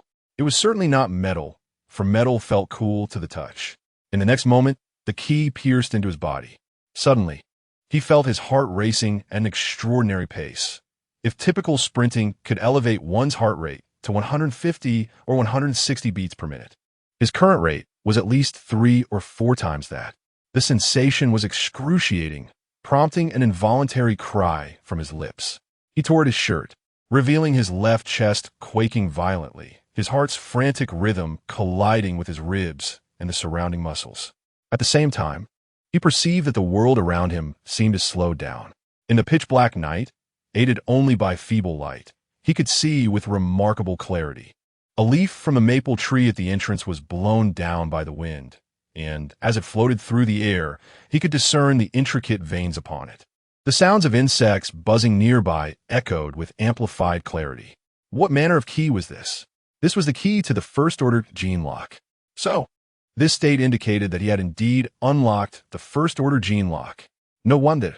He dashed forward, the wind howling past his ears, estimating his speed to be nearly 15 meters per second, certainly surpassing the limits of human capability. At this velocity, he could effortlessly change direction. He leaped over a 2-meter-high wall with ease, requiring no leverage from the surface. In the darkness, he felt an unprecedented sense of freedom, for the first time truly in command of his own body. Alas, this bliss was ephemeral. 3 minutes later, he emerged from that heightened state, feeling as though he had been crushed by a 100-ton weight. The pain was so intense that he ground his teeth to fragments. Blood seeped from his ears, eyes, nose, and mouth. His skin flushed red from ruptured capillaries, forming clusters of tiny crimson dots that painted his body. The piercing agony in his chest was the most unbearable of all. He felt as though his heartbeat had shattered a rib. Of course, this was merely a sensation. It cannot possibly be true. Soon he was discovered. "Leader, what has happened to you? I will call for medical personnel to tend to your injuries." Chamberlain summoned all his strength and managed to lift his hand slightly. "No need, it is futile. Just now, my heart rate exceeded 500 beats per minute, with a massive surge of adrenaline. This hormone is toxic. I am aware that this life of mine is likely to last but a short while longer, at most 30 minutes to an hour. I can only muster the faintest of voices to arrange for what lies ahead. The factory is already on the right track. Everything is proceeding according to my specifications. Mining efficiency must be enhanced, and the storage area must be strictly secured to prevent any outsiders from gaining access. I will return to collect in due time. For now, I must depart. These bioengineered individuals are 100% loyal." Chamberlain had no fear of revealing his ability to resurrect in their presence, having even informed them in advance. "Ensure the mission is accomplished. Come now, grant me release." The pain is unbearable. His body was operating beyond its limits, with countless muscle fibers torn. The sensation he had just described, that of being crushed beneath a 100-ton weight, was indeed real. The emotionless bioengineered individual drew a knife, and with a swift motion, it pierced through his left temple and emerged from the right. Chamberlain finally found respite, escaping the unbearable agony. An hour later, at the Zhang residence in Beiping, in the study of Chamberlain's master bedroom, his disheveled form gradually materialized on the carpet. He rose slowly from the floor, nonchalantly opened the nearby wardrobe, and donned his attire. Activating the first stage of the genetic lock, he prepared for a full-throttle release. At present, he could endure this state for no more than 3 minutes. After 3 minutes, death was inevitable, as the overwhelming adrenaline would poison him. Yet within these 3 minutes, he could exert complete control over his body, as the brain's restrictions had vanished. If he could regulate the intensity of this explosive state, the effects on his physical training would be profoundly beneficial, allowing him to gradually adapt to the condition of unlocking the first stage of the genetic lock, transforming the original explosive power into a normalized strength. After all, that is what the esteemed letter monarch once proclaimed. To vividly illustrate the state of unlocking the first stage of the genetic lock, one might reference a film titled Wanted, wherein top assassins can elevate their heart rates beyond 500 beats per minute, executing a series of astonishing maneuvers. For instance, curving bullets, which may be somewhat exaggerated. Yet the ability to discern the rhythm of a fly's wings as it flits through the air and the patterns upon those wings remains attainable. Ultimately, Unlocking the first stage of the genetic lock yields 4 effects: enhanced physical attributes, heightened combat instincts, sharpened sensory functions, and improved neural reflexes. Since the key from earlier is capable of unlocking the genetic lock, it stands to reason that the rope and the box must also be extraordinary items. Regrettably, this time, no information accompanied these objects. It was purely a matter of chance. Should I encounter such seemingly unremarkable items again, I shall undoubtedly choose them. Once the monthly flash sale items are selected, they no longer appear in the system. He will forever remain oblivious to the true purpose of that box and rope, which must also be valuable treasures. The following day, as the maid entered the master's chamber to tidy up, she found Chamberlain reclining upon the expansive bed, measuring 5 by 5 meters. "My lord," she exclaimed, quickly retreating and closing the door behind her. Throughout the entire sequence, not a sound was made, and Chamberlain continued to sleep soundly. Upon descending, she promptly sought out Butler Yi. "The master has returned." "Indeed? Very well. Prepare both breakfast and lunch. The master may awaken at any moment." Old Yi paused for a moment, but quickly regained his composure and began to orchestrate the necessary arrangements. As he was a remarkably professional steward. Chapter 56. The commander should be fine. Zhang Bolun slumbered until 11 o'clock, at which hour breakfast was no longer feasible. He could only indulge in lunch. "Old Yi, prepare a splendid gift for me. I am to meet brother by this afternoon." "Certainly, master." Once Zhang Bolun finished his meal, the butler, Old Yi, had the gift ready, a 3-kilogram golden cat, its eyes adorned with cat's eye stones. At 3 in the afternoon, his subordinates informed him that Bai Xiongqi had returned to the Bai mansion. He promptly had them bring the golden cat and proceeded next door. "Brother Zhang, it is not that I am unwilling to assist you. Although I seem to have cultivated connections with these warlords, in reality, they regard me merely as a lapdog. The position of commander will undoubtedly be filled by their trusted confidants. You are capable of generating profit, yet they will always hold the military power in the hands of their most loyal followers. I do not possess such influence or capability. That said, Brother Zhang, why don't we focus on amassing wealth? If things continue this way within a decade, your fortune could rival that of the most elite financial magnates of Jiangsu and Zhejiang. The warlords will seek to curry favor with you. Why then stir up unnecessary trouble?" Bai Xiongqi found it difficult to comprehend Zhang Bolun's desire to become a commander and lead troops. What merit is there in being a mere soldier? If a commander is unattainable, then perhaps a brigade commander would suffice. However, Bai Xiongqi shook his head. Even that seemed implausible. A regiment commander should be feasible, though. I would only be borrowing their designation, and I shall follow orders selectively. You are aware of my wealth. I require no military salary from them, nor do I need their assistance in procuring weapons. I could even provide an annual tribute of $30,000. Zhang Bolun's need for a designation stemmed from his biochemically enhanced soldiers. It would be a waste to neglect such a valuable resource. Moreover, it is well known that an independent regiment could muster over 10,000 troops. With the current production capacity of his biochemical factory, it would take 3 years to reach full strength. As for weapons, he harbored no fears. The biochemical factory housed a variety of industrial workers available for selection. The accompanying steel mill could produce seamless steel pipes, and he could even request additional lines to be drawn. With these resources, along with skilled industrial workers such as machinists, welders, and fitters, crafting firearms will be a matter of moments. Automatic rifles, semi-automatic rifles, even machine guns would pose no problem. Furthermore, by enlarging the caliber, they could create artillery. With raw materials, skilled technicians, and design blueprints, virtually anything could be fabricated. Weapons in this era tend to be somewhat rudimentary. As long as a few could be procured, reverse engineering, commonly referred to as imitation, could be executed. With arms and ammunition, along with exceptional biochemically enhanced soldiers, failing to establish an independent regiment would be an egregious waste. If this is the case, I can make inquiries on your behalf, though success is not guaranteed.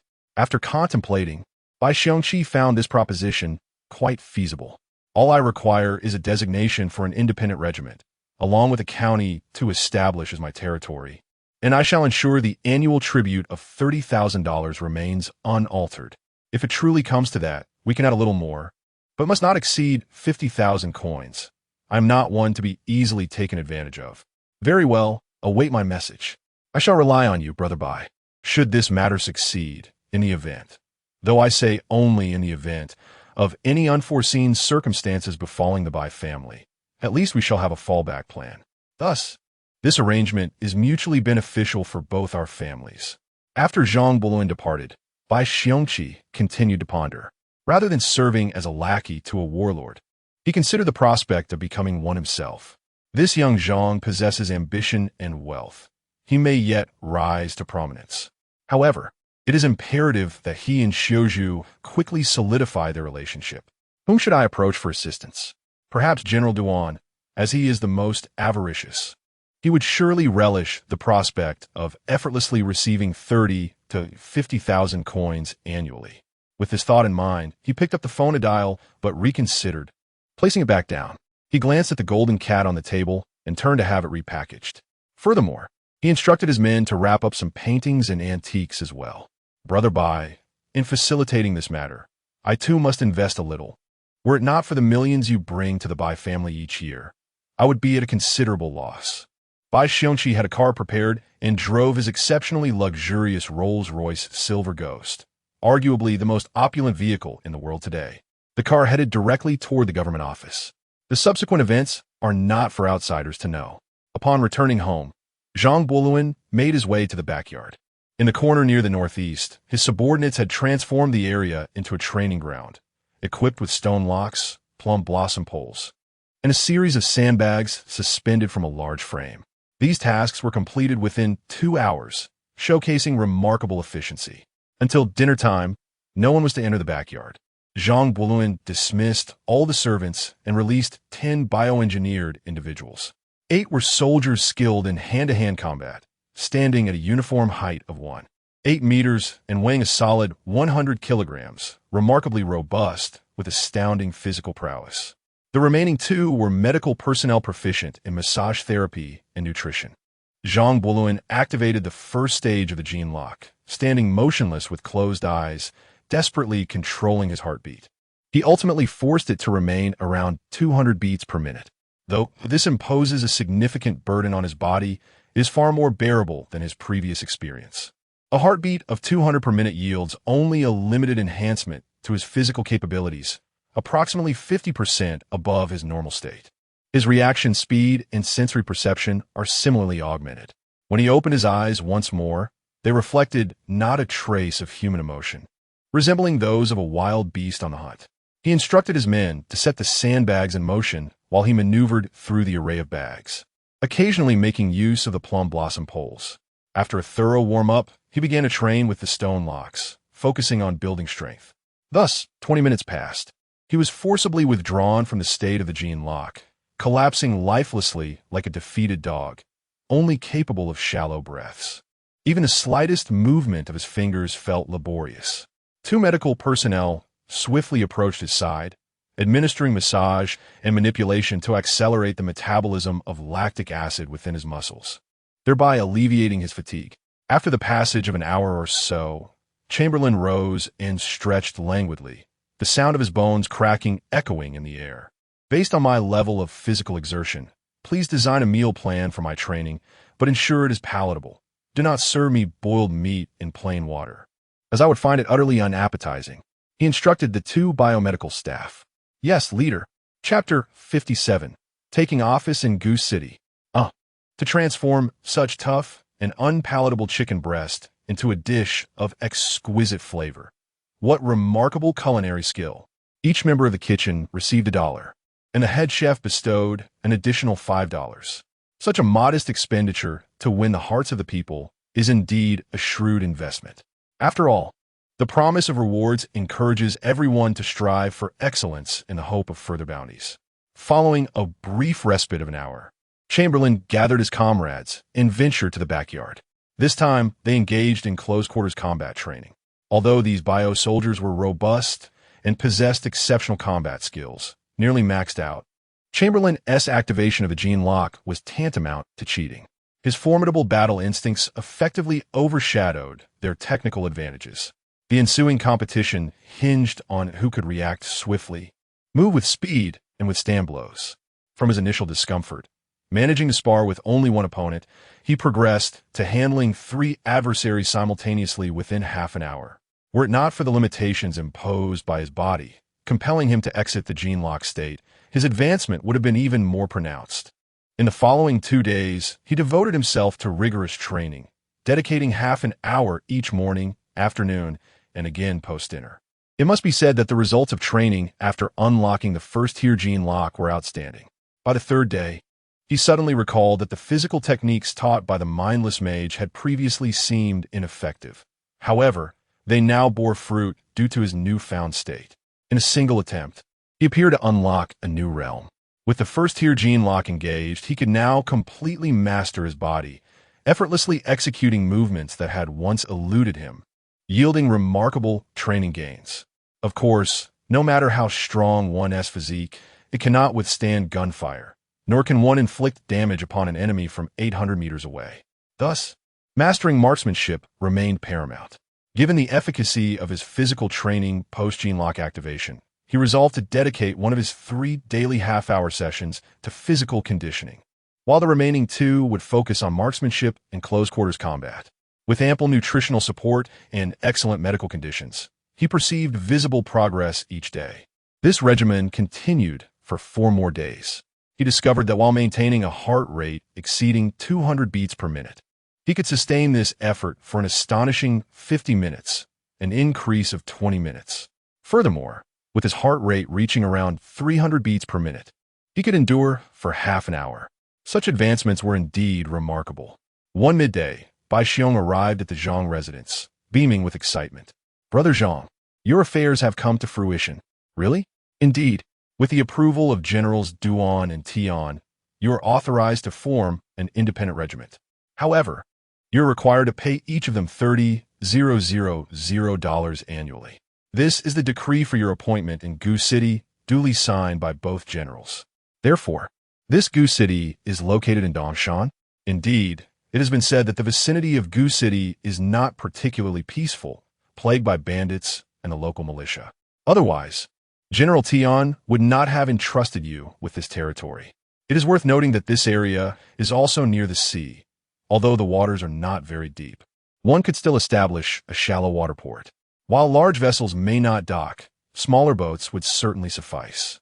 Bai Xiongqi produced a map, pointing out the location of Gu City to Zhangbo Luan. The locale is undeniably favorable, a coastal county situated at the edge of the Bohai Sea. Across the water lies Dalian. Zhangbo Luan, who operates a steel mill in Bunshi, could transport finished steel products directly via ship to this location, provided he constructs a small port. The waters of Bohai are shallow, averaging only 18 meters in depth, if he recalls correctly. Moreover, there are several islands and numerous submerged reefs at the entrance, rendering it impossible for large ships to pass. However, vessels of 1,000 tons would pose no issue. Fortunately, he currently does not require large ships. "Very well, I shall take this place. I will assume my position in Gu City in a few days." 3 days later, Zhangbo Luan's biomanufacturing plant had amassed a workforce of 120 individuals. Of these, 20 served various purposes, while the remaining 100 were all soldiers. This time, the average height was merely 1.7 meters, with the shortest at 1.68 meters and the tallest at 1.72 meters. All weighed around 80 kilograms, robust and sturdy. Due to the number of personnel, he had yet to fully equip them with weapons. From Bai Xiongqi, he had acquired 30 bolt-action rifles, specifically the Hanyang model. He still possessed a collection of a dozen handguns.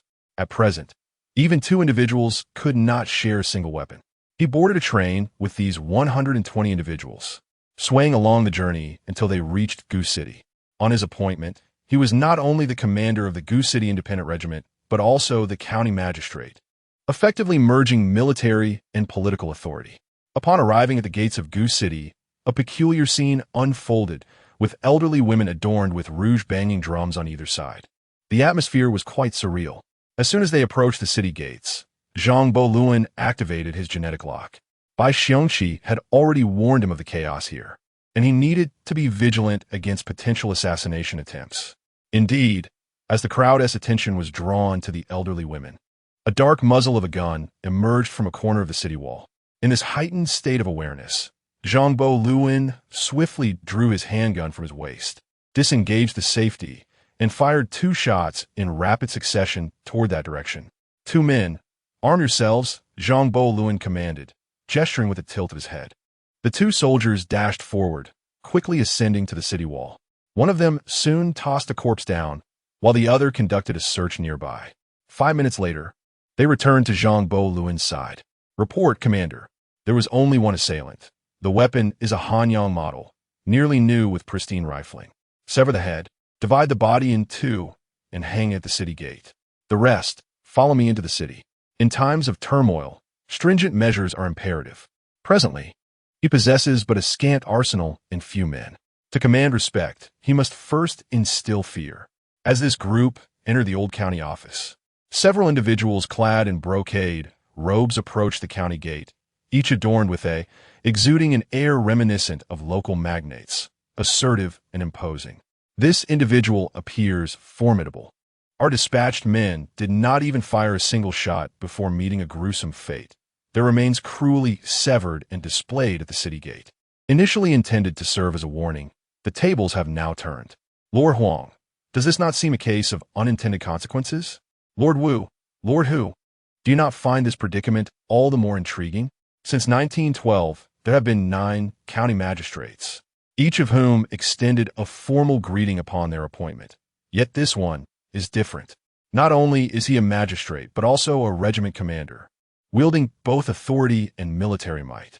Engaging with such a person promises to be an exhilarating challenge. Huang Xiling's smile was devoid of warmth, his eyes glimmering with a dangerous light. Chapter 58. The high-output workshop. Let us observe for a while.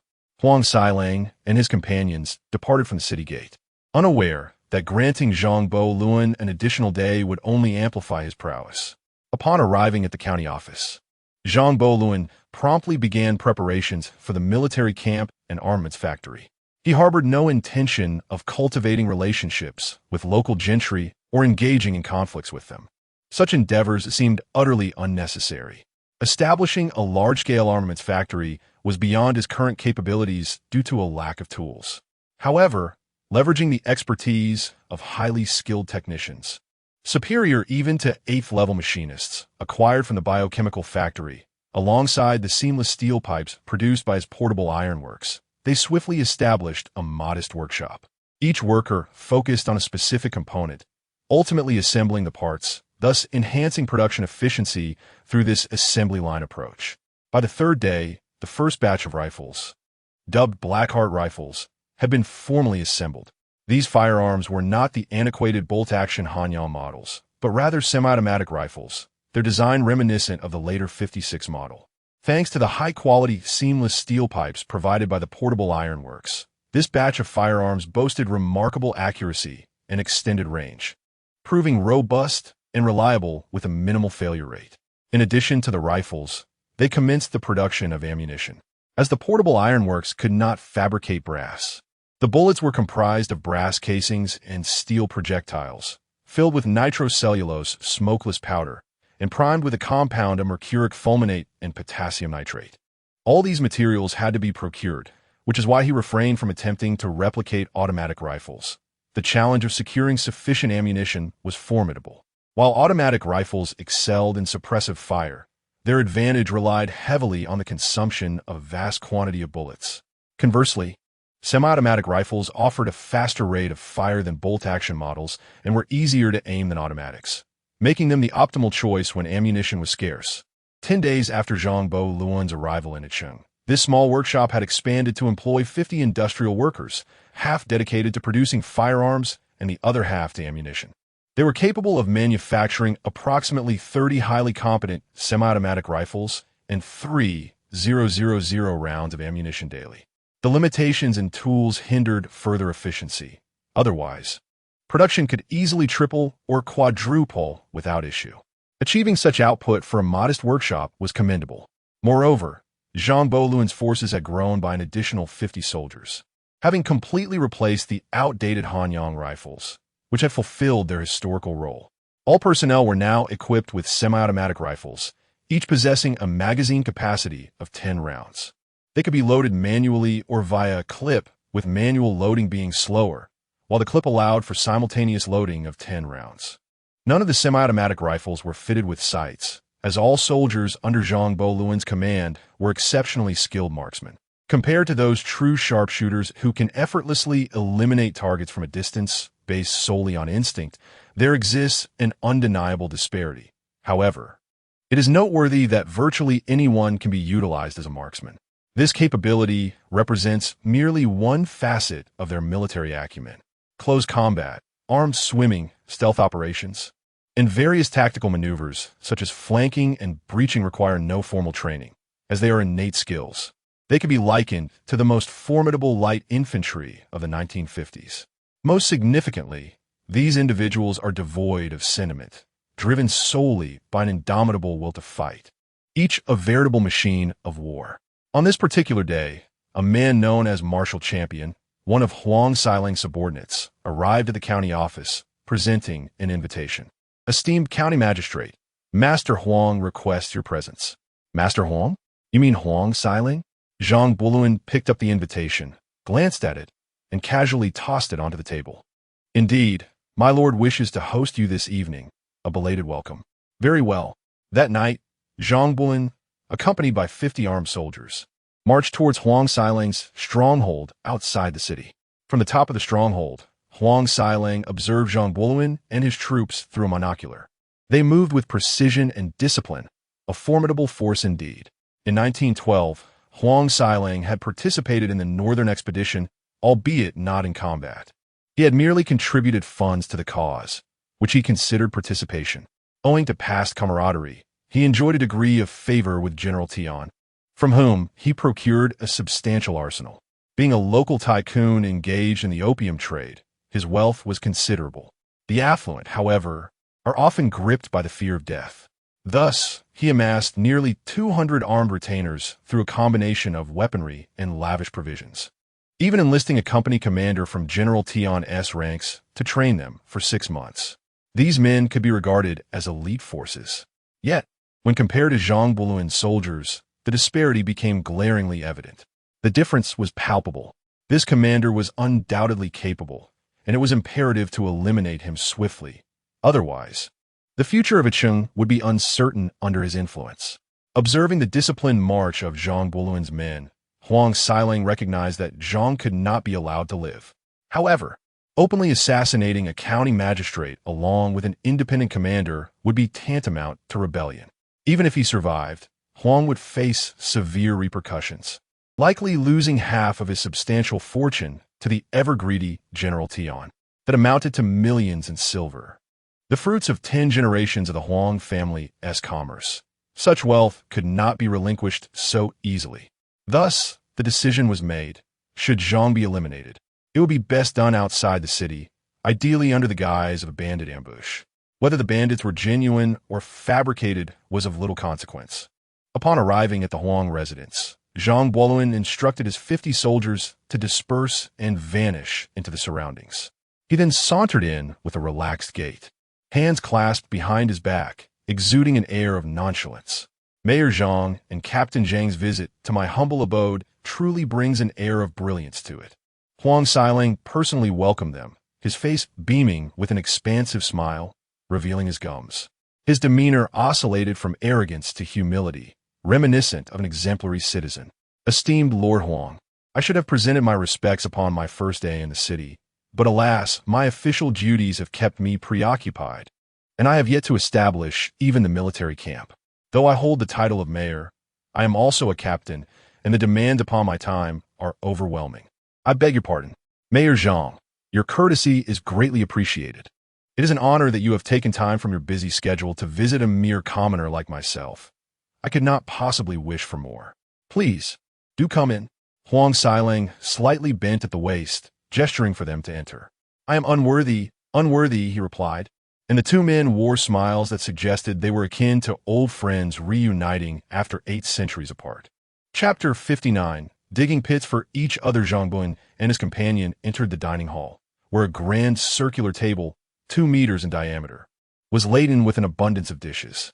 At the table's edge, two wealthy gentlemen from the southern city, Lao Wu and Lao Hu, stood up upon their arrival. "Please, sit down, why stand?" Huang Xilang gestured with both hands to encourage them to take their seats. Soon, everyone was settled, occupying the four corners of the table. Laughter and lively chatter filled the air, creating a remarkably harmonious atmosphere. An hour later, after indulging in food and drink, Huang Xilang addressed Captain Zhang. "Today, our invitation to your esteemed presence is not merely a welcoming banquet. We also seek your assistance with a matter of concern. Pray, speak freely." "I shall oblige if it is within my capacity," Captain Zhang replied, his speech slightly slurred from the effects of alcohol. "Is not an insurmountable issue," Huang continued. "Our county has two main trade routes, one by sea and the other by land.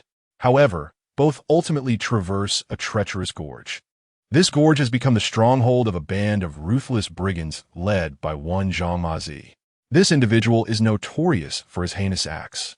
Unlike other thieves who merely rob for money and goods, he leaves no survivors. This gang is exceptionally nimble. We have organized several efforts to eliminate them, yet each time, they have evaded capture by retreating into the mountains. We find ourselves powerless against them in that terrain. The viability of this trade route is crucial for the livelihood of the people in East City. If it remains obstructed, the populace will suffer greatly.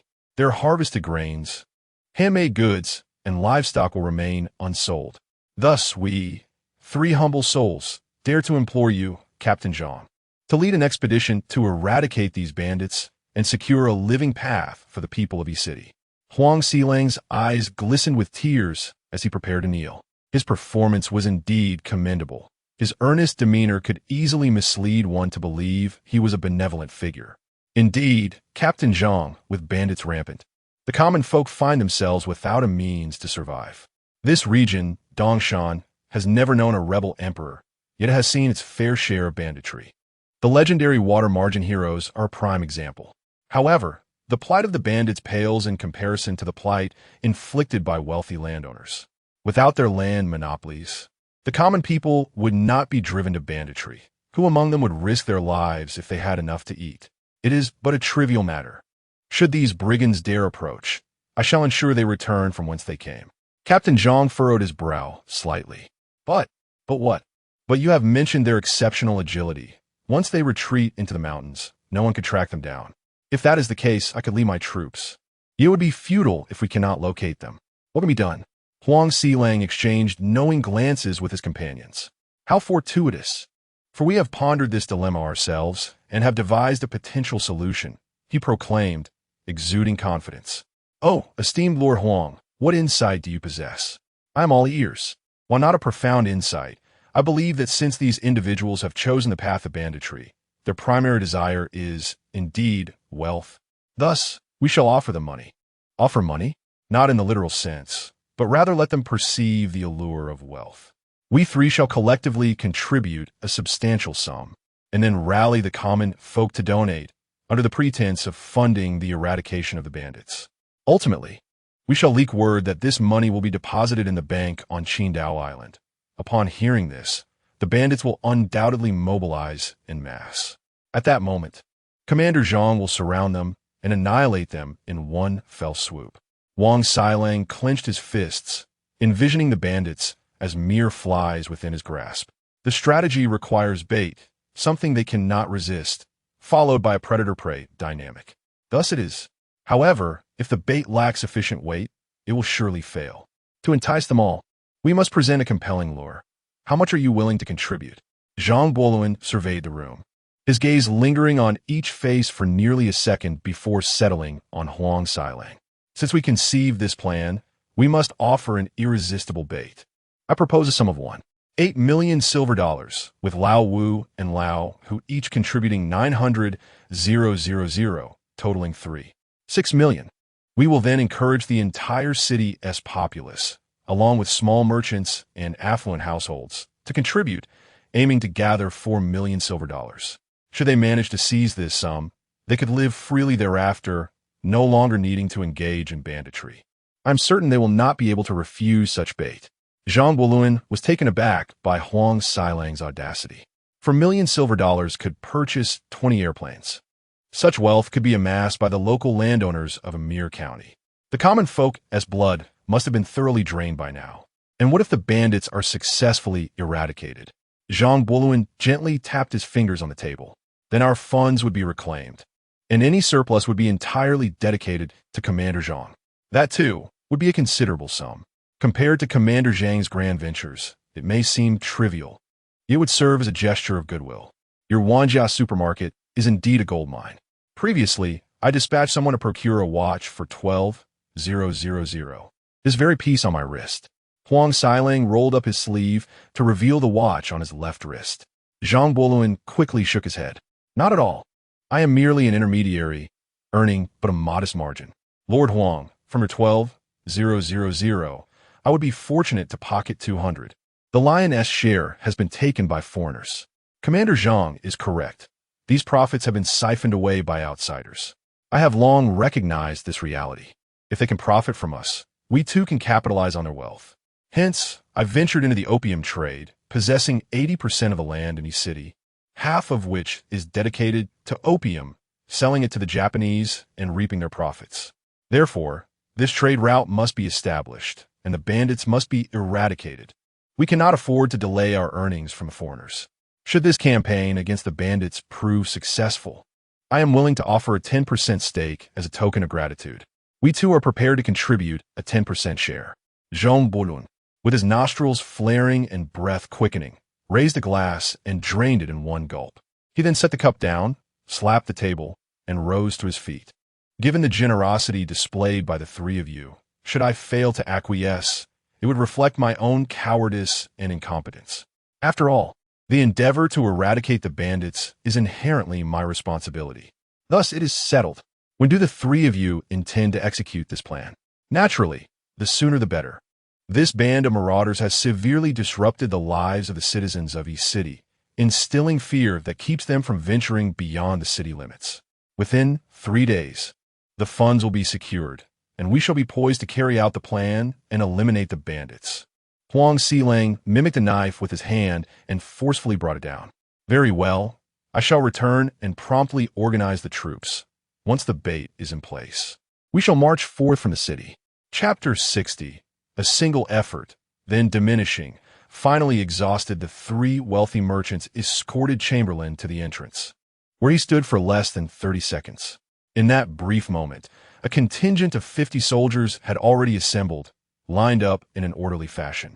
This indicated that everything within the watchtower was under their control, from the time they exited with pleasantries to reaching the main gate. The 50 soldiers had emerged from their concealed positions. After their departure, Huang Xilang pondered, will we truly be able to annihilate them in the canyon 3 days hence? The three men were not lacking in insight. The rapid assembly of troops signified, in some respects, their combat readiness. With the advantage of strategy and the geographical benefits of the canyon, we stood poised for victory. Our collective household staff numbered 500, and we possessed an MG-08 Maxim gun. The advantage was ours. Huang Xilang felt an unwavering confidence in the plan set for 3 days later. Chamberlain returned to the old county government office and immediately began to make arrangements. Until now, they had only been aware of 100 troops at our disposal. But by the day after tomorrow, that number would swell to 180. These additional 80 men represented our winning chance.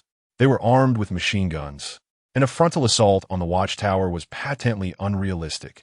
However, in 3 days, to ensure our annihilation, they would undoubtedly commit all their forces and armaments. We only needed to leave 30 men within the city, 10 at each household, to keep watch and prevent any escape. The remaining 150 would see 50 men disguise themselves as workers and gradually relocate outside the city to the high ground on either side of the canyon, where they would lie in ambush. I shall take 100 men as bait to lure them in. Chamberlain presented a meticulously crafted map of Goose City and its surroundings, drawn by his subordinates, and outlined the combat strategy. Yes, leader. Everyone commenced their tasks with unwavering diligence. Chamberlain also stuffed numerous gold bars into his personal biomanufacturing factory, setting it to full operational capacity. Concurrently, He ordered the small workshop to halt production of firearms and ammunition, shifting focus to the manufacture of mortars, grenades, and hand grenades, those weapons with a greater lethality radius. After all, every soldier was already equipped with a semi-automatic rifle, and we had stockpiled over 100.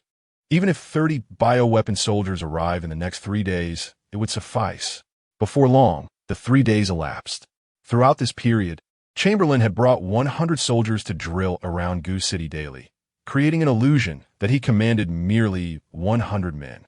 Meanwhile, Huang Xilang and the 2 affluent merchants in the southern part of the city had indeed begun to gather funds.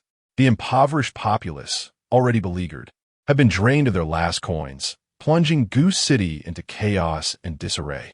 May Commander Zhang achieve victory and return triumphantly. At the city gate, as Huang Xilang uttered the words "return triumphantly," he winked at Chamberlain, continuing to lull him into complacency. Let him believe he can truly acquire the more than 400,000 taels of silver.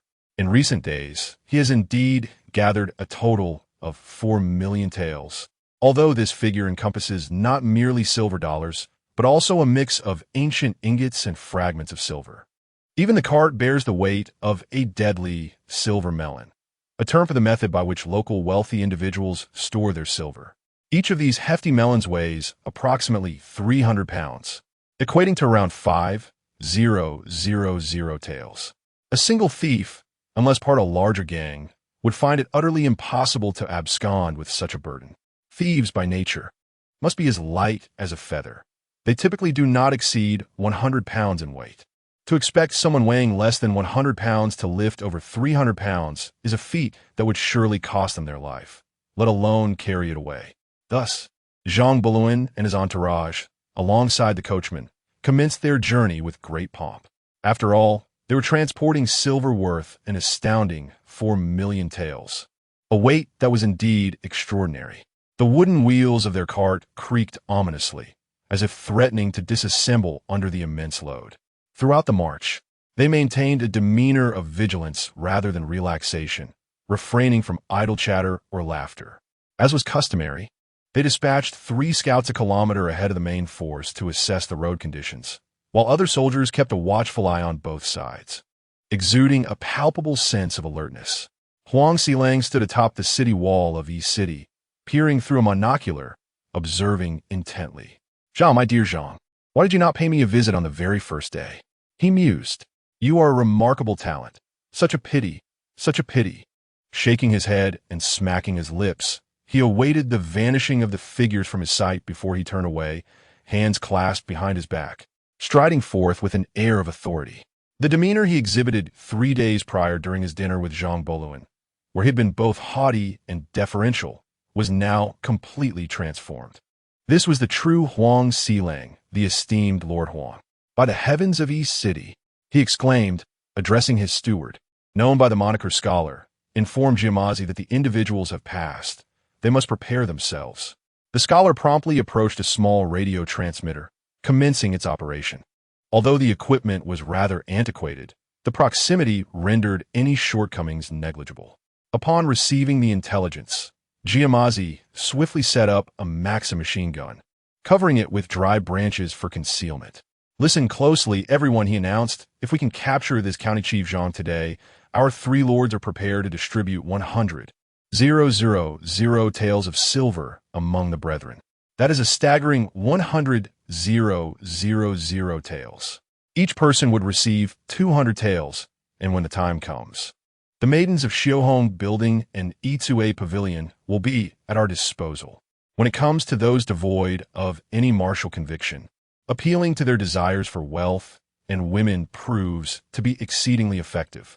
The household servants function as privately maintained mercenaries, with some having been raised from childhood, akin to the death warriors. Their loyalty is profound, and their combat will is typically stronger, though few are willing to undertake such thankless endeavors. Then a child, raised from the tender age of 5 or 6 until he could develop combat prowess, would require an extensive period, at least a decade. It hardly seems worthwhile. Zhang Boluan and his companions traveled for 3 hours, pausing just before entering the canyon to rest.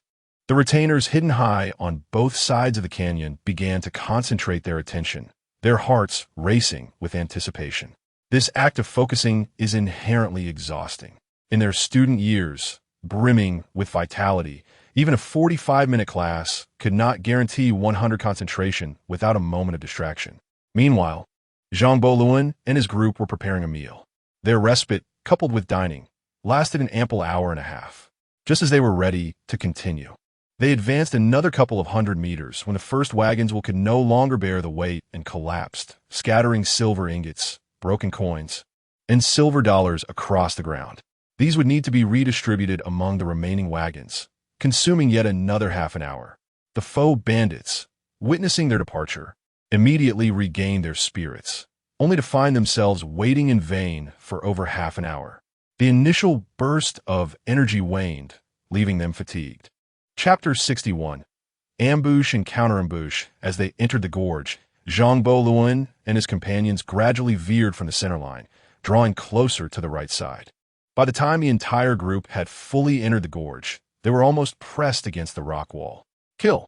Upon seeing that everyone had entered the gorge, the false bandit shouted. Individuals atop both sides of the cliff emerged, raising their weapons to fire. Unfortunately, due to Zhang Luan's group being pressed against the cliff, only those on one side could effectively attack them.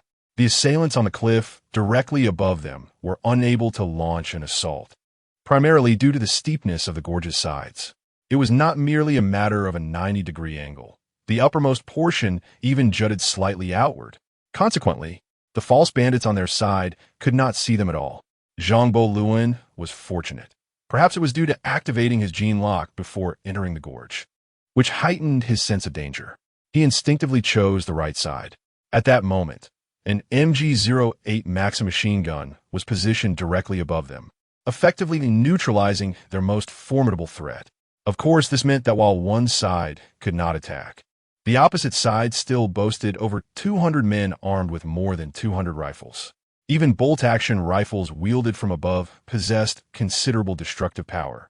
However, when Zhang Luan released several steel plates exceeding 10 centimeters in thickness from his portable steel factory and leaned them against the rock wall, the situation became intriguing.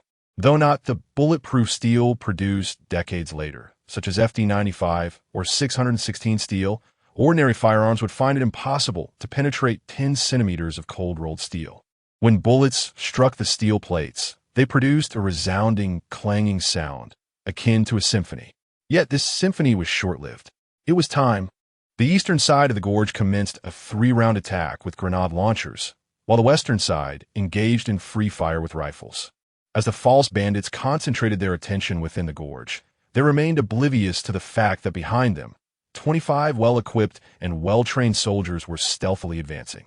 Zhang Luan's group occupied the western side of the gorge, making it imperative that no grenade launchers be deployed from that side.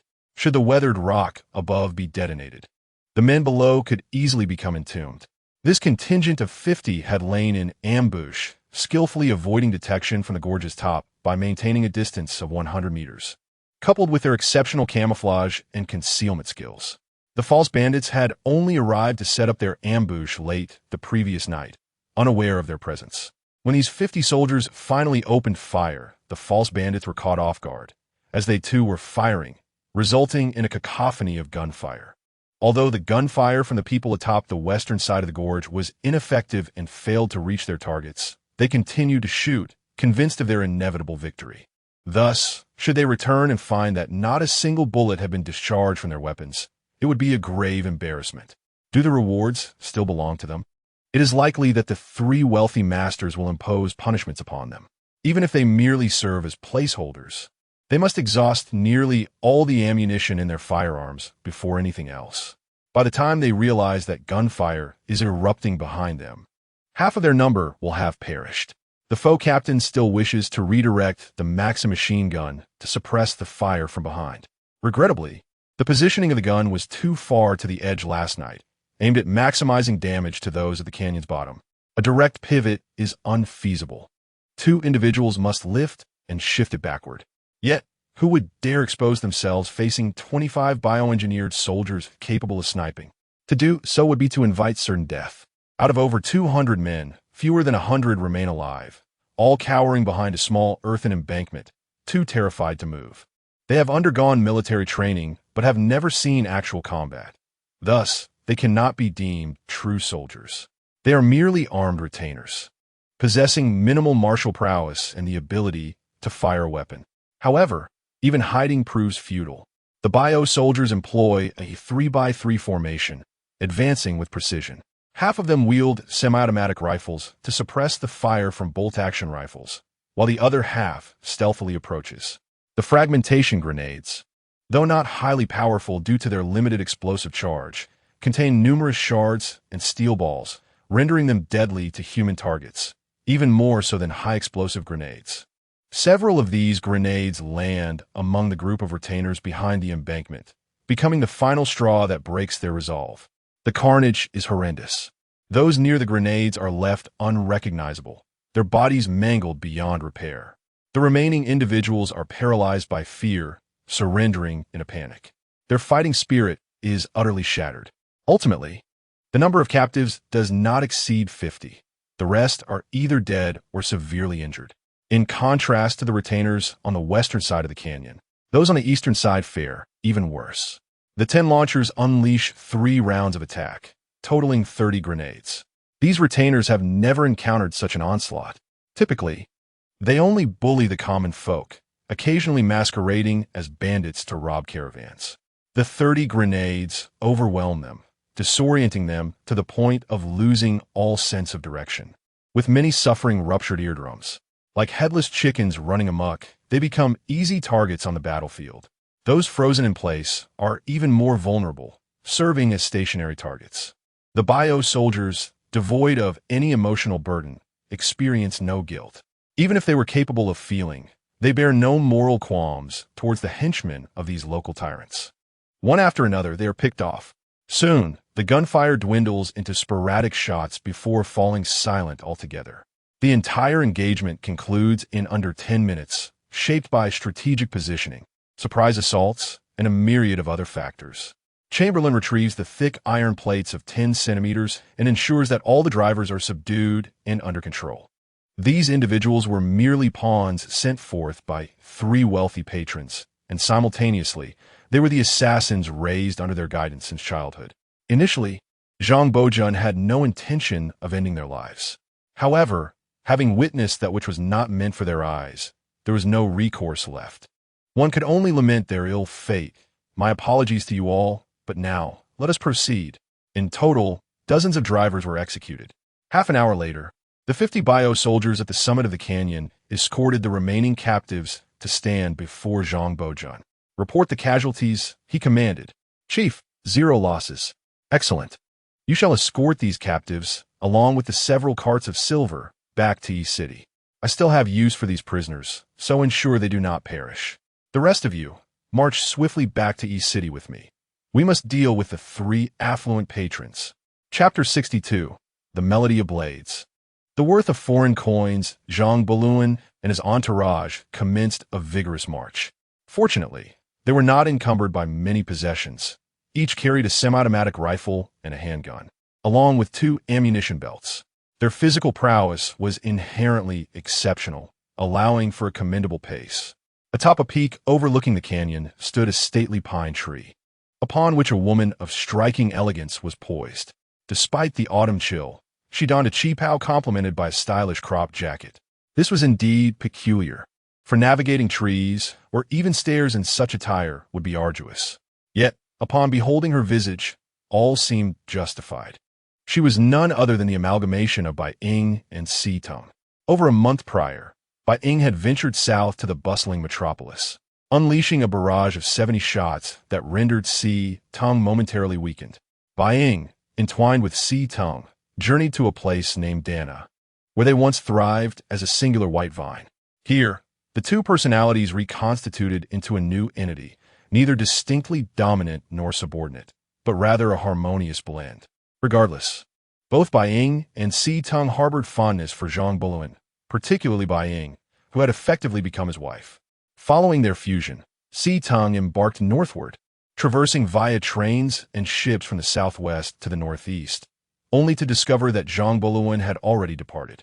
Upon returning to Beiping and consulting the steward, She learned that he had scarcely lingered there before making his way to Yi City.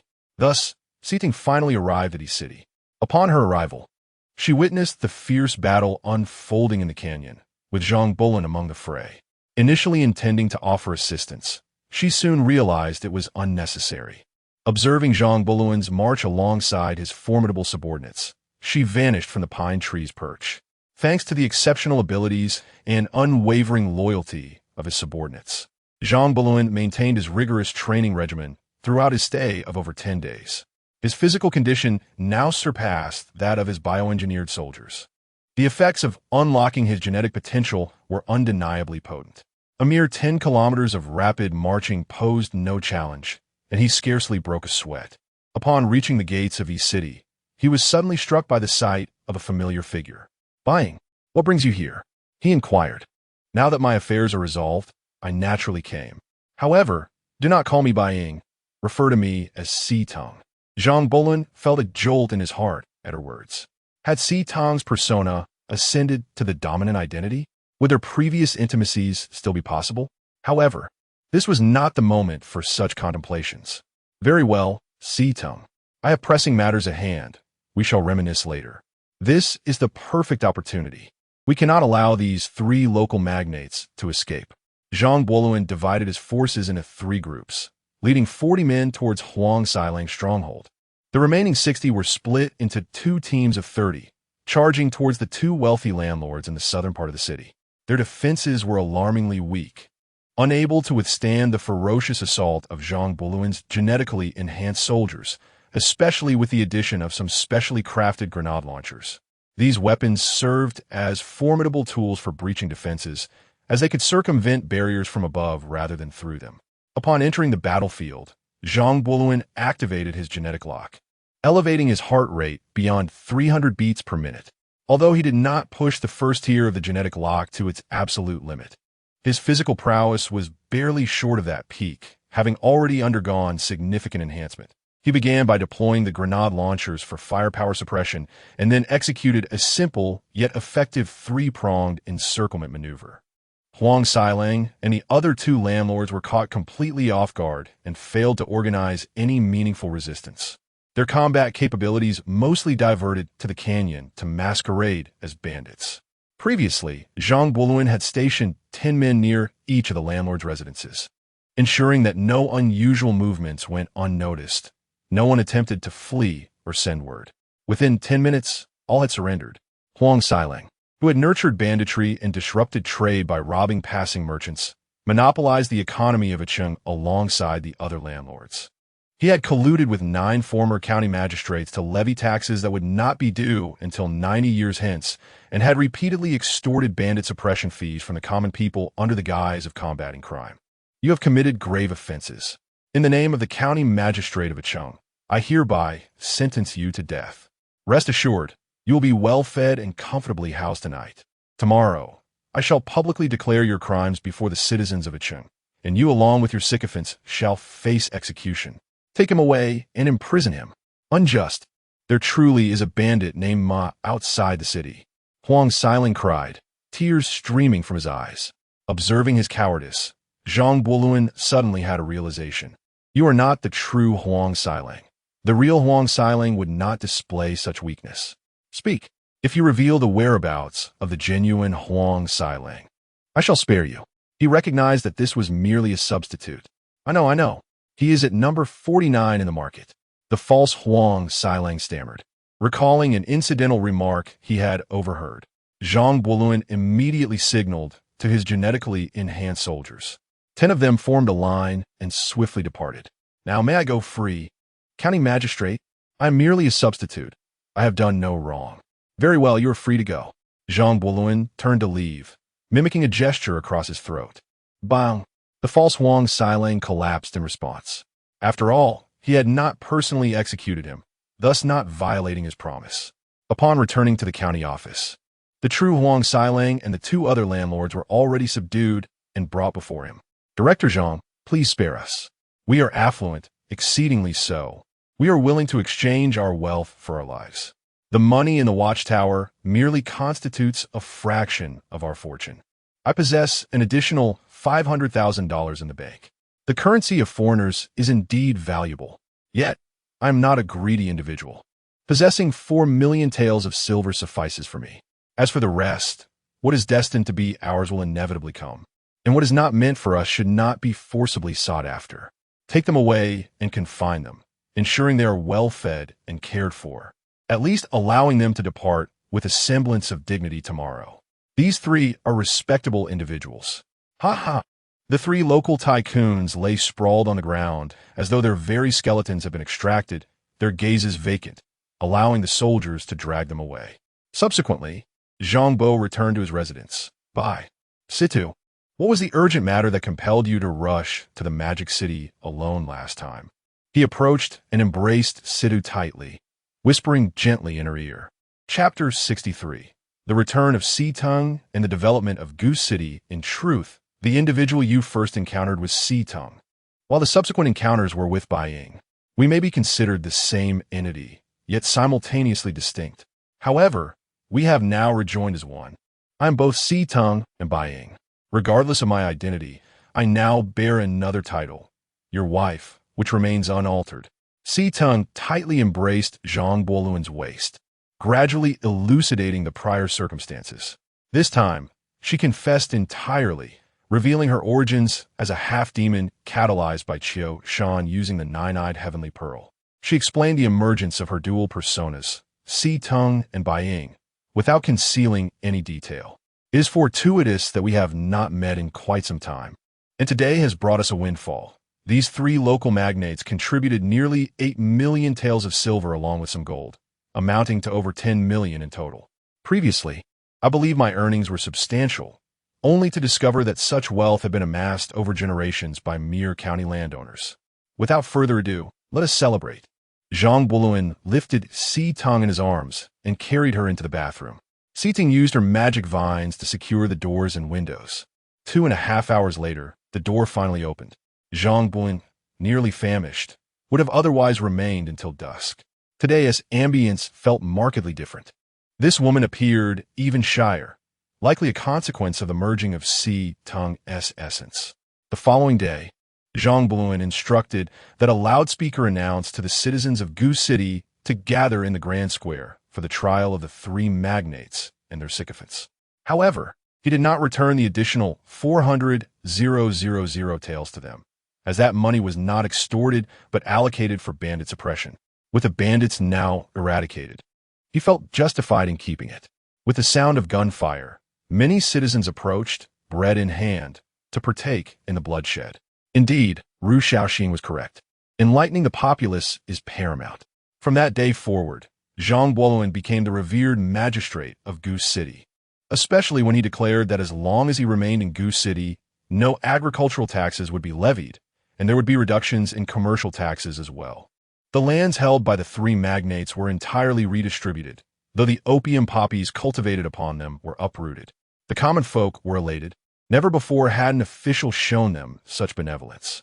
At this moment, walking the streets, any outsider daring to speak ill of Zhang Boluan would likely face a beating. His actions transcended mere magistracy. He was akin to a benevolent parent reborn.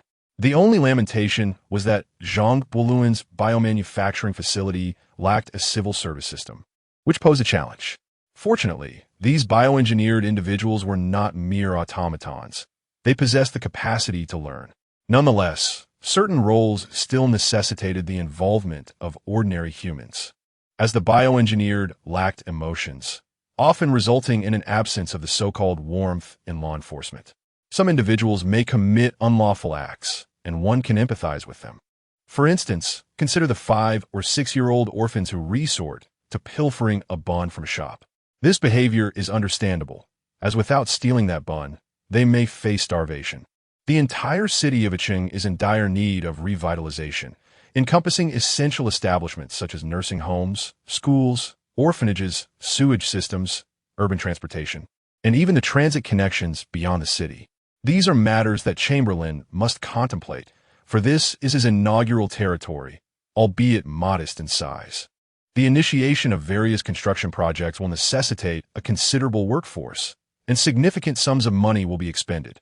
The local populace, apart from their agricultural endeavors, will find an additional source of income, which is quite substantial.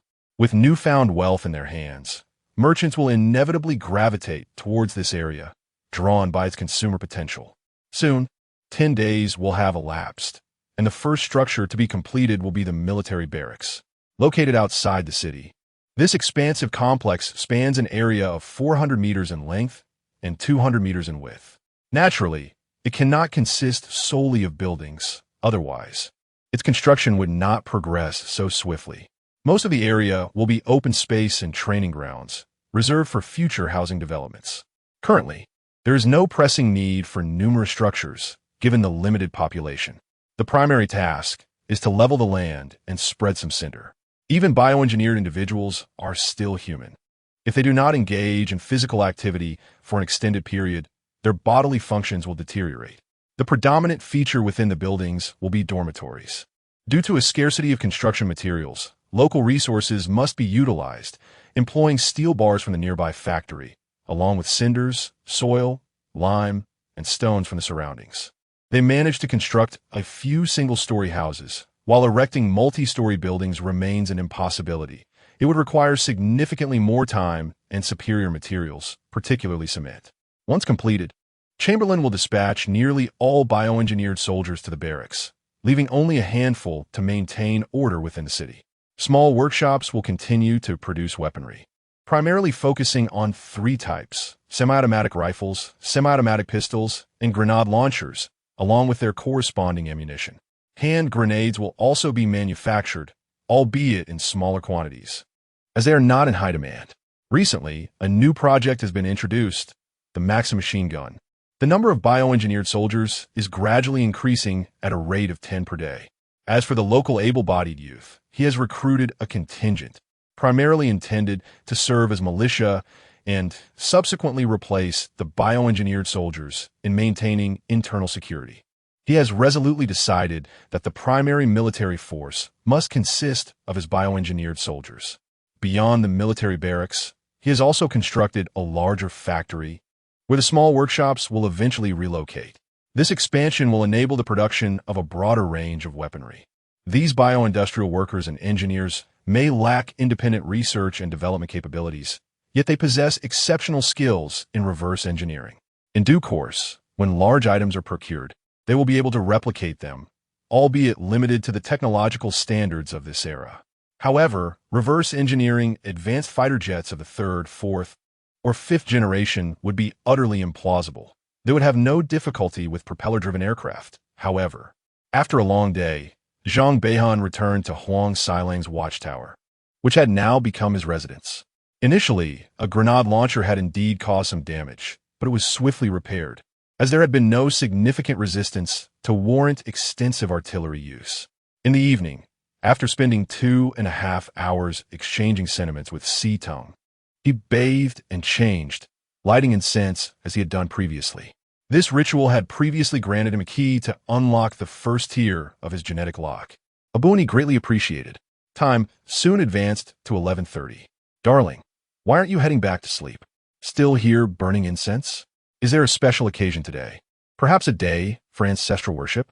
Si Tong embraced Zhang Beihan from behind. Well, it is indeed somewhat special. You should return to rest. After midnight, I will join you. Then let us stay together for a while. I will keep you company now. Chapter 64. The Marvelous Gunpowder Factory. Soon, the clock struck midnight, resonating with 12 chimes. Monthly flash sale items have arrived. A miraculous hoe, capable of cultivating in any soil, a wondrous fishing rod, able to catch fish in any body of water. The Marvelous Gunpowder Factory, capable of producing trinitrotoluene, nitrocellulose, and mercuric fulminate, requiring no raw materials, only gold for production. With a maximum output of 10 tons per day and a storage capacity of up to 1,000 tons. Each of these items is priced at $1. Only one may be selected. Multiple choices are not permitted. Delightful. This time, there was no dilemma in decision-making. Had I been merely an ordinary individual, the miraculous hoe or the wondrous fishing rod might have been of some utility. But now, there was no room for hesitation. With fuses, propellant, and explosives at my disposal, I chose the third option, trinitrotoluene, In his mind, Chamberlain silently made his choice.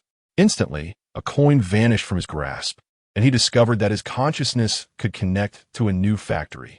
This establishment occupied an area of 200 meters by 200 meters, comprising both production and storage zones. He examined the production costs of the three products. Trinitrotoluene and mercuric fulminate were priced identically, at 30 grams of gold per kilogram, while nitrocellulose was considerably more economical, at 300 grams of gold per ton. It appeared prudent to minimize the use of trinitrotoluene for the time being, although its potency surpassed that of black powder. The cost was indeed steep. As for mercuric fulminate, despite its high price, the quantity used was minimal, serving merely as a detonator. For instance, a single bullet required only 10 milligrams. Excessive use could pose corrosion risks. 1 gram equals 1,000 milligrams. Thus, 100 bullets would only necessitate 1 gram of mercuric fulminate. A kilogram could suffice for 100,000 rounds as a primer. The expenditure was negligible. However, trinitrotoluene was a different matter entirely. A high-explosive grenade demanded between 50 to 100 grams. No wonder it is said that warfare is a contest of finances. Black powder is indeed affordable, but its efficacy is merely 1/5 that of trinitrotoluene. In the future, black powder will be allocated to the militia, while my elite forces will employ trinitrotoluene. Every bit saved counts. The production cost of nitrocellulose is exceedingly low, ensuring ample ammunition in the future. Should I consider replacing my semi-automatic rifles with automatic ones? Chamberlain pondered the matter, deciding that the semi-automatic rifles should still be retained, as their range exceeded that of automatic rifles. Let us return and rest. Another sleepless night lay ahead. The following day, Chamberlain arrived at the workshop, massaging his sore back. He deposited 1 kilogram of mercuric fulminate, 5 tons of nitrocellulose, and 100 kilograms of TNT, expending nearly 15 of his precious golden fish.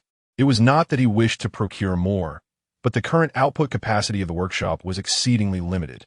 As for money, he had recently acquired the wealth of 3 substantial landowners. Although primarily in the form of silver, this silver could be exchanged for gold in the metropolis. In fact, he was indeed taking advantage of the current market conditions before the price of silver began to plummet. For Zhang Bol, gold represented not merely a common household asset, but also embodied the potential of bioengineered beings and explosive materials, both vital elements of productivity and combat capability. With a significant stockpile of nitrocellulose, the production of replicas of the Maxim machine gun would accelerate. With an ample supply of ammunition, utilizing the machine gun for sweeping fire would be most exhilarating. Days passed, and the first replica Maxim machine gun was completed. During this period, Zhang Bol's bioengineered production facility ceased the manufacturing of soldiers, focusing instead on generating a continuous stream of workers. As the number of skilled workers increased, so too did production efficiency, culminating in the assembly of 3 Maxim machine guns nearly every day. 10 days later, the production of the Maxim machine gun had officially entered a steady rhythm, achieving an output of over 5 units daily. It was at this juncture that he received a call from Bai Xiuzhu. Xiuzhu, is something the matter? Why the sudden call? Must there be a crisis for you to hear from me, Brother Zhang? Detecting a hint of displeasure in Bai Xiuzhu's voice, Zhang Bol hastily replied, "That was not my intention. Enough joking. Have you forgotten that we still have 3 shops in the Magic City and 5 others in Suzhou, Hangzhou, Wuxi, Jinling, and Huzhou? Are you not planning to profit from these ventures? The goods are selling out fast. You need to replenish stock promptly. Furthermore, there is Tianhong from Yongxing Company. He has now become the chief inspector for the Chinese and the French concession and seems poised to breach our contract, seeking a larger share. The current stakes no longer satisfy their appetite. With the support of the French concessions board of directors, he no longer fears my brother. Previously, they expanded significantly under our protection, and now he commands nearly 20,000 men. Although not every one of them is armed, they certainly represent a formidable fighting force. Additionally, Tianhong has 600 armed Chinese patrolmen under his command. His ambition has swelled, which is not entirely surprising. While Bai Xiuzhu's tone remained light, Zhang Bol discerned the gravity of the situation. The pressure she must be facing was undoubtedly immense, or she would not have reached out to him. I will handle this matter. Rest assured, I will be there shortly. After ending the call, Zhang Bol's frustration mounted, culminating in a forceful slap on the table. Damn it. They leveraged the Bai family's influence to bolster their own power and now dare to ride roughshod over us. With Tianhong and Yongxing Company, just you wait. If I can elevate you, I can just as easily bring you down. Soon, Zhang Bol sought out Situng.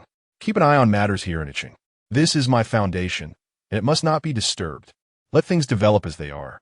I need to make a trip to the Magic City to deal with some individuals. Rest assured, your formidable base will certainly remain intact. I shall vigilantly oversee it. With your multitude of exceptional soldiers and an array of weaponry, the common folk dare not provoke Goose City. If necessary, I shall bring several dozen machine guns by night and swiftly vanquish them. At this moment, Situng is in her complete form, capable of wielding a greater array of magical vines. She can manipulate these vines to control Maxim machine guns, creating an absolute tempest of metal. Indeed, with your presence, I feel reassured. I must depart immediately. Before setting forth, I visited a small workshop, leaving behind a greater stock of raw materials, including steel for barrels and various explosive powders. Concurrently, I procured a substantial inventory: 10 Maxim machine guns, 200 semi-automatic rifles, 200 semi-automatic pistols, and a total of 200,000 rounds of ammunition, primarily for the Maxim machine guns. All of these were securely stored in the warehouse of my portable steel factory. At this juncture, the journey by air is exceedingly brief. Zhang Luan arranged for a luxurious vehicle, once belonging to Huang Xilang, to transport me to Jinan. The route from the Zhangzhuang playground in Jinan to the Camel Mountain in Shuzhou, followed by the military training ground at Xiaoying in Jinling, and finally to the Gaoqiao airport in the Magic City, involved 3 separate flights and consumed 3 days' time. After all, I do not possess the privilege of immediate departures upon arrival at the airport. Magic City, I have returned. Yongxing Company, your prosperous days are numbered. Chapter 65, The Expanding Huo Tianhong. To the French concessions by mansion. Which by mansion? Does by Xiuzhu know? Yes, she does. It is her residence. Wait a moment. First take me to the 16 Piers dock. Very well. Please make yourself comfortable, esteemed guest. Since Bai Xiuzhu has focused her attention on the Jiangnan region, residing in a hotel would certainly be inappropriate. 2 months ago, she acquired a mansion. At this juncture, what is referred to as a mansion is, in fact, a villa styled in Western fashion, rather than an Eastern garden architecture. Although garden architecture is aesthetically pleasing, in these times, people do tend to favor a penchant for Western styles. Moreover, the functional areas within modern villas indeed offer greater convenience for living. Zhang Luan first arrived at the 16 Piers dock, which belongs to the Chinese territory. It is also the domain of the Axe Gang, the Tsang Gang, and various labor unions. Zhang Luan was not here to engage with these factions, although such dealings would inevitably occur later. That was not his immediate concern. His primary objective was to replenish stock from the warehouse. The warehouse he had previously rented had long since expired, and its contents had already been transferred by Xiuzhu to another larger storage facility known as the Jiangnan Warehouse, where supplies were consolidated for distribution to other shops. This time, Zhang Luan rented a considerably larger warehouse. He also placed 1,000 large yellow croakers in his mobile supermarket, unloading the entire stock of 1,000 items from the small supermarket took him a full 3 hours, thankfully made easier by the unloading process. Simultaneously, he released 10 biochemical soldiers and prepared for them 2 Maxim machine guns, 10 semi-automatic rifles, 10 handguns, along with ammunition, high-explosive grenades, and fragmentation grenades in abundance.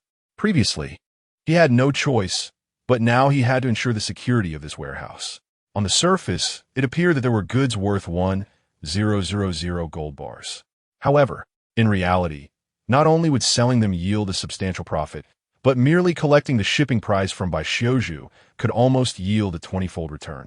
Not to mention the ensuing profit, which would amount to at least 10-fold. Cumulatively, this could total over 30 times, transforming 1,000 gold bars into more than 30,000, weighing over 9 tons. Just imagine how many biochemical soldiers and explosives could be produced with such resources. Hence, safeguarding the warehouse's inventory was imperative.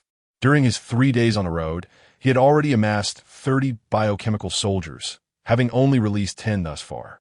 However, with such formidable firepower, no ordinary gang could breach their defenses. The line of fire provided by 2 Maxim machine guns was insurmountable for them. After replenishing his supplies, he finally proceeded to the Bai mansion. "May I inquire whom you seek, sir?" "I am here to see Miss Bai Xiuzhu." "Sir, do you have an appointment?" "Just inform her that Zhangbo Luan has arrived." "Very well, please hold on a moment." Zhangbo Luan discreetly observed the surroundings and noticed several stout men within the Bai mansion, clearly armed. It seemed that Bai Xiuzhu had sensed an impending danger and thus heightened her security measures. Through the connections of his brother, acquiring a bodyguard and some weaponry was an effortless endeavor, provided the quantity remained modest. Shortly after the gatekeeper entered, Bai Xiuzhu emerged from within. Her previously voluminous curls now elegantly straightened, showcasing the inherent beauty typical of the Orient, in stark contrast to her prior, somewhat incongruous appearance. Naturally, she was still clad in Western attire, a personal preference, as not everyone favors the qipao, nor does it suit all.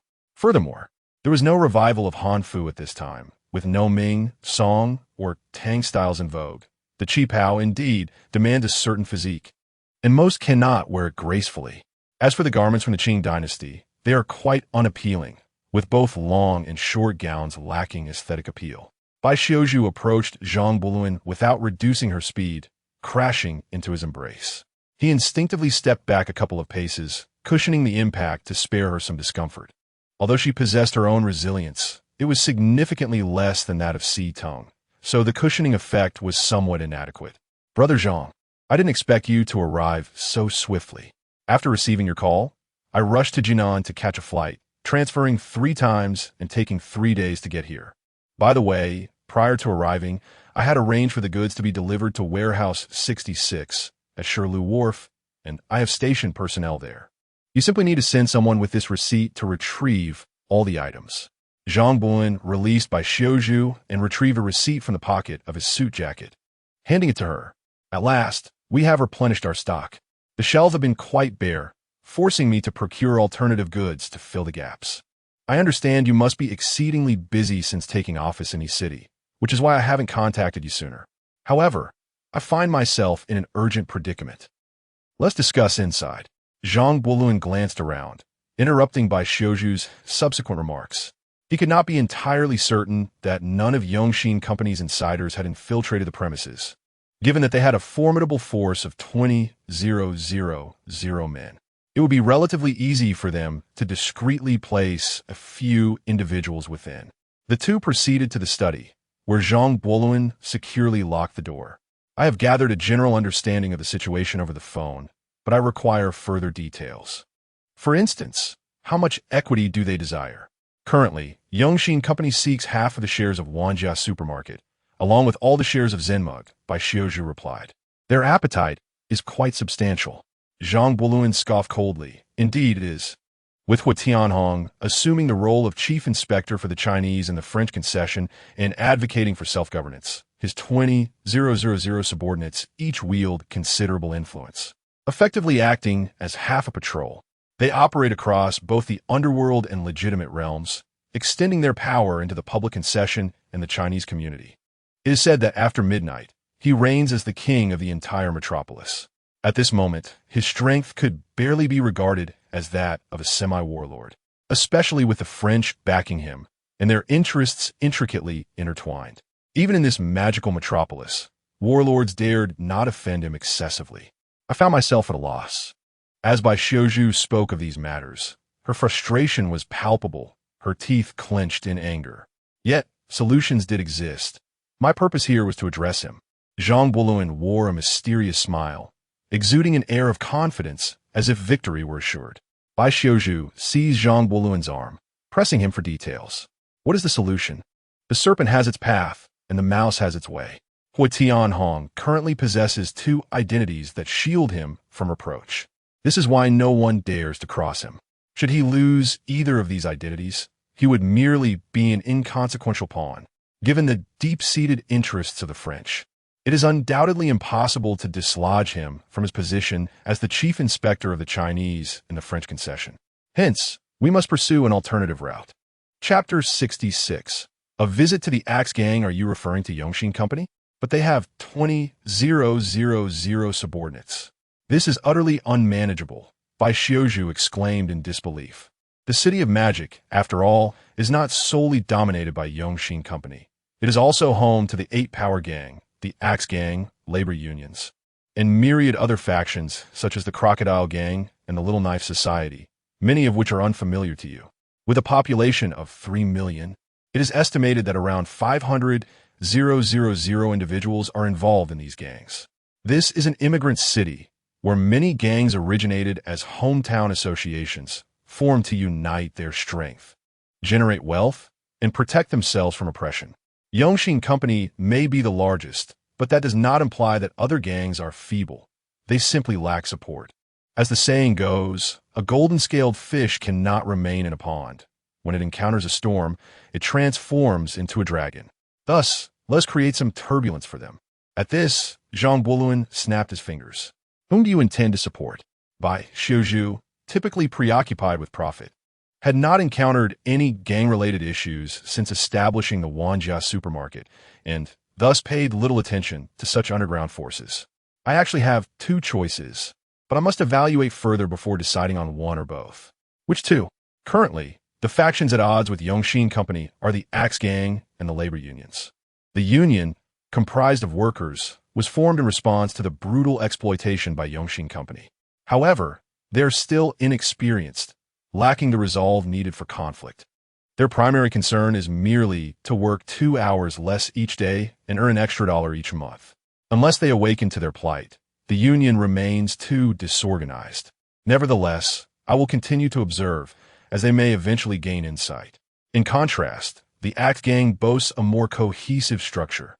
These Huizhou men are undoubtedly fierce, as it is no small feat to oppose Yongxin Company and survive in the current landscape. Their power disparity is significant.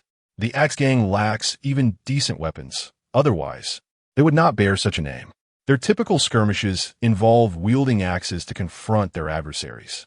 Yet, being entrenched in the underworld, they inevitably adopt some unsavory habits. Unlike the labor unions, which maintain a degree of purity. This, however, is unavoidable. Furthermore, there is overlap between the unions and the Axe Gang, as many principal members of the latter are indeed laborers. This is why I intend to further examine both factions. Zhang Buluan provided Bai Xiuzhu with a brief introduction. What shall we do next? Quite simply, we must locate the leader of the Axe Gang, the foremost assassin of the Far East, the king of assassination, Wang Yuqiao, who ranks as the 9th among the 13 protectors of Magic City, often referred to as Wang Laojiao or Bei Laojiao. He is quite a figure. Is there anything you require from me? No, you should continue with your business. For now, keep Yongxin Company in a state of uncertainty. Just express a slight interest in acquiring more shares. I understand, but Xiuzhu nodded. This girl is a commercial savant. After the two had discussed their strategy, she led her team to the 16 Piers dock to retrieve the goods. In her words, she felt uneasy leaving them there, adhering to the principle that security lies in possession. Given the sheer volume of the cargo, numerous trucks were dispatched, and an abundance of porters was also employed. Nonetheless, it took them an entire night, continuing until dawn the next day, to complete the task. Fortunately, the location was not far. Had it been any farther, it would have required several days. It was now nearing November in the Gregorian calendar. Although Shanghai is situated in the southern region of China, the mornings and evenings were quite chilly. However, the daytime weather was remarkably pleasant, characterized by the crispness of autumn, devoid of the humidity typical of summer and spring. Zhang Buluan deployed 10 biochemical soldiers and borrowed a large truck from Bai Xiuzhu, which was laden with several metal boxes. Today he intended to pay a visit, and naturally, it was essential to prepare some gifts. Otherwise, it would be quite impolite. Soon, the vehicle arrived at the headquarters of the Axe Gang, dressed in a woolen overcoat, with a shirt and cardigan beneath, and sporting a pair of casually tailored trousers complemented by sturdy leather boots. Zhangbo Luan stepped out from the passenger side of the truck. Who goes there? Two individuals at the entrance approached to obstruct his path. Zhangbo Luan, owner of Yuan supermarket, proprietor of Zhangxiaogu, mayor of Yicheng, and commander of the Yicheng Independent Regiment, requests an audience with Axe Gang leader Wang Yuqiao. Zhangbo Luan articulated his credentials in full. In the world outside, one's identity is paramount, and his reputation was indeed commendable. The guards blocking his way were taken aback by the impressive titles, prompting one to hastily enter. Zhangbo Luan remained unperturbed, leaning against a cane that, unbeknownst to others, concealed a blade forged from tungsten carbide steel, capable of cutting through iron with ease. The cane sheath was crafted from titanium-based tungsten steel. His steel mills specialized in producing exotic steel and alloys, although such precious metals were currently scarce, particularly titanium, which exists in nature predominantly as compounds. He possessed only a limited quantity. However, tungsten ore remained relatively accessible. Before long, the guard returned, ushering him inside. With a wave of his hand, 10 individuals carried 5 large metal boxes, marching resolutely into the premises. Wait a moment, what is inside those? One guard halted him, a smile gracing Zhangbo Luan's face. As it is my first visit, I deemed it necessary to bring gifts. These boxes contain exquisite local specialties from Yicheng. Open them for me to see. The younger guard insisted, reaching for the boxes, but Zhangbo Luan swiftly positioned his cane in front of him. I advise against opening them here. The contents are quite valuable, and wealth should not be displayed ostentatiously. If you don't allow me to inspect them, how can I ascertain their contents? What if it contains explosives? The guard countered. Unless I am permitted to examine them thoroughly, I cannot allow you entry. In an effort to appear more refined, Chamberlain donned a pair of non-prescription spectacles. He gently adjusted the frames resting on the bridge of his nose. Even if I have mistaken the person, I shall convey my regards to your leader and take my leave. I shall leave this gift here, but I strongly advise you to open it indoors rather than on the street. With a decisive thrust of his civil staff, Chamberlain drove it into the ground, creating a 10-centimeter deep hole. Instantly, 10 bio soldiers set down the box and took their positions flanking either side. Chamberlain made his way through their ranks. Wait a moment, esteemed guest. Your reluctance to proceed is not the way to host a visitor. Mr. Zhang, do come in. At last, Wang Yuqiao made his appearance. Chapter 67. Reaching an accord with Wang Laojiao, I had long heard of the illustrious name of Wang Yuqiao, the chieftain of the Axe Gang, yet had regrettably never encountered him in person until today. Upon finally meeting the leader, it was evident that he was indeed a remarkable figure. The reality of his presence surpassed even the grandest of his reputation. After gently sipping from his teacup, Zhangbo Luan spoke sincerely, expressing his profound admiration for Wang Yuqiao, a man of extraordinary caliber. Although this is a parallel universe, there exists a historical counterpart in Zhangbo Luan's original timeline, a figure who, like Wang, would eventually achieve monumental feats that would etch his name in history. However, as of now, he had yet to accomplish such grand deeds. Mr. Zhang, you are too kind. Wanjia supermarket thrives daily, and who in the bustling metropolis of Magic City is not aware of it? Yet, I presume your visit today is not merely to flatter me. Wang Laojiao replied. One does not arrive empty-handed. With that, he gestured toward the box he had brought from Yicheng. As the 5 large tin boxes were opened, Wang Laojiao stood in astonishment. These local specialties are indeed quite remarkable. Inside one of the boxes lay a Maxim machine gun, while another contained its accompanying ammunition. A longer tin box was filled with semi-automatic rifles, 20 in total, along with a case of matching bullets. The final box held neatly arranged hand grenades, specifically the small melon-shaped type, indicating superior craftsmanship. The chieftain's willingness to advocate for countless laborers and to raise the banner of the Axe Gang for the impoverished was commendable. Such local specialties were hardly a burden. This gift is far too generous. I fear I cannot accept it, Wang Laojiao remarked, desiring the weaponry before him. Their relative weakness, compared to Yongxin Company, stemmed primarily from a lack of support in armaments. Yet, he understood that nothing comes without a cost. A gift of this magnitude from Mr. Zhang surely implied a request in return, one that could likely be perilous. Do not misunderstand, Chieftain Wang. These are merely gifts. I do have a business proposition I wish to discuss with you, but that entails a different arrangement, Zhang Buoluan replied, a subtle smile gracing his lips as he perceived Wang Laojiu's curiosity. He knew well that in this era, few could resist such offerings. To refuse would be tantamount to abandoning the path of the underworld for the mundane pursuit of modest profits. I have heard that the relationship between the Axe Gang and Yongxin Company is rather strained. Coincidentally, my rapport with Yongxin is similarly tenuous. However, I am often away from Magic City, and there are matters I wish to address, necessitating the assistance of a reliable ally. I believe the Axe Gang under your leadership is just the partner I seek. I am uncertain whether the leader would be willing to become my friend. You intend to take action against Yongxin Company. Yet are you not aware that Hua Tianhong is now the chief inspector of the Chinese in the French concession? The French concession is merely a small fraction of the vast metropolis. Furthermore, without Yongxin Company and the 20,000 brothers within, he would struggle to maintain his position as the chief inspector. Ultimately, his roots lie within the Chinese community. The Public Affairs Bureau sustains him because he possesses the audacity to bite and can indeed do so. Should his teeth be extracted, the Bureau could readily replace him with another dog. Mr. Zhang has quite the audacity. After all, that constitutes 20,000 individuals. Those who oppress their fellow countrymen are hardly deserving of the title human. Those 20,000 are akin to beasts, Zhang Buoluan disdainfully remarked. He held a low opinion of those who thrive solely by bullying their compatriots. Mr. Zhang's statement is astute. Such individuals can no longer be considered human, but rather dogs raised by Westerners specifically trained to bite us. Nevertheless, managing 20,000 dogs is no small feat, although Wang Laojiu concurred with Zhang Buoluan's sentiments. It did not imply his cooperation.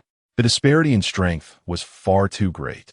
Hence, I have prepared these dog-beating sticks, Zhang Buoluan chuckled, gesturing toward the 5 crates. Insufficient. Wang Laojiu gently shook his head. I have already stated that these are merely gifts. If business is to be conducted, different terms will apply. Moreover, Yongxin Company's influence has permeated various industries, firmly entrenching itself. I do not intend for your gang to wage war directly. I merely seek to create sufficient trouble for them. Otherwise, their constant scrutiny will prove uncomfortable for me. Zhang Buoluan never intended for the Axe Gang to annihilate Yongxin Company. That was an impossibility. Yongxin Company now enjoys a quasi-official status. Their followers can be likened to unregulated inspectors.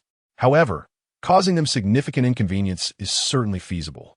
For instance, if frequent disruptions occur in their most profitable ventures, leading to a decline in customers, their financial chain will soon falter. Those who follow them do so merely to earn a living, aspiring for success. If employment with Yongxin Company does not even guarantee enough food, who would wish to remain in their fold? Zhang Buoluan was strategizing a method to undermine them at the roots. As for physically eliminating Hua Tianhong, that bears little significance. For when one Hua Tianhong falls, another will inevitably rise, Li Tianhong, Zhang Tianhong, or Wang Tianhong. Yet, as long as there is no money, regardless of which Tianhong emerges, their power will never expand to the current magnitude. It would simply become a festering issue. If that is the case, I believe this business proposition is indeed worth discussing. Wang Laojiu contemplated briefly and realized that this matter could yield substantial benefits for the Axe Gang. After all, they already harbored an irreconcilable grudge against Yongxin Company. In times when assistance was scarce, they persevered in their endeavors. Now that support has arrived, it is only fitting that they intensify their efforts. Let us deliberate on this matter. Very well. Ultimately, Chamberlain retained 20 automatic rifles, 20 handguns, and 2 Maxim machine guns, along with the corresponding ammunition. He entrusted the remainder of his arsenal to the Axe Gang. This included 180 semi-automatic rifles, 180 handguns, 8 machine guns, the vast majority of ammunition, and all available grenades. Initially, he intended merely to observe, but upon encountering Wang Yuqiao, he deemed further observation unnecessary. Although the Axe Gang comprises valiant individuals, their military acumen leaves much to be desired. The 10 men I have are seasoned soldiers.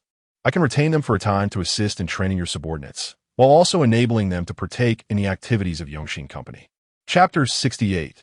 The Axe Gang takes action. Thank you, Mr. Zhang. Cooperation is essential for mutual benefit. Aiding you is, in turn, aiding myself. Well said. I have arranged a feast. Let us indulge tonight until we are inebriated. A most welcome prospect. By the time Zhangbo Luan returned to the White Mansion, it was already 11 p.m. The Bund remained ablaze with lights and revelry. Indeed, it is no wonder it is referred to as the city that never sleeps. Brother Zhang, why do you reek of alcohol? Bai Xiuzhu wrinkled her nose, bringing water to wash Zhang Boluan's face, wiping his neck and hands. That old Wang. His capacity for alcohol is truly remarkable. Although he may have overindulged, he has indeed accomplished what was needed. For the foreseeable future, it seems that Yongxin Company will not have the time to trouble us. Zhang Boluan, slightly intoxicated, spoke with slurred words. Is that true? Bai Xiuzhu's expression clearly conveyed disbelief. After all, the Magic City does not belong to the Bai family, nor is it Zhang Boluan's stronghold. It is merely a market that they occupy, a highly profitable one. Their influence here is not particularly substantial. Previously, Yongxin Company was insignificant, but now the situation has changed. It is hard for Bai Xiuzhu to comprehend how a mere night of drinking could resolve such a significant dilemma. I knew you wouldn't believe me. Just wait and see over the next few days. The Axe Gang was swift in their actions. The following evening, two large-scale conflicts erupted surrounding Yongxin Company's most lucrative venues, the Paramount and the Hero Casino. The Paramount fared slightly better, as its patrons were individuals of some stature. Thus, only handguns were employed, weapons of relatively lesser force. However, the Hero Casino was a different story. Over 30 individuals from Yongxin Company lost their lives, while not a single member of the Axe Gang perished. Rifles, handguns, and grenades were all utilized, with the only thing missing being the Maxim machine gun. This was largely due to the 10 individuals Zhangbo Luan had brought with him, who also participated in the action, providing an impromptu lesson. The laborers of the Axe Gang were left utterly in awe. Those 10 bio-soldiers are now regarded with the utmost esteem within the Axe Gang.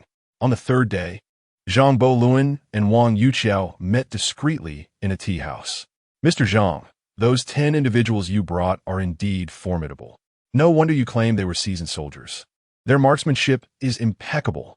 During the battle at the Hero Casino yesterday, I felt our brothers were unnecessary. Those 10 alone would have sufficed. They coordinated perfectly, leaving our adversaries utterly disoriented, not even realizing from whence the shots were fired, and remaining unaware of their demise until the very end. Mr. Zhang, can I borrow those 10 individuals for a bit longer? As you know, most of our Axe Gang brethren are laborers, and while they possess some experience with street brawls, they would be completely lost in such a scenario. Moreover, those firearms you provided, they struggle to wield them. They may not even hit a target within 3 paces. Further training is indeed necessary. Rest assured, I shall personally ensure the remuneration for these 10 individuals, providing them with ample sustenance and comfort. Their training regimen will remain entirely unencumbered by my interference. I shall not utter a single dissenting word. They are free to pursue their methods as they see fit. The leader of the Axe Gang is fully committed to enhancing the combat prowess of his faction. He is far too courteous. I have previously stated that they're the elite of the military, and they are not here to deceive you. Provided the tactics are sound and the weaponry adequate, the squads they form can easily contend with 100 adversaries. Stealth, infiltration, assault, and tactical division. Each of them is a formidable warrior. Should your gang members glean authentic skills from them, I would find it most gratifying. One must exhibit humility where appropriate. Yet in matters where humility is unwarranted, one must stand firm. It is essential for the leader of the Axe Gang to possess a comprehensive understanding of the combat effectiveness of Zhangbo Luan subordinates. This knowledge will empower him in future collaborations. I share this sentiment. If my brethren were all as formidable as these 10 instructors, then Yongxin Corporation would hardly be noteworthy. They are, in truth, a disorganized rabble, scarcely deserving of mention. Ha ha, how I relish such banter. In stark contrast to the light-hearted atmosphere here, the 3 magnates at Yongxin Corporation's headquarters were expressions as grim as if they have just returned from Africa.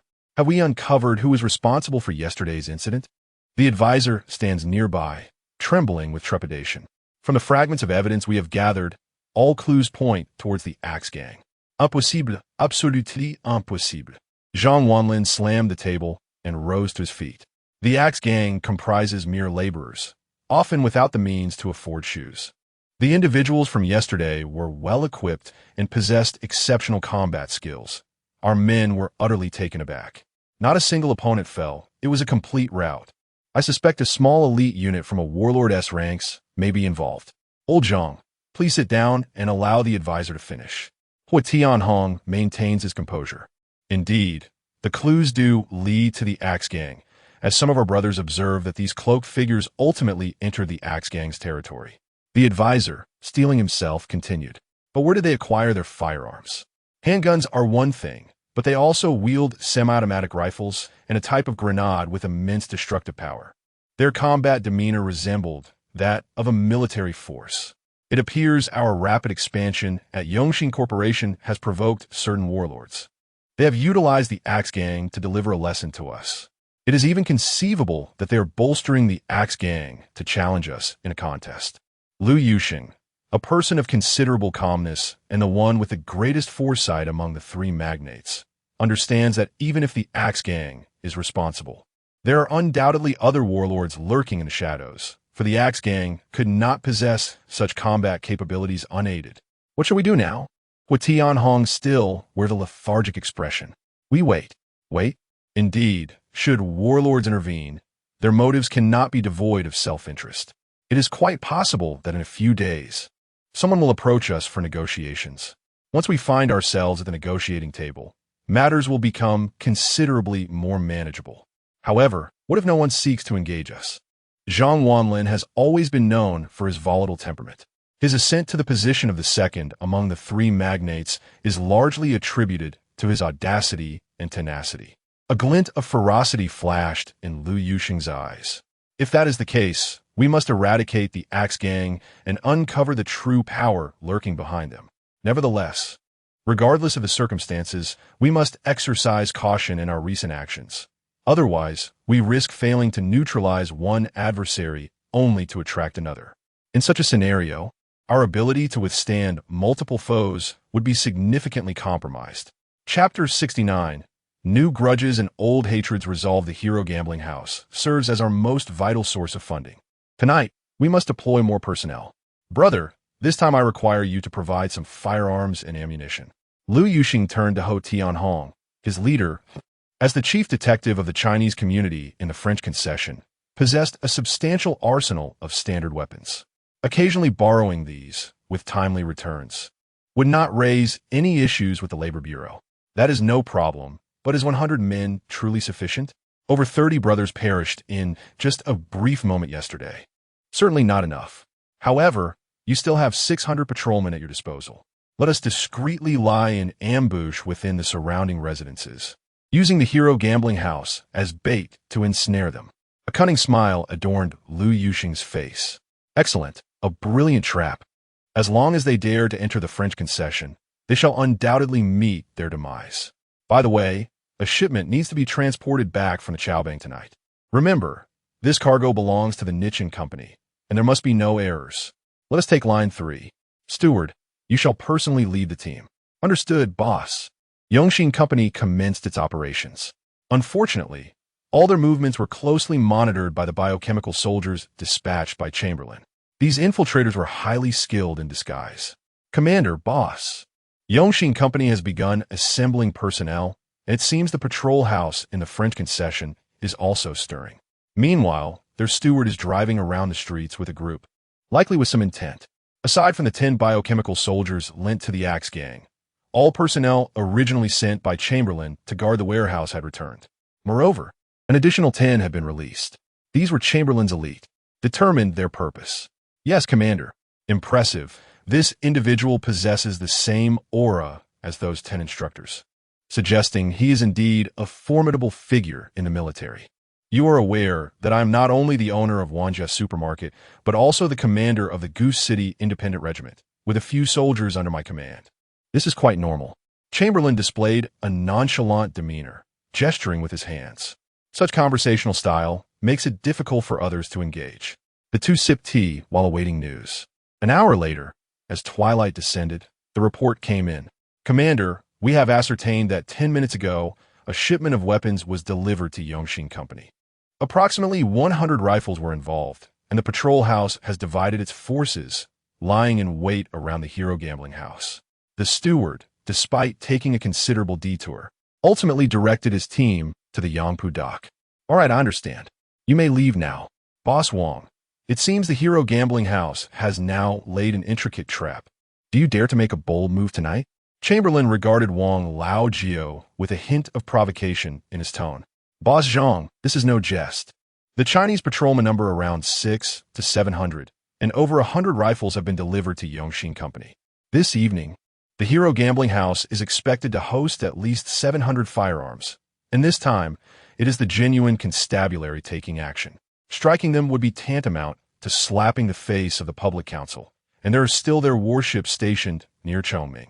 Wang Laojiao mused whether this boss Zhang was perhaps a bit too audacious. Even if we could overpower them, it is impossible to engage. Let them endure a night of cold there. Inform the brothers that there will be no overtime tonight. Although Huo Tianhong serves as the chief detective of the Chinese constabulary, it is unlikely that he could continuously mobilize such a large number of men to lay an ambush at the hero gambling house. We shall wait for a day when their numbers are fewer to create a stir. As the saying goes, when the enemy advances, I retreat. When the enemy retreats, I strike. When the enemy is stationed, I disturb. When the enemy is weary, I pursue. Let's first exhaust these scoundrels.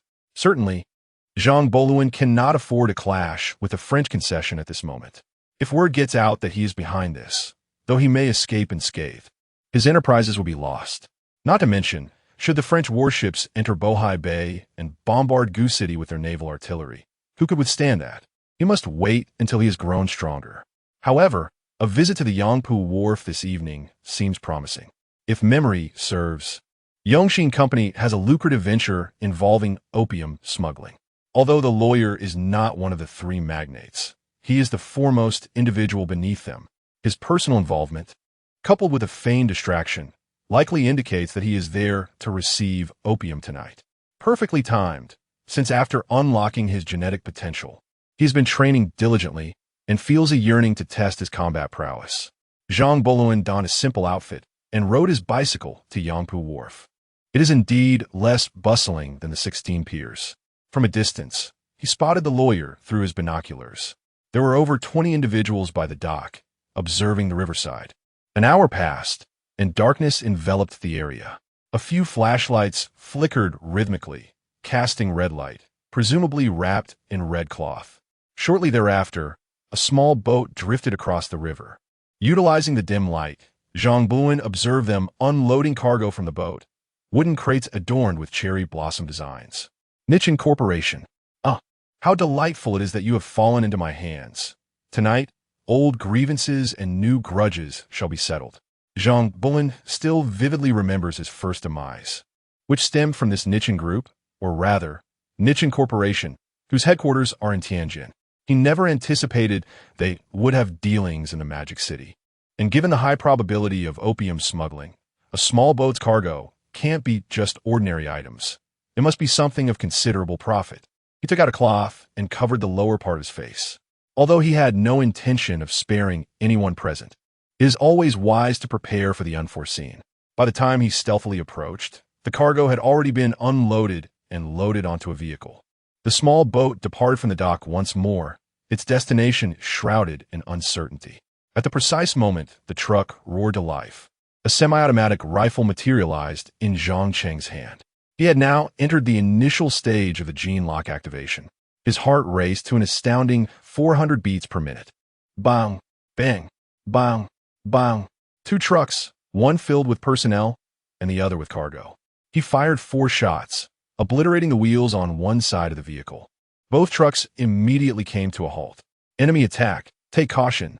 Over 20 individuals brandished their handguns, unleashing a hail of bullets towards the origin of the gunfire.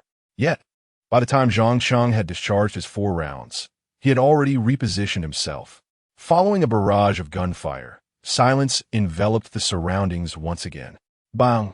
One of the assailants had half his head blown away. Take cover! Take cover! Get down, quickly! Everyone dropped to the ground, yet they still held their weapons aloft. Chapter 70. The Respect of Emptying the Magazine. So, you all prefer to lie flat on the ground? Allow me to demonstrate what a grenade detonation truly entails. Upon unlocking his genetic abilities, Chamberlain exhibited remarkable control over his body, as well as an acute perception of time. He retrieved a fragmentation grenade, deftly pulled the pin and held it for 3 seconds before gently tossing it, tracing a perfect parabolic arc. Just 2 meters from the ground, there was a thunderous explosion. Shrapnel and steel balls shot out in all directions, followed by a cacophony of screams. At that moment, who could possibly remain on the ground? They scrambled to escape, as if wishing for additional limbs to propel them away. Given the proximity, Chamberlain discarded his semi-automatic rifle in favor of dual handguns. Bang, bang, bang, bang, bang. After depleting the magazine, the weapons vanished from his grasp, only to be replaced by 2 new ones, continuing his relentless fire. In less than a minute, he had emptied 10 guns. Each adversary received a bullet to the forehead, 1 to the left chest, and 1 to the right. For history had shown that some survived headshots, and some had hearts situated on the right side. This was a precaution. One individual was merely shot in the limbs, while the rest met their demise, concluding their nefarious lives. He slowly approached the sole survivor and pulled down the black cloth covering his face. It was the advisor. Advisor? What a surprise! Who would have thought our next encounter would be under such circumstances? How unfortunate! It's you. Mr. Zhang, why have you done this? At that moment, the advisor's elbows and knees were shattered. Though he could still move, his range of motion was severely limited. Why do I ask?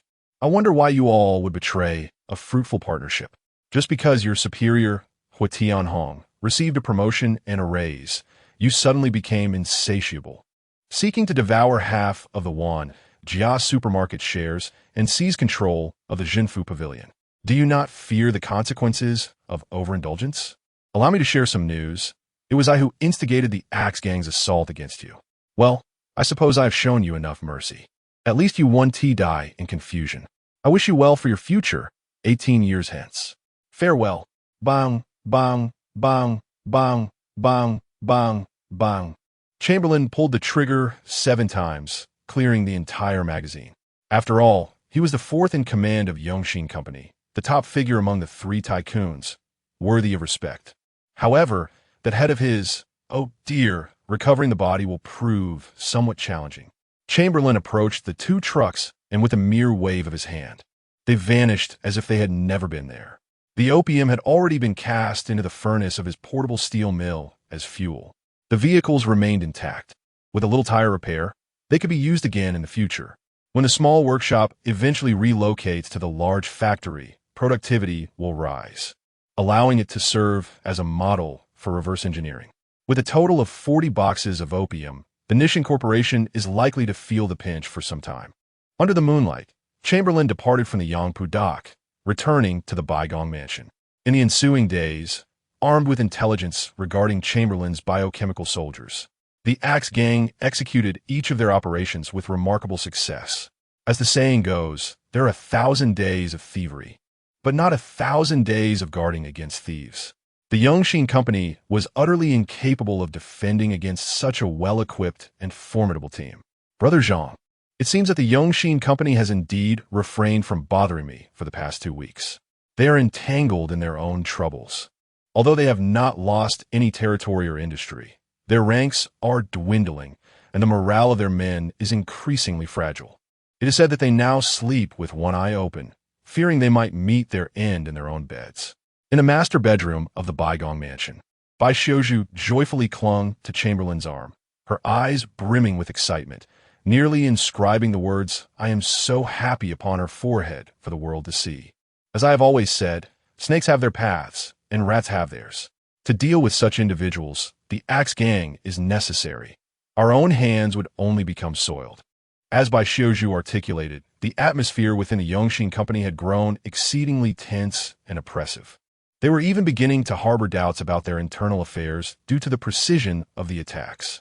Each strike found their defenses vulnerable, and whenever they attempted to counterattack, their adversaries vanished without a trace. It would not be an exaggeration to describe their situation as one of frantic desperation. Who could it be? Who? Who? A voice echoed through the large house as the typically composed Tianhong wreaked havoc upon his desk, smashing everything in sight. In that moment, not a soul dared approach him, not even the other two magnates.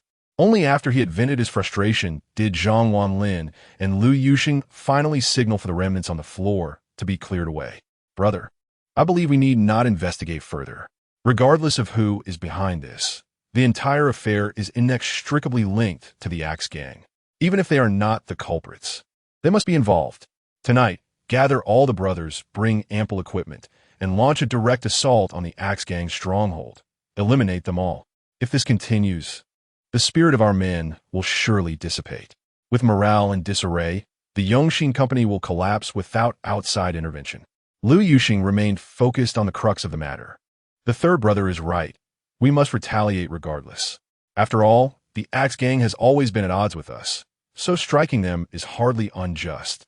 Indeed, Tianhong murmured, forcing out a word through clenched teeth. Soon, news of their mobilization of weapons and skilled personnel was observed by Chamberlain's biochemical soldiers. This time is strikingly different. There is an air of grandiosity, unlike before, which felt as though it was shrouded in deceitful schemes. Upon receiving this news, Zhang Bojun promptly made his way to the Axe Gang's headquarters. It seems that Yongxin Company is preparing to take action against you. However, it is fortunate that your precinct in the Huajian concession will likely be unable to intervene.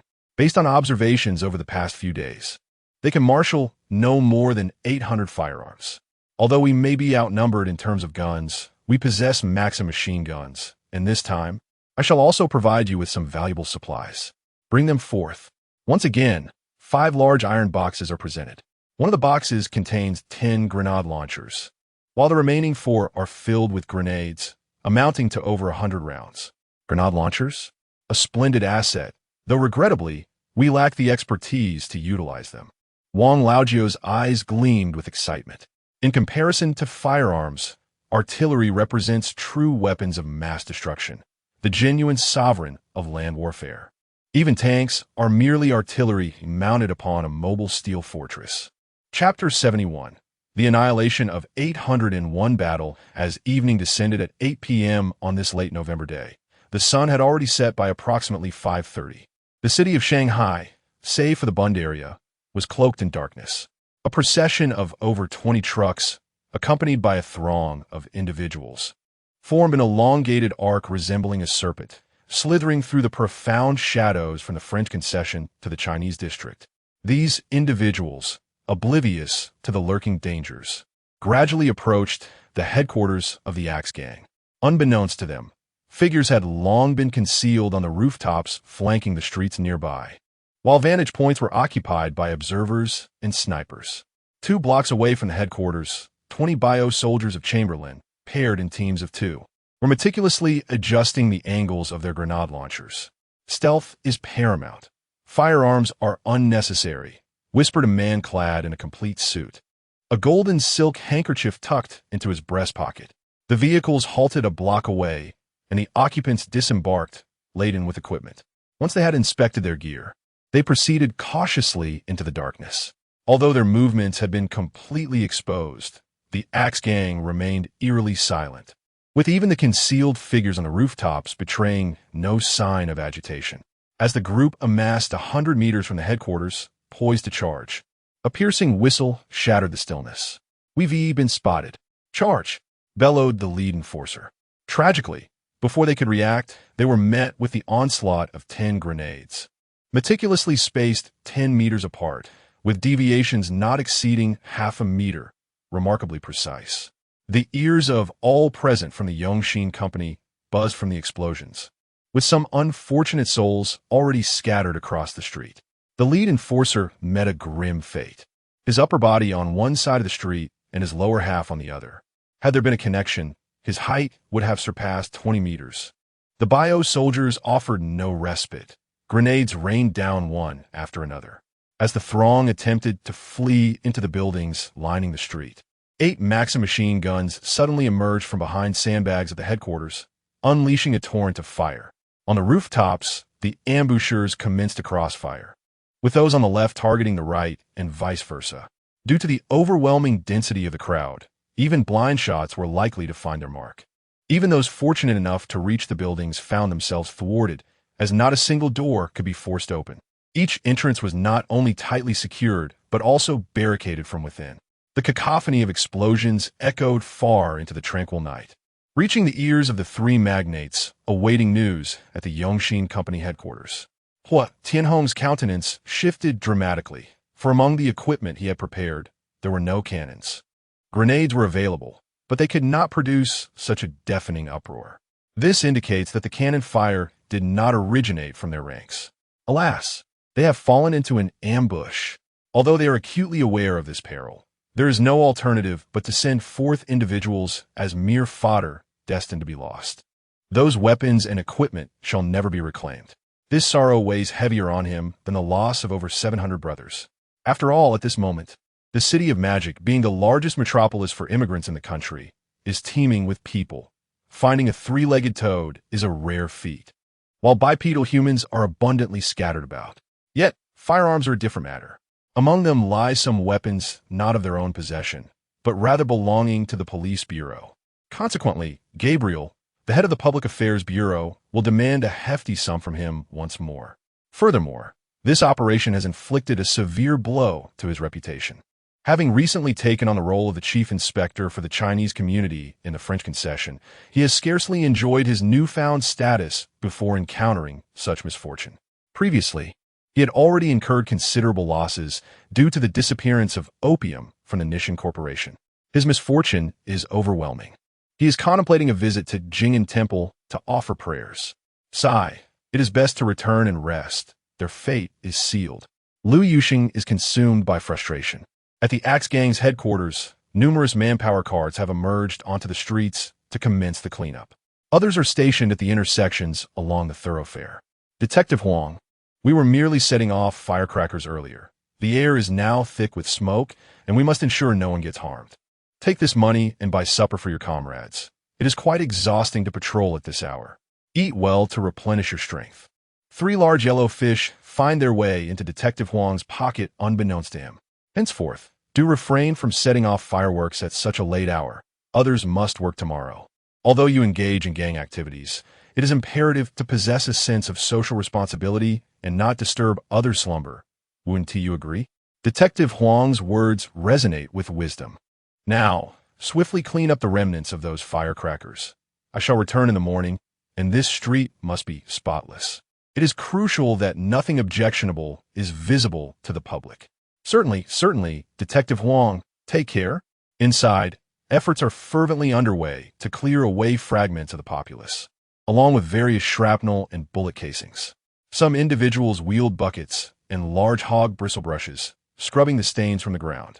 Leader Wang, your men are quite adept at street cleaning. It is evident they have honed their skills. Earlier, to gain a clear view of the battlefield, the two had remained atop the highest bell tower. Mr. Zhang, your words are flattering. Our gang comprises laborers accustomed to hard labor. Some are specifically tasked with street cleaning. Professional matters should be entrusted to professionals. We are ill-suited for combat, just as you are unfit for street sweeping. Indeed, you speak true. After witnessing such a grand spectacle, I find myself rather hungry. Shall we go indulge in some pan-fried buns and fresh meat wontons? Zhang stretched lazily. Mr. Zhang, your appetite is commendable. Truth be told, I feel quite full already, as a large intestine just soared past me. Wang Laojiu wore a bitter smile. This king of assassins was witnessing such a scene for the first time, having never set foot on a battlefield before. He had never encountered a war that obliterated 700 or 800 people in one fell swoop. Compared to the current spectacle, their usual skirmishes with the Chaobang, Yongxin Company, and the Crocodile Gang were mere trifles. You have been deprived of a delightful experience. It is said that there exists a shop on the Bund renowned for its pan-fried buns, which innovatively features shrimp as the filling, and those who have tasted it rave about its excellence. I yearn to savor it myself. This is the very establishment that Zhang Boqing visited during his last trip to the magical city, accompanied by Si Tung, to indulge in late-night snacks. True to his word, Zhang Buoqing positioned his stall on the most bustling street, inflating the prices tenfold. Subsequently, he expanded his business and acquired storefront, aptly naming it King of Pan-Fried Buns. It remains uncertain whether it will eventually find itself in competition with Burger King. Chapter 72. The allure of love does not rival the thrill of profit. Didn't you invite me to Hangzhou to accompany you in visiting the shop? Yet, you have spent the past few days indulging in leisure, and now you find yourself rowing a boat on Westlake. Zhang Buoyan and Bai Xiuzhu are aboard a picturesque boat, admiring the enchanting scenery while savoring a hot pot of Chaozhou beef, also known as debiluo.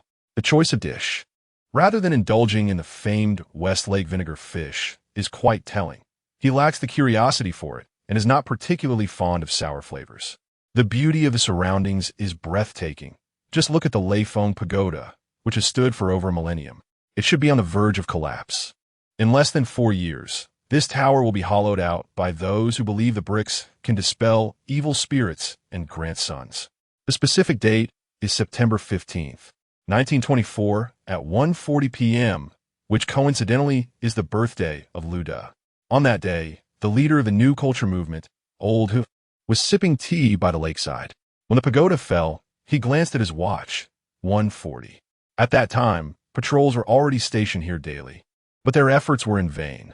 In this era, the preference for sons over daughters is alarmingly pervasive. A woman who cannot bear a son is often easily discarded by her in-laws. The guanyin of childbearing in the temple always attracts the most fervent worshippers. How can you be so sure it will collapse? Bai Xiuzhu clearly did not believe his assertion and shot him a disapproving glance for such a gloomy comment at such a moment. This brother Zhang exhibits not a trace of romantic spirit. We shall see.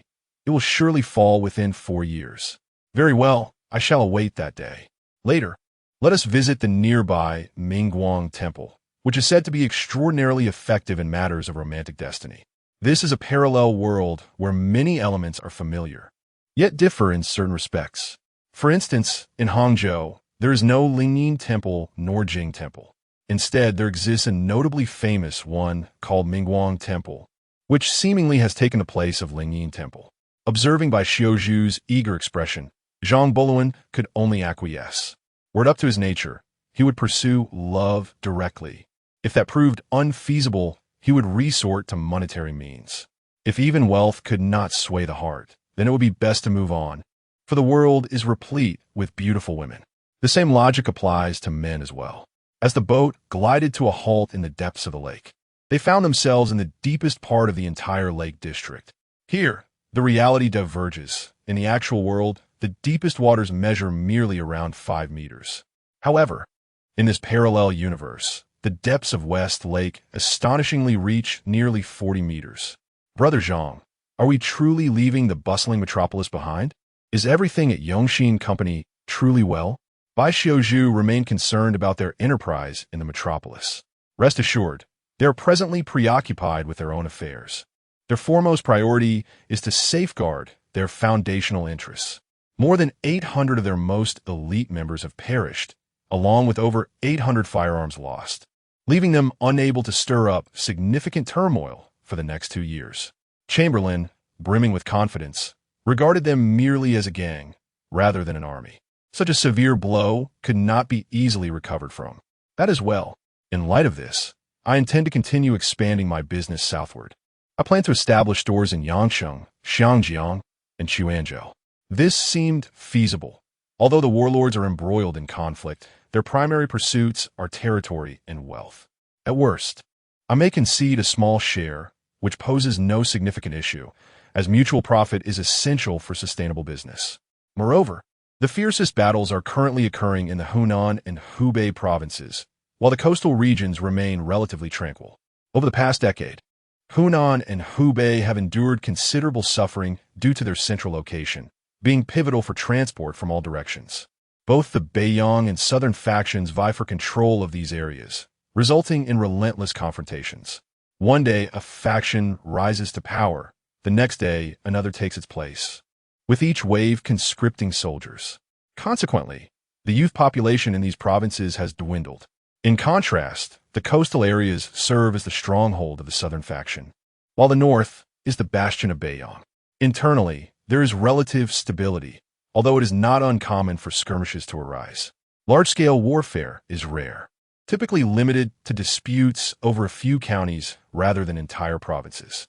With this in mind, I shall begin making arrangements in a few days. You would do well to organize a large warehouse in Yangcheng to stock some goods.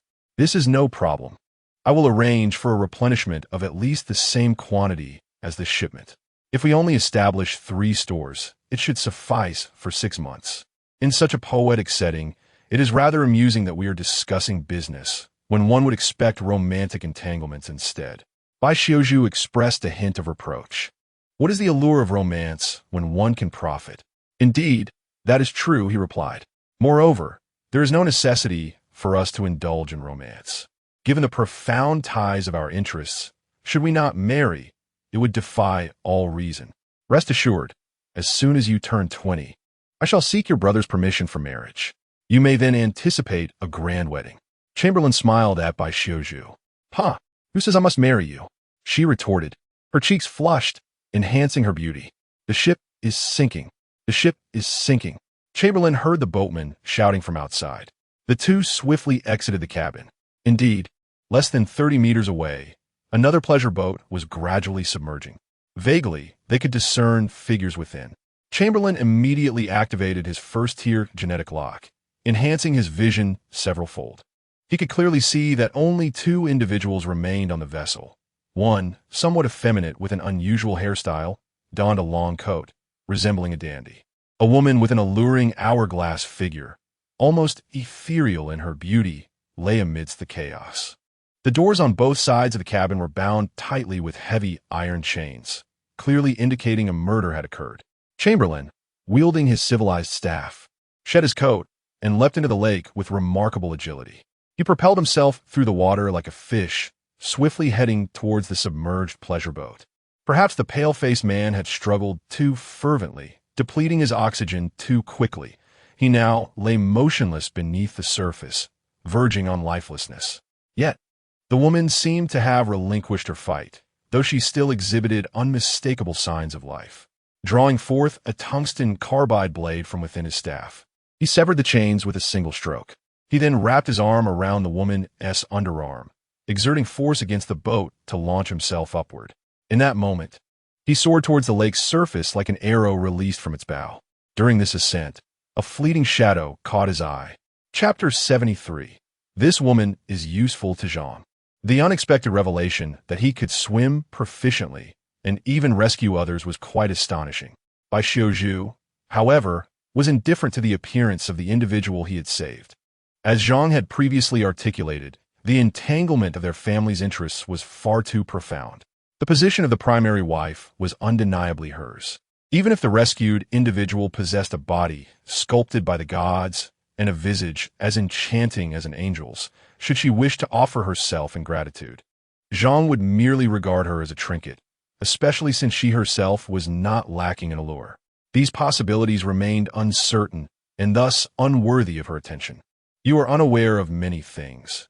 At the very least, I possess a quality you have yet to discover, Zhang remarked with a hint of mischief illuminating his face. Meanwhile, Yuzhen's mind was engulfed in chaos. Her husband had perished 7 days prior at the hands of her brother-in-law. Today, her brother-in-law and lover had also met his demise. Struck down by her husband's disciple, a fact she had just witnessed, she pondered whether she might be a harbinger of misfortune. Nevertheless, fortune still smiled upon her. Neither incident had cast a shadow upon her life. Initially resigned to her fate and believing she was doomed, she was unexpectedly rescued by an individual of remarkable appearance and charisma.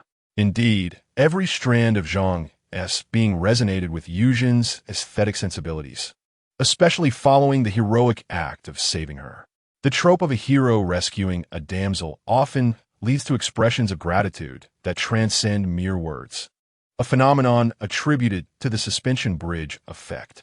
The hormonal responses triggered by fear and those elicited by romantic excitement are nearly indistinguishable, easily leading to confusion. Thus, attractions to pirate ships, roller coasters, Ferris wheels, bungee jumping, and even extreme sports flourish, as they stimulate the release of dopamine and endorphins within the human body. Zhang, noticing the woman before him, who seemed like a siren emerging from a tale, was captivated by her unwavering gaze. He waved his hand in front of her face. "Excuse me, what is your name? Where do you reside? Shall we escort you home?" At that moment, Yuan realized her lack of decorum. "Kind benefactor, my name is Yuan, and I reside at 95 Dying Lane, the Downing Medical Clinic, which is not far from here." "Very well, we shall see you home." He instructed the boatman to dock. After disembarking, Zhang and his companion would not escort her personally, but instead summoned a rickshaw, offering $1 as payment. "I am Yuan. May I inquire your name?" "Benefactor?"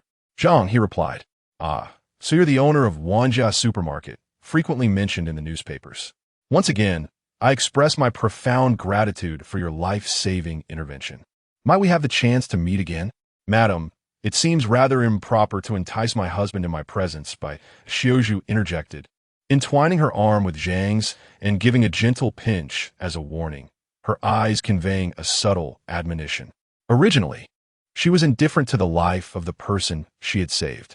However, that was no longer the case. This woman's allure was simply too potent, her eyes capable of ensnaring souls. "Forgive me, miss, I merely wish to repay the debt of life," he remarked. "I see you desire to offer yourself in return." She teased. "That is not entirely out of the question. Such fanciful thoughts. Is this an act of gratitude or vengeance?" "It is undoubtedly gratitude." Yuan turned in a graceful circle, showcasing her alluring S-shaped figure, while Bai Xiaozhu could not be faulted for her appearance. Her age rendered her figure incomparable to that of the younger Yuan, who possessed untapped potential. At that moment, Jean Boulouin fell silent, as he recalled the true identity of the woman before him. It seemed that the legendary techniques of the Nine Dragons Convergence and the Primate Strike existed in this realm as well. How intriguing! He had not anticipated such a discovery during his visit to Hangzhou. A smirk crept upon his lips. This ornamental figure held more significance than he initially perceived. Not only could she serve as a conduit for firearms, but she also provided an introduction to the marvelous world of martial arts. "Enough of your bickering, you two. Let us return to the shop and deliberate on the regulations for opening those 3 establishments. Miss Yuan, we shall part ways for now, but I am certain our paths will cross again." Yuan boarded a rickshaw. "What? Have you taken a liking to her? She clearly seems to be a seductress." "Not a woman of virtue," Bai Xiaozhu remarked. "Do you truly believe I am the sort to be rendered immobile by a mere woman? If that were the case, you would be in my bedchamber conversing with me. How shameless!" All right, this woman indeed has her uses, but your place in my heart is irreplaceable. Just wait until you turn 20. You shall become the main wife of the Zhang family." 2 days later, the businesswoman Bai Xiaozhu continued her journey southward, accompanied by Zhang Boulouin, whose affairs were resolved swiftly as he procured a large warehouse in Yangsheng to replenish his stock of 1,000 large yellow fish. Subsequently, he returned to Hangzhou, arriving at number 95 Dying Lane, the Downing Medical Hall. He glanced up at the prominent sign, confirming he was in the right place, and strode purposefully inside. Yuan? The medical hall was clearly closed, with cobwebs adorning the corners. Surveying his surroundings and finding no one, he called out, "Benefactor." A melodious voice echoed from the second floor. Yuan leaned against the railing, gazing down, her longed-for silhouette coming into view. She hurriedly descended the stairs, not pausing until she reached the hall below, where she promptly locked the door behind her. "Benefactor, if you have business, let us discuss it upstairs. Isn't that rather improper? A lone man and woman together? I am unconcerned. What do you fear?" Yuan directly wrapped her arms around Chamberlain's, leaning her body against him. Given the host's warm hospitality, Chamberlain, as a guest, could only acquiesce to the graciousness extended to him. The two ascended the stairs, arriving at a spacious bedroom measuring approximately 100 square meters. Within the room stood a sturdy bed crafted from rosewood, measuring around 2 meters by 2 meters, which Chamberlain personally verified for its durability. "Ah, Dio benefactor, what brings you to seek out a widow like me today? I am, after all, an ill-fated individual, a remnant of the Wei Wu legacy," she mused. One cannot deny that a woman with such an alluring S-shaped silhouette possesses an undeniable charm. For the subsequent days, he remained at the medical institution, waiting patiently until 10 days later, the person he had long anticipated finally arrived. Chapter 74. Rescuing Zhao Xinchuan. Boss, please give me a jar of medicinal wine. A man, resembling Bruce Lee to a notable degree, donned a Zhongshan suit and exuded an air of competence. Is it for internal or external injuries? Zhang Buoluan raised his eyelids, restraining his emotions before inquiring. Internal injuries. Please wait a moment. He proceeded to the backyard, retrieving a jar of wine from a room. Whether it would remedy internal injuries was of no concern to him. He was not a specialist. He had lingered here for about 10 days, awaiting this individual. His name was Zhao Xinchuan. Having studied under Peng Qianwu, he mastered the Peng family Tai Chi and clandestinely learned the secret art of 9 dragons converging, a technique that allows one to strike from a distance and manipulate objects. Hiding in Hangzhou, he was eventually discovered by Peng Qianwu, who had now arrived in the city to challenge him to a duel. Zhao felt exceedingly confident, believing his skills had surpassed those of his master. He was certain of victory. Coincidentally, today marked his master's birthday, and this jar of medicinal wine was intended as a gesture of filial piety. Zhang Buoluan placed the jar of medicinal wine on the table. How much?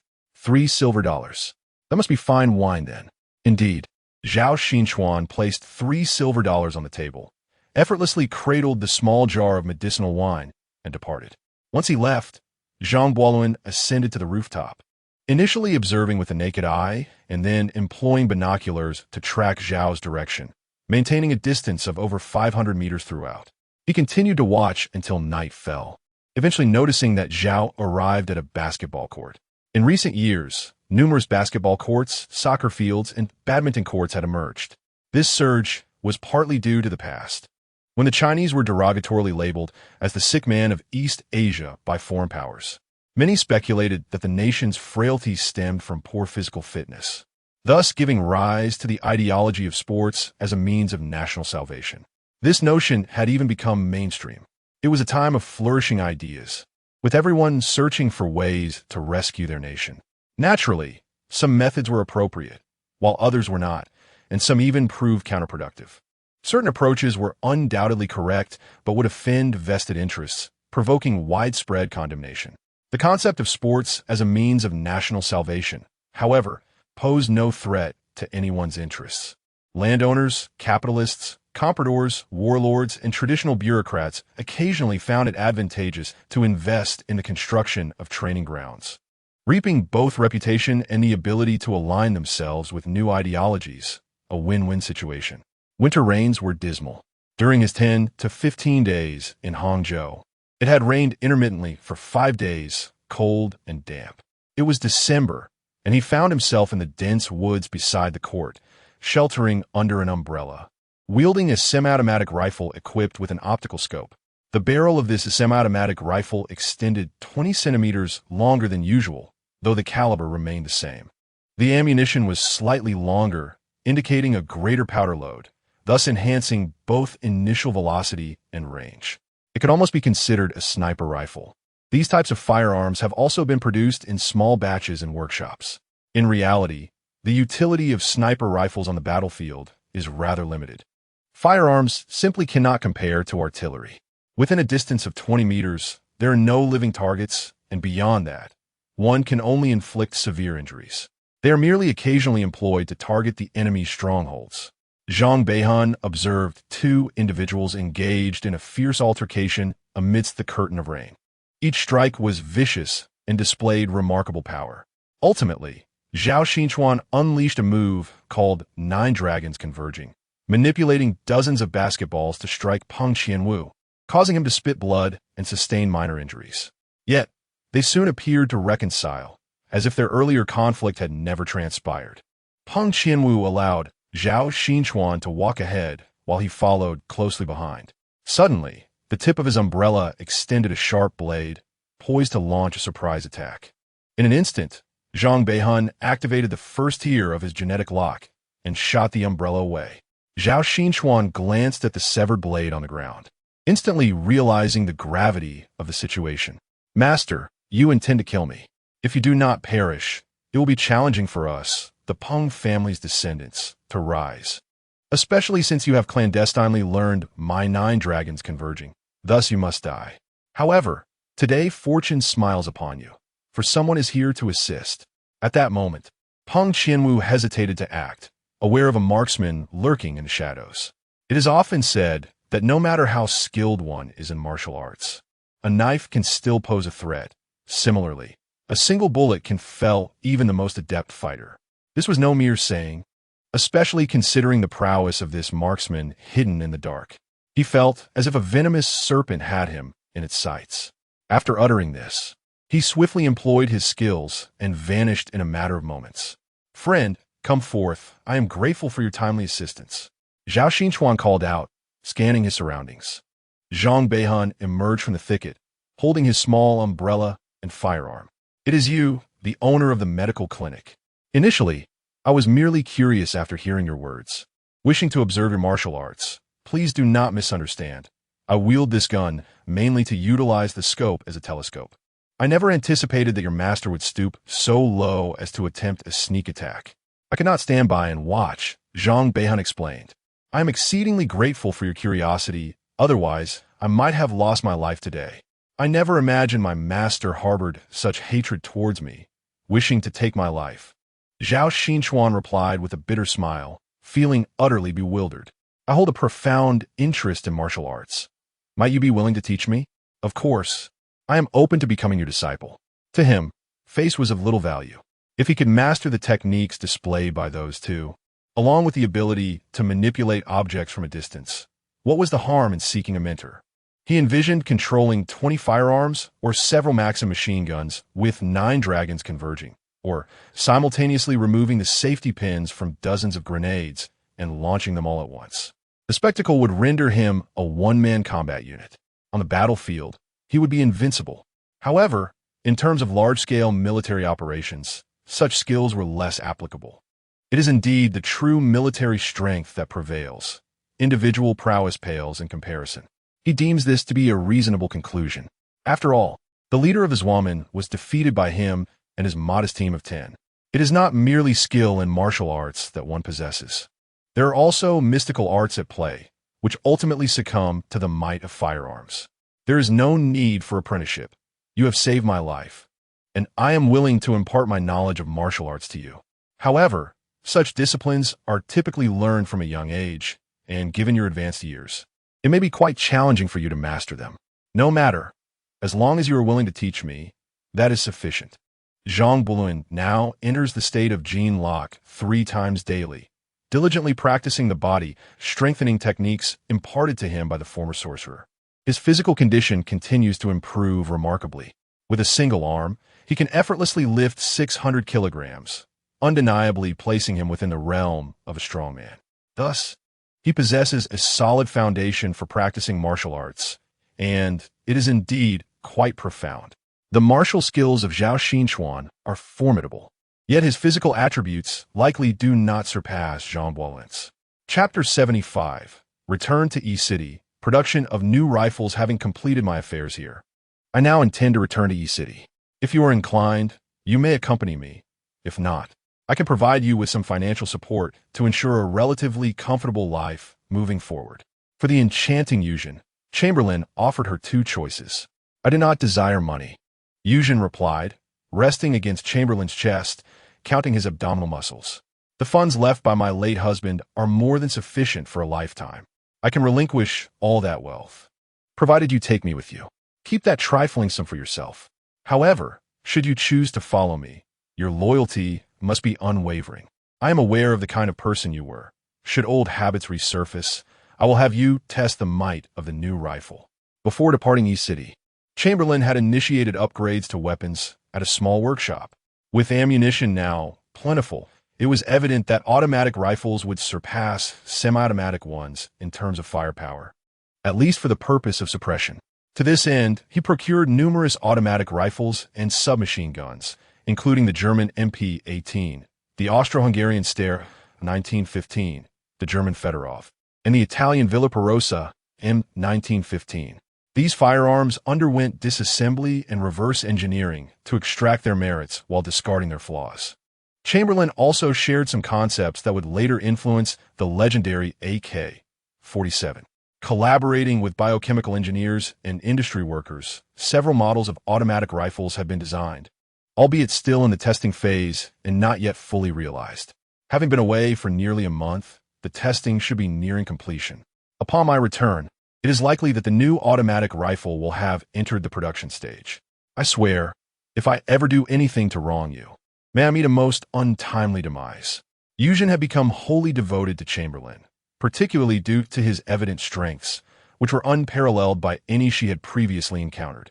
The following day, Yuan had packed all the belongings she wished to take, including 20 large yellow croakers and 180 small ones. For an ordinary person, such wealth would indeed be more than sufficient for a lifetime. With the current exchange rate allowing one small yellow croaker to be worth $32, this haul could yield a total of $12,160. For an average individual, spending $3 a month equates to a modest life, culminating in a mere $36 per year, an amount one could never exhaust in a lifetime. Departing alone, she would return with 2 companions. Although Zhao Xinchuan had been treated poorly by his master, he bore no thoughts of vengeance. Rather, he found solace in the distance. Chamberlain brought him back, not only to teach him the Peng family Tai Chi, including the formidable Nine Dragons fusion, but also to train him as an instructor for his biochemical soldiers. The physiological attributes of these soldiers would be approximately 1.5 to twice that of ordinary individuals, largely dependent on their height and weight during the design phase. Moreover, bioweapon soldiers, from an anatomical perspective, are indistinguishable from ordinary humans, and there exists no reproductive isolation between them and regular individuals. Logically, anything that a human can learn, they too should be capable of mastering. However, during the indoctrination of vocational skills, the training is limited solely to their designated military functions, devoid of any additional knowledge. For instance, soldiers are exclusively trained in battlefield tactics. Thus, he wishes to experiment with whether they could also learn horizontal Tai Chi, which could potentially enhance their physical fitness, thereby enabling them to perform more effectively on the battlefield. If the bioweapon manufacturing facility could produce 100 or more bioweapons daily, he would not entertain such considerations. The primary concern remains the insufficient number of personnel. In large-scale military operations, the outcome heavily relies on both numbers and equipment. If the quality of individual soldiers could be elevated to a higher standard, it could somewhat mitigate the disparities in troop strength and armament. On their return journey, they did not travel by plane, as the speed advantage was minimal and involved waiting. Chamberlain, being affluent, rented 2 train carriages. One carriage served as the bedroom for Chamberlain and Yuan, while the other functioned as both Zhao Xinchuan's bedroom and a communal dining area. 5 days later, they finally arrived at Gu City. Chamberlain entrusted Yuan to Situ, instructing her to make arrangements. Concurrently, he allocated a 2-courtyard residence for Zhao Xinchuan, recognizing his value as a talent deserving of appropriate treatment. As for himself, he first headed to the military camp outside the city to release the stored personnel. The bioweapon factory had already accumulated 220 individuals. Originally, there were plans for more, but some had already been dispatched to Magic City, while others served as bodyguards by Xiuzhu.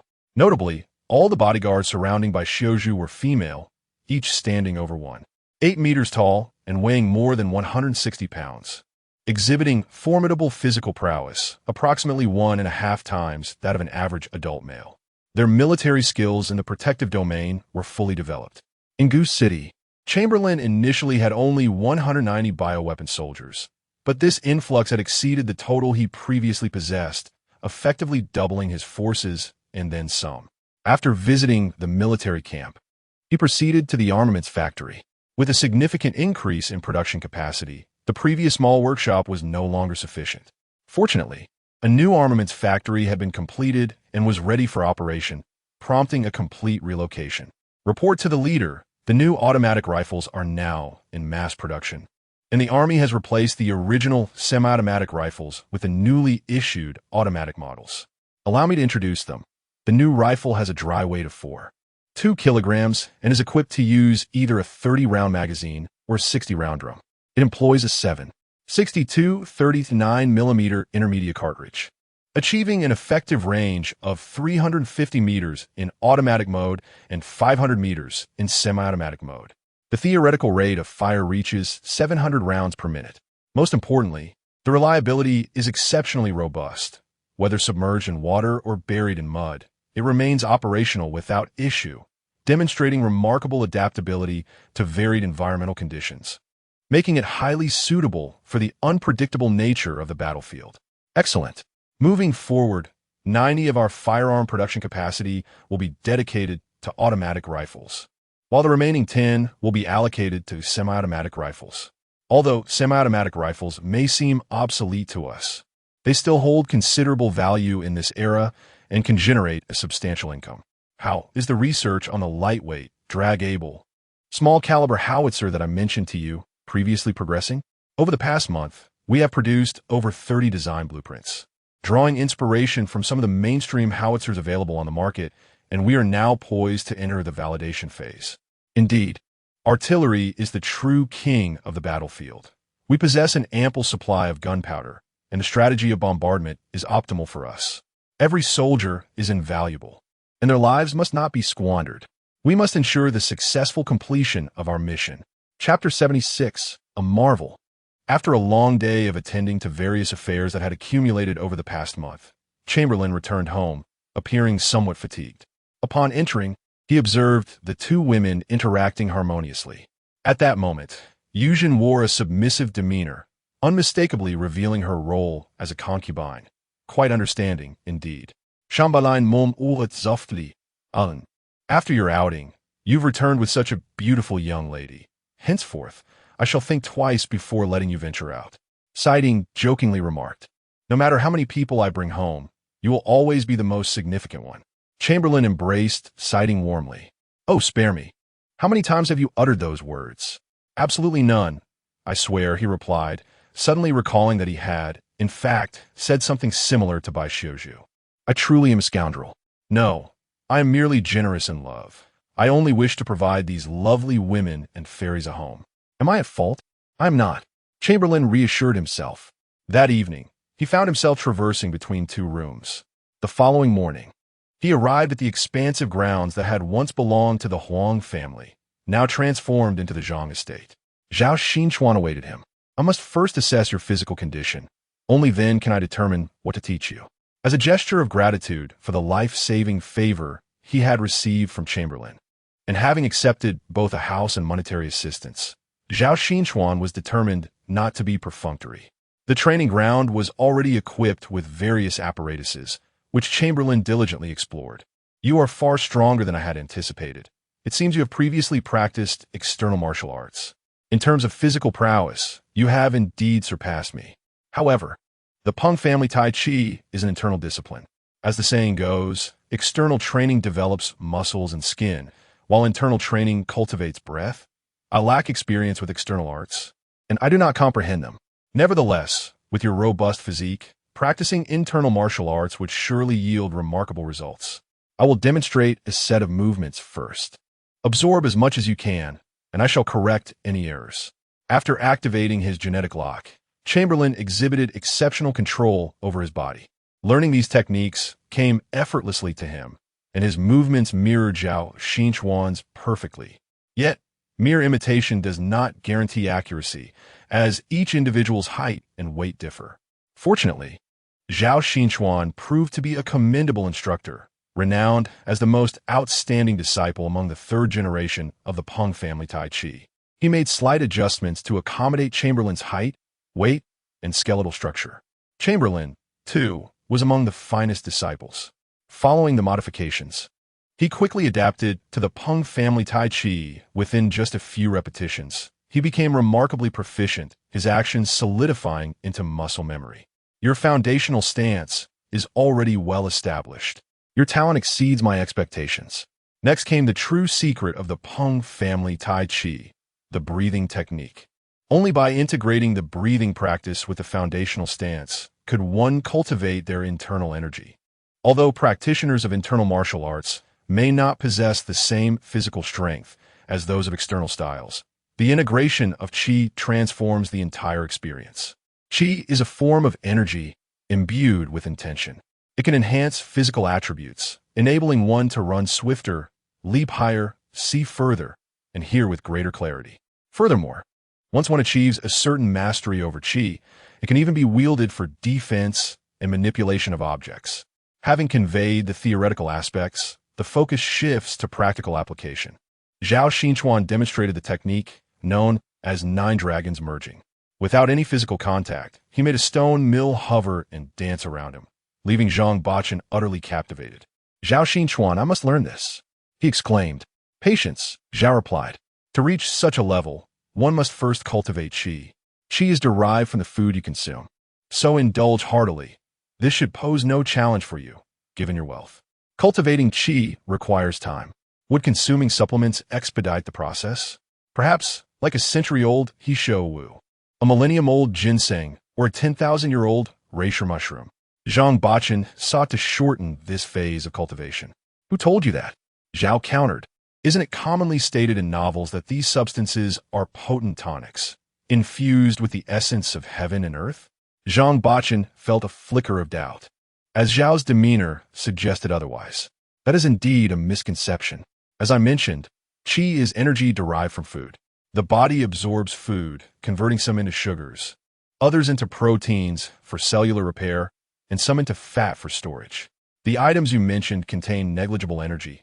It is far better to consume more chicken, duck, fish, and rice or bread. Those are medicines, not food. What heals does not necessarily satiate. Zhang Baqin regarded Zhao Xinchuan with newfound respect. "I did not realize you were well-versed in such knowledge. Indeed, I studied these principles to cultivate qi. You might conceptualize qi as a unique form of fat, an energy-dense gaseous substance that can be summoned at will. Your explanation resonates with me. Let us begin." Zhang Baqin earnestly followed Zhao Xinchuan, diligently practicing the breathing techniques, intertwining them with the stances he had previously learned. Before long, he felt a stirring within his belly, akin to a blender in motion. Hunger. Now that you feel hunger, it's best not to continue training. If you do, your body will resort to digesting its own proteins, such as muscle cells. That would be counterproductive. Go eat, and make sure to have a hearty meal. Beyond this, I have little more to teach you. Once you complete the qi cultivation, I will instruct you in the 9 dragons merging. It is a gradual process, not to be rushed. Zhao Xinchuan offered one last reminder before hastily departing, sensing that remaining longer might shatter his composure. He was, after all, the most outstanding practitioner of the 3rd generation of the Peng family's Tai Chi. He has always believed that his talent is exceptionally strong, at least ranking among the rarest of the rare. However, when compared to Chamberlain, his abilities resemble a mere roadside pebble in contrast to the grandeur of Mount Tai, a stark disparity. At his current pace, coupled with indulgent care and nourishment, he is likely to reach the level of mastering the 9 dragons convergence within a year. Truly, in the realm of comparison, one finds despair. When measuring goods, one finds worthlessness. Perhaps it is best for me to return to the military camp and embrace my role as an instructor, taking a moment to refresh my spirit. Zhao Xinchuan's inner thoughts are certainly unknown to Chamberlain. Regardless, upon returning home, he arranged for a lunch for 10, indulging in a feast of epic proportions. To avert appendicitis, he rested for over half an hour before resuming his training. Chapter 77. The Art of Gunplay That Defies Logic. The monthly limited items have arrived. Have you ever heard of bullets that can curve? Would you like to take a gamble with a mystery box? The Porsche 911. It's simply magnificent. Each of these items is priced at a single silver coin, and one may choose only one. Should I take a chance? Perhaps not. Yet the idea of curving bullets is undeniably alluring. I choose the first option, the art of gunplay. In an instant, the silver dollar in Chamberlain's hand vanished, and he felt a surge of knowledge flooding his mind.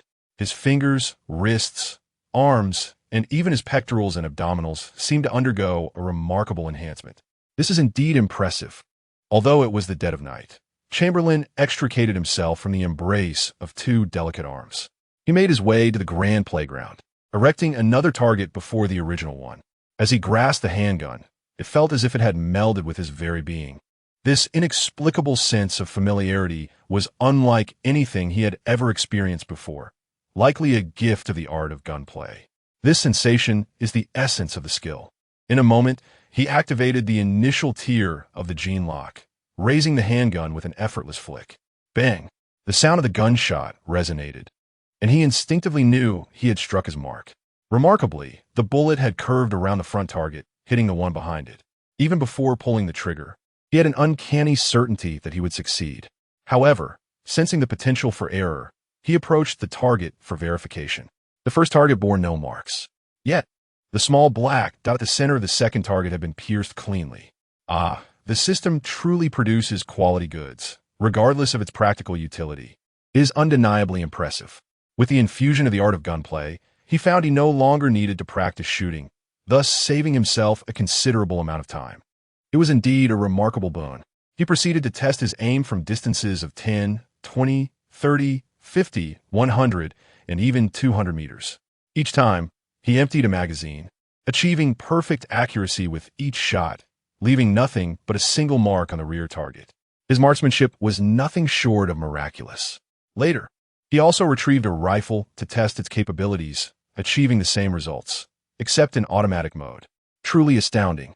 After concluding his experiments, he returned to his chamber, reeking of gunpowder, to celebrate his newfound prowess in gunplay. Thus began another sleepless night. In the following days, he focused on cultivating his energy. He could distinctly feel a mass of energy growing from the size of a soybean to that of an egg.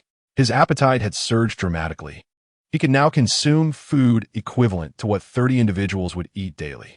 While he could ingest this vast quantity, digesting it posed a challenge, compelling him to harness his energy to enhance his digestive capabilities. Snow began to fall. Chamberlain gazed upward as the large flakes descended like feathers, eventually accumulating into heavy clusters. It was indeed a substantial snowfall. In such frigid weather, one could only wonder how many souls would succumb to the cold. Since his arrival in this era, he has observed with dismay the alarmingly low vegetation coverage. It was the same in Beiping and remains so in Egret City. Everywhere, the bare yellow earth is exposed.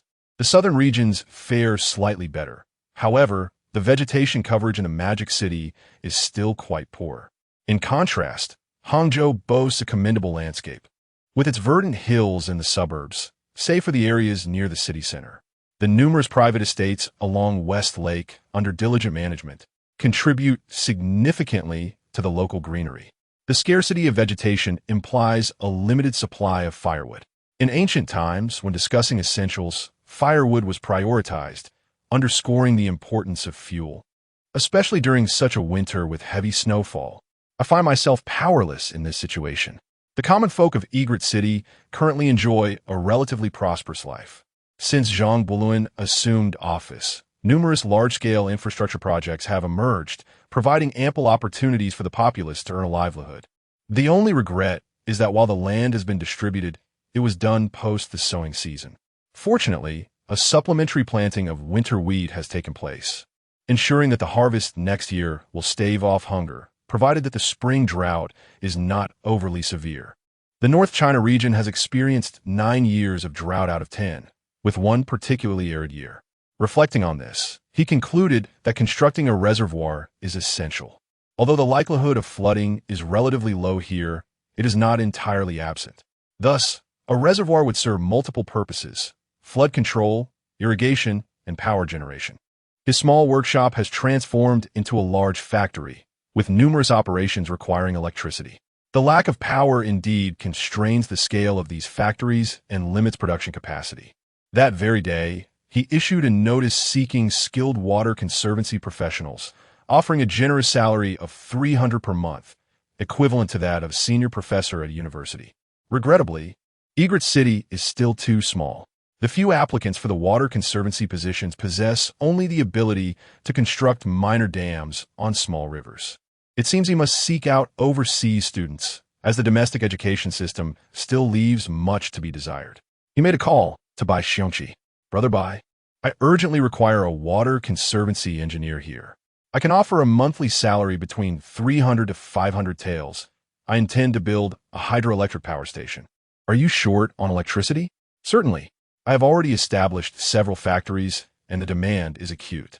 Then why not construct a coal-fired power station? There is no coal nearby. While it is feasible to transport coal from the Liaodong Peninsula via maritime routes, a river with substantial flow runs through here, albeit with seasonal instability. Currently, there is hardly any water at all.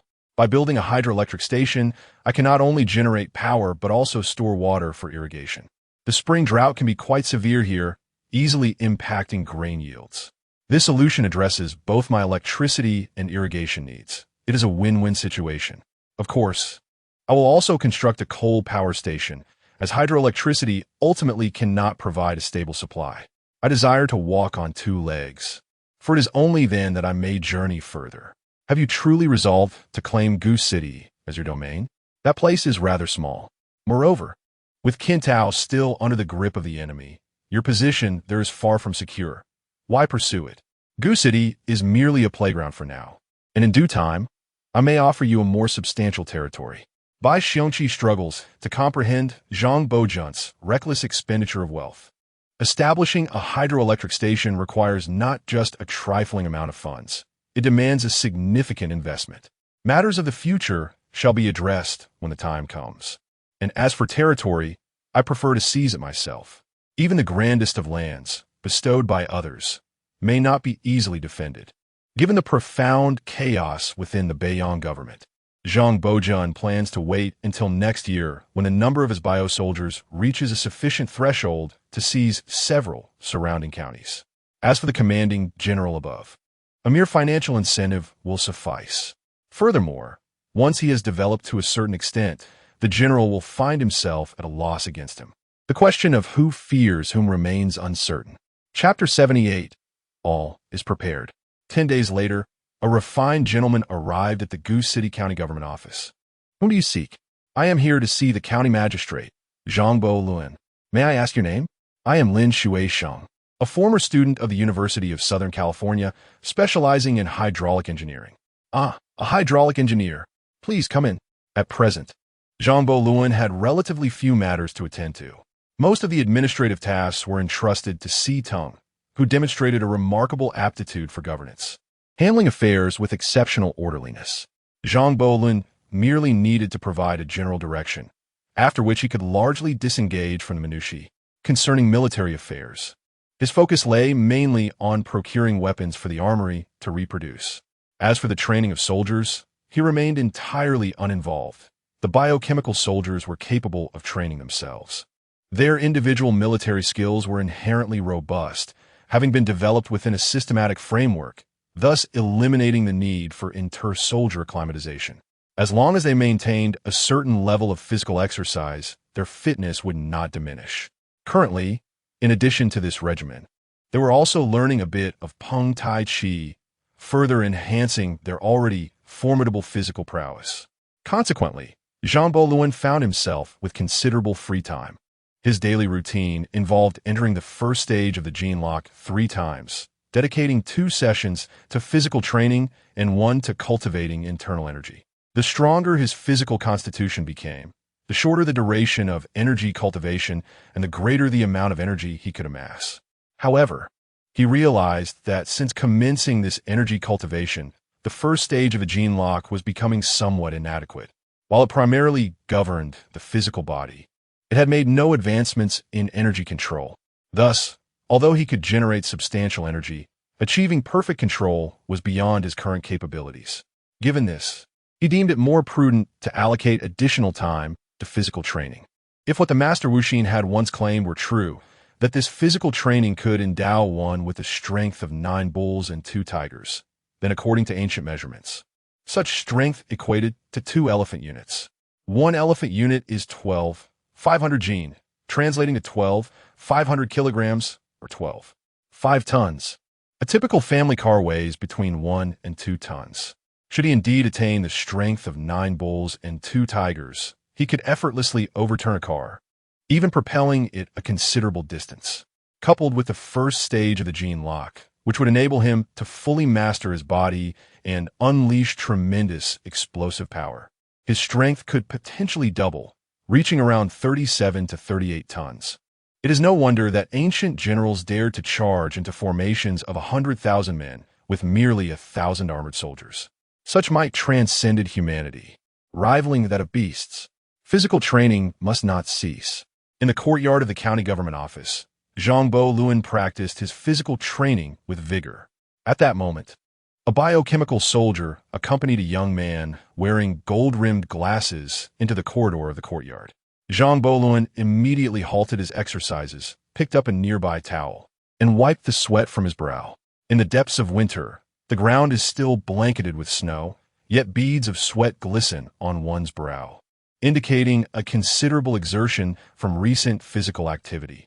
Allow me to introduce to you, esteemed official, Mr. Lin Shuaisheng, a hydraulic engineer and an alumnus of the University of Southern California. Greetings, Mr. Lin. It is a pleasure to welcome you.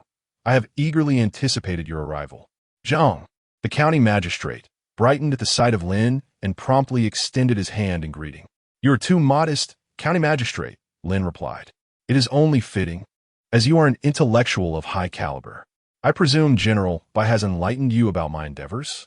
Indeed, he mentioned that you aspire to establish a hydroelectric power station. Lin confirmed.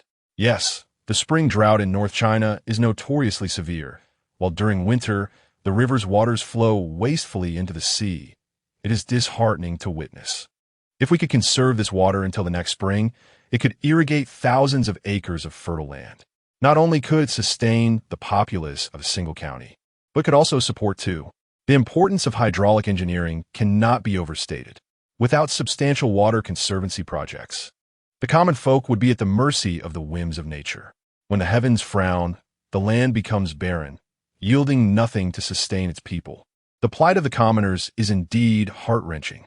Since arriving in this world, he has observed the hardships faced by people across various regions. Each community bears its unique burdens. Although he has amassed considerable wealth, he understands that his singular efforts are insufficient. He can only provide minimal relief through the Yuan Jia supermarket and the occasional establishment of a porridge shelter, which is but a drop in the ocean. It is fortunate for the local populace that County Magistrate Zhang shares such insights. Initially, Lin perceived Zhang merely as an ordinary warlord, a relic of the old bureaucracy. To his surprise, Zhang proved to be a leader genuinely committed to serving the people. Such individuals are becoming increasingly rare. Upon entering the city of Yicheng, Lin noticed a marked difference in the spirit and demeanor of the local inhabitants compared to those in other regions. Their faces were flushed with health rather than the pallor of malnutrition, and smiles frequently graced their lips. It was evident that the people here were faring well, at least not suffering from hunger.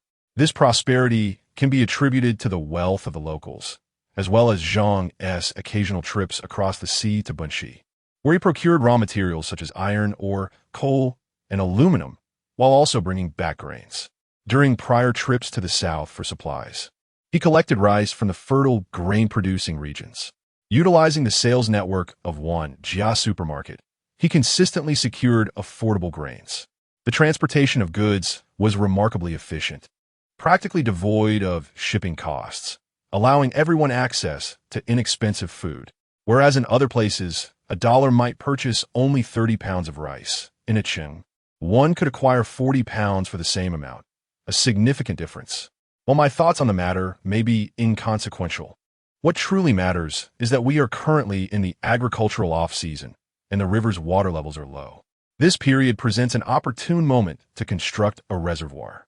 I have already arranged for a generator to be procured from the metropolis, and I have engaged an electrical engineer. Now, we merely await your expertise as a hydraulic engineer. Your arrival would complete the endeavor. I hope Mr. Lin can swiftly identify the optimal location for the construction of the water dam. Subsequently, he can collaborate with Mr. Lei Jingsheng to establish this hydroelectric power station. The hydrological conditions here are not as favorable as those in the south, and the scale of the power station is also modest. Thus, I wish to take advantage of this agricultural off-season to complete the construction in one go. Is this perhaps a bit too hasty? Building a reservoir requires more than just manpower. It also necessitates cement and steel. Mr. Lin Shuaisheng did not anticipate that Mayor Zhang would be so eager, moving with such fervor. However, you need not worry about these matters. There's a cement factory locally, and I have also established a steel mill in Bunshi, which is already engaged in the production of rebar. Mr. Zhang's words served as a reassurance for Lin Shuaishan. Chapter 79. Preparing for the new year in Beijing 2 days later. Lin Shuaishan discovered the optimal site for the dam. This particular stretch of river was the narrowest, flanked by mountains on either side. Furthermore, just over 80 meters upstream lay a waterfall with a significant drop, enhancing the efficiency of electricity generation. This small hydroelectric project involved constructing a dam to store water, and then creating a water channel along the mountainside that would direct the water to the generator below via a concrete pipeline. The tremendous water pressure would cause the turbine blades of the hydroelectric generator to spin vigorously, thus producing electricity. When Mr. Lin and Mr. Lei presented their design plans, Zhang Luan found no faults and deemed the project entirely feasible.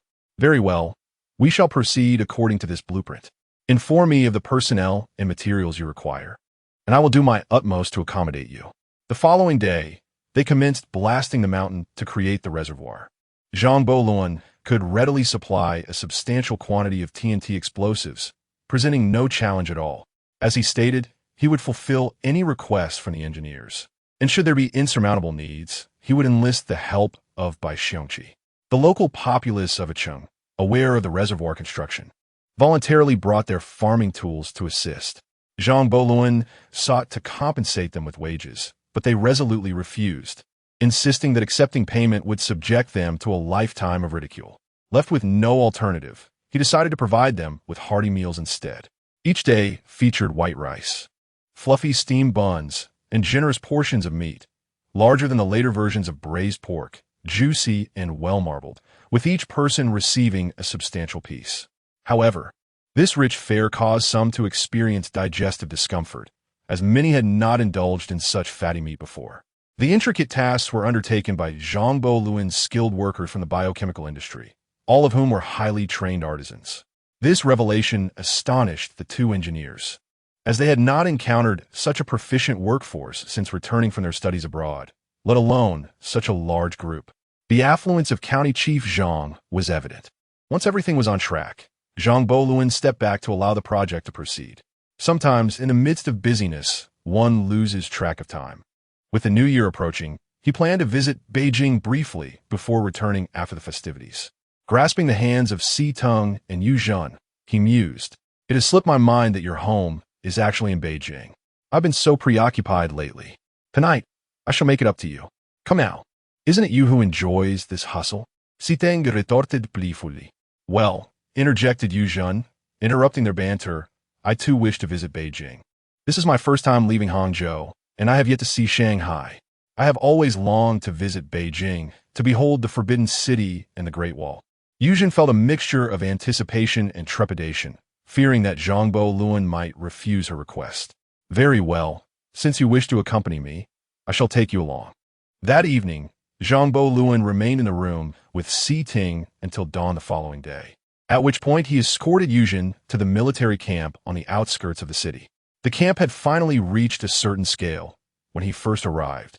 There were scarcely 100 men, but now their numbers had grown to over 700. It is noteworthy that during this time, the bioengineering factory had produced a multitude of skilled laborers whose combat capabilities were undeniably formidable. He was determined to bring some of his own people back, especially as chaos had once again erupted in Beiping. Although the munitions factory had begun to replicate military vehicles, they had yet to yield any tangible results. The vehicles within the camp were still purchased.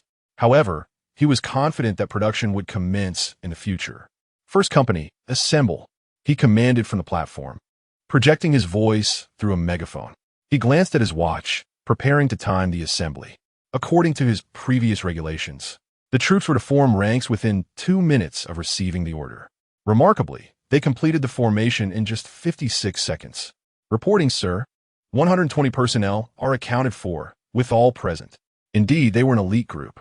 The soldiers were uniformly tall, each around 1 meter 75 to 76 in height, and their ranks were impeccably orderly.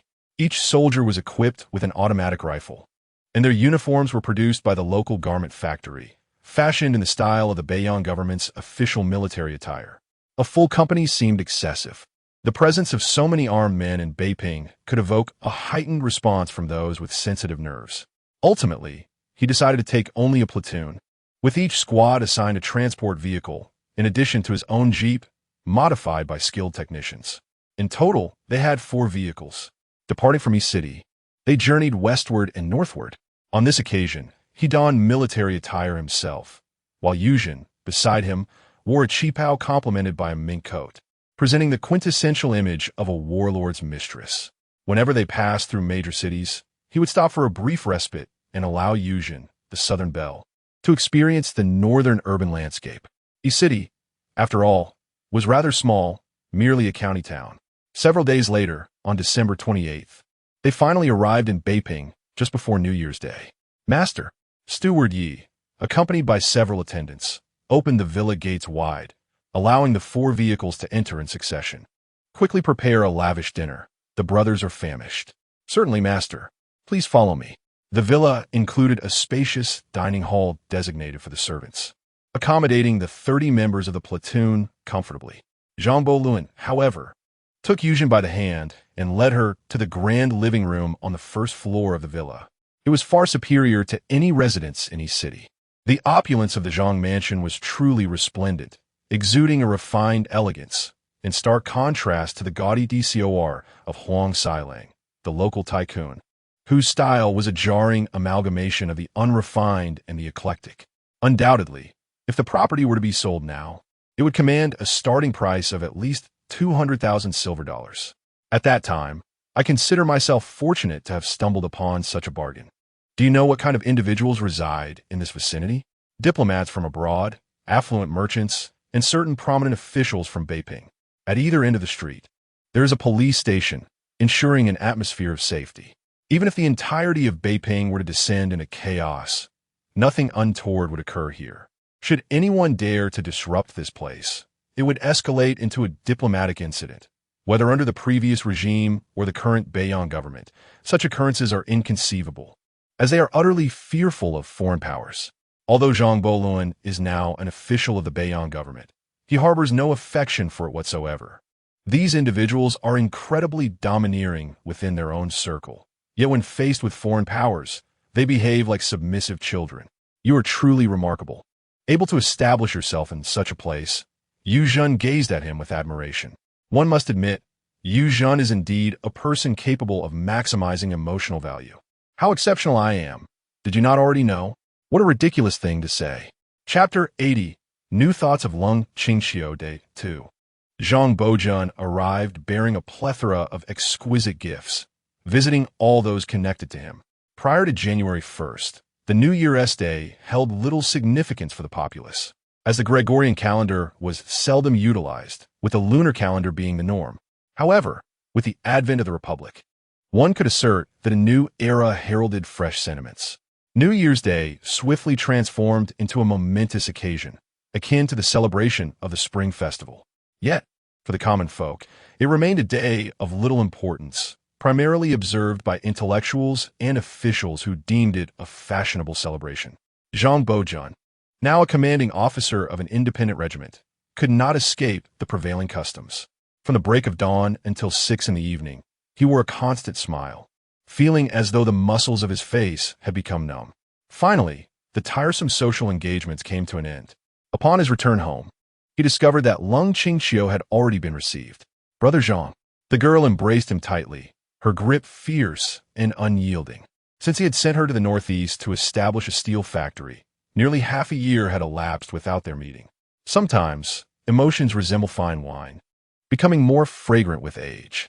Upon seeing Zhang Bojan again, Lung Qingxiu's feelings surged forth, akin to the aromatic essence released when a cask of exquisite wine is uncorked.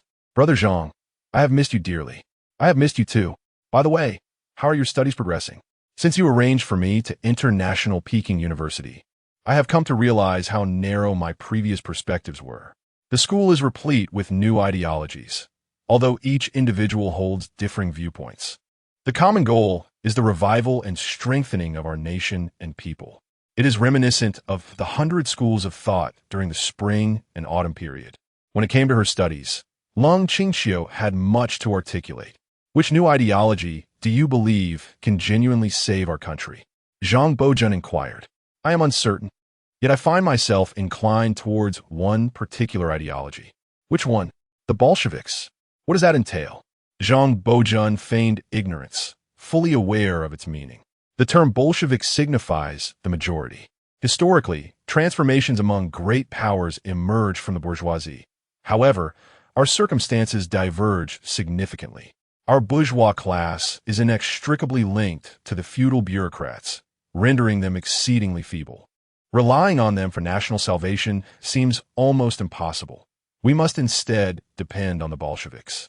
Our Bolsheviks are the vast masses of ordinary people, including workers, farmers, and small merchants. I believe that only through awakening their consciousness and uniting their strength can we hope to alter the fate of this nation.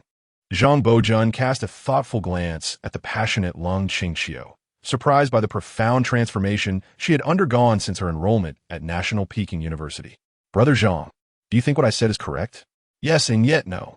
In what aspect do you find it incorrect? On a chilly autumn day, Lung Qingxiu curiously inquired. Indeed, the majority consists of workers, farmers, and small vendors, yet they find themselves devoid of funds. Without money, all discussions are but futile. Therefore, in addition to these, we must include another element, the progressive, patriotic capitalists. For instance, myself. This is what we call uniting all available forces. I possess wealth, factories, and even the capability to manufacture armaments. Mere rhetoric and penmanship are ineffectual without the might of weaponry. Observe the current warlords. Their status has been forged through the barrel of a gun. Zhang Bachen's expression was grave and earnest. He wished to dissuade Lung Qingxiu from her naivety. However, her focus was evidently elsewhere.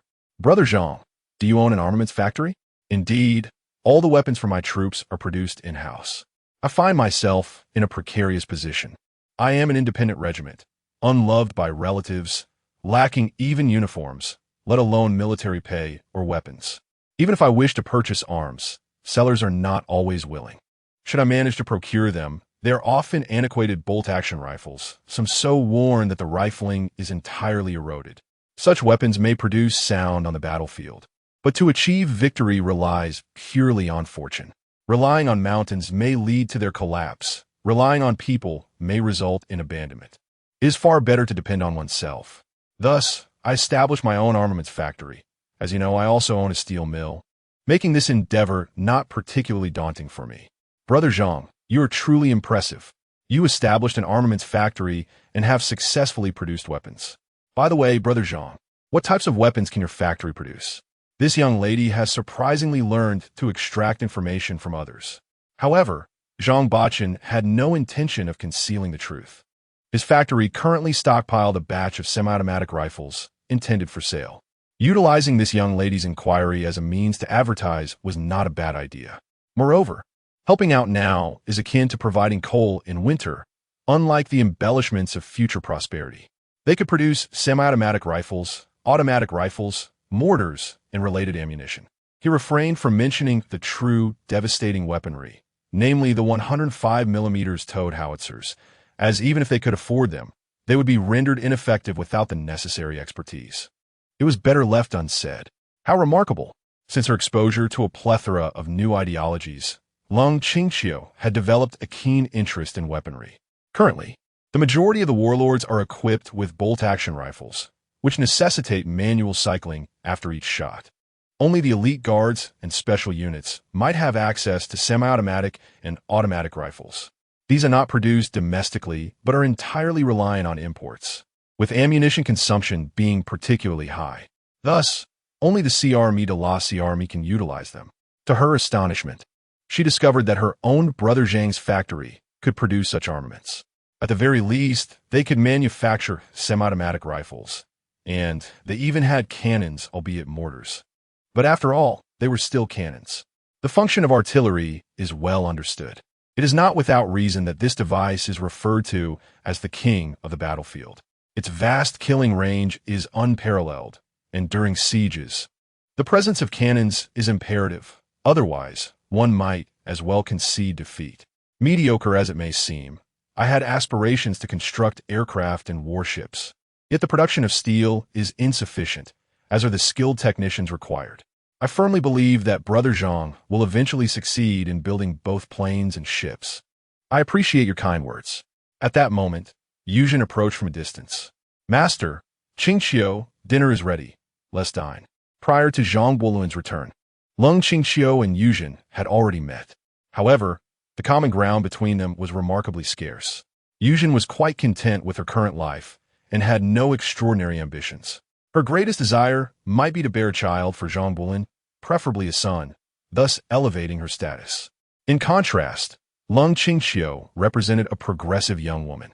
With differing values, their conversations inevitably fell short. The sole topic they could share was Zhang Boluan. Chapter 81. Wang Zhangwo seeks an audience. Zhang Boluan initially intended to invite Bai Xiongqi to celebrate the new year at his residence. However, it was evident that Bai had his own social engagements. As for Bai Xiuzhu, she was indifferent to the New Year festivities, prioritizing her business endeavors. Presently, she seldom returned to Beiping, spending most of her time traveling through several southern provinces. This time was no exception, although she did call her brother Bai Xiongqi to wish him a happy new year. As the new year approached, Lung Qingqiu had not returned home for several days, residing instead at the Zhang residence. She understood that Zhang Boluan's visits to Beiping were becoming increasingly infrequent, with only a handful of visits each year, and those were typically brief. Her situation was tacitly accepted by her mother and uncle. On January 3rd, light snow began to fall in Beiping. A fierce northwesterly wind whipped across the streets, stinging the faces of passers-by. Lung Qingqiu bundled herself up warmly, leaving only her eyes visible as she stepped off the carriage. Thank you, Brother Zhang. There's no need for formality. Just focus on your studies, and once you graduate, you can assist me, he replied. I will certainly do that. After attending her mandatory classes and a few elective courses of interest, Lung Qingqiu made her way to the library. The space was bustling with students engaged in quiet conversations. Soon enough, she located her familiar group of friends. Wang Zhangwo, a senior in his third year, had organized a reading club where they gathered to read and discuss literature. Recently, I had a conversation with a friend who proposed an intriguing new perspective. He began.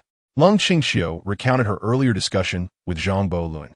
Who is this insightful individual? Someone inquired. His identity must remain confidential, but suffice it to say, he possesses substantial wealth, military resources, and factories for munitions and steel. A collective gasp of astonishment echoed through the group as they absorbed her words. Excitement bubbled among them. If they could invite this individual to their reading club, it would be an extraordinary boon. Not just anyone could operate a munitions factory. Most warlords lacked such capabilities. Lung Qingqiu, we entrust you with a mission. Do everything within your power to invite this person to our reading club. I would also very much like to meet him. Could you possibly facilitate an introduction? Wang Zhangwo asked tentatively. I will need to consult with him first. I cannot guarantee his willingness to meet you. Just do your best to secure an opportunity for us to meet. I will prepare some materials in the meantime, he added. All right, I will give it a try. That evening, upon arriving at the Zhang residence, Lung Qingqiu found herself hesitating in front of Zhang Boluan, her demeanor betraying her inner turmoil. What's the matter, little one? You seem to have something on your mind, Zhang Boluan remarked, clearly noticing her apprehension. After a moment of indecision, Lung Qingqiu finally succumbed to her thoughts and spoke up. Brother Zhang, I must confess that I have joined a book club. The president of our club, Wang Zhangwo, wishes to meet you. If you are amenable to this meeting, I shall arrange it. If not, I shall convey your reluctance on your behalf. Zhang Boluan gently tousled her hair and smoothed the furrowed brow she wore. For your sake, I am willing to meet him, but I must return on the 5th. After all, I am the mayor of Yicheng and also the commander of the Yicheng Independent Regiment. A prolonged absence from my post would invite unwelcome gossip. Thank you, Brother Zhang. I shall inform him tomorrow. The following afternoon, Zhang Boluan went to pick up Lung Qingqiu from school and spotted a student, approximately 8 meters tall and bespectacled, standing beside her. You must be Wang Zhangwo. Please get in the car. Zhang Buluan took a seat in the back with Lung Qingxiu, while Wang Jiangwo settled into the front passenger seat. Soon, they arrived at the Zhang residence. "May I inquire how to address you, sir?" In the grand and opulent living room, seated upon a genuine Italian leather sofa, Li Guoshuo appeared somewhat ill at ease. "Did this girl not inform you? She mentioned that your identity should remain confidential. In truth, there is little to conceal. My name is Zhang Buluan. I am, first and foremost, a businessman, what you might refer to as a capitalist. The Wanjia supermarket is my enterprise. After achieving financial success, I ventured to northeast China to establish a steel mill. And through certain underhanded means, I acquired the titles of mayor of Yicheng and commander of the Yicheng Independent Regiment." Wang Jiangwo was visibly taken aback by Zhang Buluan's candor. Are such matters truly fit for open discussion? Nonetheless, upon hearing Wanjia supermarket, he recognized the wealth of the man before him. "Ah, it is an honor to meet Commander Zhang in person. The success of Wanjia supermarket is hardly a secret. Your establishment of a steel mill is commendable, a true service to the nation. Enough of this idle chatter. Please elucidate the purpose of your visit," Zhang Buluan interjected, seeking to redirect the conversation. "I would like to extend an invitation for you to join our book club." Wang Jiangwo rose from the sofa and bowed respectfully, then extended his right hand, clearly seeking a handshake. "One moment. I am not a student of your institution. I truly join your book club?" At that moment, if Zhang Buluan were to shake his hand, it would signify an agreement. This young man displayed a certain cleverness, which seemed to render him a bit awkward, prompting him to scratch his head. "The book club is actually a rather informal organization, primarily for individuals to read together, engage in conversation, and exchange ideas. Therefore, whether they are students or teachers from our school or individuals from society, as long as they are recognized, they may join our club. There is strength in numbers. Even 3 cobblers can match the wisdom of Zhuge Liang. If that is the case, it appears to be quite reasonable. Although my residence is in Beijing, I seldom find myself there, as I typically reside in the city of Yicheng, Shandong. After all, that territory is rightfully mine, and the local warlords eye it covetously. I cannot afford to be absent for extended periods. This poses no issue. Should our study group experience any intellectual advancements or new ideas, we shall inform you via telegram, telephone, or written correspondence. Regarding the concern of Chamberlain, Wang Jiangwo perceives no significant problems. On the contrary, if they could recruit Chamberlain into their study group, it would undoubtedly bolster their collective strength. Such an individual is one that Wang Jiangwo would certainly not relinquish. Chapter 82. The Pocket Watch. The Core of Time Stopped. In light of this, I shall join your book club. However, is there any badge or emblem associated with membership?" asked Zhang Buluan. "Unfortunately, there is none," Wang Jiangwo replied, somewhat embarrassed. In essence, the book club consists of a group of young individuals gathering to read and converse. It is a remarkably informal organization. There are no insignias or such like. I believe it would be beneficial to have one. While I'm still in Beiping, perhaps you could convene to design an emblem, which I will craft for you. Moreover, considering that your meetings are typically held in the university library, I find that venue rather unsuitable for open discussions. Libraries are meant to maintain silence, serving as places of study for all. Therefore, I propose purchasing a courtyard near your school as your regular meeting place.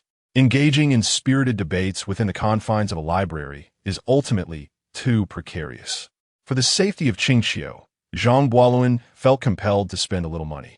Additionally, he planned to renovate the courtyard, at the very least digging a tunnel for emergency evacuations. A lack of foresight may lead to immediate troubles. Contemplating the future is not a flaw. Isn't this a bit extravagant? Acquiring an entire courtyard adjacent to the school is no small matter. Properties in that vicinity typically consist of at least 3 sections. Previously, Mr. Luda, a lecturer at the school, along with 2 others, co-purchased a courtyard. This is of little concern to me. I shall hand over the keys to Qingxiu when the time comes. That very evening, Zhang Buluan instructed his butler to finalize the arrangements for the property. In these times, wealth indeed grants one considerable freedom. Not only that, but Zhang Buluan also dispatched 20 biochemical soldiers to commence the excavation of a tunnel beneath the courtyard. Upon reflection, he considered that tunneling might be less discreet than constructing an underground palace. However, achieving true secrecy posed its own challenges. Only in Zhang Buluan's presence could such a volume of soil be efficiently removed. Furthermore, the support for the underground palace would require a steel framework, which the I-beams from his portable steel factory were perfectly suited for. This, however, meant he would delay his return by several days. The next day, he arrived at the three-section courtyard, selecting the entrance to the underground palace in the central courtyard rather than the front or back. Comme fort, he summoned, and the 20 biochemical soldiers materialized. Zhang Buluan produced his tools, primarily shovels and pickaxes, along with some metal scoops. Without further ado, they commenced their excavation. The soil of Beiping is genuinely sandy and easy to dig. Not to mention, the physical capabilities of these biochemical soldiers have nearly doubled that of an average adult male. Having reached the pinnacle of biochemical enhancement, their efficiency was remarkable. Each individual could remove over a cubic meter of soil per hour. Zhang Buluan took charge of transferring the excavated earth into his portable steel factory, while the completed underground passage was reinforced at any time with I-beams and sturdy steel plates. In the span of merely one day, beneath this courtyard, a structure of 3 rooms, 2 halls, 1 kitchen, and 1 bathroom has been excavated. However, this is insufficient.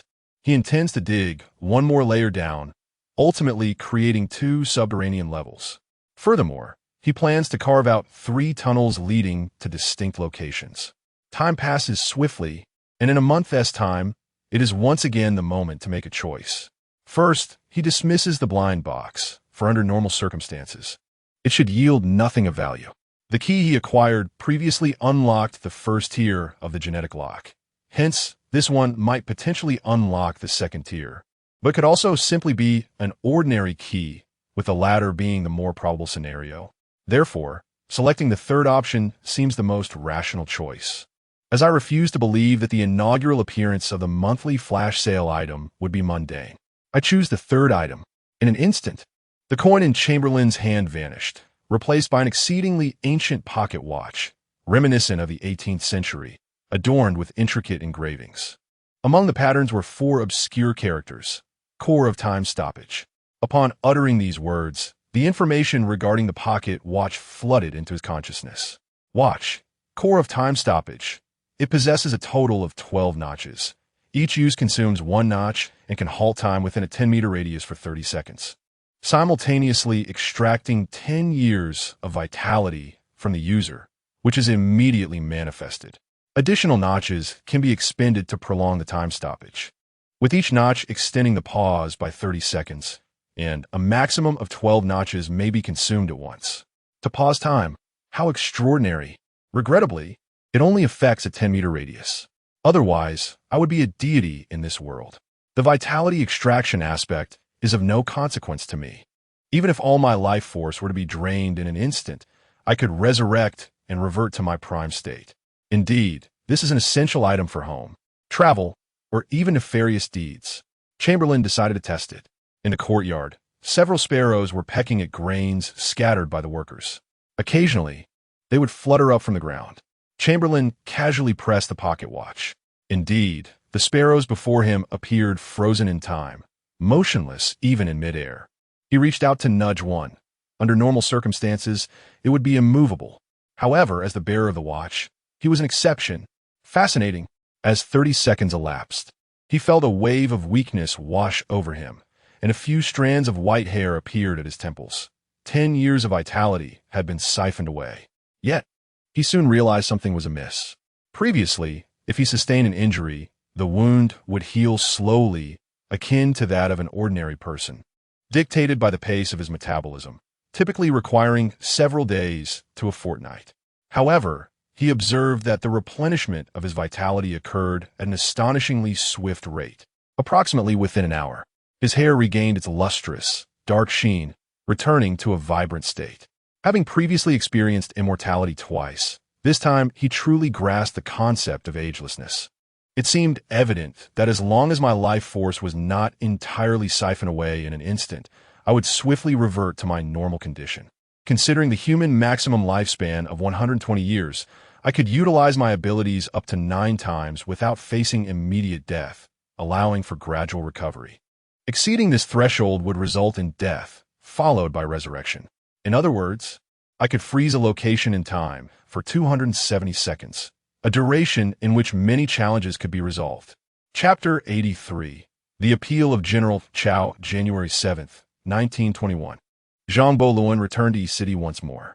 From a distance, he observed a multitude of individuals upstream, diligently constructing a dam. Not even the harshest cold could dampen their enthusiasm. The sole commercial street in Yi City was bustling with activity. Many women, elderly individuals, and children took it upon themselves to clear the snow from the streets. The first primary school of Yi City was already on holiday, while the secondary and high schools would remain in session for a while longer, given that the new year was still a month away. In Yi City, a 12-year compulsory education system was in place, though by the time students reached high school, a division would occur.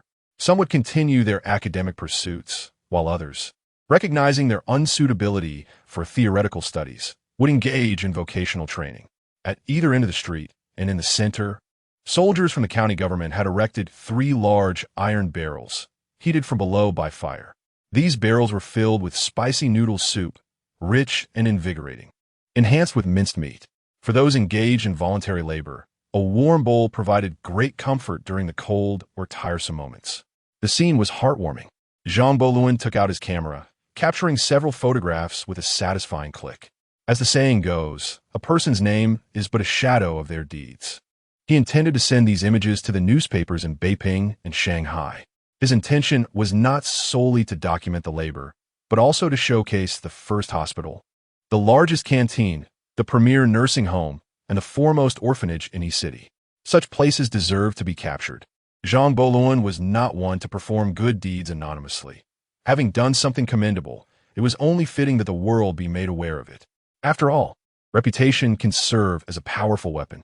Upon arriving at the county government office, Zhang Luan noticed Si Tong seated at her desk, diligently writing and drawing. Completely absorbed in her tasks, so much so that she was unaware of his presence. For a fleeting moment, he felt somewhat inadequate. This was a responsibility that should have been his. Now, Si Tong managed administrative affairs on his behalf, by Xiaozhu assisted in generating income, and his soldiers required no guidance, acting with remarkable initiative. He found himself merely a figurehead. In this scenario, Si Tong and Bai Xiaozhu were the true MVPs. While he enjoyed a fortunate, effortless victory, quietly, Zhang Luan approached Si Tong from behind and gently squeezed her shoulders. "I'm back. There's a matter that requires your prompt attention, one that I cannot address directly." "What is it?" Zhang Luan was puzzled. After all, he had entrusted all administrative duties in Yi City to Si Tong. The city had already found its rhythm, now merely needing time to flourish. There should be no pressing matters requiring his direct intervention. General Chao called. Si Tong rose, playfully pressing Zhang Luan down into the chair, then perched herself on his lap, her arms draping around his neck. "General Chao? Isnt he in Tianjin?" "It's his son, the young Marshal Chao Shaolin." "Ah, it was this little scoundrel. What trouble had he stirred up? Did he require my assistance to clean up his mess?" The mere mention of Chao Shaolin caused a smirk to curl at the corners of Zhang Luan's mouth. This individual is nothing short of a deranged killer, exhibiting unmistakable antisocial tendencies. Furthermore, he is the offspring of a formidable warlord, which significantly amplifies the potential for harm. Indeed, he is a contemptible creature. Yesterday, General Chao contacted me, prompting me to dispatch personnel to investigate the neighboring poaching. He has taken numerous lives for absurd reasons. For instance, he executed a man simply because the restaurant served him beef in his noodle soup, despite his declaration of a dislike for the meat. Subsequently, he also murdered a woman and a child, devoid of any justification, merely for the thrill of it. Under normal circumstances, this would be a trivial matter for General Chao, were it on his own turf. However, the current military governor here is affiliated with the Anhui faction, not the direct lineage. General Chao's influence does not extend to our region. Coincidentally, he has reached out to you, as the independent regiment commander, knowing of your collaboration in Tianjin. He wishes for your assistance in extracting the perpetrator. Citing briefly outlined the entire sequence of events. Alas, to rescue such a scoundrel is not something I am inclined to do. Yet, I find myself with little choice. Assistance is necessary, but he must face retribution. While he may evade death, he cannot escape the consequences of his actions. By the way, does Puching possess any armed forces? Asked Zhang Boluan. There are no formal military units, but a militia exists, albeit with limited weaponry, primarily reliant on melee arms. It is evident that Siding has already dispatched scouts to gather substantial intelligence on the situation. I shall venture there again tomorrow. Are you not concerned that by then, this young Master Chow may have met his demise in Puching? Siding chuckled. If he dies, so be it. He is not my offspring. Even if such a wretched child were mine, I would prefer to end his existence swiftly than to endure the shame. Are you not afraid of General Chow? Huh? Fear him? Give me 2 more years, and I could unseat him. For now, this is Anhui territory, not his direct domain. My assistance is a courtesy, and withholding it is merely a matter of principle. Zhang Guoluan had never held the warlords of Beiyang in high regard. Perhaps you should go today. At least you could do General Chow a favor, which may prove beneficial in the future. Siding pondered for a moment before advising against it. There is no need. The militia in Puching will not dare to harm him. He will not perish. Let him languish in prison for a while, enduring some suffering. As for today, I wish to treat you well. Have you concluded your administrative duties? If not, we may address them tomorrow. Let us return home for now. Zhang Boluan lifted Siding and carried her towards their residence. Do not do that. It would be unseemly if others were to see. What is inappropriate about it? Zhang Boluan continued his course, placing Siding gently into the vehicle and accelerating towards the Zhang residence. What would you like for dinner tonight? I can have the chef prepare something. I wish to eat you. Oh dear, and so, the night passed in silence. On the second day, a convoy of 10 military transport vehicles, comprising a total of 200 individuals, led by Zhang Bok, set forth with 10 Maxim machine guns and each soldier armed with an automatic rifle. Thus, they marched with great pomp towards the neighboring county. The distance between the two towns was merely 100 kilometers. Although the vehicles of that era were rather inadequate, they arrived in just a little over 2 hours. With such an armed contingent, the city gates dared not impede their passage, and they proceeded directly to the county government office. Among the 200 soldiers, 180 disembarked and formed a line, while the remaining 20 stayed on the vehicles stationed beside the Maxim machine guns. Who is in charge here? Zhang Bok inquired, producing a large metal loudspeaker and handing it to a nearby soldier to announce. Soon after, a dark-skinned man, exuding righteousness, emerged from within. I am Yuan, the commander of the Puching Defense Corps. May I ask who you are? He said, clasping his hands in a respectful greeting. Chapter 84. 5 minutes insufficient for execution. I am Zhang Boluan, the commander of the independent regiment from the neighboring Goose City. I have come today to escort Chow Shaolin, the young marshal, away. Zhang Boluan greeted him with a respectful gesture. This wretch, Chow Shaolin, has been killing indiscriminately in our territory, and for murder, one must pay with their life. I had long heard of Commander Zhang's reputation. Goose City has flourished under his governance. He has redistributed the land of 3 landlords to ordinary farmers, while also employing individuals to construct roads, schools, and hospitals, ensuring they receive fair wages. The people say you are a benevolent ruler who cares for his subjects as if they were his own children. Yankanan elifeted Zhang Bolunes status furter. Commander Yang, your praise does little to aid our cause, although the territory of the Great Marshal does not lie within our borders. The collaboration between the direct and Feng factions has led to a significant decline in the influence of the Yuan faction in the north. In a couple of years, this region may very well become the domain of the direct faction. If you execute his son today, whether by gun or guillotine, it would exact a grave toll. In a few years, there might not be a single survivor left in Poo City. Thus, you must weigh the importance of 3 lives against the well-being of an entire county's populace. The choice rests solely in your hands. For me, whether you release this individual today is of little consequence. A few days ago, the Great Marshal contacted me, My visit has already sufficed as an explanation. Commander Yang, does your Poo City Defense Corps possess 100 rifles? Know that the Great Marshal commands far more artillery than that. Are you truly prepared to confront such odds? As Zhang Bolin stated, his desire for this individual to depart is rather indifferent, as merely being present suffices. However, the age-old principle of paying for murder and repaying debts still holds true. Commander Yang remained reluctant, yet deep down, he understood that this individual must be released. Otherwise, he could have been executed on the spot. Why keep him imprisoned? It serves no purpose. The reasoning is clear, but some wield power without regard for logic. You should be aware of this reality. In truth, there is no need to wait a couple of years. If the Great Marshal is willing to offer us some benefits, the commander will compel you to release him. Failure to do so could yield grave consequences. A man of honor knows when to yield, and some grievances must be endured. However, one cannot allow a life to be lost on their territory. Reflect on this matter. I will grant you 3 minutes to contemplate your decision, after which I shall take my leave. At that moment, Yang Kunan found himself in a quandary, reluctant to release the prisoner, yet recognizing the necessity of doing so. He must provide an explanation to the families of the deceased and to the citizens of Poo City. 2 minutes later, Commander Zhang, please follow me. The two men proceeded into the county office, where a rudimentary jail awaited. Zhang Bolun. Ha, I knew it. You thought you could kill me? Dream on. Chao Shaolin's laugh echoed like that of a madman. When the Wanjia supermarket first opened its store in Tianjin, he was also involved, hence his acquaintance with Zhang Bachin. If you say a few more words, you might find yourself in prison, Zhang Bachin remarked. With a simple nod, Chao Shaolin fell silent. Release him, Yunkanan exclaimed, a statement bursting forth between clenched teeth.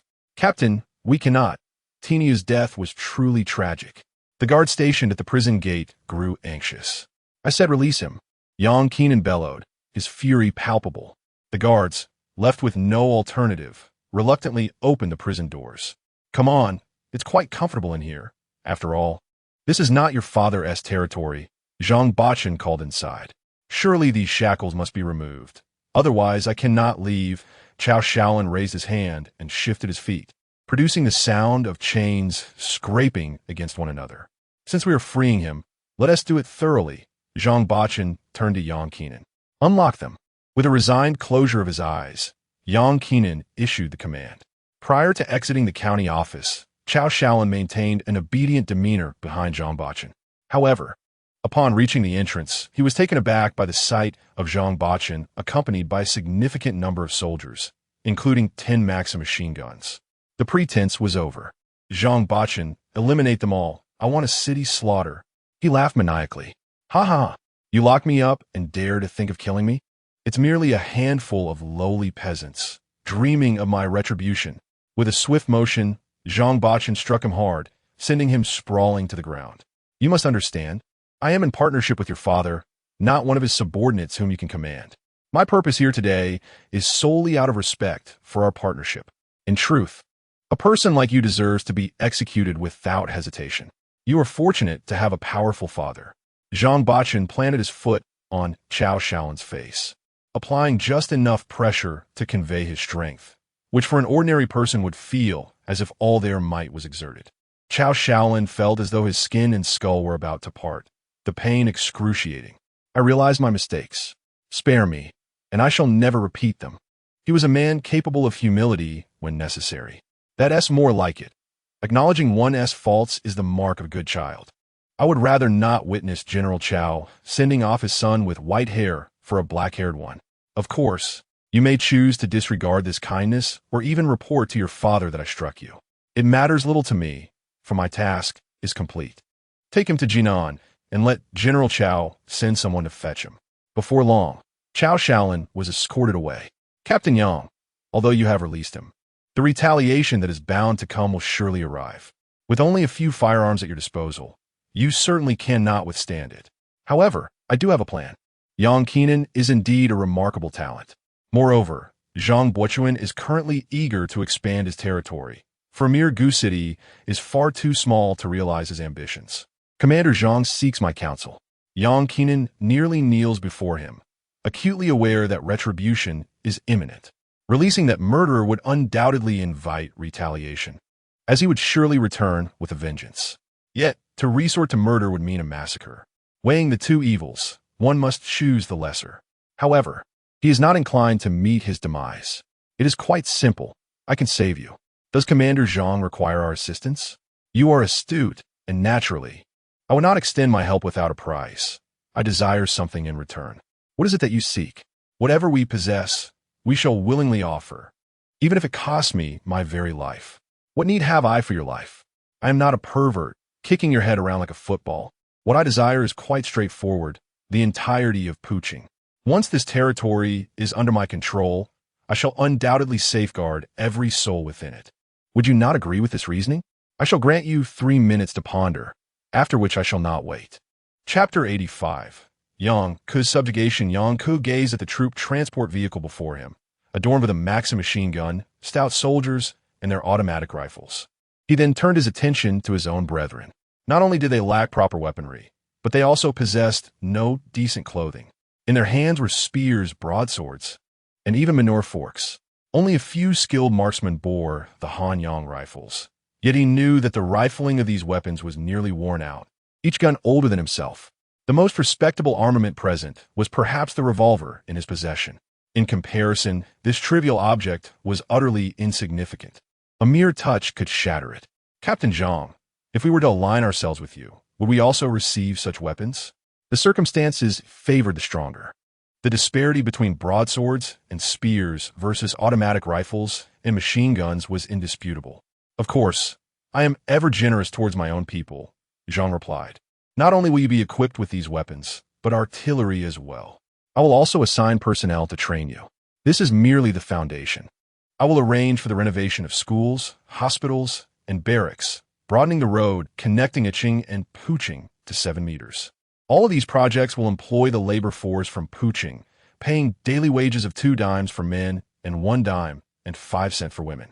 The elderly and children can undertake lighter tasks, earning a dime each day. During work, 3 meals will be provided daily, with at least 1 meal featuring meat, ensuring ample rice and steamed buns. Thanks to the commercial network of Wanjia supermarket, Zhang can procure the most affordable grains. He owes a debt of gratitude to Bai Shuzhu, who previously suggested investing a portion of the profits into a shipping company during the last dividend discussion. The rice from Southeast Asia and wheat from the Americas are priced at half that of domestic goods. Even with shipping costs included, they remain over 30% cheaper. Once these grains reach the market, their prices align with local produce. Yet for him, they're significantly more economical. The large-scale breeding farms outside Iching have long been established, utilizing European large white pigs, known for their rapid growth and substantial feed intake.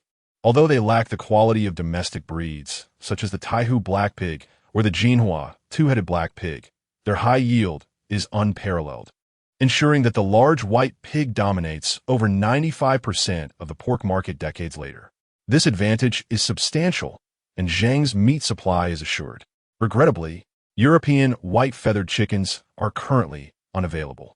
Domestic breeds like the Luo and San Yellow chickens yield approximately 200 eggs annually, and this number diminishes by half after 3 years, ceasing production entirely by 6 or 7 years.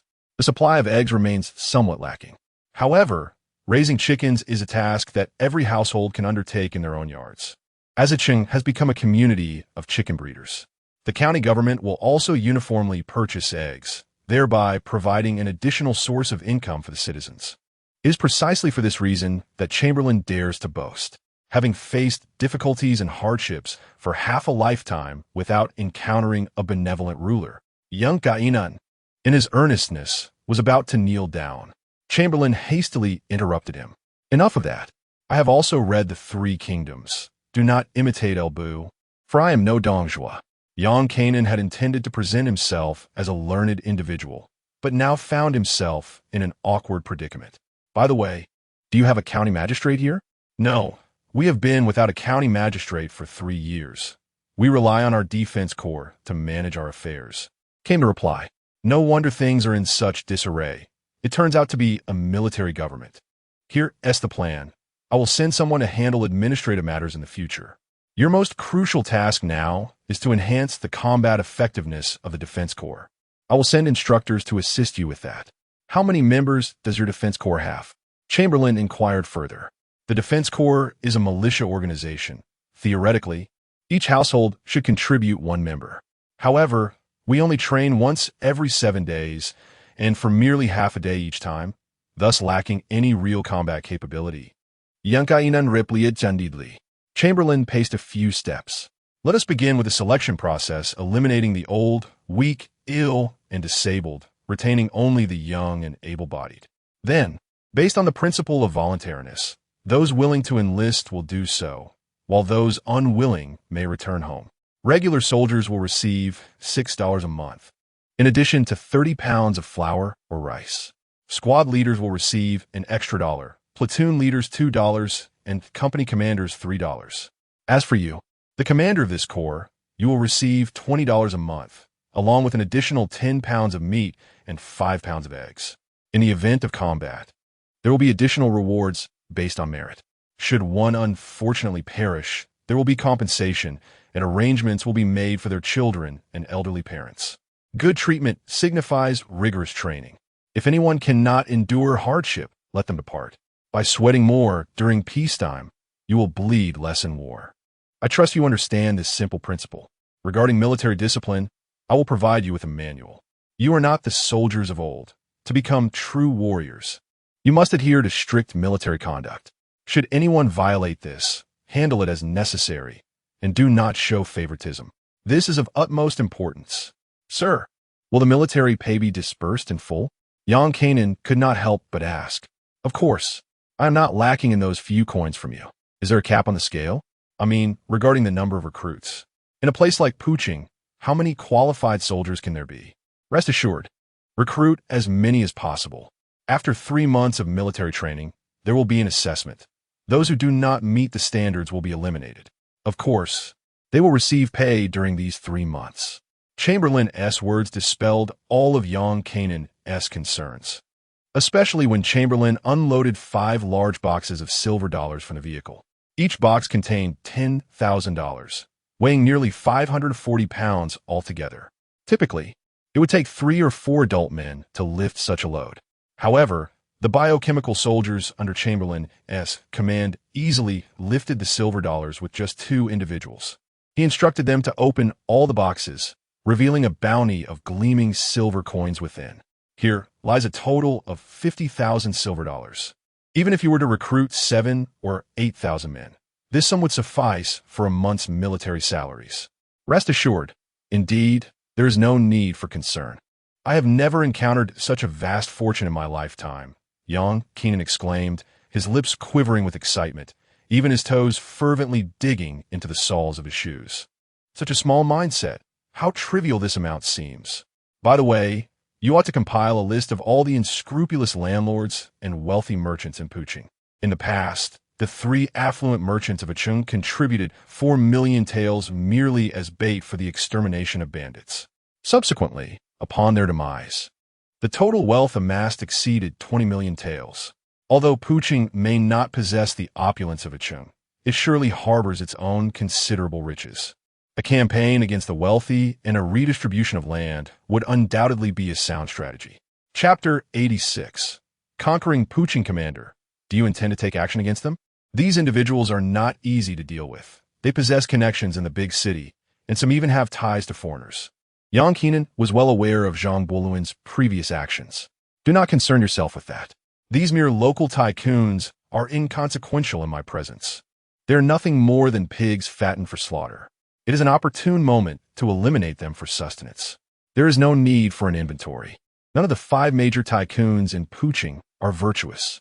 They engage in usury, forcibly abduct women, unlawfully acquire land, dominate the market, engage in coercive trade, and have even committed murder. In short, they have committed nearly every crime imaginable within a small county.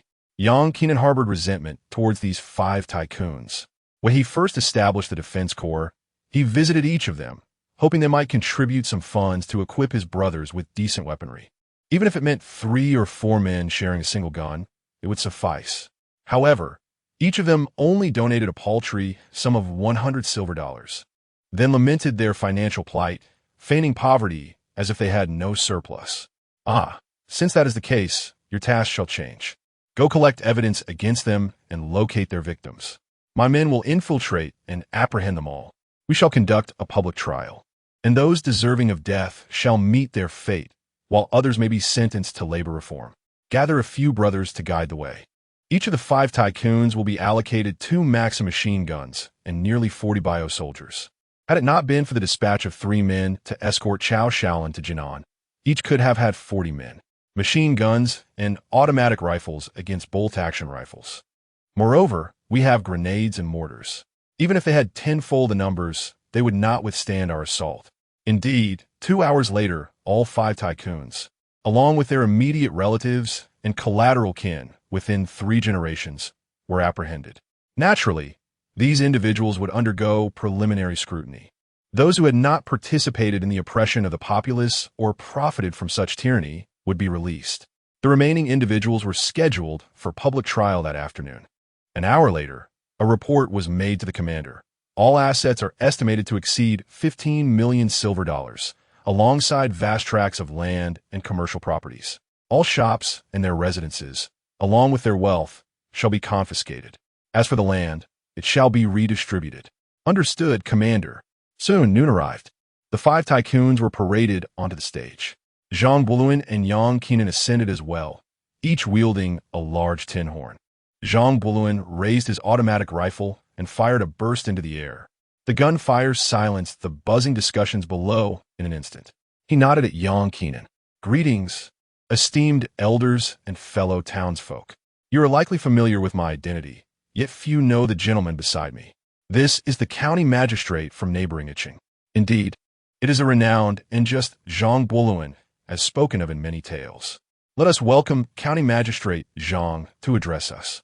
Zhang Bohan took 2 steps forward and grasped the large iron trumpet. The title of Lord of the Sky is merely an exaltation bestowed upon me by the masses. However, I have always adhered to 3 principles in my endeavors: fairness, fairness, and once more fairness.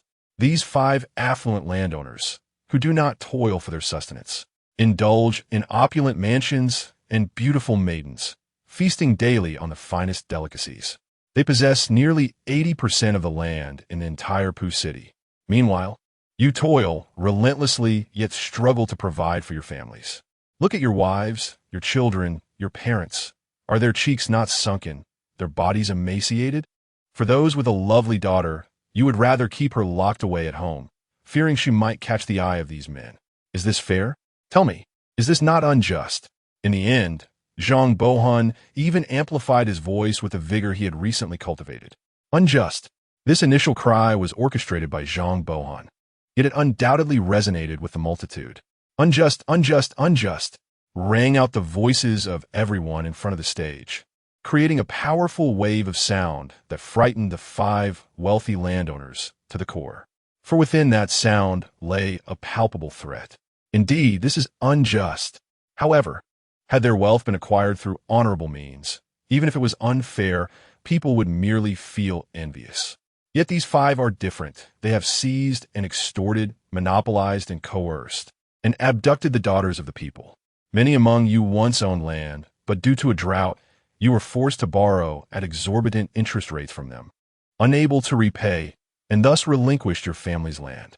Perhaps it was due to an illness, leading you to borrow for medical expenses, only to sacrifice your daughters as servants in their households. Or perhaps in the pursuit of marriage, you borrowed for a bride price, surrendering your ancestral home to them.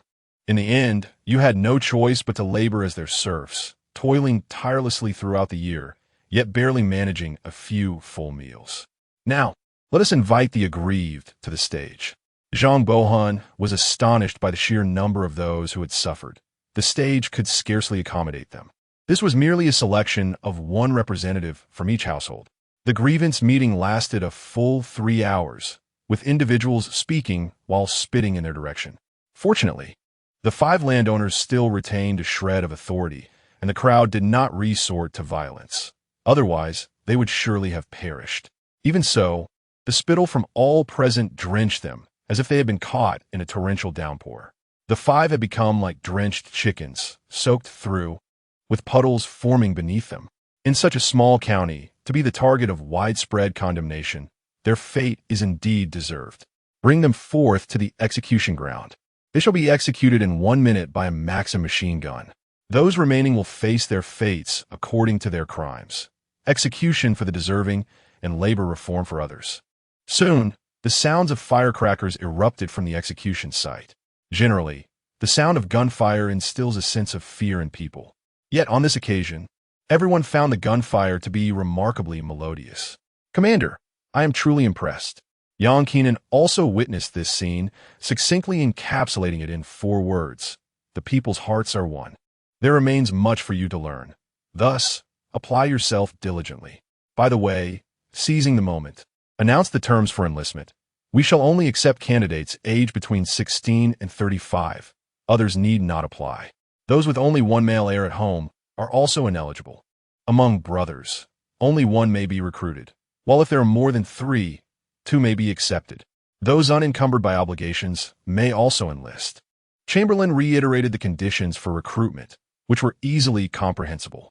As anticipated, the subsequent enlistment process proceeded remarkably smoothly, with enthusiastic volunteers coming forth. Some individuals, despite not meeting the criteria, resorted to desperate antics on the ground. However, this was an unwavering decree set forth by Chamberlain, and Yuan dared not defy it. Chapter 87. You Chillois journey south, I desire their demise. That place does not belong to us. They must perish. I am your only son. In truth, you are not my sole offspring. You are merely my publicly acknowledged son, while privately, you have several brothers. Impossible.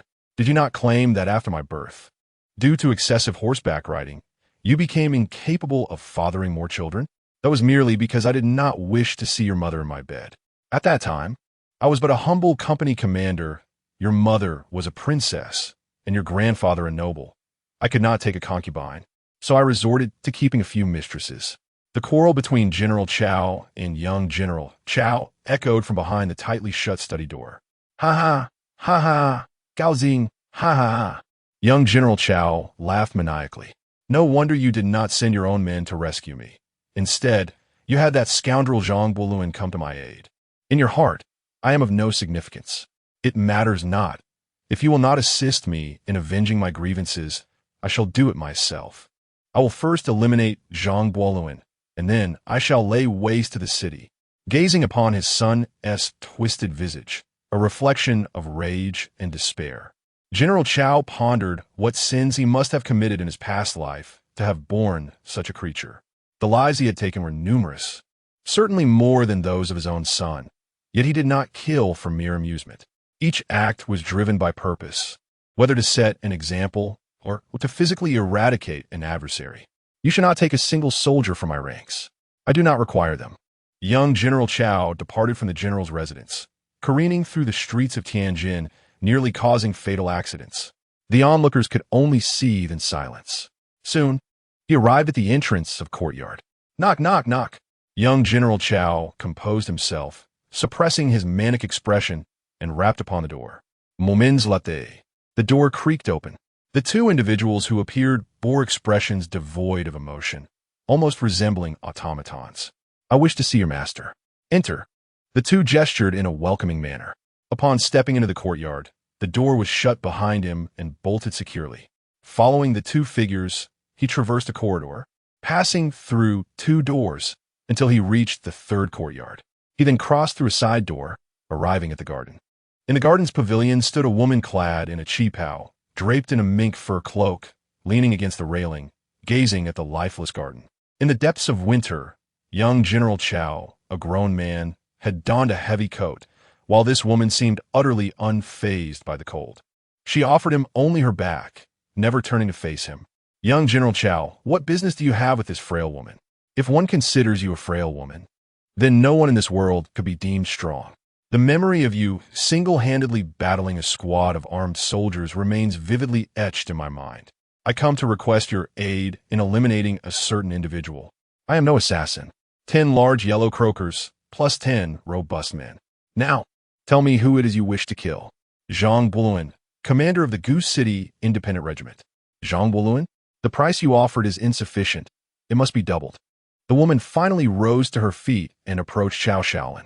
Had Chamberlain been present at that moment, he would have recognized her. She was indeed Yu Qiluo. Perhaps this was the butterfly effect of Chamberlain's appearance. Instead of being consumed by the ancient beast Tao Dai and transformed into a diminutive cat, she had journeyed from Wenxian to Tianjin. In this bustling city teeming with a vast populace, there were also countless destitute beggars. These beggars, neglected and devoid of relatives or social connections, provided her with the vital essence she needed to sustain her current form. Though her soul remained immortal, her corporeal body faltered, necessitating the absorption of life energy through dark sorcery. Upon hearing Xiao Shaolin mention Chamberlain, she was reminded of one of the two individuals that would forever linger in her memory. The first was the heartless mage, and the second was Chamberlain himself. Zhang Xianzong could only be counted as a half. The first two had bestowed upon her a sense of boundless vitality, while the latter had imparted the meaning of emotion. Regrettably, Zhang Xianzong had perished, and the heartless mage had vanished. With scant information at her disposal, she had no knowledge of Chamberlain's whereabouts. Thus, when news finally reached her, she was understandably exhilarated. Very well, if it must be doubled, so be it. It seemed that 10 large yellow croakers and 10 lives were trivial in Xiao Shaolin's eyes. First, provide me with half as a deposit, then arrange for me to be taken to this so-called Goose City. Return when you are prepared. With those words, Yu Qiluo dismissed her guest. As Xiao Shaolin departed the courtyard, he glanced back. In that fleeting moment, he felt an impulse to keep her close. However, reason swiftly quelled that urge. A woman like her was far too perilous to have nearby. She possessed a madness surpassing his own, coupled with extraordinary abilities. Merely with some paper cutouts, she had outwitted over 30 armed soldiers, ultimately annihilating them. It was utterly terrifying.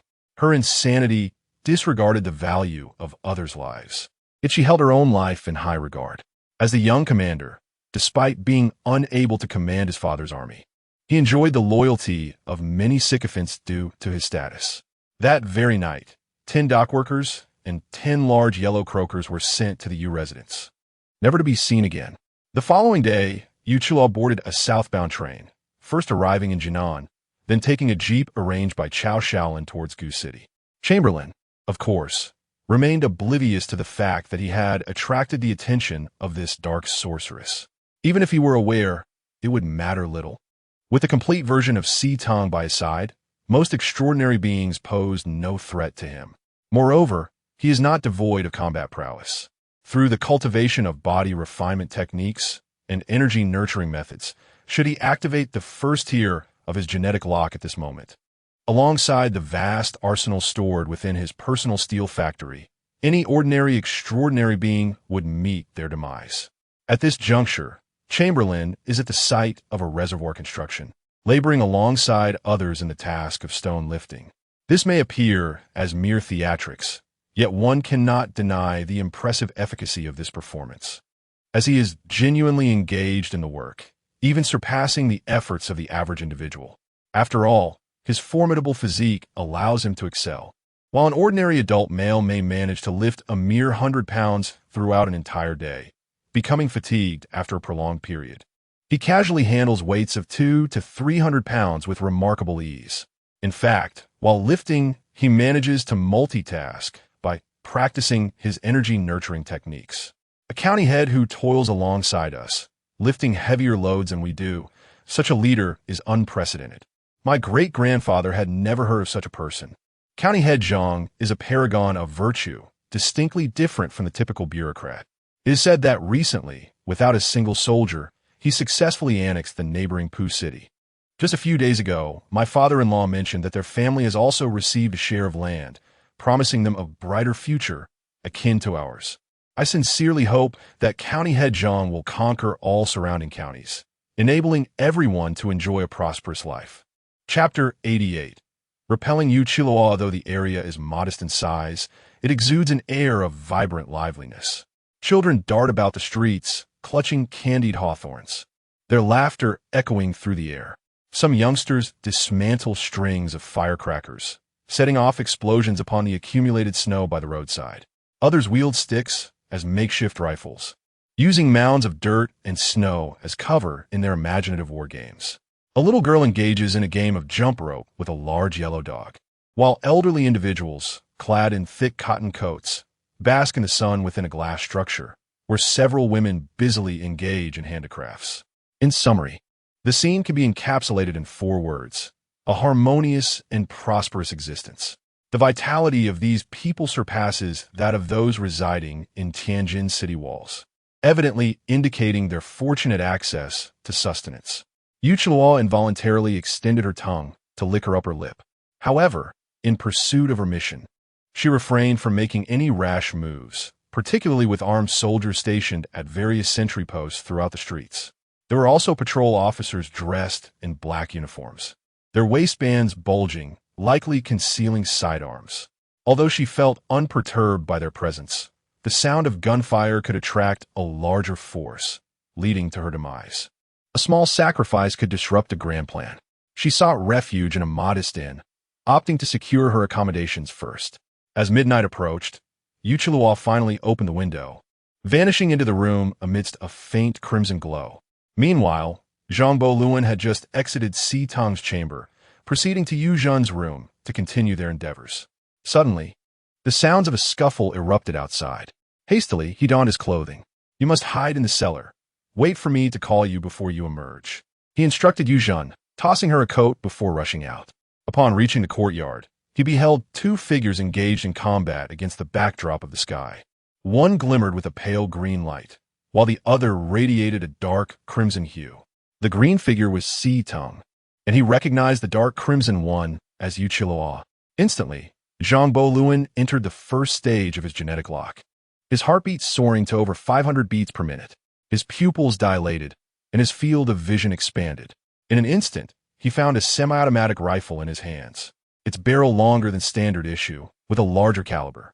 This was a modified sniper rifle developed behind the munitions factory, intended for special operations. While it may not prove particularly useful in large-scale warfare, it can be invaluable in certain situations. He raised the sniper rifle and fired 3 shots into the air. The 7.99mm bullets boasted tremendous power, with an initial velocity approaching 3 Mach. At such close range, evasion was nearly impossible unless one could anticipate the trajectory of the shots. The precision of Zhang Luan's 3 shots was deliberate, no matter the prediction. At least one bullet had to find its mark. One bullet struck Yu Chilua in the abdomen, obliterating half of her midsection and creating a gaping wound. For an ordinary person, such an injury would likely be fatal. However, for Yu Chilua, the situation was quite different. Just prior to her arrival, she had absorbed the life essence of 10 robust men, leaving her brimming with vibrant vitality. She could indeed mend her wounds, but lingering any longer could result in sustaining further injuries, depleting her precious life force. If that were to happen, her corporeal form would perish. Once her body succumbed, her soul would become as ephemeral as a drifting leaf, unable to endure for long before dissipating into nothingness. At this moment, a singular thought consumed her mind: escape. In an instant, a multitude of paper-cut figurines erupted from her small satchel, enveloping Yu Chilua like a silken cocoon. Swiftly fleeing at a speed exceeding 100 meters per second, Zhang Buoqing fired several more shots, confident that at least one had struck true. Yet the figure had already melded into the shadows of the night, vanishing from sight. Just as Si Tong intended to pursue, Zhang Buoqing restrained her. "Do not chase a cornered foe. She is but a minor evil cultivator. Should she dare to return, I shall dismantle her completely." He mused that this woman resembled the one he had encountered in Yuan County, the wife of the vice officer Zhang. Indeed, she was an evil cultivator who had lived for centuries, yet he had managed to inflict significant injury upon her. It was unlikely she would return anytime soon. They should retreat and rest. The sniper rifle in his hand seemingly vanished in a thin air, and he embraced Si Tong as they made their way back. On Torch Road, he sensed an unfinished task weighing on him. Meanwhile, Yu Zhen, hidden in the cellar, heard the distant gunfire and quickly concealed herself in the corner, tightly wrapping herself in a quilt. Eventually, the gunfire ceased, but Zhang Buoqing did not come to summon her, leaving her too fearful to open the cellar door. It was not until the following day that Zhang Buoqing called Yu Zhan for a meal, prompting him to remember the woman still hiding in the cellar. Naturally, this led to a flurry of complaints. After Yu Qilua's escape, she dared not linger in East City any longer. Under the cover of moonlight, she fled the city, making her way towards Jinan without a backward glance. Fortunately, her substantial reserve of life essence had spared her life. Otherwise, she would have surely perished the previous night. Yu Qilua rubbed her abdomen, still feeling a lingering ache. What sort of weapon is that, so vastly superior to the ordinary? Even my paper figurine shield could not withstand it. It was no jest. That was an anti-material sniper rifle, equipped with tungsten steel armor-piercing rounds. Each bullet as long as a palm. Had she not been fortunate enough to survive being torn asunder by a single shot, it would have been a different tale entirely. Upon reaching Jinan, Yu Qilua wasted no time in returning to Tianjinwei. Meanwhile, Zhang Buoqing conferred with Sitong. It is peculiar. We have not provoked her. And by all reasoning, she would not attack us without cause. Sitong furrowed her brow in agreement. During their time in Wang County, they had scarcely interacted with Yu Qilua, nor had they had much engagement with her husband, the vice officer Zhang, aside from sharing a few meals. There is no deep-seated enmity between them. Such a seasoned, evil cultivator, having lived for centuries, would surely value her own life above all else. Attacking a warlord with an army without just cause, does one not fear for their life? Her confidence in withstanding modern weaponry is astonishing. Recently, the only individual we have offended is one. Are you referring to General Chao? Zhang Luan has relayed to Sitong the incident where he struck Chao Shaolin, knocking out several of his teeth. From your account, this individual hardly resembles a typical person. Although you saved him, you undoubtedly stripped him of his dignity. It is entirely reasonable for him to seek revenge. Yet, how do these two individuals connect? Her husband, Zhang Xianzong, was once a soldier under General Chao's command before aligning himself with General Zhang in the northeast. There seems to be a tenuous link here. Perhaps General Chao has visited Wen County and inadvertently discovered Yu Qiluo's extraordinary abilities. Zhang Luan believes this is the only plausible explanation. Chapter 89. The Pocket Watch and the Copper Mirror. Capturing Yu Qilua Chao Shao Shui. I have incurred significant losses this time in my efforts to assist you, so please expedite the payment of the remaining balance. Upon returning to my lair in Tianjin, it wasn't too long before Chao Shaolin paid me a visit. So, it's true he is dead. Ha, you dare to strike me and even knocked out 2 of my teeth. I shall make the necessary arrangements. As I watched Chao Shaolin depart, a piercing coldness enveloped my gaze. This insufferable fool, had he not been of utility to me, I would have slain him on the spot. Chao Shaolin, in his navet, failed to ascertain the truth and, with blind faith, believed that Zhang Luan was indeed deceased, promptly bringing the final payment, which included an additional 5 robust men. To him, human life held no value whatsoever. With the infusion of vitality from these 15 strong souls, I found myself rejuvenated. Curse you, Zhang Luan. I had no intention of killing you, merely wishing to capture you for a thorough taste of your essence. Yet, you sought to eliminate me. I shall exact my revenge. Alas, unbeknownst to me, Zhang Luan had pieced together the situation through careful analysis and was heading straight for Tianjin. One cannot engage in thievery without fearing the watchful eyes of the hunter, especially when such a centuries-old specter is on one's trail. Thus, he felt compelled to eliminate this imminent danger. Disguised in tattered cotton garments, smeared with a thin layer of grime on his face, neck, and hands, and his hair greased and dusted, he resembled an ordinary commoner. Upon arriving in Tianjin, he rented a modest courtyard and released 10 bio soldiers, unarmed, primarily trained for reconnaissance. He presented a sketch depicting Yu Qilua. Find this person and ascertain her whereabouts, he commanded. Yes, Commander. The 10 men donned beggar attire, rendering themselves unkempt before venturing out. That night, Zhang Luan's expectations were met. All pertinent information regarding Yu Qilua was uncovered by the scouts.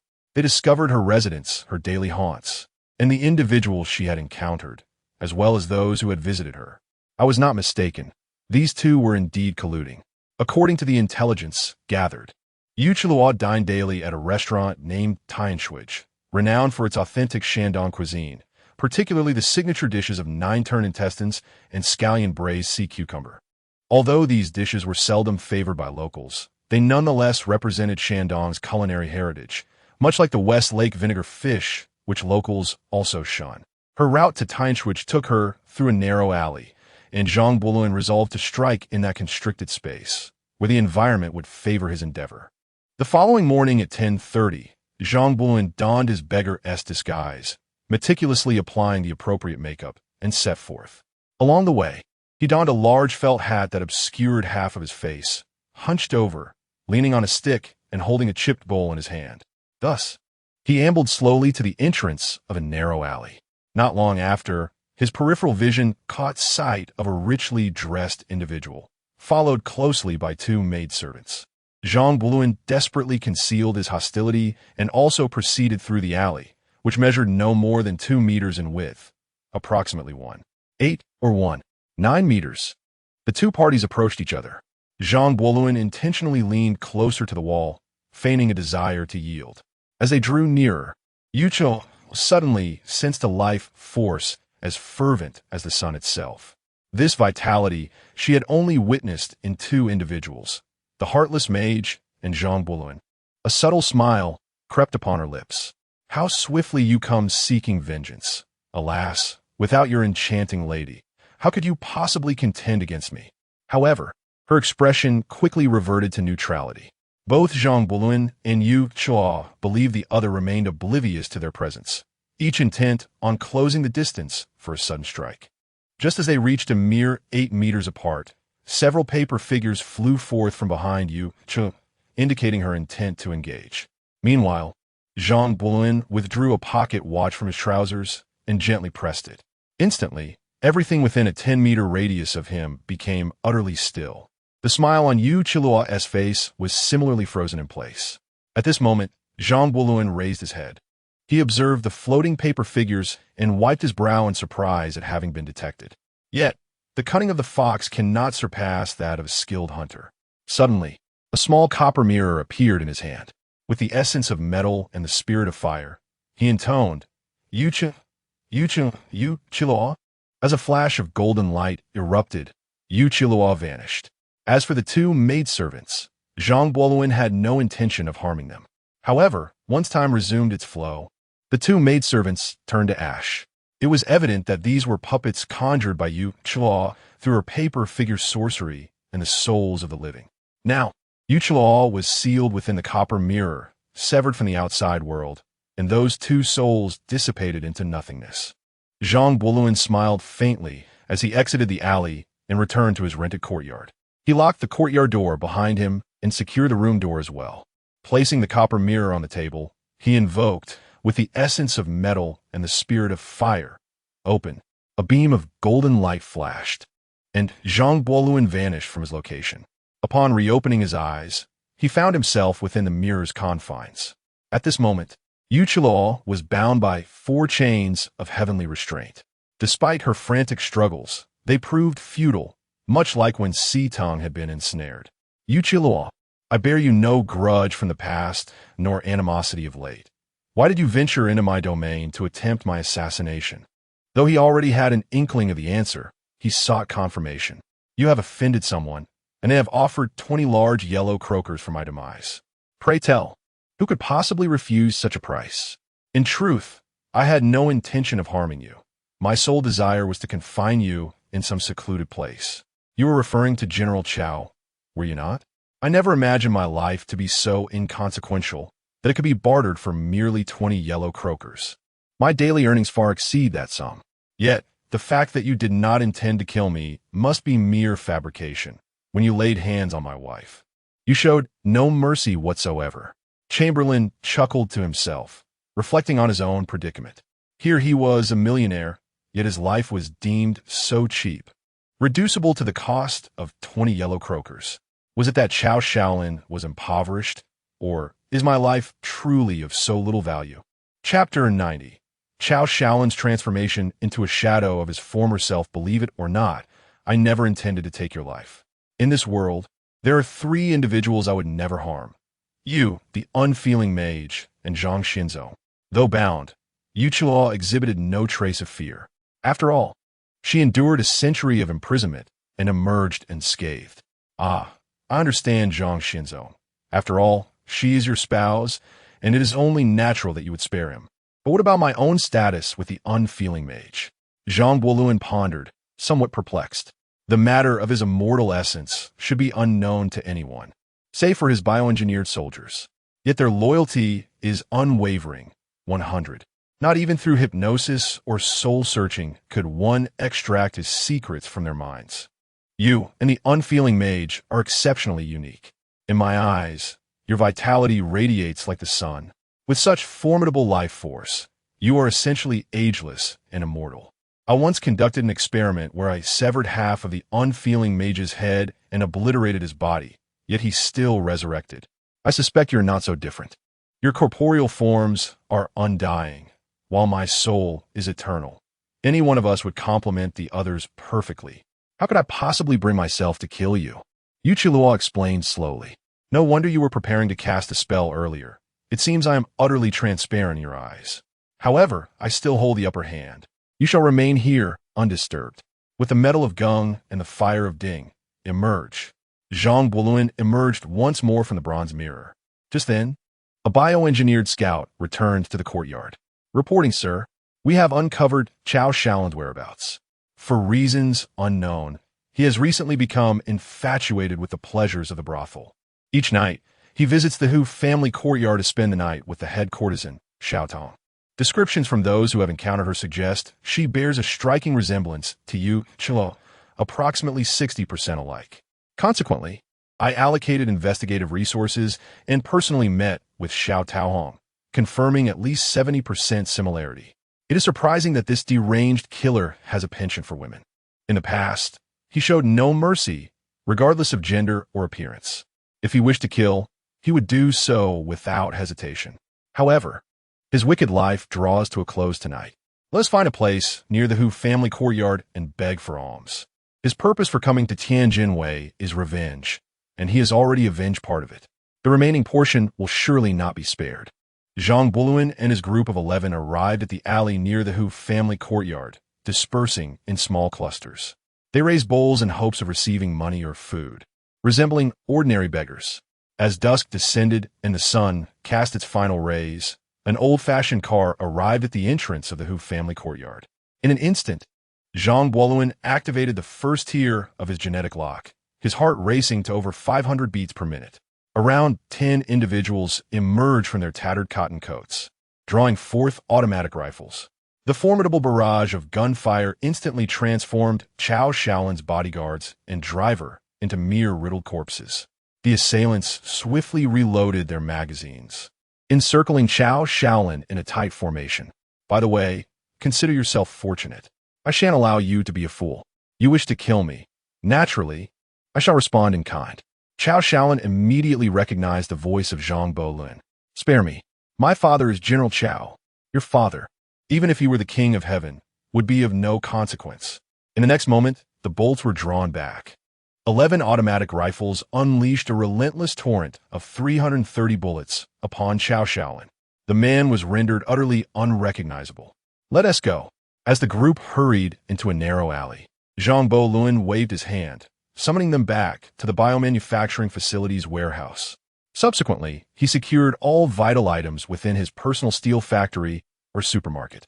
Finding an isolated corner, he produced a dagger and plunged it into his own temple. An hour later, at the Zhang mansion in Beiping, Zhang Guoluan revived with a sharp gasp in his study. He assessed the energy he had cultivated within himself. Fortunately, it remained intact. After dressing, he emerged from the master bedroom. Master, when did you return? Do not inquire about matters that do not concern you. Zhang Guoluan cast a glance at Butler Yi. Understood, master. Shall I prepare dinner for you? By this time, it was already 7 o'clock. His revival had consumed an hour. During that hour, he was entirely devoid of consciousness, unaware of his whereabouts. Regardless, upon opening his eyes, he found himself alive, with an hour having elapsed. Just prepare something light to satisfy my hunger. Zhang Luan rested at the Zhang mansion for the night, and the following day, he visited Beiping University, seeking out Lung Qingxiu. Their last encounter had been hasty. Not only had he failed to renovate the house promised to the reading club, but he had also neglected a hand over the keys to Lung Qingxiu. Brother Zhang, Qingxiu. The two embraced fiercely, disregarding the onlookers' raucous reactions. However, Lung Qingxiu soon regained her composure. Overcoming her shyness, she introduced Zhang Luan to several other members of the reading club. This is Brother Zhang. To ensure safety, Zhang Luan activated a first-level genetic lock, sensing any hostility. He discovered that these individuals bore him no ill will, and even Wang Jiangwo expressed gratitude. I have come today to share some splendid news. Please follow me. Zhang Luan led the group of young men and women out of Beiping University. Within less than 5 minutes, they arrived at the entrance of a courtyard. Previously, I mentioned to your president that discussing matters in the library was rather inadequate. It lacked the fervor and excitement. Thus, I have decided to provide you with a gathering place, this courtyard. During this time, I have made arrangements for a renovation. You may enter and take a look. The exterior of this residence resembles a traditional Yuan, yet its interior boasts a modern aesthetic. It even features separate bathrooms for men and women, one situated in the front courtyard and the other in the rear. Additionally, the layout has been thoughtfully designated for specific functions, including male and female dormitories, a communal kitchen, and a dining area. The premises have been meticulously renovated, with new flooring laid, a basketball hoop erected, a badminton court constructed, and several table tennis tables available. A well-equipped gym for strength training has also been included. Naturally, meeting rooms and offices are indispensable components of this establishment. In a remarkable feat, Mr. Zhang has installed an independent power supply, distinct from the external grid. A diesel generator is housed within the distribution room, expertly soundproofed to prevent any disruptive noise from reaching the outside. This is truly impressive. Everyone was taken aback by the facilities. While they explored their surroundings, Mr. Zhang led Qingqiu Lung to the entrance of the basement. This area is of utmost importance, a secret known only to her. In the event of an emergency, it serves as a discreet escape route. However, it must remain confidential, for should everyone be aware of this passage, it would cease to be a true escape route and merely become a thoroughfare. Do you understand? It was the first time Qingqiu Lung had witnessed such seriousness on Mr. Zhang's face, prompting her to instinctively nod in agreement. Chapter 91. Si Ting's pregnancy having resolved the housing matters, Zhang Luan felt a significant weight lifted from his shoulders. He had to return to oversee the arms factory, and after only a brief stay in Beiping, he drove back to East City in his Jeep. Upon his arrival, he promptly released the batch of bio-soldiers that had been stockpiled in the biochemical plant, another 50 of them. Currently, the number of bio-soldiers under his command had surpassed 1,000, and with their superior weaponry and ample ammunition supply, they were well equipped to support small-scale engagements.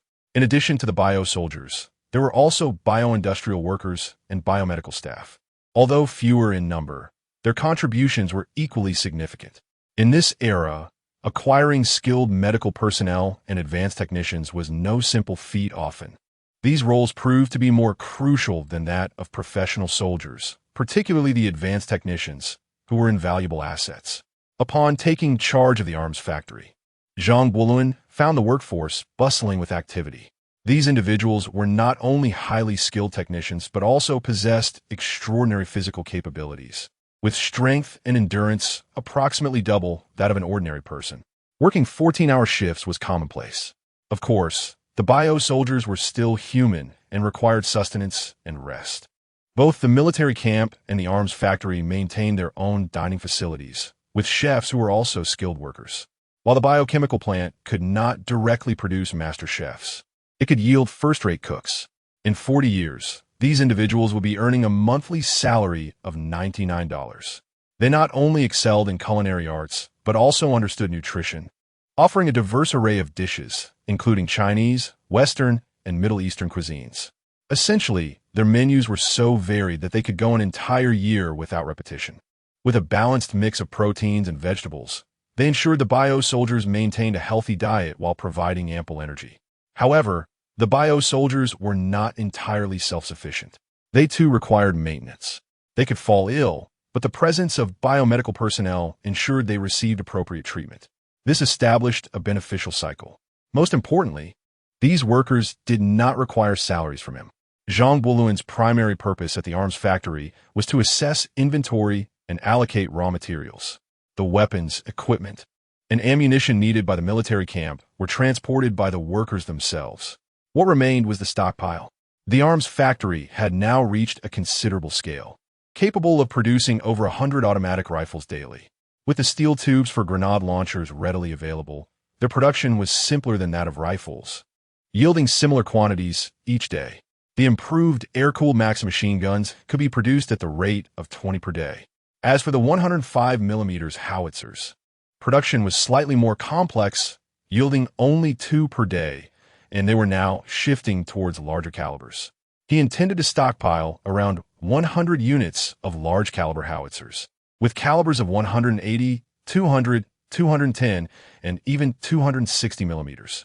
The production capacity for semi-automatic rifles was more limited, with only 50 available each day.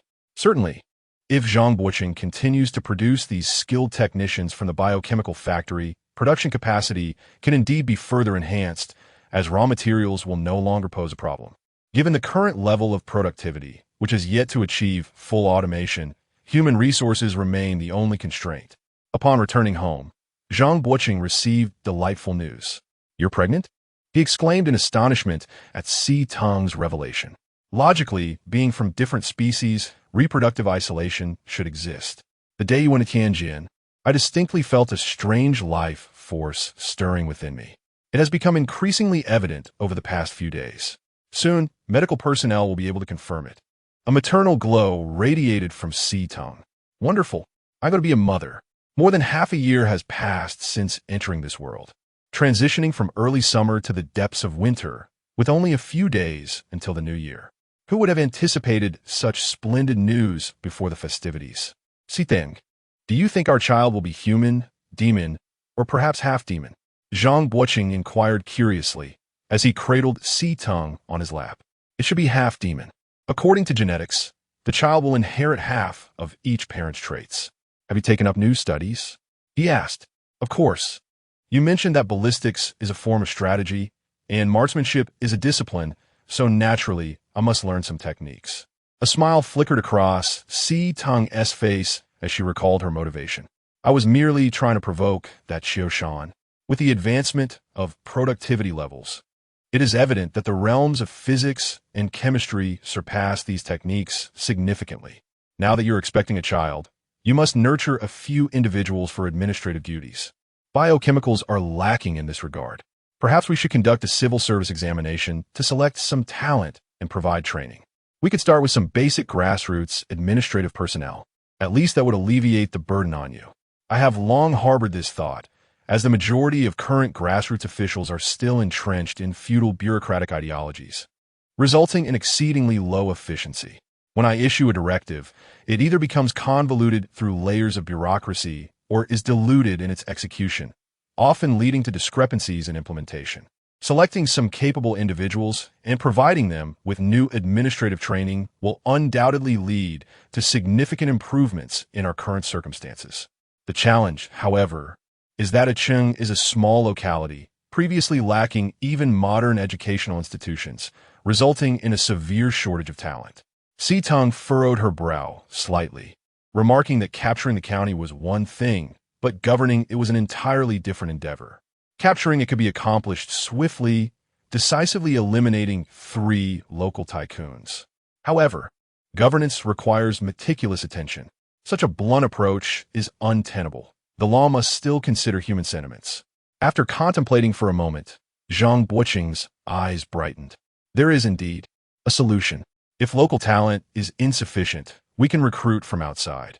Many university graduates seek a platform to showcase their ambitions, and we can provide that opportunity.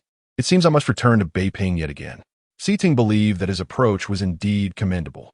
The talent recruitment plan gradually became clearer through the discussions between the two individuals. At this moment, Tianjin was under martial law, and the situation for beggars had become dire. Many had disguised themselves as beggars, and now every individual in that role faced arrest. After rigorous interrogations, those found innocent were still conscripted as free laborers. Anyone with even the slightest suspicion or unclear identity was sent to endure harsh conditions. In an instant, the streets were devoid of beggars. Whether due to exceptional circumstances or sheer laziness that had led them to this plight, they were all desperately seeking legitimate employment, fearing the possibility of being apprehended. Chapter 92. Yu Chilao offers her loyalty. All of this is in vain. Zhang Buoluan departed from Tianjin Wei using the method of death to return. How could one investigate this? Fortunately, at this moment, General Chao unexpectedly retrieved one of his illegitimate sons. Whether he truly found him or merely claimed him, only he knows in his heart. Regardless, the investigation into the assassination of General Chao was not conducted with great rigor. It was merely a tempest with little rain. 10 days later, the state of martial law in Tianjin Wei was lifted. After satiating Yuzhen, Zhang Buoluan retreated to his study. Medal of Geng, Fire of Ding open. After a lapse of 10 days, Zhang Buoluan once again entered the magical bronze mirror. I wish to release you, yet I require your absolute loyalty. You still hold some value for me.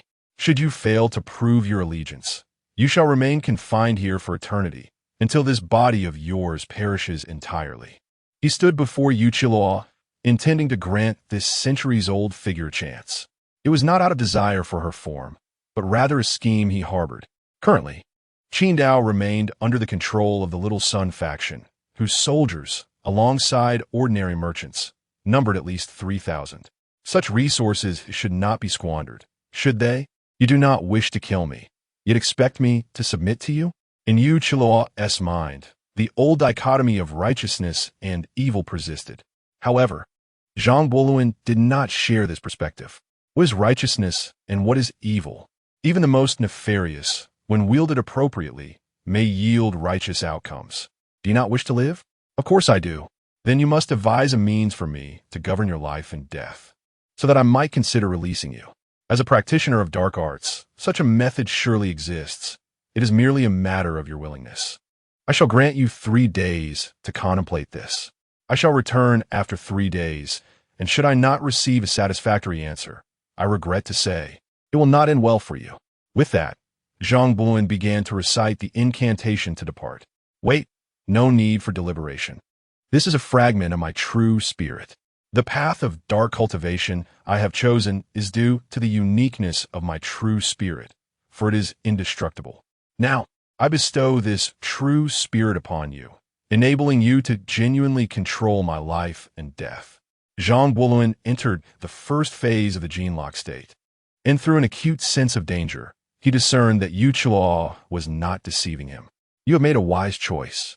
The moment the fragment of true spirit contacted Zhang Buoluan, it surged into his mind. He could easily manipulate it, akin to a lucid dream. He envisioned a massive hammer striking at Yu Qilao's true spirit.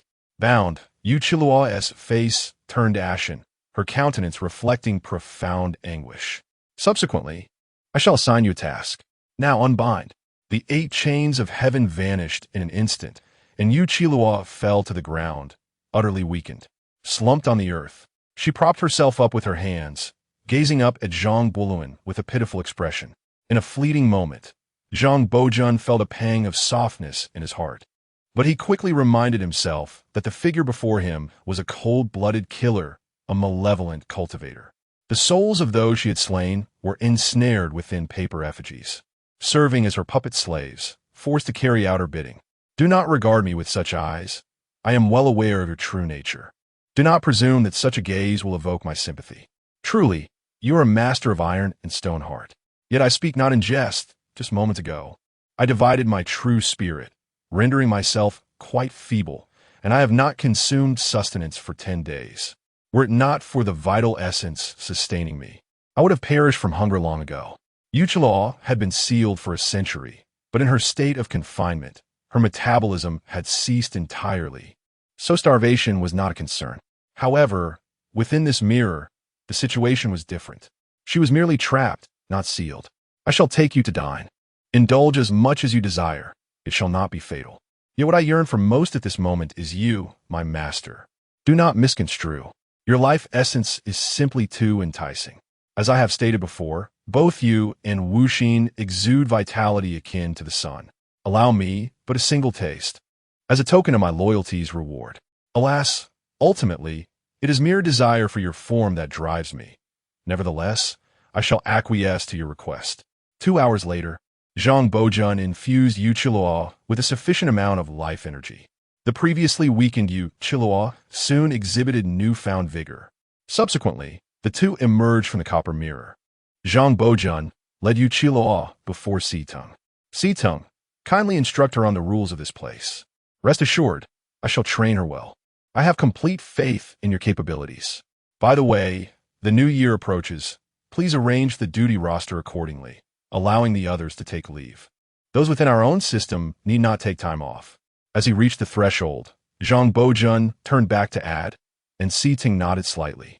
In truth, she had already contemplated this matter and had prepared the roster without requiring Zhang Boujun's reminder. Upon departing from East City, Zhang Boujun made his way to Pu City. The road had seen some maintenance, though it was unfortunate that neither of the two cities possessed asphalt mines or oil wells. If cement were to be used for paving, the production capacity could not keep pace, as it was primarily allocated for housing and hydroelectric station construction. Hence, they had to settle for gravel, coal slag, and mineral residue for the roads. However, they were at least wider and smoother than before. Upon reaching Pu City, he promptly sought out Commander Yang Keenan. Commander Yang, with the new year approaching, is there anything you require from us? Feel free to express your needs. I shall endeavor to fulfill them. There is not much, but your recent recruitment efforts in Pu City have been substantial, with wages dispersed on the same day. The common folk now possess some funds, desiring to usher in the new year with prosperity. Might it be possible to arrange for a batch of merchants to bring in goods, preferably affordable provisions, meat, and textiles? This is a trivial matter. Even without your mention, I would have arranged it on my end.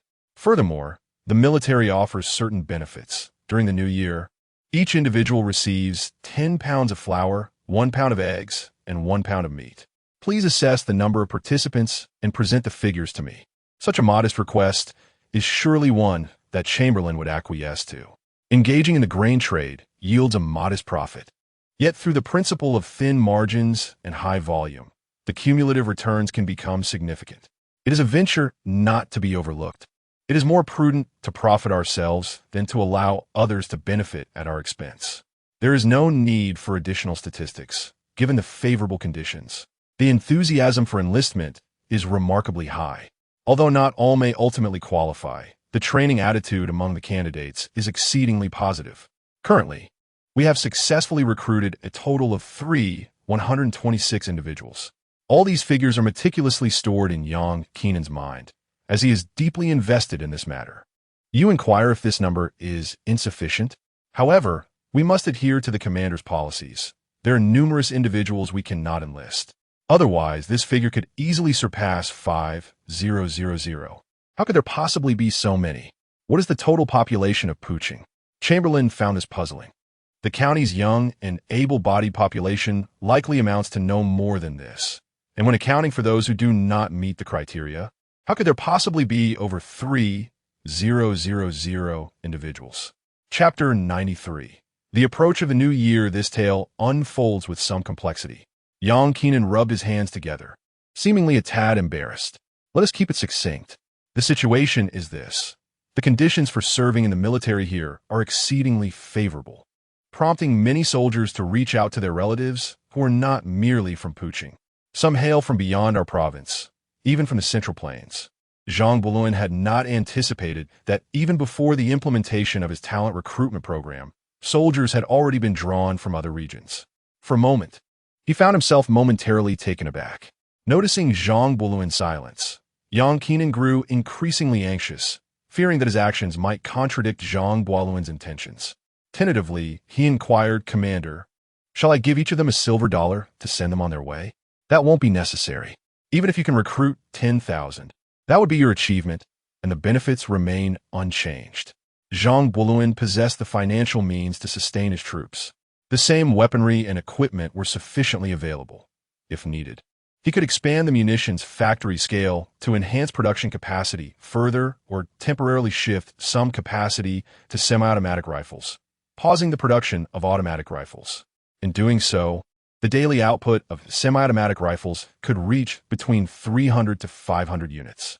Before long, all these newly recruited soldiers would be equipped with arms.